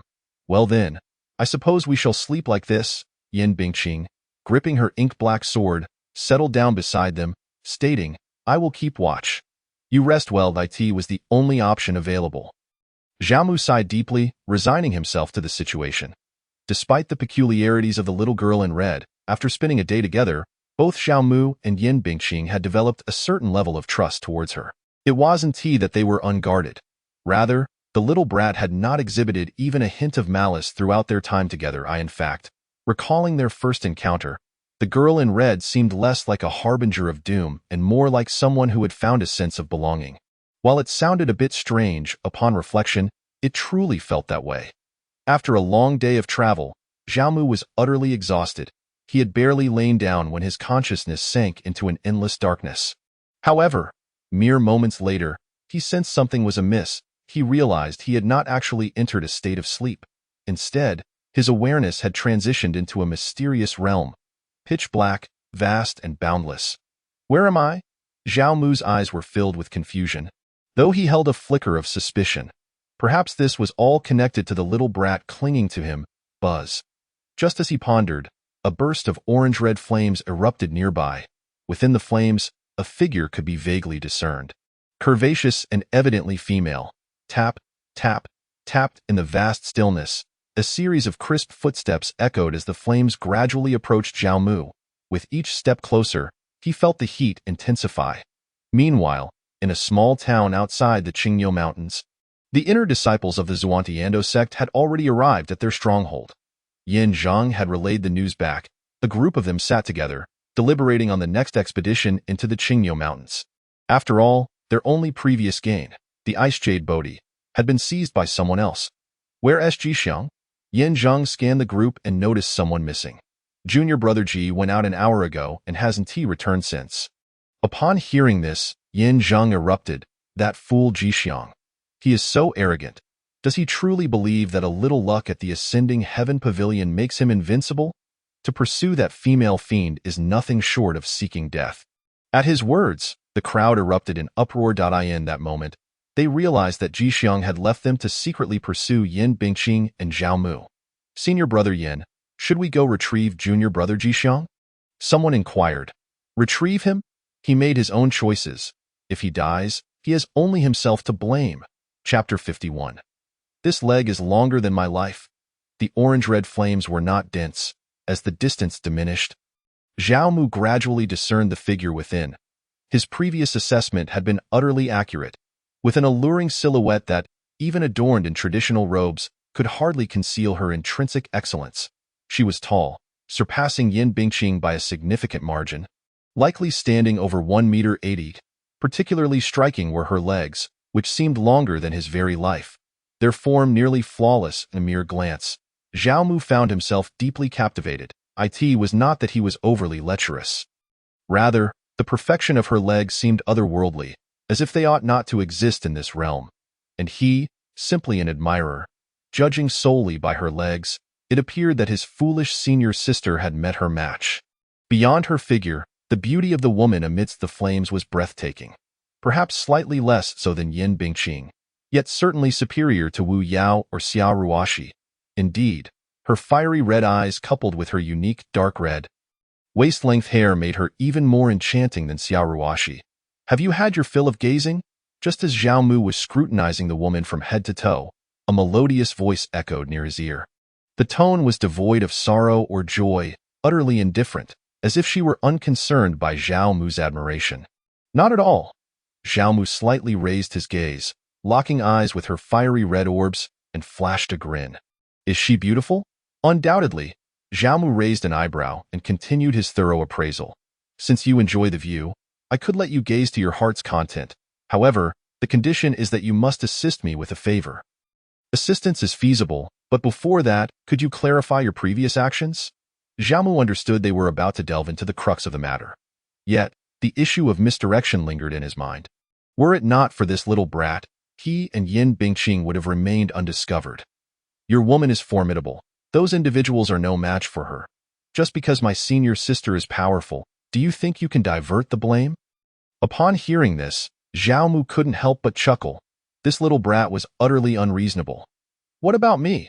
As a mid-stage body refinement cultivator, in a chaotic battle, my senior sister might not be able to protect me. And the probability of my demise is high. Do you comprehend? Of course I considered that. Did I not cling to you tightly? What do you mean? They are weak. With me here, they could never lay a finger on you. Zhao Mu was instantly taken aback. This was a revelation he had never anticipated. The little brat clung to him as if welded with steel, solely for his protection. Upon reflection, it indeed seemed plausible. While hiding in the trees, both he and Yin Bingqing had observed that the group from the Xintian Dao sect, although pursuing them, could not catch up to this little brat. Did this imply that from the very start, their side was invulnerable? Without the need to care for him, his foolish senior sister possessed the capability to eliminate all the inner disciples of the Xintian Dao sect. Thus, the news of their survival would not have leaked. Although he was not afraid of the Xintian Dao sect's pursuit, being hunted was undeniably bothersome, necessitating stealth wherever he went. Of course, even if you understand the situation, you should still be upset. I apologize and can offer compensation. As long as your demands aren't excessive, I can acquiesce. The woman's demeanor was exceedingly sincere, which eased Zhao Mu's anger considerably. After all, most transgressions in this world could be rectified with a certain price. If restitution was impossible, it was merely that the offered price was insufficient. Moreover, if he was not mistaken, this little brat likely lacked the ability to communicate, hence why she could not reveal the truth at that moment, resulting in his flawed plan. Really, any request can be made? Indeed. The woman in red replied, in addition, if you can assist me in overcoming my current predicament, even the most unreasonable request I could fulfill. Such as viewing my legs, for instance. Zhao Mu regarded her with mild exasperation. Did she truly think he was a lustful fool? Viewing legs? What good was that? He couldn't touch them. It held no significance. It would be far more beneficial to seek other rewards. Furthermore, without sufficient strength, he would not foolishly provoke a woman he could not control, and it was evident that she was not within his current reach. Speak then. What do you wish for me to assist you with? Soul fusion. What? Upon hearing the term soul fusion, Zhao Mu instinctively widened his pupils. It must be noted that this world was unlike other fantasy novels. The strength of one's soul was almost predetermined. It could not be enhanced through devouring soul spirits as in other tales. Only a scant few fortuitous opportunities existed to augment one's soul, for instance, the chaotic death grind of Qinling Mountain, the rebirth gate of the necrotic marsh, and the chaotic death mist of the heavenly demon Dao field. Yet, such fortuitous opportunities were fraught with the peril of soul annihilation. Throughout tens of thousands of years, perhaps only a handful had succeeded in enhancing their soul strength postnatally. Thus, the red-clad woman's mention of soul fusion left Zhao Mu astonished. It is not the kind of soul fusion you imagine. What I seek to fuse is my own soul. Observing Zhao Mu's expression of misunderstanding, the woman swiftly elaborated, while cultivating the secret art of the flame god's 3 transformations. An unforeseen incident caused the birth of a new consciousness that seeks to wrest control of my soul from me. This is perilous, if not resolved swiftly, once that consciousness grows strong enough. My own consciousness will be completely devoured. The woman then divulged the details without reservation. Xiaomu learned of her identity as Duanmu Jing, the daughter of the Flame God Temple's leader. The Flame God's 3 transformations was not merely a method to enhance soul strength, but an ultimate technique capable of transforming one's fire attribute. By mastering this technique to its zenith, one could elevate their fire attribute to its utmost potential. However, achieving this transformation was exceedingly arduous. In the history of the Flame God Temple, only the goddess Fengwu had succeeded 70,000 years prior, and none had followed since. This was not to say that the technique had been neglected due to its difficulty. On the contrary, many in the Flame God Temple aspired to master the Flame God's 3 transformations. Yet, a significant drawback loomed. Each transformation carried a substantial risk of producing a new consciousness within the soul, much like what befell Duanmu Jing. This nascent consciousness lacked wisdom and would merely insidiously consume the original consciousness until it was entirely obliterated. It could be said that this accidental consciousness was born solely for the purpose of destruction, a powerful technique. Yet the consequences of failure were disturbingly severe. Xiaomu raised his gaze to the stunning woman before him. Unable to suppress a thought, to dare wager one's life on such a technique, Duanmu Jing was indeed quite the reckless individual. Chapter 52. Directly exposed, no secrets left. Xiaomu understood the situation. The reason Duanmu Jing sought him was to resolve the newly born soul consciousness. But could a mere weakling like him tackle a problem that even the Flame God Temple could not resolve? Surely this must be a jest. Duanmu Jing, you should see that I am merely at the mid-stage of body refinement. Xiaomu felt it necessary to clarify the matter further. For instance, what exactly did Duanmu Jing want him to do? And would it result in irreparable consequences for him? He could surmise that Duanmu Jing approached him due to his exceptionally powerful soul. However, the key issue was his own weakness, rendering him incapable of wielding such strength. I understand that, Duanmu Jing remarked, her fiery red eyes glimmering. But that is of no consequence. I merely require your formidable soul. Initially, I came to the Xuanti Palace for the soul suppression platform within. The platform possesses the ability to suppress soul consciousness, significantly delaying the growth of the other consciousness, thus granting me more time to seek a solution. However, I encountered unforeseen circumstances, leading to a sudden outburst of that consciousness. Moreover, I became separated from the Flame God Temple's group and fortunately encountered the Ice Jade Bodhi, a material capable of calming and stabilizing the soul. Otherwise, but enough of that. Seemingly perceiving she had digressed too much, Duanmu Jing promptly curtailed the topic and turned her gaze back to Xiaomu. What delighted me most was encountering you. Your soul is extraordinarily powerful, so much so that it is almost unfathomable. In fact, the moment I drew near you, I could distinctly sense that it was afraid. After a 2-second silence, Xiaomu inquired, if I choose to help you, will I be harmed? To be honest, I am uncertain about that.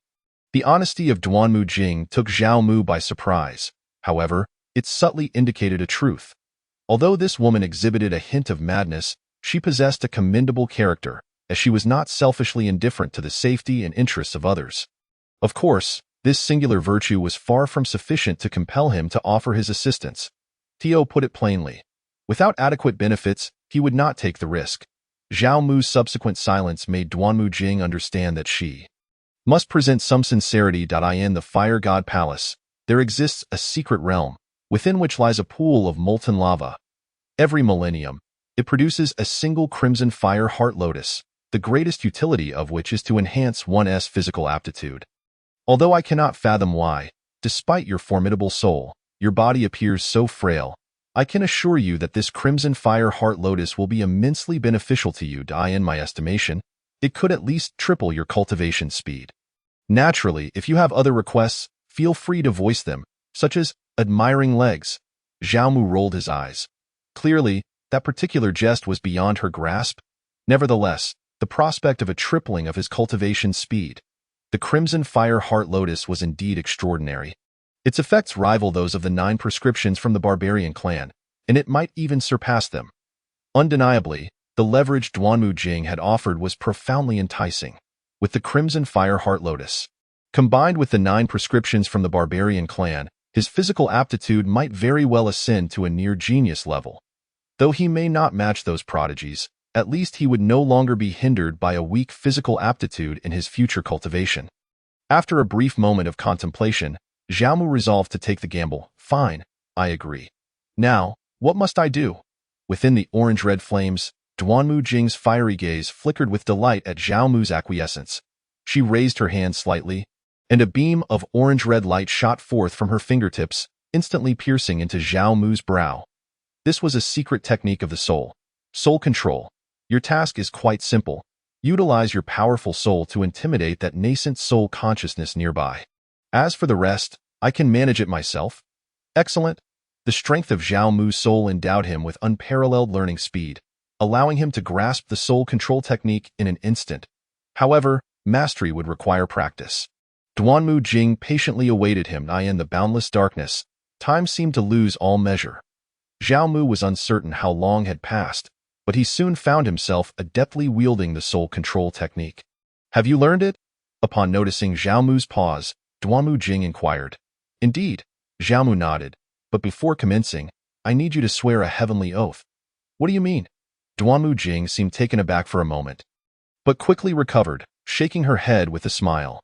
You need not worry that I will drag you back to the Fire God Palace, treating you merely as a tool for cultivating the 3 transformations of the Fire God.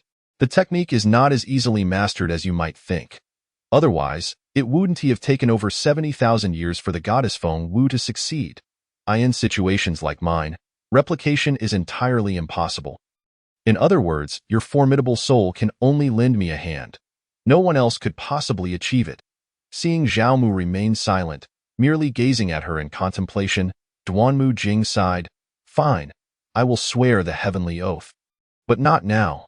After all, this is my soul space, and I cannot establish the oath here. Once everything is concluded, I shall fulfill my promise. Is that acceptable? Pay later for the ride? Xiaomu hesitated slightly. After all, once she recovered, she could easily renege, and he and Yin Bingqing had no means of resistance. Was he really gambling on Duanmu Jing's integrity? Though it was evident that she was an upright individual. Xiaomu had never been one to entrust his fate to another. Wait. Suddenly, a glimmer of insight flashed in Xiaomu's eyes, and he promptly agreed. All right, I'll trust you this once. I hope you won't let me down. Rest assured, I certainly won't. As I have only just begun cultivating the first transformation of the Fire God, I might still need your assistance a second time in the future. I wouldn't willingly jeopardize my own future. Now, what must I do? Follow me.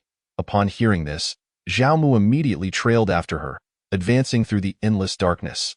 After an indeterminate period, Duanmu Jing halted, gracefully raising her hand to point into the distance. Before them was a dark golden flame. Remarkably peculiar.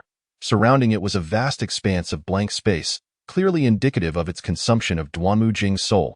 Is this the thing? Indeed. Let us begin. Xiaomu wasted no time and directly invoked the soul control technique. Boom! In the next instant, a colossal figure, nearly breaking through the heavens, manifested. Xiaomu's soul incarnate. The intensity of this soul.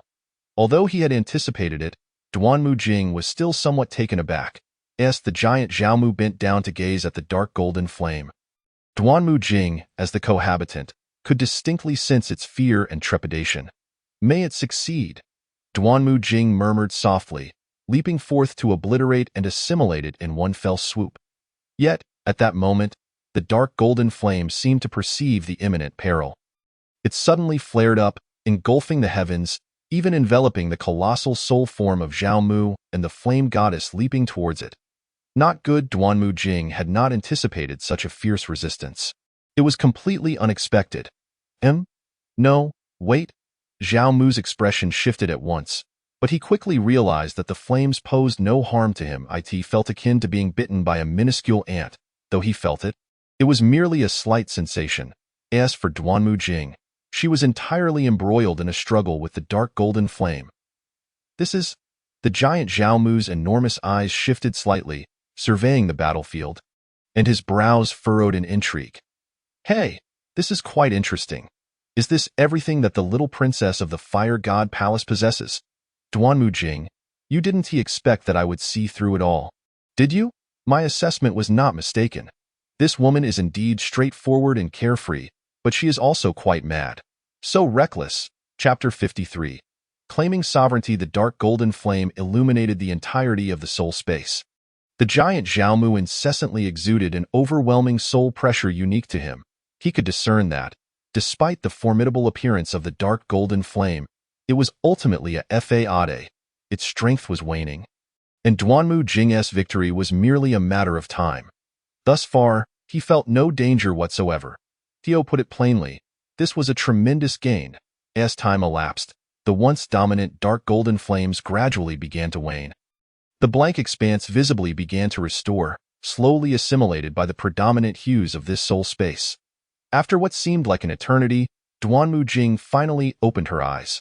The moment her gaze landed on Xiaomu, her fiery red eyes bore into him intently. Have you come to know everything? Duanmu Jing's voice was devoid of sadness or joy, yet it made Xiaomu pause in surprise. This woman had actually discerned it? However, admitting it was out of the question, for the breadth of his observations was far too extensive. Know what? Xiaomu feigned ignorance. Relying on his high soul strength and acting skills, he felt no concern about his deception being uncovered.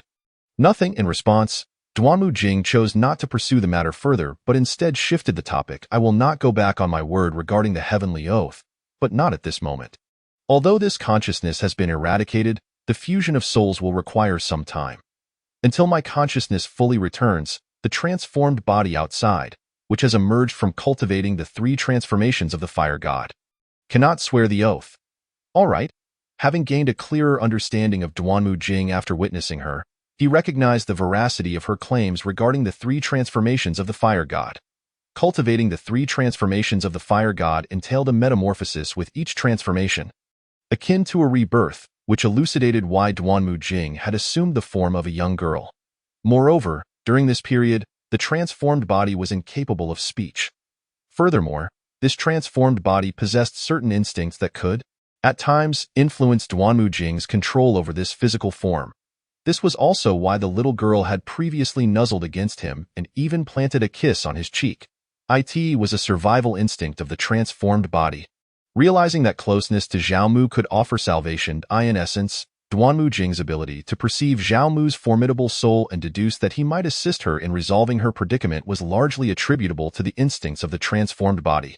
Just as Xiaomu was lost in thought, Duanmu Jing's melodious voice suddenly chimed in 0.3 inches below my waist. There is a pear blossom marked. Dio, you know of it?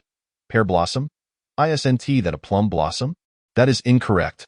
For it was not a matter of great significance, and coupled with Xiaomu's immersion in contemplation, he instinctively retorted without much thought. However, as soon as the words escaped his lips, he suddenly realized he had unwittingly exposed himself. What game was Duanmu Jing playing now?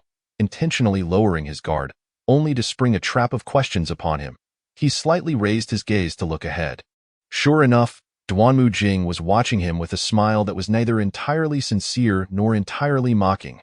Very well, I concede. Not only have I observed you, but I have scrutinized you thoroughly. Ever since you regained your memories, I am acutely aware of all your secrets, great and small. Yet, I assure you, it was not my intention. It was since I have been unmasked, Xiaomu could only face the truth with equanimity. However, to his surprise, before he could finish his sentence, Duanmu Jing interjected, I understand. You cannot be blamed for this, but I implore you to keep this matter strictly confidential. Is that so? Is it truly so difficult to comply? It is not difficult, merely, just what? Do you think I am too easy to deal with? I have always been this way regarding matters that are already set in stone. Duanmu Jing's openness caught Xiaomu off guard. Yet, this was rather pleasant. Well, you may leave my soul space now. I must concentrate on merging souls. By the way, may I ask how to exit this place? Duanmu Jing displayed a look of resignation and could only offer guidance. Understood. I shall depart at once to— Oh, is there anything else? Once outside, you are forbidden to spank me. I did not lay a hand. It was my senior sister who did. She is even more troublesome. Understood. Understood. Xiaomu waved his hand repeatedly. Then with a mere thought, he vanished from his location. Duanmu Jing watched the spot where Xiaomu had been. A a smile creeping onto his lips. So you enjoy gazing at legs, do you? Humph. In the cavern. Zhao Mu suddenly opened his eyes. The little one remained in the same position, peacefully nestled in his embrace. Yet, where had the entrance gone? Where had his silly senior sister disappeared to?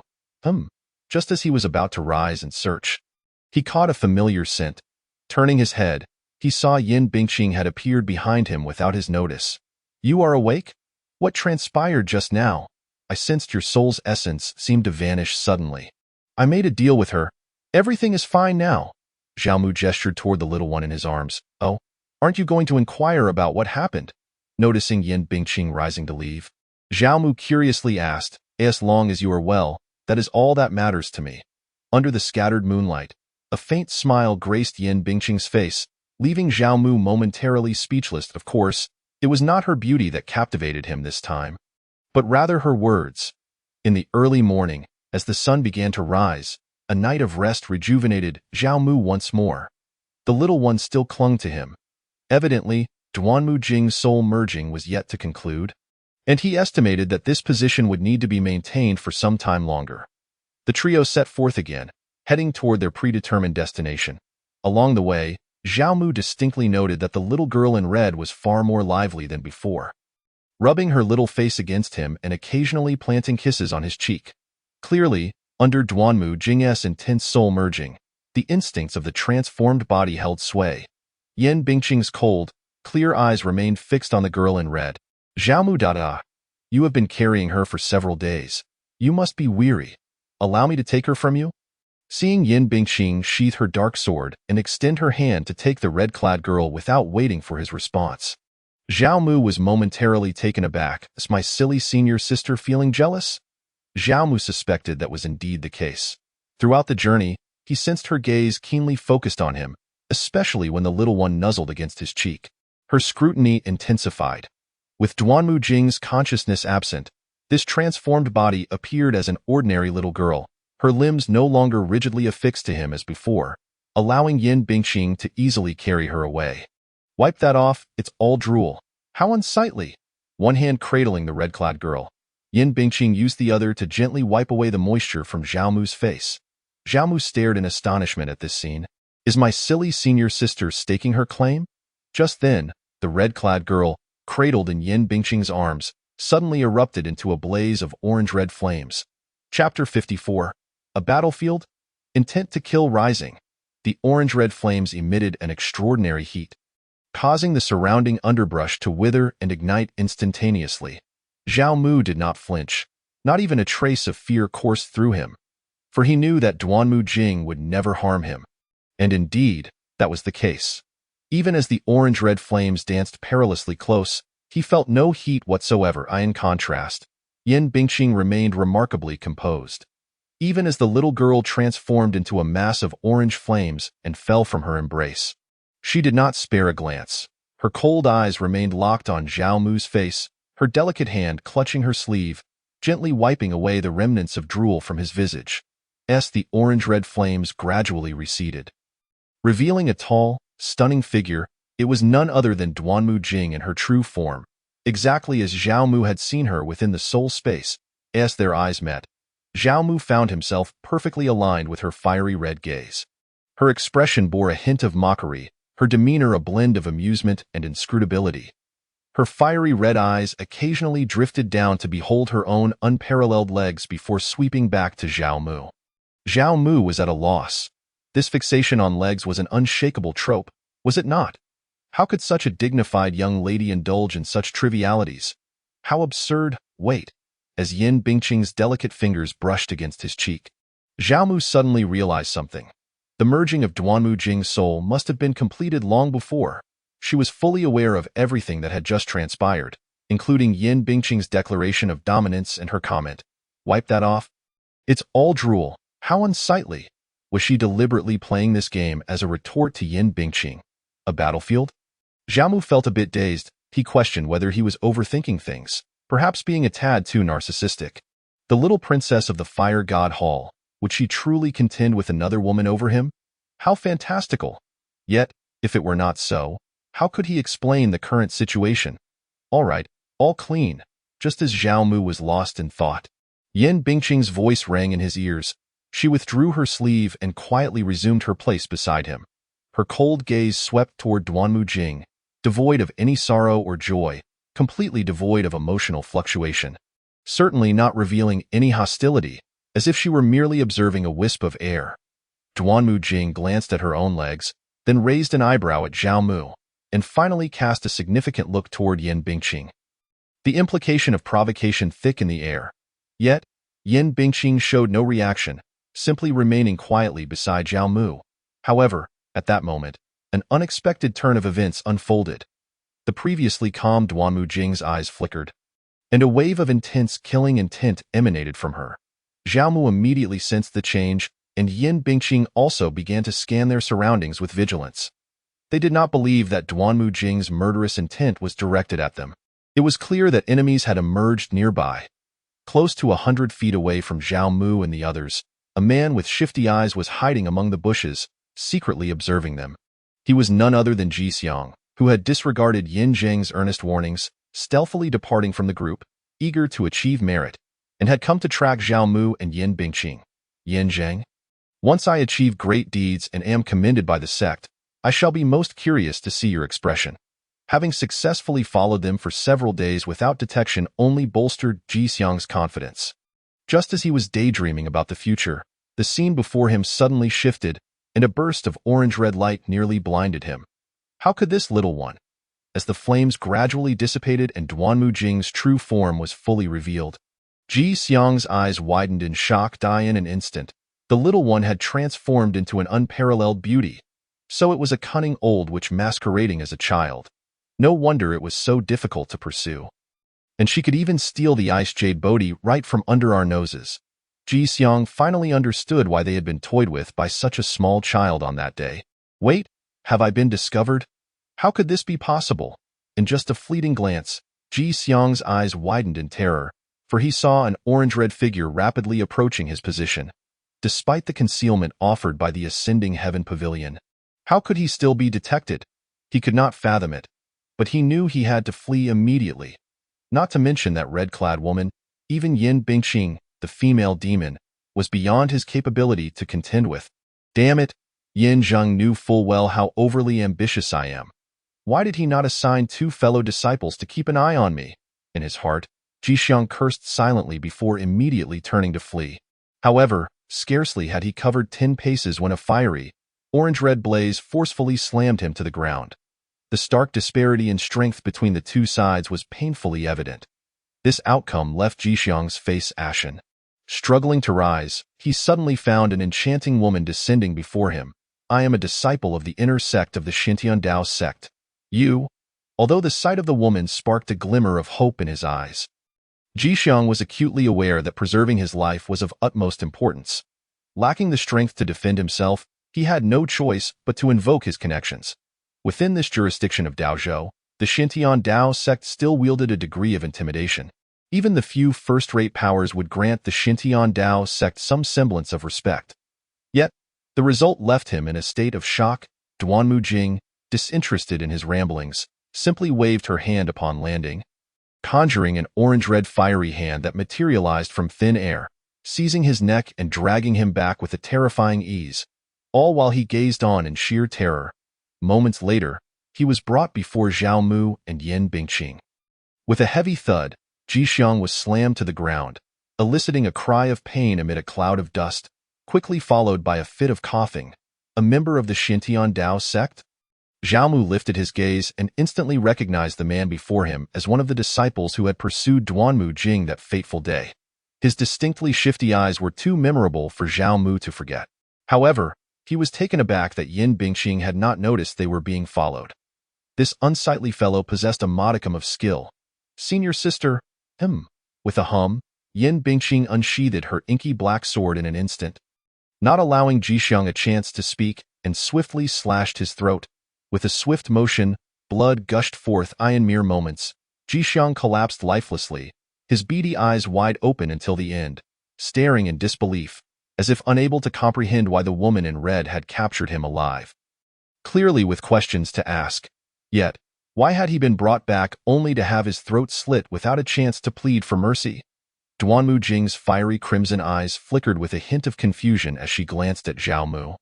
Equally perplexed by his actions, under normal circumstances, one would interrogate such a stalker first, extracting valuable information. Yet, he had executed the man without a second thought. Was this not a tad hasty? Chapter 55. The 3-year pact. Why do you look at me with such eyes? Noticing Duanmu Jing's gaze, Zhao Mu did not shy away but instead met her eyes head-on. He understood that his earlier actions had been overly abrupt, likely raising her suspicions. However, he had no alternative. It was imperative to act thus, for allowing the Xintian Dao sect disciple to speak could potentially expose Yin Bingqing's true identity as a female demon. Duanmu Jing hailed from the Fire God Palace, a premier force of righteousness. The very tenets of exterminating demons and upholding justice were ingrained in their being, a duty they bore as stalwarts of the righteous path. While there existed a layer of goodwill between him and Duanmu Jing, which might afford him some leniency even if his identity were revealed, Zhao Mu was unwilling to take that risk. He had never been one to leave his fate in the hands of others. Were it not for Duanmu Jing's remarkable speed, it might have been Yin Bingqing who had taken action instead. Nevertheless, the downside of his choice was that he needed a plausible explanation to deflect attention from this abrupt behavior. After all, Duanmu Jing was no fool. She would surely sense the anomaly. You believe I acted too hastily, allowing my senior sister to kill him without interrogation? Zhao Mu feigned ignorance, shrugging nonchalantly. They are merely a bunch of trifling spirit origin realm fish. Why waste breath? If they dare pursue, they deserve to be cut down. Or perhaps, are you, a young lady of the Fire God Palace, truly intimidated by such second-rate foes from the Xintian Dao sect? Of course not, she retorted. With you and my senior sister present, they are nothing more than a pack of rabble. Zhao Mu adopted a demeanor of casual conviction. This statement, half-truth and half-lie, seemed sufficient to placate her.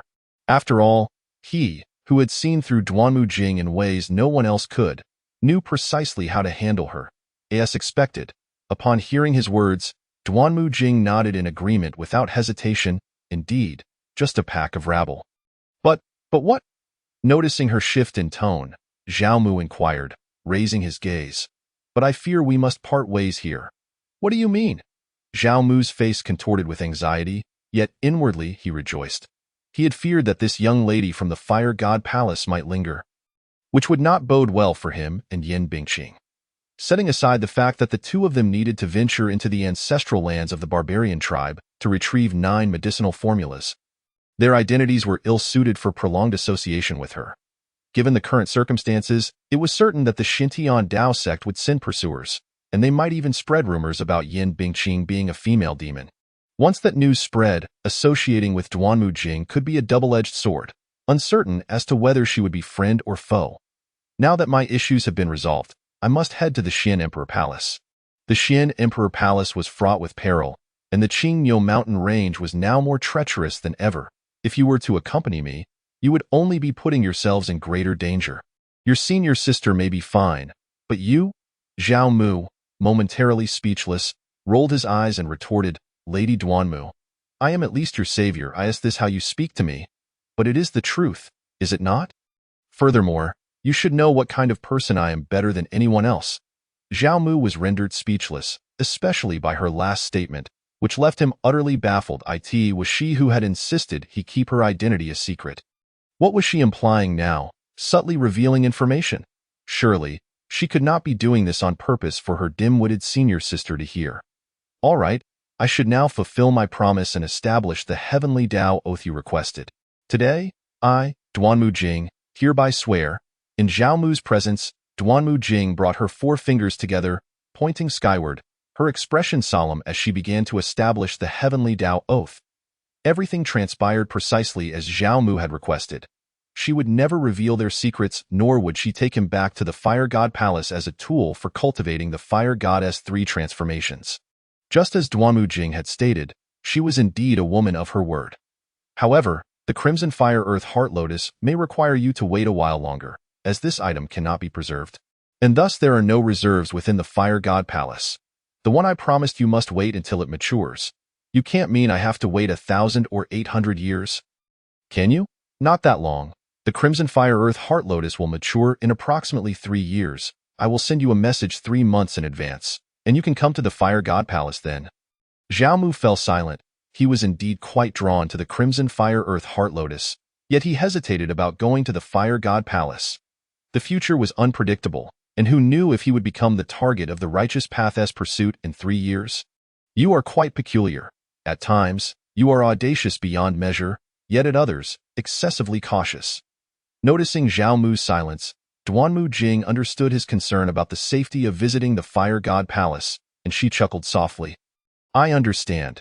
Today, I, Duanmu Jing, hereby swear.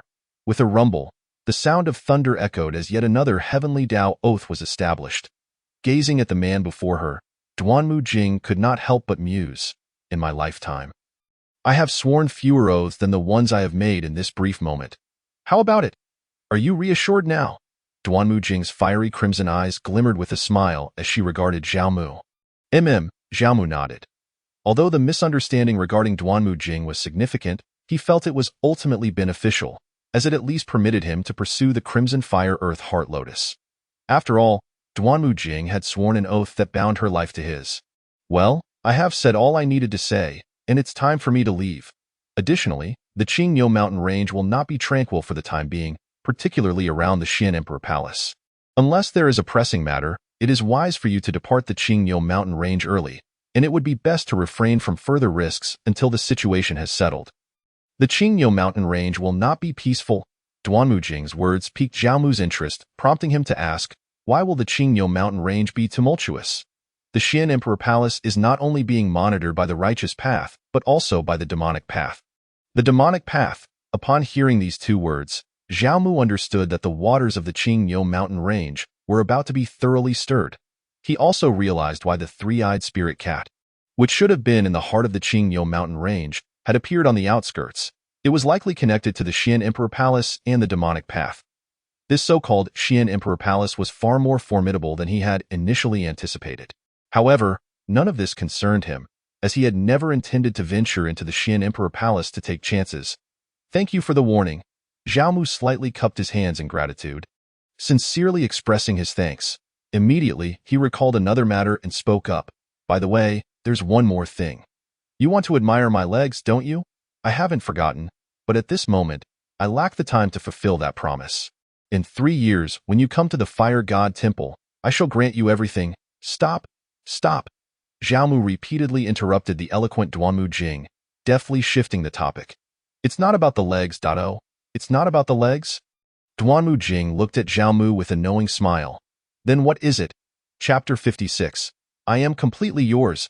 No, I am mistaken. Everything is wrong. At this moment, Zhao Mu finally comprehended that his prior assessments of Duanmu Jing's actions were not only incorrect but utterly absurd. The so-called battlefield of Ashura? A deliberate provocation against Yin Bingqing. An attempt to wrest him away from her grasp? All of it was a mere fade. From the very beginning, her fiery red eyes stealthily glancing at his legs, then at him and Yin Bingqing, followed by her insinuations that she was aware of everything about him, were all orchestrated to ensnare him. Especially just now, she had nearly abandoned all pretense. She knew perfectly well that he could not possibly remain preoccupied with the promise of admiring her legs. Yet Duanmu Jing insisted on bringing it up repeatedly, even declaring in front of Yin Bingqing that she would absolutely comply, exuding an air of someone who would be entirely at his disposal in 3 years. What else could this be but a trap? Of course, Duanmu Jing's intentions were not to deliberately sow discord between him and Yin Bingqing. Rather, she subtly hinted to Yin Bingqing that her man enjoyed looking at her legs, and perhaps even desired to touch them, suggesting more intimate pursuits. Her ultimate aim was to provoke Yin Bingqing into teaching him a lesson. How careless of me! Upon realizing this, Zhao Mu couldn't help but smile bitterly.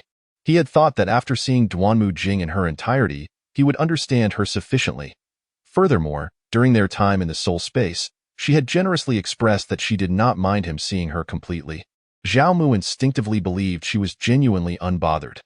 Yet, he had overlooked one crucial detail. Duanmu Jing, though open-hearted and steadfast in her promises, was still a woman. A woman's heart is as elusive as a needle at the bottom of the ocean. Prone to capriciousness, making it the most challenging to decipher. To offend a woman while believing her words was truly a folly. Even without the ability to empathize, a moment's reflection could reveal that they had only known each other for a couple of days, and he had laid bare all her secrets, from childhood to the most embarrassing moments only she was privy to. Moreover, the mark resembling a plum blossom beneath her waist was now known to him. What part of her body had he not seen? Although it was an accident, it was nonetheless a reality. Even if Duanmu Jing could comprehend, she would undoubtedly feel indignant, feeling wronged. It was entirely reasonable for her to behave as she did. However, Zhao Mu glanced at the indifferent Yin Bingqing. Suppressing a smile, Duanmu Jing, your actions were indeed flawless, but had it been any other woman, I would surely have faced a reckoning today. Yet, my companion is Yin Bingqing, my dear. Naive senior sister will not reprimand me. Rendering Duanmu Jing's efforts futile, Duanmu Jing, you have set a trap for me, and I shall remember it. Zhao Mu silently vowed. While he could understand her actions, and he would not seek revenge on her for such minor transgressions, he would not let this debt go unpaid. Since you claim I wish to see your legs, and even mention that in 3 years at the Fire God Temple, you shall fulfill all my desires, I must cooperate to solidify this charge.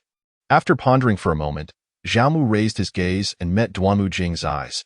If I recall correctly, you previously promised that as long as the conditions were not overly excessive, I could request anything, and you would undoubtedly comply, correct? Indeed.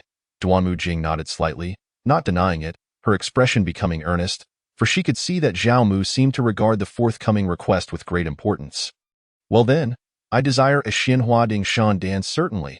Though the Xinhua Ding Shandan was exceedingly precious, Duanmu Jing did not refuse and continued to nod in agreement. Not only was it a matter of keeping her promise, but also because Zhao Mu had shown her tremendous kindness. The Qi Huadi Xian Lian was indeed an unparalleled treasure, but in comparison to his kindness, it fell short. She would gladly comply with even more requests. For she had only just mastered the first transformation of the Yin Xian's 3 transformations, with the subsequent 2 transformations being perilous, and she might need to seek Zhao Mu's assistance again. To put it plainly, at least until she successfully cultivated the Yin Xian's 3 transformations in their entirety, she and Zhao Mu shared a tightly bound relationship. Moreover, this fellow even. What would their relationship evolve into in the future? She herself could not foresee. However, if I find myself in a predicament again, I hope you will lend me a hand, of course. Zhao Mu understood what Duanmu Jing was implying and nodded in agreement. After all, there was no harm in helping out while receiving a substantial reward. Thank you. Duanmu Jing slightly cupped her hands, then gently caressed the Qinghuan ring on her finger. In an instant, a white jade vial appeared in her palm, which she then handed to Zhao Mu. This was the Xinhua Ding Shan Day, and in 3 years, we shall meet again at the Fire God Temple. All right. After exchanging farewells, Duanmu Jing gracefully departed. Her voice echoed from afar. Zhao Mu, next time I assist you, I shall not neglect you. Whatever you desire, be it admiring legs or anything else, I shall gladly fulfill. Zhao Mu stood there, dazed. This woman had left, yet she still sought to provoke Yin Bingqing into teaching him a lesson. However, her intentions were destined to be in vain. Before he could turn away, Yin Bingqing's gentle voice wafted into his ear. Zhao Mu, my legs are also quite beautiful, and my feet as well, and fool. Upon hearing Yin Bingqing's words, Zhao Mu gently embraced her, playfully scolding her. You believe that woman? She's trying to provoke you because I bested her a little. At his words, Yin Bingqing raised her gaze slightly. The moment her cold, clear eyes met Zhao Mu's, they immediately lowered again. Teach him a lesson? It would be quite remarkable if he does not teach me one. Furthermore, Duanmu Jing's legs were indeed quite alluring, and Zhao Mu seemed particularly fond of legs. Yin Bingqing. Huh. What nonsense are you thinking now? Nothing at all. Here. Huh. For me? Who else would it be for? This Xinhua Ding Shandan is the best elixir for solidifying your cultivation and reshaping your foundation. Perfectly suited for you, Dato. Yin Bingqing raised her gaze, her eyes fixing on Zhao Mu's face. So, he had called out to Duanmu Jing for her sake. Euro is all you have to offer me. This 3rd-grade Xinhua Ding Shandan is quite precious. Do you intend to repay me with just an O? Zhao Mu maintained a serious expression, his face conveying a demand for a reward, clearly not pleased if he did not receive one. But I am entirely yours. I cannot find anything to repay you with. What am I to do? Yin Bingqing gazed at Zhao Mu in bewilderment. Who says there isn't anything? This will suffice. With those words, Zhao Mu tightened his embrace around Yin Bingqing's waist. Pulling her closer to Ian the next moment, he lowered his head, leaning towards her lips. Yin Bingqing was taken aback, her delicate hands instinctively gripping tightly. However, she soon relaxed and placed her hands on his waist. She understood that he liked her this way. Chapter 57. I have acquired an unwed fiancé. The effects of the Xinhua Ding Shendan were remarkable. After just 3 days following its consumption, Yin Bingqing eliminated all potential hazards from her rapid cultivation breakthrough. Consequently, she could continue to enhance her cultivation, and with her innate talent, it might not be long before she reached the Tiangang realm. By then, he would completely possess his naive senior sister, and fulfilling promises of having 10 or 8 children would be due. However, one matter did catch Zhao Mu's attention. Logically speaking, as Yin Bingqing's cultivation advanced, the external techniques of the Xintian Dao sect would evidently no longer be suitable, not to mention her innate Azura demonic heart, which was clearly incompatible with orthodox methods. Yet, it seemed that, thus far, her unknown technique continued to suffice for her cultivation, which intrigued Zhao Mu greatly. Senior sister. What technique are you practicing? I am not very clear myself. Was it taught by your master? Yes, upon receiving such an answer, Zhao Mu was immediately struck by a profound curiosity regarding the master mentioned by his naive senior sister. It was rather peculiar that a righteous figure would impart techniques that suited the notorious Yin Bingqing so well. However, Zhao Mu chose not to dwell on this matter, for Yin Bingqing's master was shrouded in mystery. Even she had never laid eyes on her, only knowing that her master was a woman. Temporarily setting aside his doubts, the two of them took a brief moment to rest before resuming their journey. Although Duanmu Jing advised them to withdraw from the Qingniu mountain range for the time being and re-enter once the affairs of the Xian Emperor Palace had settled, Zhao Mu was resolute in his decision to press on, eager to enhance his own strength. He needed to obtain the 9 prescriptions from the barbarian tribe without delay. Resolving the issue of his frail physical endowment might seem overly ambitious, but breaking through to the transcendence realm in a short span of time was undoubtedly within reach. Moreover, prior to reaching the liquid transformation realm, he would no longer be hindered by his inadequate physical gifts. Half a month later, Zhao Mu and Yin Bingqing had ventured over 3,000 miles into the Qingniu mountain range. There are people. As they were traveling, Yin Bingqing suddenly alerted him. Where?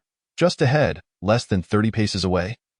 There's a woman who appears to be injured and has fallen into a state of unconsciousness.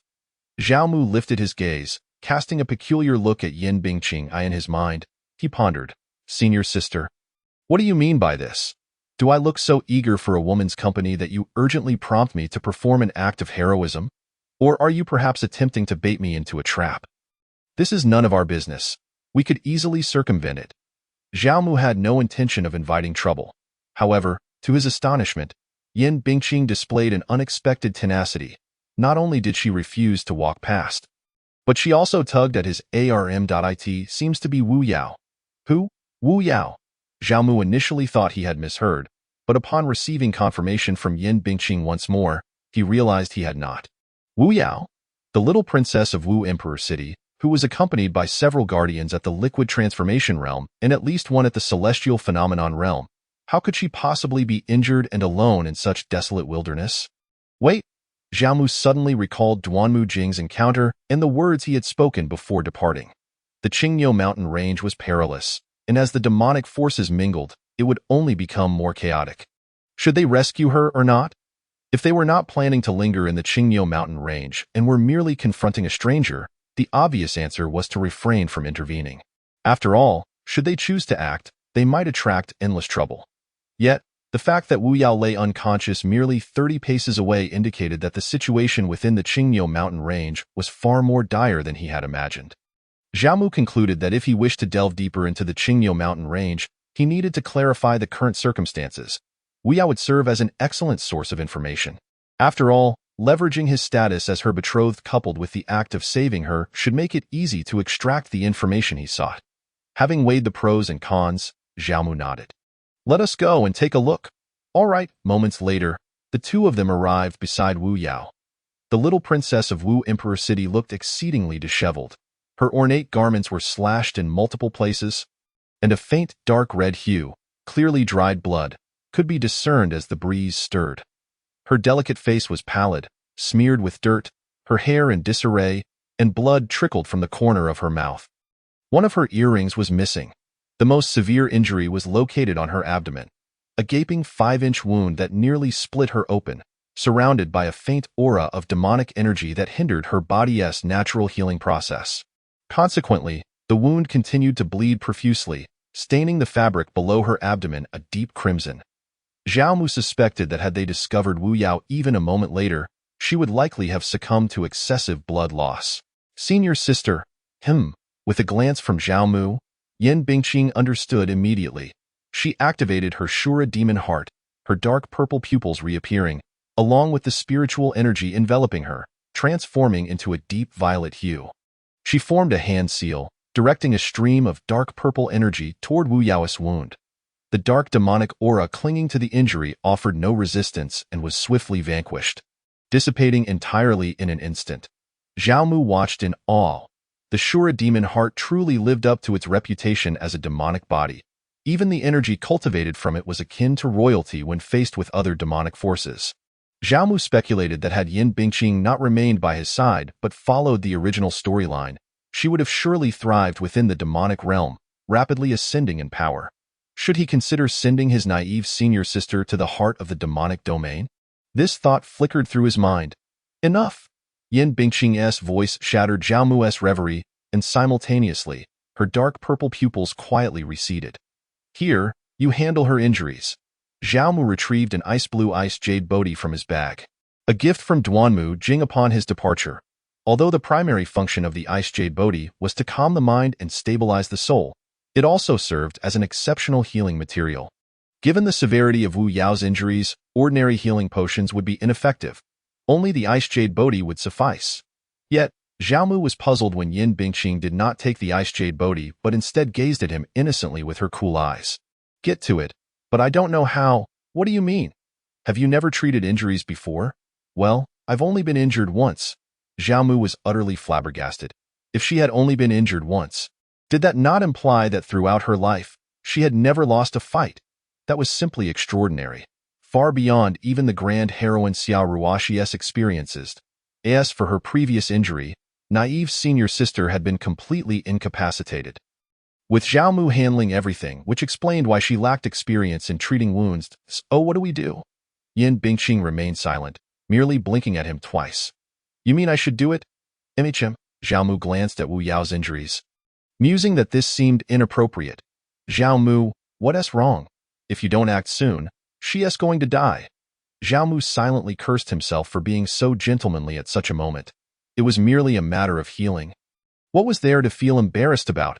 Resolutely, he reached toward Wu Yao's collar, intending to remove her clothing, as it was essential for effectively treating her injuries. However, just as he unfastened Wu Yao's collar and prepared to remove her garments, she unexpectedly stirred awake, her golden eyes locking onto Zhao Mu's. Zhao Mu felt an awkwardness wash over him, unsure how to speak as their gazes met vacantly. Wu Yao. Zhao Mu. Chapter 58. I haven't given you a baby yet. Zhao Mu's hands merely paused for an instant before resuming their task, paying no heed to Wu Yao's penetrating gaze. He believed it was better to engage in practical matters than to waste words on explanations, such as removing Wu Yao's clothing to tend to her wounds. After all, regardless of whether he explained himself or not, it was ultimately his responsibility to handle the situation. Why squander time? Upon unfastening all the clasps, Zhao Mu prepared to support Wu Yao's shoulders to remove her disheveled garments. However, he quickly realized that her current condition was unsuitable for vigorous movements, and numerous wounds had adhered to the fabric. Forcing the clothes off would be less effective than simply tearing them apart. Without hesitation, he tore the fabric, carefully controlling his strength as he shredded Wu Yao's dress into pieces and cast them aside. Wu Yao, at this moment, was utterly bewildered. Upon awakening, she was taken aback to witness Zhao Mu's actions, feeling a mix of resistance and confusion. She understood that this man, who claimed to be her betrothed, was attempting to heal her. Yet, with a woman present, why did he not allow her to assist instead of? Unable to comprehend this, Wu Yao momentarily fell silent, summoning the last vestiges of her strength to inquire.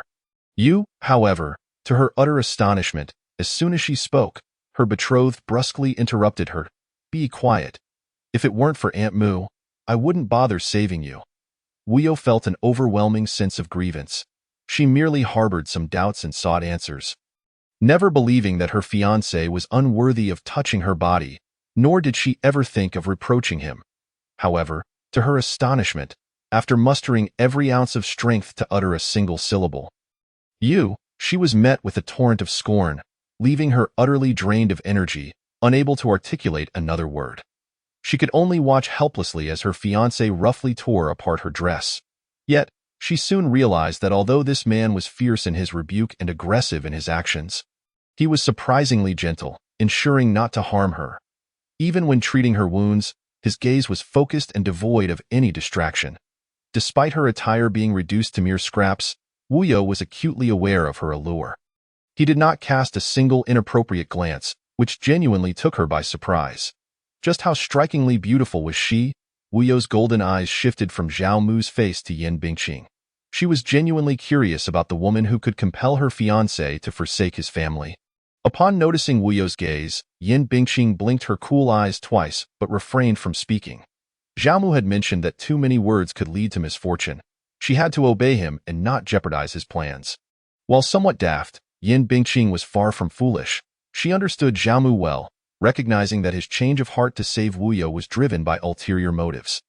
Otherwise, he would have simply taken a detour and left. A quarter of an hour later, Zhao Mu finally finished tending to Wu Yao's injuries that, of course, her dress had been completely stripped away, leaving only 2 scant pieces to cover her modesty, rendering her almost entirely exposed. Wu Yao had long come to terms with this, at least the one who beheld her was not some other man but her fiancé. However, the next moment, even Wu Yao, despite her calm demeanor, found it difficult to accept. After casually draping a long robe over her, Zhao Mu bent down and picked her up. It was not a horizontal lift but rather a vertical embrace. She faced Zhao Mu, her arms resting on his shoulders. While his hands supported her hips, the position was utterly humiliating. Moreover, there was a third person present, and Wu Yao felt a deep embarrassment. Just then, a somewhat impatient voice pierced her thoughts. What are you dawdling for? Wrap your arms around my neck. Do you wish to fall? We need to find a safe place to rest. Wu Yao's golden eyes fixed on Zhao Mu, and after a brief moment of hesitation, she obediently wrapped her arms around his neck. Please don't misunderstand me as taking advantage of you. The wound on your abdomen is quite serious. Even after treatment, it cannot be disturbed, so I cannot carry you on my back.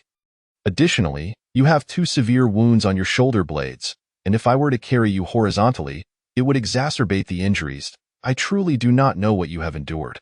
Apart from those 2 areas, you have only 2 relatively minor wounds on your inner thighs, which I can manage to touch. Hence, I am employing this method, though you understand. Wu Yao shot a surprised glance at Zhao Mu so he could explain as well. I understand, she replied weakly. With Yin Bingqing in front and Zhao Mu carrying Wu Yao behind, the trio commenced their search for a secure location to recuperate. Yet, it seemed as if the heavens could not bear to see them safe. They had barely traveled 2 miles without finding a sheltered cave when Yin Bingqing halted, her expression alert as she scanned the surroundings. Is there danger? Yes. Can you handle it? If you weren't here? I believe I could. All right, I will take Wu Yao and go ahead. Zhao Mu nodded, gently adjusting Wu Yao's position in his arms for better support. He understood Yin Bingqing's intent. The adversaries approaching were formidable. If Wu Yao were present, she would likely be unable to fend them off. However, if Wu Yao was absent, the scenario would change entirely. Just as Zhao Mu and Wu Yao vanished into the depths of the forest, a full 15 figures erupted from the underbrush. All of them at the pinnacle of the spirit origin realm, surrounding Yin Bingqing. Why is it just you, little lady? Where's your partner? The leading man's arrogant voice had yet to finish when he was taken aback by the sight before him. The woman they had deemed prey suddenly had her pupils shift to a dark purple, and an ominous aura enveloped her. Demonic energy. This little lady is a demoness.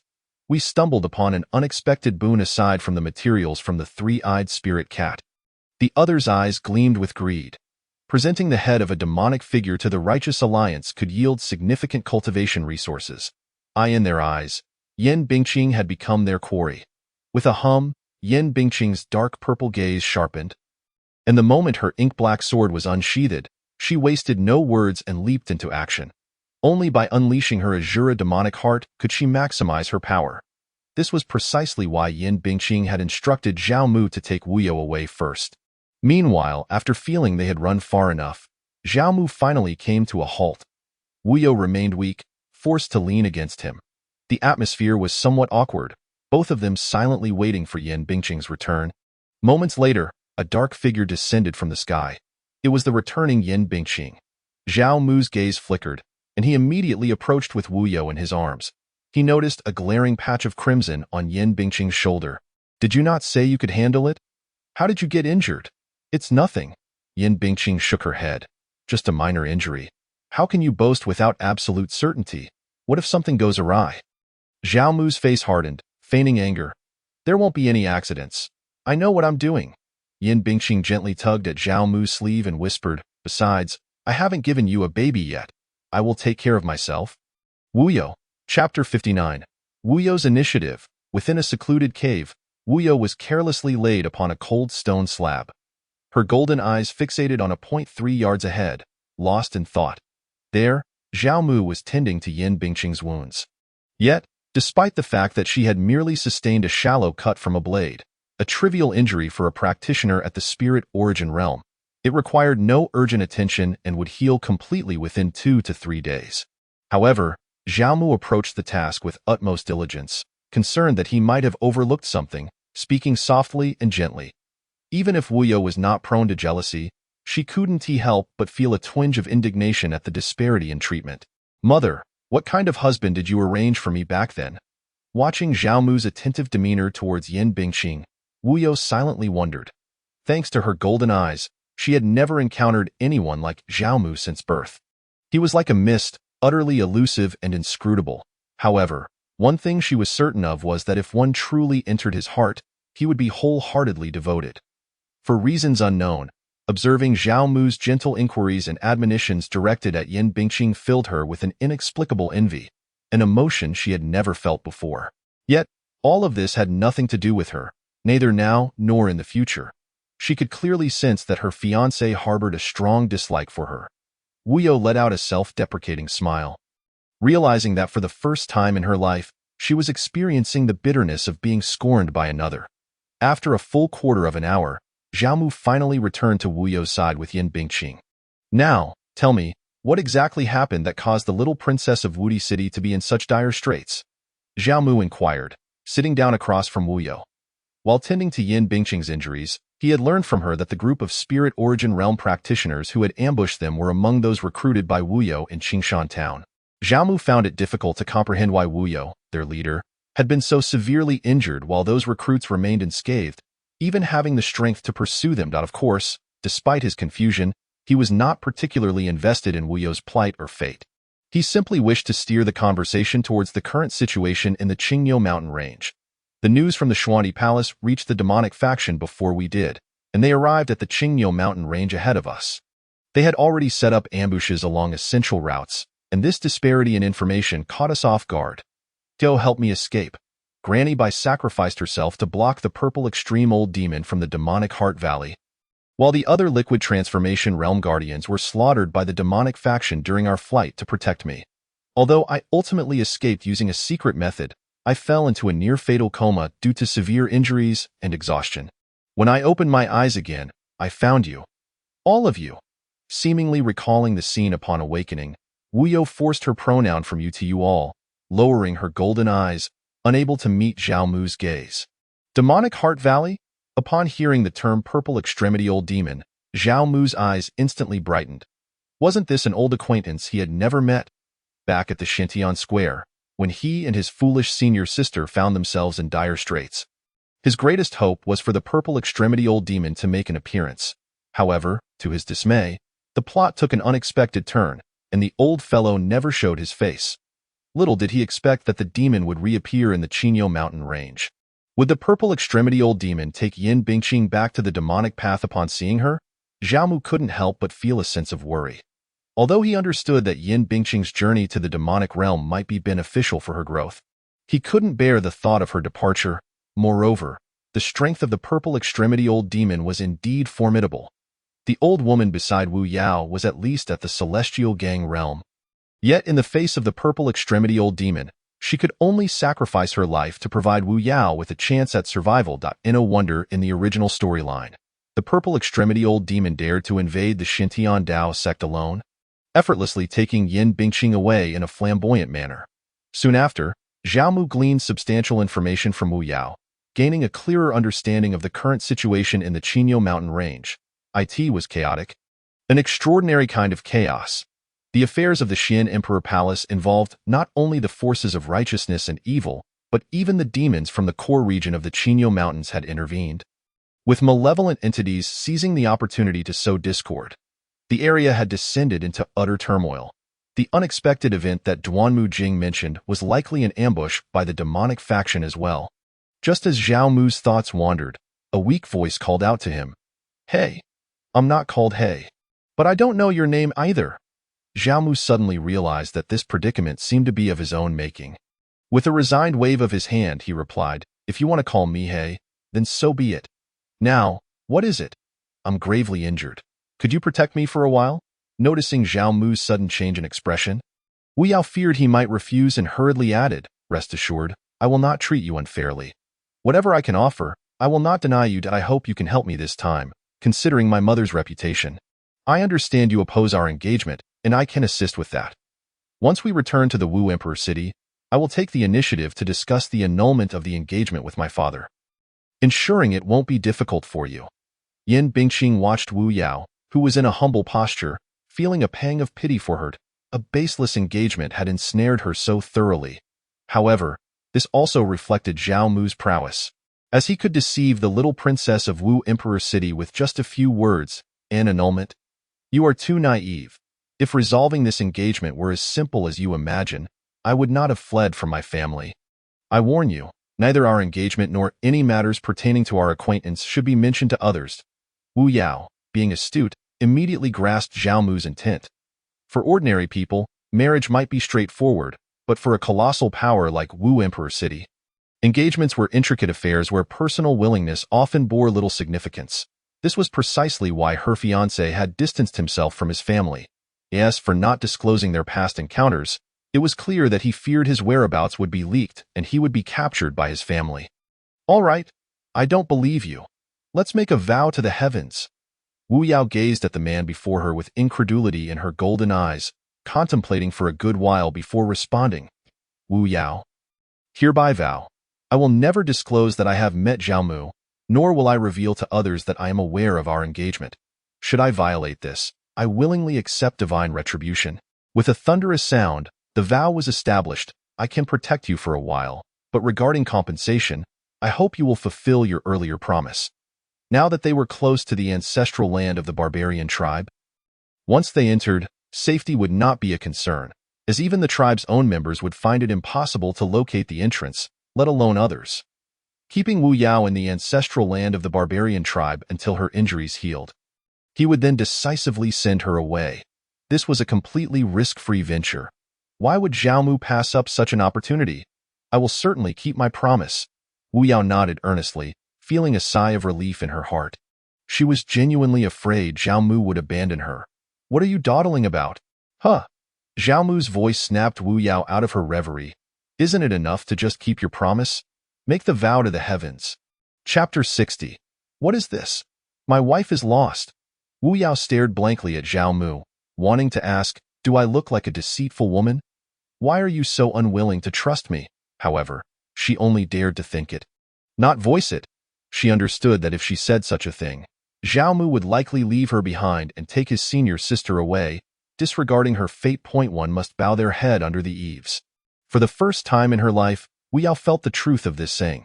Ultimately, she once again made a vow to the heavens. After resting for a night, the three set out again. Wu Yao's injuries remained severe, and Zhao Mu continued to carry her in the same manner. This time, Wu Yao did not hesitate, even proactively draping her arms around his neck without waiting for Zhao Mu to prompt her. her delicate frame pressing closely against him. As they walked, Wu Yao observed Yin Bingqing intently. She was genuinely curious about Zhao Mu's senior sister, who could compel him to abandon everything and flee with her. Unfortunately, Yin Bingqing had never removed her veil. She didn't dare speak up, either. The reason was almost laughable. The little princess of Wu Emperor City was afraid of being scolded by a man, and even more absurdly, this man was merely in the mid-stage of body refinement realm. The trio journeyed westward, stopping intermittently, and finally reached their destination on the 5th day. Before them lay a roaring river crashing through a gorge. The river was not particularly wide, measuring less than 100 zhong, but due to the terrain, the water flowed with astonishing speed. The term turbulent hardly sufficed to describe the current. Zhao Mu speculated that even a several-ton elephant would bid farewell to its mother if it fell into the river. To maintain stability in the water, he and the injured Wu Yao could only rely on Yin Bingqing. Is this the place? Yes, the entrance is at the bottom of the water, but I'm not quite sure of its exact location. I'll go find it. All right, Zhao Mu nodded in agreement, as this was their only option. Splash! Without a moment's hesitation, Yin Bingqing leaped into the river, a splash of water, and she vanished from sight. Zhao Mu carried Wu Yao to a large rock by the riverbank, gently placing her down and then quietly waiting. Fortunately, this location was at the bottom of a cliff, with no signs of beast activity. Otherwise, he wouldn't dare let Yin Bingqing search for the entrance alone. Although they were in close proximity, there was no exchange between them. Wu Yao hesitated to speak, fearing disdain and reprimand, while Zhao Mu simply preferred to remain silent. Their gazes converged on the spot where Yin Bingqing had disappeared. Until, as dusk approached, a figure emerged from the churning waters. Did you find it? Zhao Mu quickly approached, eager to inquire. Yes, Yin Bingqing nodded, pointing to a spot roughly 30 zhong downstream. The entrance is at the bottom of the water there. But it isn't very stable. It only appears every half an hour and vanishes after a few breaths. Good. Let's go in immediately. Zhao Mu's eyes sparkled with anticipation as he swiftly lifted Wu Yao. His eagerness palpable. Once inside, he could grow stronger. He could hardly wait. However, he did not jump in directly but waited for Yin Bingqing to wrap her arms around him from behind, allowing her to guide their plunge into the water. After all, the current was too swift for him to endure alone. This entry position made Zhao Mu chuckle. He never expected to become the filling in a sandwich. Gurgle, boom, however, before he could laugh again. An unimaginable force struck him. The impact of the rushing water was far more terrifying than he had anticipated. Had it not been for Yin Bingqing's support, he and Wu Yao would have been swept away hundreds of zhong in the blink of an eye. With Yin Bingqing's assistance, the trio descended. As they went deeper, the current speed markedly increased. Gurgle. Suddenly, Zhao Mu's cheek was bombarded by a flurry of bubbles. Wait! He suddenly remembered something. While he and Yin Bingqing could hold their breath underwater without issue, Wu Yao was in a different predicament. Her injuries were still severe, rendering her unable to circulate her spiritual power. In terms of breath-holding ability, she likely fared worse than an ordinary fisherman with slightly better swimming skills. Looking down, he saw that Wu Yao was on the verge of losing consciousness from lack of oxygen. Just then, Yin Bingqing poked him in the side, then shot him a look that flicked back and forth between him and Wu Yao. What? After casting a glance at the precarious state of Wu Yao, Zhao Mu felt that this might be the only option left. With that thought in mind, he immediately leaned down and pressed his lips against Wu Yao's. Breath after breath flowed between them. Enveloped in an endless darkness due to lack of oxygen, Wu Yao truly wished to scold Zhao Mu, this careless fellow. Without even asking a single question, he had simply embraced her and leaped into the river, not even granting her the chance to voice her concerns. Had he forgotten that she was gravely injured and unable to channel her spiritual energy? Once submerged, it would not be long before she suffocated. What left her even more speechless was that since diving into the water, Zhao Mu had not cast a single glance her way. Even when she desperately clung to his neck, he showed no reaction. This was it. This time, she would likely meet her end, and to think she would perish at the hands of this thoughtless man. Wu Yao felt utterly aggrieved. Had she known it would come to this, she would have preferred to die at the hands of the demonic path that day. Just as her consciousness was on the verge of fully succumbing, a glimmer of light suddenly appeared in the darkness. Discovering a glimmer of hope for survival, Wu Yao desperately gasped for air, inhaling oxygen into her lungs, and soon her awareness returned from the depths of the void. Her golden eyes opened once more. However, upon sensing something unusual on her lips, Wu Yao was completely taken aback. Instinctively wanting to escape, she found herself firmly held in place by Zhao Mu, his piercing gaze rendering her unable to resist. Moments later, the cognitive faculties temporarily lost due to oxygen deprivation returned. She quickly understood that Zhao Mu was transferring his breath to her, that he was saving her. Additionally, Wu Yao noticed that Yin Bingqing, with her cold and detached eyes, was observing the entire scene with an air of indifference, seemingly unconcerned about the intimacy between her and Zhao Mu.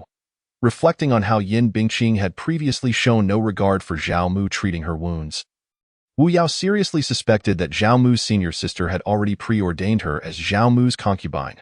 The mere thought of this possibility left Wu Yao feeling slightly dazed as her gaze instinctively swept towards Zhao Mu. Yet, it was evident that Zhao Mu had not picked up on her thoughts. He merely exchanged a brief glance with her before immediately returning his focus to the situation below the water. At this moment, the three of them had already reached the riverbed. After waiting for less than a quarter of an hour, a faint glow appeared directly ahead. Zhao Mu recognized it as the entrance to the ancestral ground of the barbarian tribe. With a swift motion, Yin Bingqing led Zhao Mu and Wu Yao into the entrance. The light vanished in an instant, yet their senses remained intact. Suddenly, Zhao Mu was overcome with shock.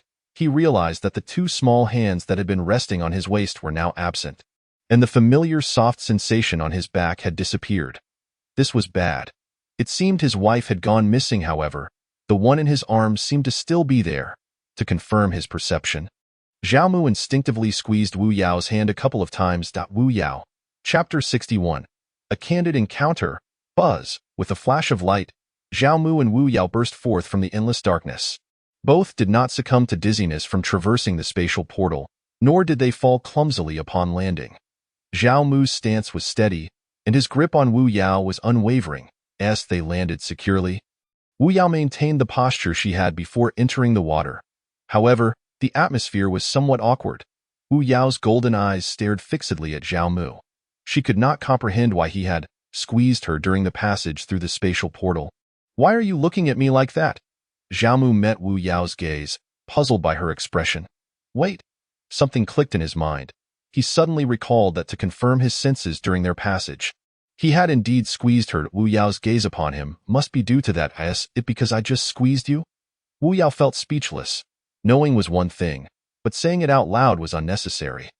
Observing the change in Wu Yao's expression, Zhao Mu realized he had guessed correctly and made a rare attempt to explain himself. Don't misunderstand. I didn't mean to take advantage of you. I simply wanted to confirm you were still there. And my hands happened to be in that position, so I instinctively squeezed. As for why I felt the sudden need to confirm your presence, it was because my senior sister inexplicably vanished during our passage.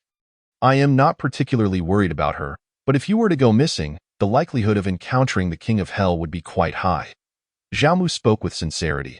His ditzy senior sister had a much stronger luck than his own. After all, when he had jumped into the blood abyss, he had relied on her fortuitous energy to survive. In comparison, the ancestral ground of the barbarian tribe was far safer, if he was unharmed. How could Yin Bingqing possibly be in danger? They would surely reunite with a little more time. However, if Wu Yao were to go missing, even a random wild wolf could carry her off for dinner. Zhao Mu could not bear the thought of her demise. After all, the risk he took to rescue her was not merely for information. A significant part of his motivation lay in the treasures of the Wu Emperor City and Wu Yao's enigmatic mother. Mu Yueyao.at Zhao Mu's reminder. Wu Yao finally realized that Yin Bingqing had vanished without a trace. Clearly, upon entering the secret realm, they had been randomly dispersed. That was the truth of the matter. Yet, Wu Yao would never admit that she was concerned about this. Instead, she calmly replied, "It's not because of that." "Then what is it?" "I'm angry because you disregarded my life and jumped into the water with me without even giving me a chance to speak. And even after I clung tightly to your neck, you showed no reaction, nearly letting me die at your hands." Zhao Mu. Wu Yao's words served both to shift the topic and to express her inner grievances. From what had just transpired, it was evident that while Zhao Mu had a sharp tongue, he possessed a good heart, and she need not live in constant fear of him. she could afford to relax a little. But you're fine now, aren't you? Zhao Mu, aware of his fault, merely pouted, refusing to admit his mistake.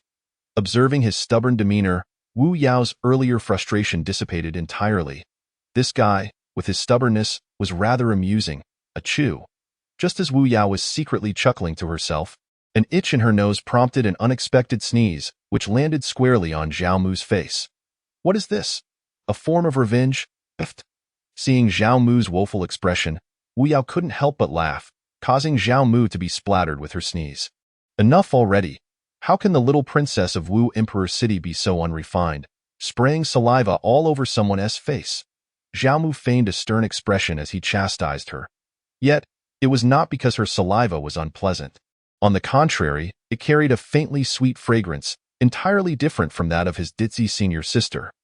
His reprimand was merely an attempt to assert his authority. Zhao Mu could sense that ever since entering the ancestral ground of the barbarian tribe, Wu Yao had seemingly transformed into a different person. Previously, she had been like a timid quail, quietly hiding in the corner, too afraid to provoke him, lest he scold her. Now, however, she not only dared to confront him but had also sprayed him in the face twice in quick succession. If this continued, would she not end up riding on his face? Apologies, let me wipe that off for you. Wu Yao, aware of her misstep, gently took her sleeve to wipe Zhao Mu's cheeks and forehead. Just then, achoo! The atmosphere fell silent until Wu Yao's slightly apologetic voice broke the stillness 2 seconds later. I truly didn't mean to, I know. Zhao Mu did not reprimand Wu Yao, for the damp sensation on his skin reminded him that she was cold. Moreover, he could distinctly feel her body slowly growing colder. The river water was frigid, her injuries grievous, and the wind was fierce. It was evident that Wu Yao was nearing her limit. Can I change my clothes? But, yes, all right, then you change by yourself. If you need me, just call. I'll be right in front. As Zhao Mu spoke, he placed Wu Yao on the grass and left her a set of his clothes. It was not that Wu Yao lacked her own attire and her Qinkuan ring, but her injuries were too severe for her to open it. As for Zhao Mu, his cultivation was too weak. Standing 3 zhang away, Zhao Mu leaned against a large tree, arms crossed, quietly waiting. A quarter of an hour passed swiftly. Yet, there was no sound from behind, which made Zhao Mu slightly impatient as he called out. Wu Yao, are you done changing? No response. Are you done? Please reply. Still no response. If you don't speak soon, I'll be coming over. Once again, no reply. Could something have happened? Zhao Mu murmured to himself, recalling that Wu Yao had felt icy to the touch. Not daring to delay any longer, he immediately turned back. Indeed, something had gone awry. Wu Yao was lying limply on the grass, completely unresponsive, and her clothes were only half removed, clearly having fainted midway. Zhao Mu squatted down and gathered her into his arms. The warmth emanating from her palms startled him, so hot. Wu Yao's entire body felt as though it were ablaze, akin to a furnace. It appeared that the frigid river water had not only chilled her to the bone but had also exacerbated her injuries. Casting a glance at Wu Yao, who was in a state of partial undress, Zhao Mu hesitated only for a fleeting moment before swiftly undressing her completely. After gently drying her body with a cloth, he prepared to assist her in donning dry and comfortable garments with utmost speed. After all, he had already seen quite a bit. What difference would another glance make? Perhaps due to her inherent vigilance. Wu Yao, much like the last time, slowly opened her eyes as Zhao Mu began his task. This time, however, she truly faced him with complete honesty. Zhao Mu, Wu Yao. Chapter 62. Are you trying to drive me to madness? Their eyes met. Zhao Mu felt no embarrassment whatsoever. His hands continued their work as he dried Wu Yao's body with a cloth and dressed her in fresh attire. The physical contact was immeasurable. Wu Yao remained silent, gazing intently at Zhao Mu until he had finished dressing her, at which point she averted her eyes. As her heart raced and her mind grew dizzy, Zhao Mu's voice pierced through her thoughts with reproach.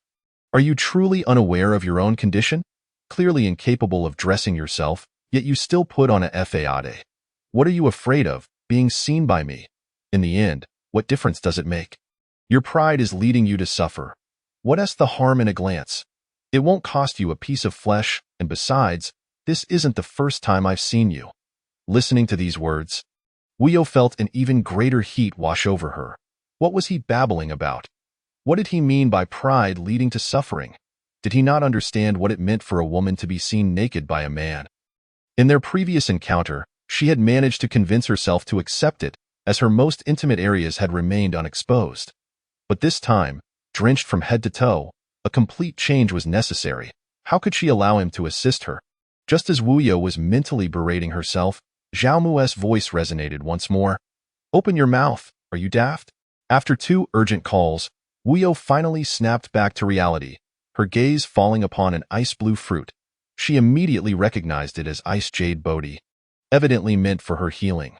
With a slight parting of her ruby lips, revealing her delicate teeth, she took the ice jade Bodhi into her mouth.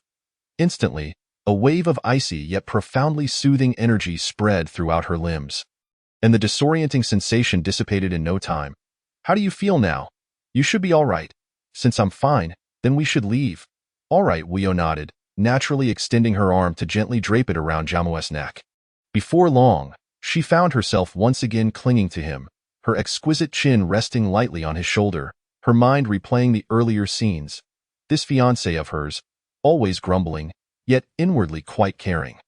While the ice jade Bodhi may not be of the highest grade, it was exceedingly rare, and due to its unique ability to calm the mind and stabilize the spirit, it was an essential ingredient in various breakthrough elixirs, making it invaluable. To-use ice jade Bodhi for healing was, in Wu Yo's eyes, a lavish indulgence, yet Zhao Mu administered it without a flicker of his eyelids. Moreover, this was the second one he had given her. Zhao Mu, lacking the ability to read minds, remained blissfully unaware of Wu Yo's thoughts. Had he known, he would surely have quipped, "Do you think I wish to waste ice jade Bodhi? The only thing in my Chinquan bag capable of saving you is this. There are no other treasures that can save your life." Out of the total of 7 ice jade Bodhi left to him by Duamu Jing, 2 had already been consumed on Wu Yo.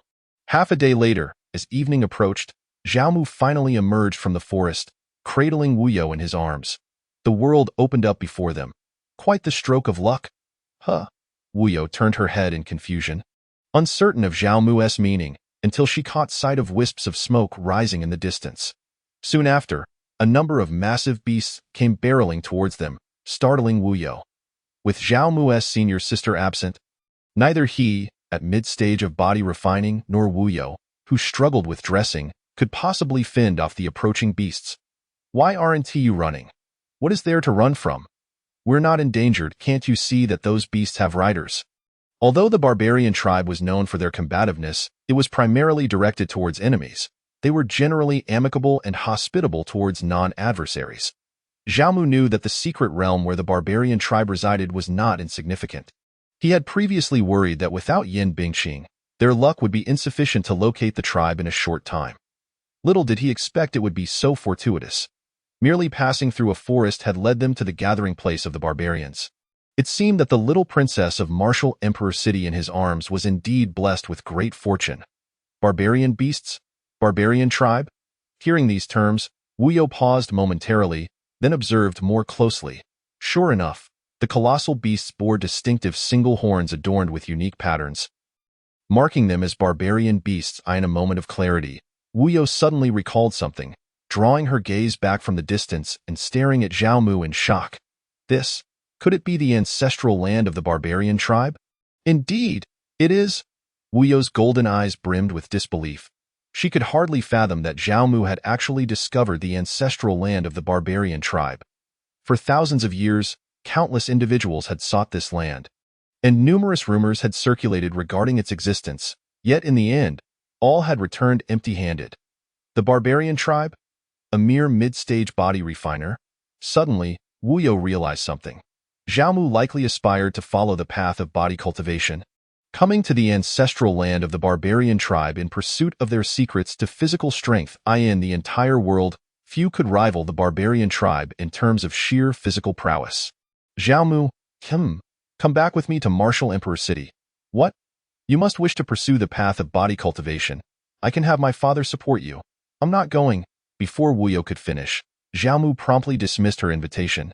As a time traveler, the opportunities he could uncover were no less than those available in Martial Emperor City. The resources hidden within secret realms could be utilized as he pleased, while the resources of Martial Emperor City were not guaranteed. As a top-tier righteous faction, Martial Emperor City was not only powerful but also internally complex. Even if Wu Huang were the strongest, it was not a dictatorship. Those resources would likely require competition from numerous others. In comparison to Martial Emperor City, it might be easier to acquire equivalent resources through his own exploration of secret realms. Moreover, he had never been one to rely on others for his future. Although his silly senior sister might make an exception, Wu Huang, forget it. Why not? If you're worried about your identity being exposed and being taken back by your family, I can help you keep it a secret. Do you realize how immense the resource consumption is for pursuing the path of body cultivation? Compared to others, we in Martial Emperor City have greater knowledge of the barbarian tribe. The strength of the barbarian tribe's physique stems from their bloodline. Even if there are so-called body-refining secrets, they only serve as supplementary aids rather than decisive factors. Do you understand? You cannot sustain the immense consumption of body cultivation alone. Wu Yao's words were sincere and earnest. Yet Zhao Mu remained unmoved. I appreciate your goodwill, but as for going to Martial Emperor City, that's out of the question. I have my own considerations regarding training resources. You need not worry about that. You, truly, infuriate me. Seeing Zhao Mu's stubbornness, Wu Yao turned her head away in frustration, unwilling to gaze upon his exasperating face. Chapter 63. The male lead comes to seize the opportunity. The thunderous roar of colossal beasts echoed across the land as they galloped, producing a deafening sound. In the face of such a terrifying sight, Zhao Mu remained steadfast, cradling Wu Yao in his arms. He understood that while these savage tribes appeared intimidating at first glance, they were, in truth, gentle beings. His certainty stemmed from an encounter in a novel where one of the male protagonists, Zhang Feng, unexpectedly found himself in this secret realm and was met with kindness from the tribesmen, who even invited him to their village as a guest. It was through this very experience that Zhang Feng uncovered the secrets of the 9 medicinal formulas belonging to the tribes. As the commotion faded and dust settled, Zhao Mu finally discerned the tribesmen atop the beasts, 6 men and 1 woman. Although referred to as savages, they were, in fact, a human tribe, their appearance not vastly different from ordinary humans. However, some subtle distinctions were evident. The tribespeople, regardless of gender, were notably tall. Zhao Mu, standing nearly 6 feet 3 inches, was considered quite tall among his peers, yet next to them, he felt diminutive. The men towered at least 8 feet tall, and even the lone woman was half a head taller than him. Additionally, their skin tones differed markedly from Zhao Mu and Wu Yao's. The men exhibited a uniform bronze complexion, while the woman's skin bore a golden hue. Yet, he noticed a flicker of surprise in Wu Yao's golden eyes upon encountering the tribesmen. What's the matter? They were close enough for Zhao Mu to whisper in her ear. His warm breath brushed against her earlobe, sending a shiver through her body. She quickly regained her composure and leaned closer to him, speaking softly. I have encountered the savage tribes before, but these individuals are far more towering than those from the fire barbarian state. Their physical strength seems superior as well. Perhaps you were right. After witnessing the tribespeople, Wu Yao felt a tinge of embarrassment. Just moments ago, she had adamantly claimed that the savages' formidable physique was solely due to their unique bloodline rather than any elusive secret techniques. Now, however, she felt she might have been mistaken. The savages from the fire barbarian state clearly paled in comparison to those from the ancestral lands of the tribes. As the two engaged in hushed conversation, the 6 tribesmen, 1 woman and 5 men, leapt down from their beasts and approached Zhao Mu and Wu Yao. Who are you? Inquired the leading tribesman, his voice resonating like thunder. Brother, what is there to inquire? Can't you see?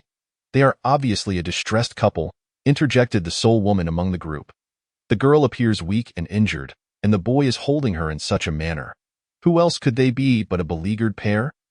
Hearing himself referred to as little boy stirred an impulse in Zhao Mu to retort, yet he refrained, recognizing that the tribeswoman's straightforward nature bore no malice. Little girl in response to little boy seemed apt given their diminutive forms. We are being pursued by enemies and inadvertently found ourselves here. May I ask where this place is? Zhao Mu did not contest the misunderstanding of being a distressed couple, as their current posture indeed suggested such a relationship. Moreover, Wu Yao cleverly chose not to refute it. What? What if Yin Bingqing returns? So what? Is it strange for a man to have multiple wives? Recently, It seems as though one misfortune after another has led people to our territory.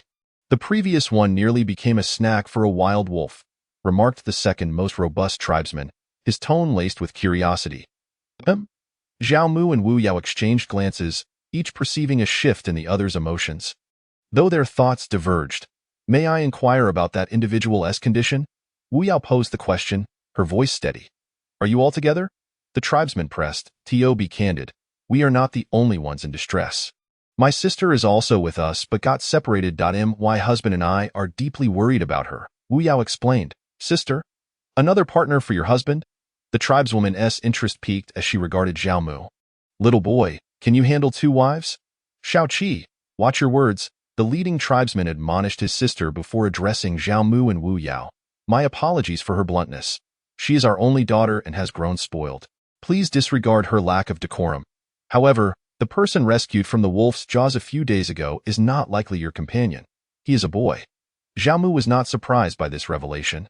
He had suspected as much. It was implausible that his sister, who was often oblivious, would find herself in a situation where she could not even fend off a first-tier wild wolf. Clearly, the tribes had rescued someone else. While the circumstances surrounding the male protagonist Zhang Feng's encounter with the tribes had shifted, Zhao Mu could not fathom anyone else breaching the ancestral lands of the tribes besides him. "Are you referring to those who learned of the ancestral lands of the tribes and ventured into the Qingyo mountain range?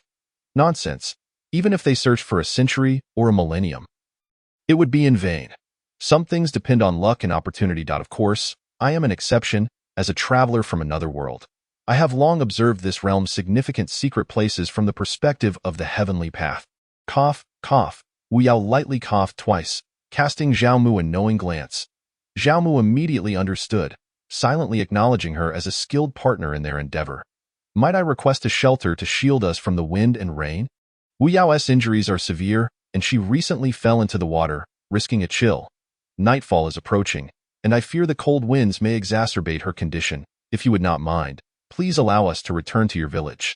That would be immensely appreciated." Zhao Mu's face broke into a sincere smile. Soon, he cradled Wu Yao onto one of the beasts, accompanying the tribe's people back to their settlement. The journey was brief, and they arrived at the tribal village in no time. Under the setting sun, among the towering tribesmen, Zhao Mu spotted a young boy. He must be Zhang Feng, one of the male protagonists. "Seizing opportunities, are we?" Zhao Mu chuckled inwardly. "But he is merely in the later stages of body refinement." While he could not best Zhang Feng, his somewhat dim-witted sister could intimidate him into submission with just a glance. Even if he could not retrieve his sister in the short term, he still had Wu Yao in his arms. Though Wu Yao was indeed injured, Zhang Feng was not in much better shape. Despite sitting calmly on a stone slab, 2 crooked sticks lay beside him, with one having a fitting opening at the top, clearly resembling a makeshift cane. Zhao Mu surmised that Zhang Feng's injuries were likely not lighter than Wu Yao's. "Xiao Zhao, allow me to escort you to your lodging." Just as Zhao Mu was observing Zhang Feng and Wu Yao was surveying the village, the girl named Shao Qi approached them. "Thank you, Shao Qi. Just call me Shao Qi. Adding Miss sounds awkward," she replied, her straightforwardness causing Zhao Mu to feel slightly embarrassed. "All right," Zhao Mu nodded with a smile, realizing that this tribeswoman was indeed unlike the others, her candidness refreshing. They soon reached their lodging, which was quite modest, containing only a single bed. Zhao Mu and Wu Yao exchanged glances but said nothing.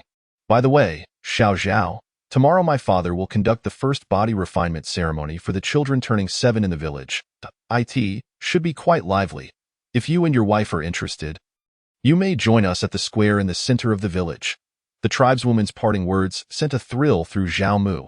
He had not anticipated that upon arriving at the tribal village, he would find himself on the brink of witnessing something he had longed for. Chapter 64. Happiness comes too suddenly within the modest hut. Wu Yao and Zhao Mu sat on the broad bed made of mud and adorned with the pelts of mystical beasts. The soft cushioning providing comfort. Was what Shao Qi mentioned about the body refinement ceremony related to the secret of the savage's formidable physique? "It likely is," Zhao Mu replied.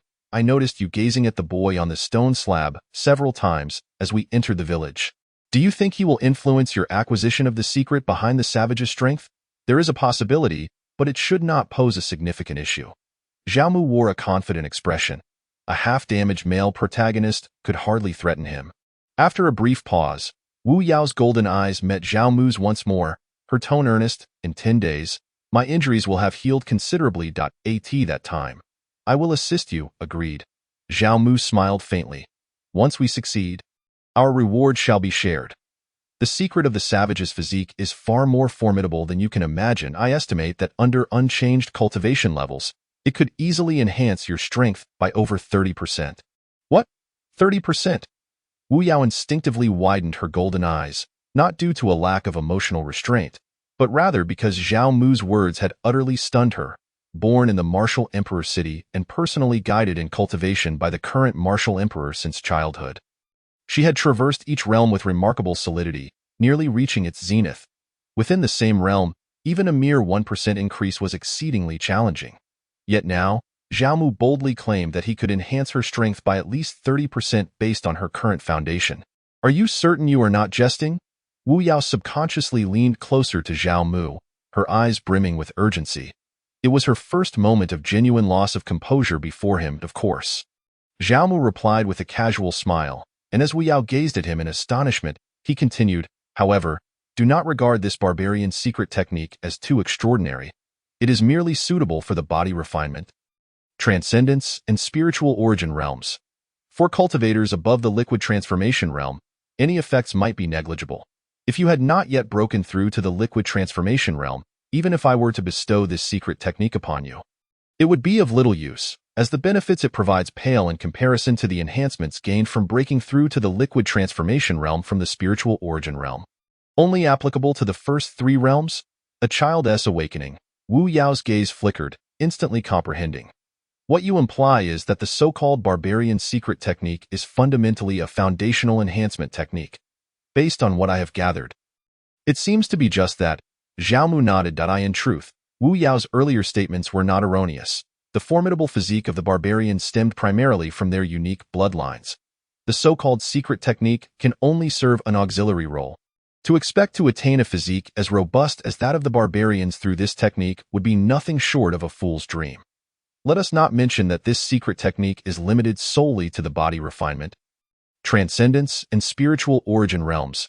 Even the 9 medicinal formulas are tailor-made for the barbarians. While others outside the barbarian lineage can also gain considerable benefits, they are simply not on the same level as the perfect enhancements afforded to the barbarians.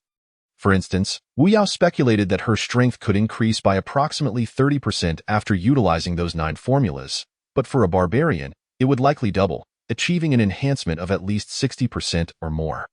This is an exceedingly terrifying figure. Fortunately, the formulas cease at the spiritual origin realm. Otherwise, the myriad races would likely be subservient to the barbarians. However, this holds little significance for Zhao Mu. He never intended to pursue a path of overwhelming foundational strength. He sought these formulas merely to enhance his physical talents slightly, allowing his exceedingly powerful soul to manifest some of its prowess and accelerate his cultivation speed, preventing him from dying without having broken through to the transcendence realm. As for what lies beyond the liquid transformation realm, there would naturally be other opportunities. Zhao Mu, why are you now willing to share this information with me, even expressing a desire for shared benefits? Is the reason significant? Not particularly. Of course, it is not important. Wu Yao gazed at Zhao Mu in a daze, wishing to delve deeper, but ultimately succumbed to his unyielding gaze. Well, if he is willing to give, I shall accept it. After all, I owe him a life, so accruing a bit more debt matters little. I can devise a way to repay him later. Observing Wu Yao's retreat, Zhao Mu couldn't help but chuckle. Her demeanor reminded him of the first time he met the naive senior sister Yin Bingqing, who had similarly been rendered speechless by him. The reason he was willing to share this information was quite simple. He had come to genuinely acknowledge Wu Yao as a person. This woman is indeed quite remarkable. Zhao Mu, what now? I am about to sleep. Then sleep. Why tell me? But there is only one bed here. If I sleep here, where will you rest? You said it yourself, there is only one bed. So of course, I will sleep here too. With that, Zhao Mu immediately lay down and closed his eyes to rest. You? Glancing at Zhao Mu, who had taken up half the bed, Wu Yao couldn't help but laugh self-deprecatingly. I must have owed you in my past life. Well, whatever. If we are to sleep, then so be it. Sighing deeply, she too slowly lay down, fully clothed, and fell asleep as the sun rose. The warm morning light awakened the two on the bed. There was no delightful scene of two lovers awakening in each other's embrace. As the little princess of martial Emperor City, Wu Yao's sleeping posture was remarkably beautiful and composed. From the moment she closed her eyes until she opened them again, she had not stirred an inch. Xiaomu had no intention of provoking Wu Yao, so he could not act as he did with Yin Bingqing, moving closer to embrace her. The two regarded each other with mutual respect and opened their eyes almost simultaneously. Xiaomu felt indifferent, but Wu Yao's cheeks flushed slightly. This was her first experience sharing a bed with a man. Although there had been no physical contact, they were still on the same bed. Good morning today. Do your injuries feel any better? Can you move on your own? Do you still need me to carry you? Can you support me? Of course. Although she had grown accustomed to being carried by Xiaomu these days, that position was simply too embarrassing. If they were alone, she might not mind. But now they were headed to a public event, and in front of so many people, she truly could not manage it. As Xiaomu supported Wu Yao to the square, the area was already bustling with activity. Nearly the entire tribe of barbarians had come to witness the ceremony, and Jiang Feng stood nearby. Leaning on a cane, just as Xiaomu was about to find a place for Wu Yao to sit, the tall girl Xiaoqi rushed over with great enthusiasm. Little Xiao, Xiaomu, what is it? My father said that this time there are ample secret medicines prepared, and we can help several more people awaken their bodies. With your frail build and 2 wives, would you like to awaken together with the little ones? Upon hearing this, Xiaomu was momentarily taken aback. Was happiness arriving a bit too suddenly? He had been contemplating how to obtain those 9 formulas from the barbarians. Instead, after a single night's rest, he found himself spontaneously invited while attending a ceremony. If he recalled correctly, the first awakening for barbarian children used the first 3 formulas, which were perfectly suited for his body refinement realm. Hey, have you gone dumb? Are you going or not? My father is waiting. All right, I will go. Let us go. In the center of the square stood a raised platform resembling an altar, crafted entirely from jade. Upon it rested a massive bronze cauldron, approximately 30 feet wide and 50 feet long. Were it not for its distinct 4 legs and 2 ears, Xiaomu might have mistaken it for a small swimming pool. Dozens of tall, burly barbarians were busily pouring medicinal liquids into the cauldron from gigantic water jars, the peculiar aroma of the medicine somewhat pungent, enough to make one feel hot all over just from the scent. More than 20 barbarian children, already nearly 1.7 meters tall, curiously gazed at the cauldron. Although they were referred to as children, they were rather absurdly tall. Naturally, in the presence of Xiaomu, who stood nearly 1.9 meters, they could still be considered children, but before Jiang Feng, one of the male leads who stood around 1.75 meters, they likely appeared more akin to brothers, as he was shorter than Wu Yao and others. It was unclear how the tall and slender Xiao Ruoshi had taken a liking to Jiang Feng. Was it because of his strength? Xiaoqi, what is it? Will Jiang Feng be awakening as well? Yes, are you sure he won't get hurt? Not much of a problem. Xiaoqi replied with a smile, then added, I know you want your little wife to awaken alongside, but perhaps it's best to skip this time. After all, she is a girl, and it may not be appropriate for her to awaken with a group of boys. Is there another opportunity? Of course. You don't think our tribe has only boys and no girls? Do you? Xiaoqi looked at Xiaomu as if he were foolish. Xiaomu felt somewhat embarrassed under her gaze, realizing that he had indeed made a foolish assumption. Just then, a remarkably tall and burly middle-aged man strolled over. Little Xiao, this is my father, the chief of the tribe. Xiaomu had met the chief before. After Xiaoqi's introduction, Xiaomu followed the barbarian custom and offered a salute to the towering man before him. Feeling a great deal of astonishment, for Xiaoqi's father was extraordinarily tall, easily exceeding 3 meters, and his physique was robust beyond Xiaomu's comprehension. There is no need for such formalities, my young friend. When the time comes to awaken your body, it may be somewhat painful, but please be sure to endure it. The longer you persist inside, the greater the benefits you will reap. The kind reminder left Xiaomu even more perplexed. While he understood that the barbarians were hospitable and inherently good-natured, it seemed overly generous to invite outsiders to partake in their body awakening bath. It was not that he was overly suspicious. Rather, the barbarian's kindness felt somewhat excessive. After a brief pause, Xiaomu could not help but inquire, Chief, I have a question. You are wondering why I invited you and even Zhang Feng to share in the medicinal bath. Am I correct? Indeed. It is somewhat embarrassing to admit, but I, as a member of the barbarian tribe, actually have a request for your assistance. Esteemed outsiders, I invite you to partake in a medicinal bath, with the underlying intention of seeking your favor. The chieftain's candor took Zhao Mu by surprise, yet it truly aligns with the straightforward nature of the barbarians. I wonder what assistance the barbarians require from us? This matter is rather intricate. Perhaps we could discuss it in detail after the initiation? Very well. Zhao Mu nodded in agreement with the chieftain's words. Once the chieftain departed, Zhao Mu quietly remarked to Shao Qi, "How is it that your father is so remarkably strong?" Anticipating Zhao Mu's question, Shao Qi proudly replied, "That is because my father once participated in the Barbarian God Festival and emerged unscathed, gaining benefits from the remnants of the Barbarian God, further awakening the Barbarian bloodline. He is the most formidable warrior our tribe has seen in nearly a millennium. The Barbarian God Festival? The remnants of the Barbarian God, further awakening the Barbarian bloodline?" Zhao Mu was momentarily taken aback, as these concepts touched upon his areas of ignorance. In the novels he had read, none had ever mentioned such matters. However, the tall Shao Qi had no reservations and readily answered all his queries. So it is like this. Zhao Mu suddenly understood. It turns out that the 9 secret formulas of the barbarians are not elixirs for enhancing the physical body at all, but rather methods to gradually awaken the bloodline. Essentially, the most crucial factor remains the barbarian bloodline itself. In a wonder, even if others could utilize these 9 formulas to enhance their physical talents, they could never compare to the barbarians. Because, after all, others lack the barbarian bloodline. The preparations for the initiation are complete. It is time for you to enter. Very well.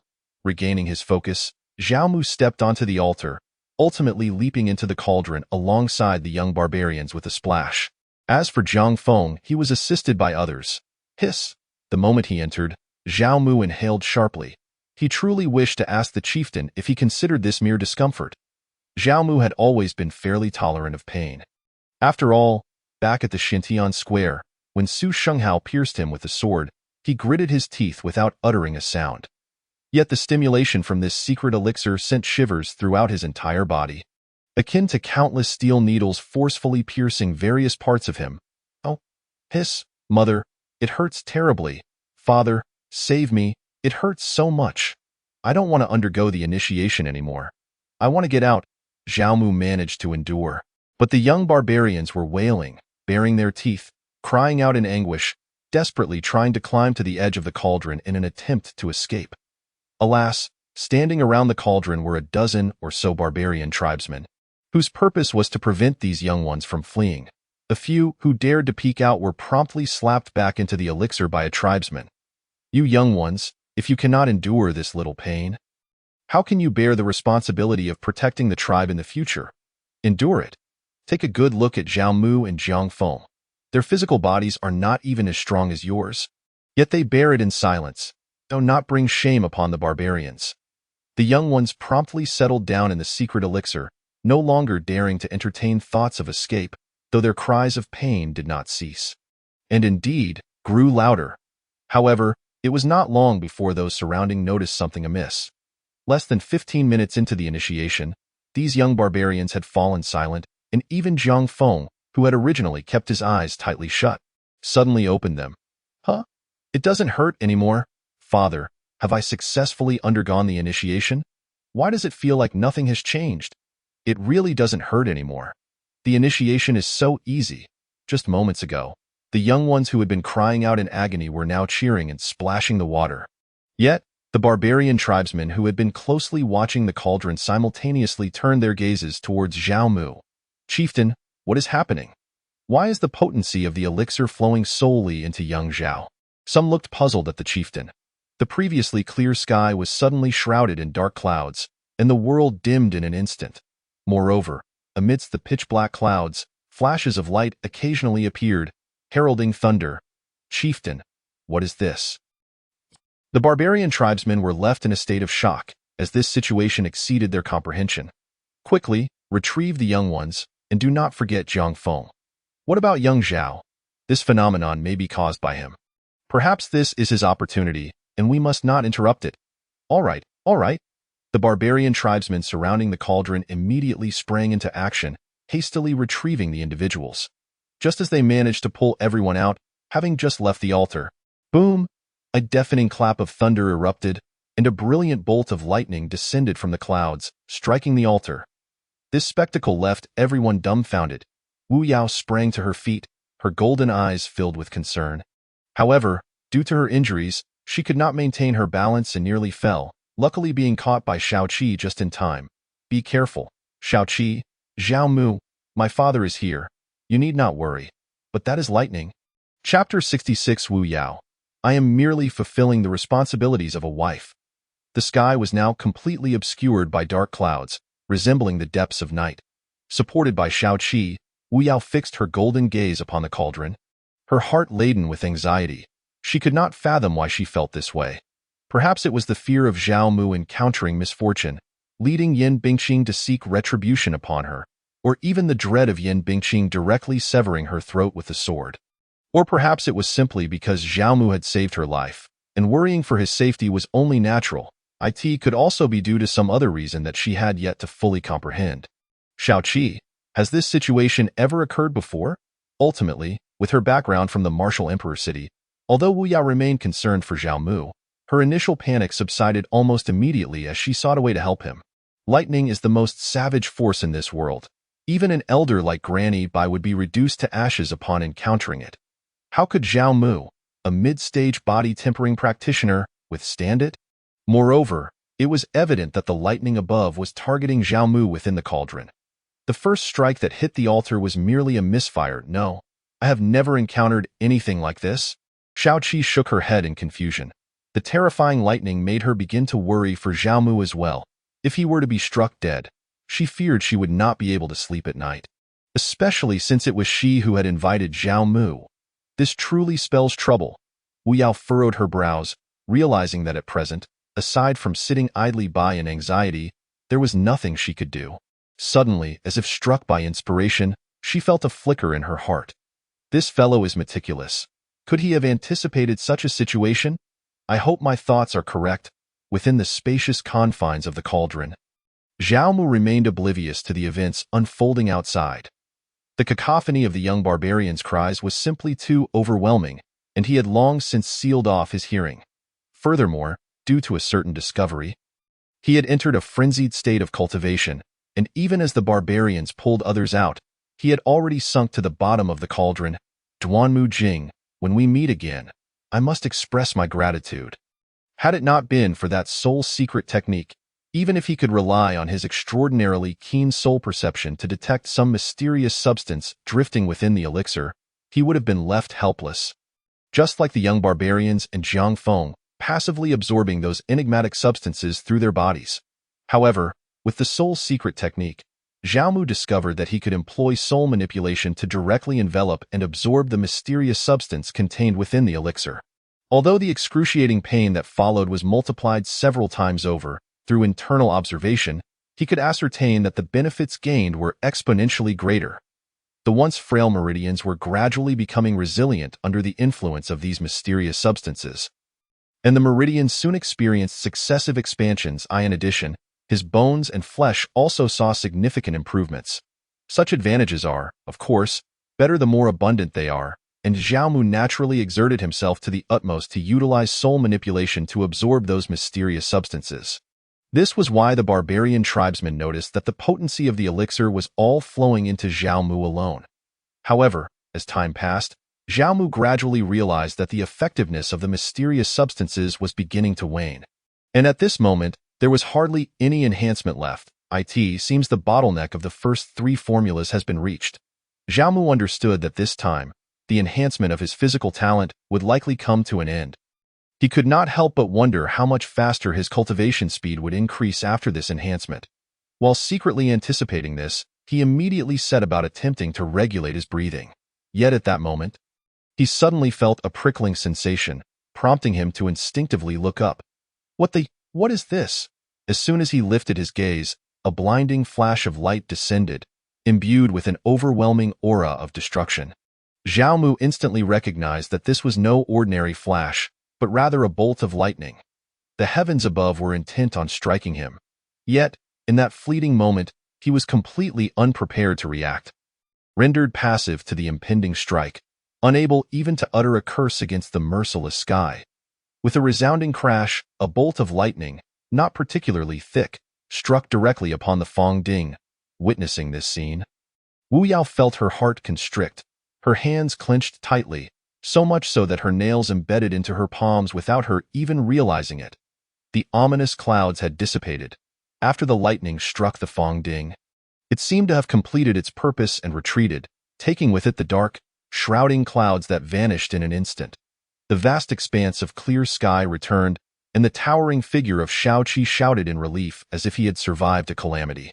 Having been struck only once, Zhao Mu surely would not meet his demise, Shao Qi thought to himself. Quick, help me over to take a look. Once the clouds and lightning had retreated, Wu Yao could no longer contain herself and immediately urged Shao Qi to take her to the Fong Ding, eager to ascertain Zhao Mu's condition at the earliest opportunity.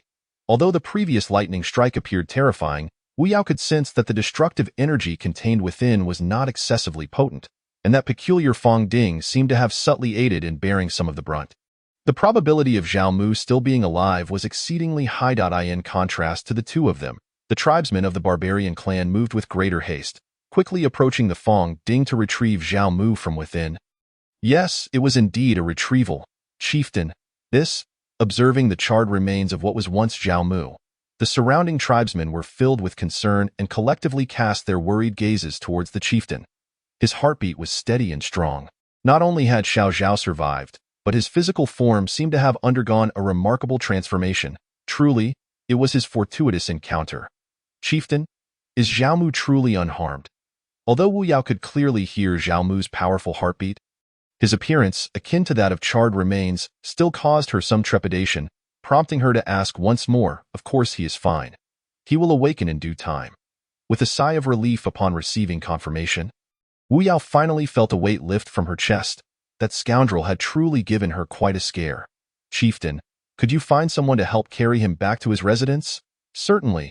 The chieftain immediately waved his hand, calling out, Ade, carry Xiao Zhao back, and Shao Qi, assist his wife. Understood, father. Shao Qi and her elder brother promptly took Wu Yao and Zhao Mu back home.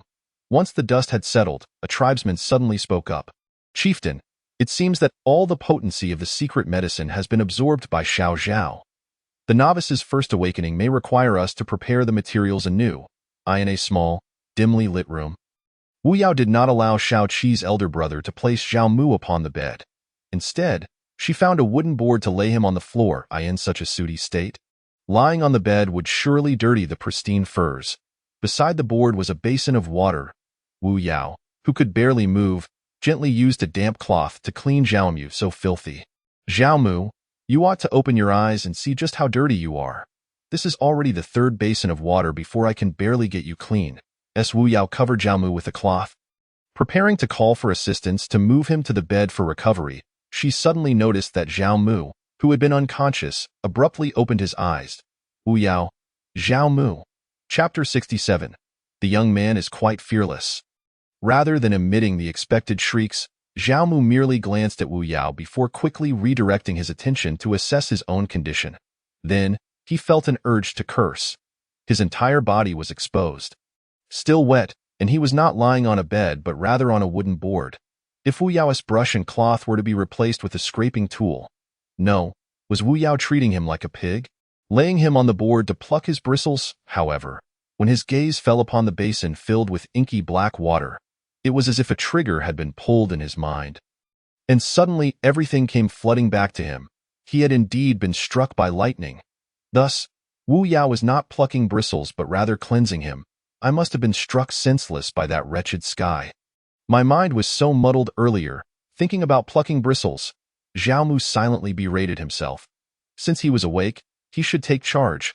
Upon sensing Zhao Mu's gaze upon her, Wu Yao immediately averted her eyes. Retracting her hand from the cloth, turning her back to him in an attempt to maintain her composure and avoid looking at his state. She was not as brazen as he, after all. He had been so shamelessly brazen in her presence twice, touching her without reserve. For her, accepting such behavior while he was unconscious was manageable, but once awake, she couldn't even dare to glance in his direction. Hey, aren't you going to ask if I can manage on my own? The moment Zhao Mu opened his eyes to find Wu Yao treating him in such a manner, he felt a flicker of emotion in his heart. It would be a lie to say he was not touched, yet, as he intended to express his gratitude, the words caught in his throat and transformed. It was all that silly senior sister's fault for spoiling him. Teasing women had almost become a habit. Nevertheless, once those words slipped from his lips, Zhao Mu felt no regret but rather a desire to gauge Wu Yao's reaction. He was not foolish and could sense the slightest shift in her demeanor. After all, no woman would inexplicably wish to assist a man in cleansing his body, especially considering he was utterly bare at that moment, and just as he had opened his eyes, Wu Yao had been preparing to cover him. What was there to ask? The chieftain had already stated that he bore not a single injury.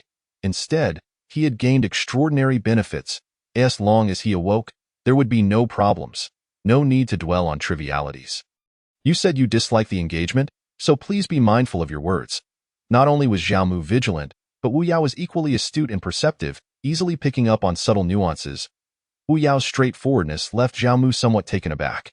However, there was an undertone of bravado in her tone. Yet, Zhao Mu chose not to press further or confront her, for their relationship was far too intricate. To entangle themselves would involve resolving countless issues. After all, the connection between him and Wu Yao stemmed from a lie, a non-existent engagement. If this facade were to be shattered, it could very well lead to enmity. Given the current circumstances, maintaining a certain distance was indeed more appropriate. Silently dressing himself, Zhao Mu eagerly began to assess his condition. Upon inspection, a smile crept onto his lips. The effects of this awakening exceeded his expectations. His meridians, bones, and flesh had all seen significant enhancement. Roughly estimating, with his current physical talent, if he maximized his cultivation speed, he might not require more than a month to reach the late stages of body tempering, 3 months for complete mastery, and at most a year to enter the transcendence realm. Compared to his previous lackluster talent, this represented an increase of more than tenfold. He could finally cultivate normally. Zhao Mu felt a surge of joy within and resolved to find a way to acquire those 9 herbal prescriptions. Not only for himself but also for Wu Yao, Duanmu Jing, his silly senior sister, and even his family, whose whereabouts were now unknown. Although old Zhao might not require them, he still had brothers and sisters. Wu Yao had been quietly waiting by the side until Zhao Mu opened his eyes. So, what did you gain? Significantly, far beyond my expectations. However, I am somewhat puzzled as to why the heavens chose to strike me with lightning. Regarding this matter, I feel the chieftain might know something. What do you mean? When the clouds loomed and the lightning flashed, I was focused on you. The moment that lightning struck, I faintly saw a flicker of light, pale blue, emerge from the Fong Ding. Furthermore, from the moment the incident began, the chieftain had been mentioning that this might be a fortuitous opportunity meant for you. Reminded by Wu Yao, Zhao Mu recalled certain details. Indeed, at the instant the lightning struck him, its force had diminished considerably. Were it not for that, he might not have survived. And what else?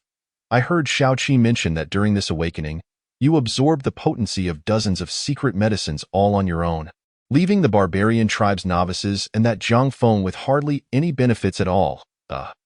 Zhao Mu was momentarily stunned by this revelation. No wonder the enhancement of his physical talent had far exceeded his expectations. He had unknowingly absorbed and refined dozens of secret medicines. It was no wonder he had reaped such significant rewards. However, this also made him feel a bit embarrassed. But it was not a major issue. Since he would be staying here for a while longer, he could certainly help the barbarian tribe gather the necessary materials for the awakening, serving as both compensation and a gesture of gratitude. After stabilizing his emotions, Zhao Mu prepared to seek out the chieftain. First, he wished to clarify the reason behind the lightning strike. Second, he wanted to inquire what assistance the chieftain required from him. Zhao Mu's principle was to repay any favors received. Are you going to see the chieftain? Upon seeing Zhao Mu rise, Wu Yao raised her gaze and asked, Yes, I will go too. All right, Zhao Mu nodded. Then paused, turning back to ask, Do you need any support? You say. Wu Yao did not provide a definitive response. However, her slender arm had already been subtly raised, and her golden eyes cast a couple of glances in his direction. Observing Wu Yao's demeanor, Zhao Mu internally cursed. To hell with maintaining distance. He had been exceedingly foolish. Even if the lie were truly exposed, animosity between them was utterly impossible, for Wu Yao was not that sort of person. Moreover, he had only just regained his clarity of thought, which had been somewhat muddled before. Otherwise, how could he have entertained such a bizarre notion as shaving pig hair? Not insisting nor resisting, he resolved to let everything unfold naturally. After leaving their dwelling, Zhao Mu, accompanied by Wu Yao, sought out Shao Qi, as neither of them knew the whereabouts of the chieftain. Along the way, they happened upon a training ground within the barbarian tribe. There, a dozen or so towering young men, nearly 2 meters tall, were practicing their skills. Despite their impressive stature, Zhao Mu recognized that these were merely children. He estimated that the eldest among them might not even be 12 years old. As they were still within the realm of body refinement, from the tall Shao Qi, he learned that the tribespeople of the barbarian clan typically underwent their second body awakening by the age of 12, successfully entering the realm of transcending the mundane. Zhao Mu mused on the sheer physical prowess of the barbarian folk. Wu Yao was captivated by the vigorous training of the young warriors. Indeed, this group of boys was astonishingly fierce. Zhao Mu echoed her sentiment. These young lads were truly formidable. Their training methods were straightforward yet brutal, striking the stone pillars with their fists in a relentless barrage. The resounding clinks of their fists against the stone sent shivers down the spines of both Zhao Mu and Wu Yao. Then, boom! The stone pillar was shattered. Both Zhao Mu and Wu Yao were left in awe by this spectacle. To shatter a Qinggang stone purely through physical strength was truly extraordinary. Just as they paused to observe, the group of children suddenly halted their movements and surrounded the Tude, chapter 68, forcing me to provocation against the heavens. Are you? To be honest, a cluster of 2-meter-tall children encircling them was indeed imposing. Zhao Mu and Wu Yao exchanged glances, both puzzled as to what the group of barbarian children intended. Suddenly, a possibility struck them. Could it be that Zhao Mu's excessive absorption of secret medicines during the body awakening ceremony had caused others to fail, while the mentally mature barbarians might refrain from any outrageous actions? The not yet fully developed young ones might not adhere to such restraint. Yet, in the next moment, they realized that their assumptions were misguided. This group of children bore no ill intent. They were merely overwhelming in their presence. Brother Mu, I heard from my father that you absorbed the energy of dozens of secret medicines all at once. You must be incredibly strong now. Let us have a match. Yes, Brother Mu, let us fight. When I awakened for the first time, I only absorbed a little over 2 doses of secret medicine.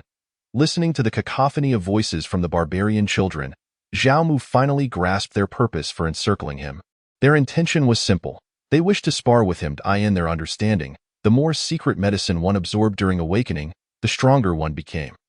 Ordinarily, absorbing a complete dose of secret medicine during each awakening was already commendable, and those who could absorb more than 2 doses were regarded as rare prodigies. The boy who claimed to have absorbed a little over 2 doses was considered the most outstanding among the barbarian tribe's lineage in nearly 20 years. A feat like Zhao Mu's absorbing dozens of doses in one go was something they had never even heard of. Inherently combative, coupled with their youthful curiosity and an inflated sense of self-worth, these children naturally regarded Zhao Mu as the ideal opponent for their sparring. Wu Yao's golden eyes flickered towards Zhao Mu, seemingly inquiring, "Can you win?" Zhao Mu rolled his eyes dramatically. "Win? Are you kidding? Did you not see that they can shatter Qinggang stone with a single punch? That is pure physical power. Yes, I have absorbed the energy of dozens of secret medicines, but most of it was utilized to enhance my physical aptitude. Physical aptitude and physical strength are entirely different concepts. One corresponds to the speed of cultivation, while the other is solely for combat. Although my physical strength has indeed improved significantly thanks to those secret medicines, I am acutely aware that I cannot possibly match these children. At the very least, I cannot crush a Qinggang stone with my bare hands. Moreover, these youngsters are all at the late stage of body refinement, and with inferior physical strength and no formidable martial skills, it would be absurd to think I could defeat them. I cannot bully the small. Let us avoid the fight." Zhao Mu resolutely declined the challenge. After all, losing to a pack of children would be far too humiliating. Wu Yao, who had some understanding of Zhao Mu, could not help but internally scoff at his reasoning. It's not about bullying the small. You're just afraid of losing to children and feeling embarrassed. Yet, while she understood, Wu Yao would never voice it, for otherwise, they might face some inhumane treatment when alone together, and her injuries had yet to heal. Leaving her unable to resist, she had witnessed firsthand how Zhao Mu had punished his senior sister in a certain cave. Don't worry, Brother Mu, we don't think you're bullying us. My father said that getting beaten is a good thing. You grow stronger through it, Zhao Mu. Is this never-ending? The barbarian's straightforwardness was often refreshing, but at times, it could be rather exasperating, he mused. Can't he, you see? I'm merely at the mid-stage of body refinement. Just as Zhao Mu found himself encircled by the children, unable to escape, Shao Qi burst onto the scene. You lot. Why aren't you practicing properly and are instead surrounding Xiao Zhao? Sister Shao Qi, we want to spar with Brother Mu. He said we shouldn't bully the small, but we really don't mind. You should convince him. Xiao Zhao has important matters to attend to. He doesn't have time to play with you. Once he is free, we can talk. Now hurry back to practice. I'll come by tonight to assess you. Anyone who fails will be hung up in front of the girls and have their bottoms spanked. As Shao Qi scolded them with a stern expression, her right hand waved downwards decisively. Go, go, go. Back to practice. Hurry. Sister Shao Qi is going to punish us, Brother Mu. When you're free, I definitely want to spar with you. Although Shao Qi's intervention relieved Zhao Mu from the immediate predicament, the barbarian children remained fixated on the idea of sparring with him, which left Zhao Mu feeling somewhat troubled. He understood that this match was inevitable. Losing to the adult members of the barbarian tribe was not humiliating, but losing to a group of children just over 10 years old was a disgrace he could not afford. To win against them, he needed at least one of his attributes, either cultivation or physical strength, to surpass theirs. Raising his cultivation to the pinnacle of body refinement was not difficult, but without any advantages in techniques or martial skills. Defeating the physically unrivaled barbarian children would be quite the challenge.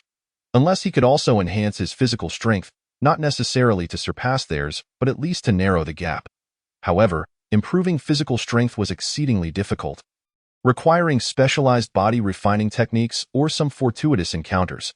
Wait a moment, body refining techniques? Heavenly thunder! Zhao Mu suddenly recalled the item he had unexpectedly obtained in the Blood Abyss.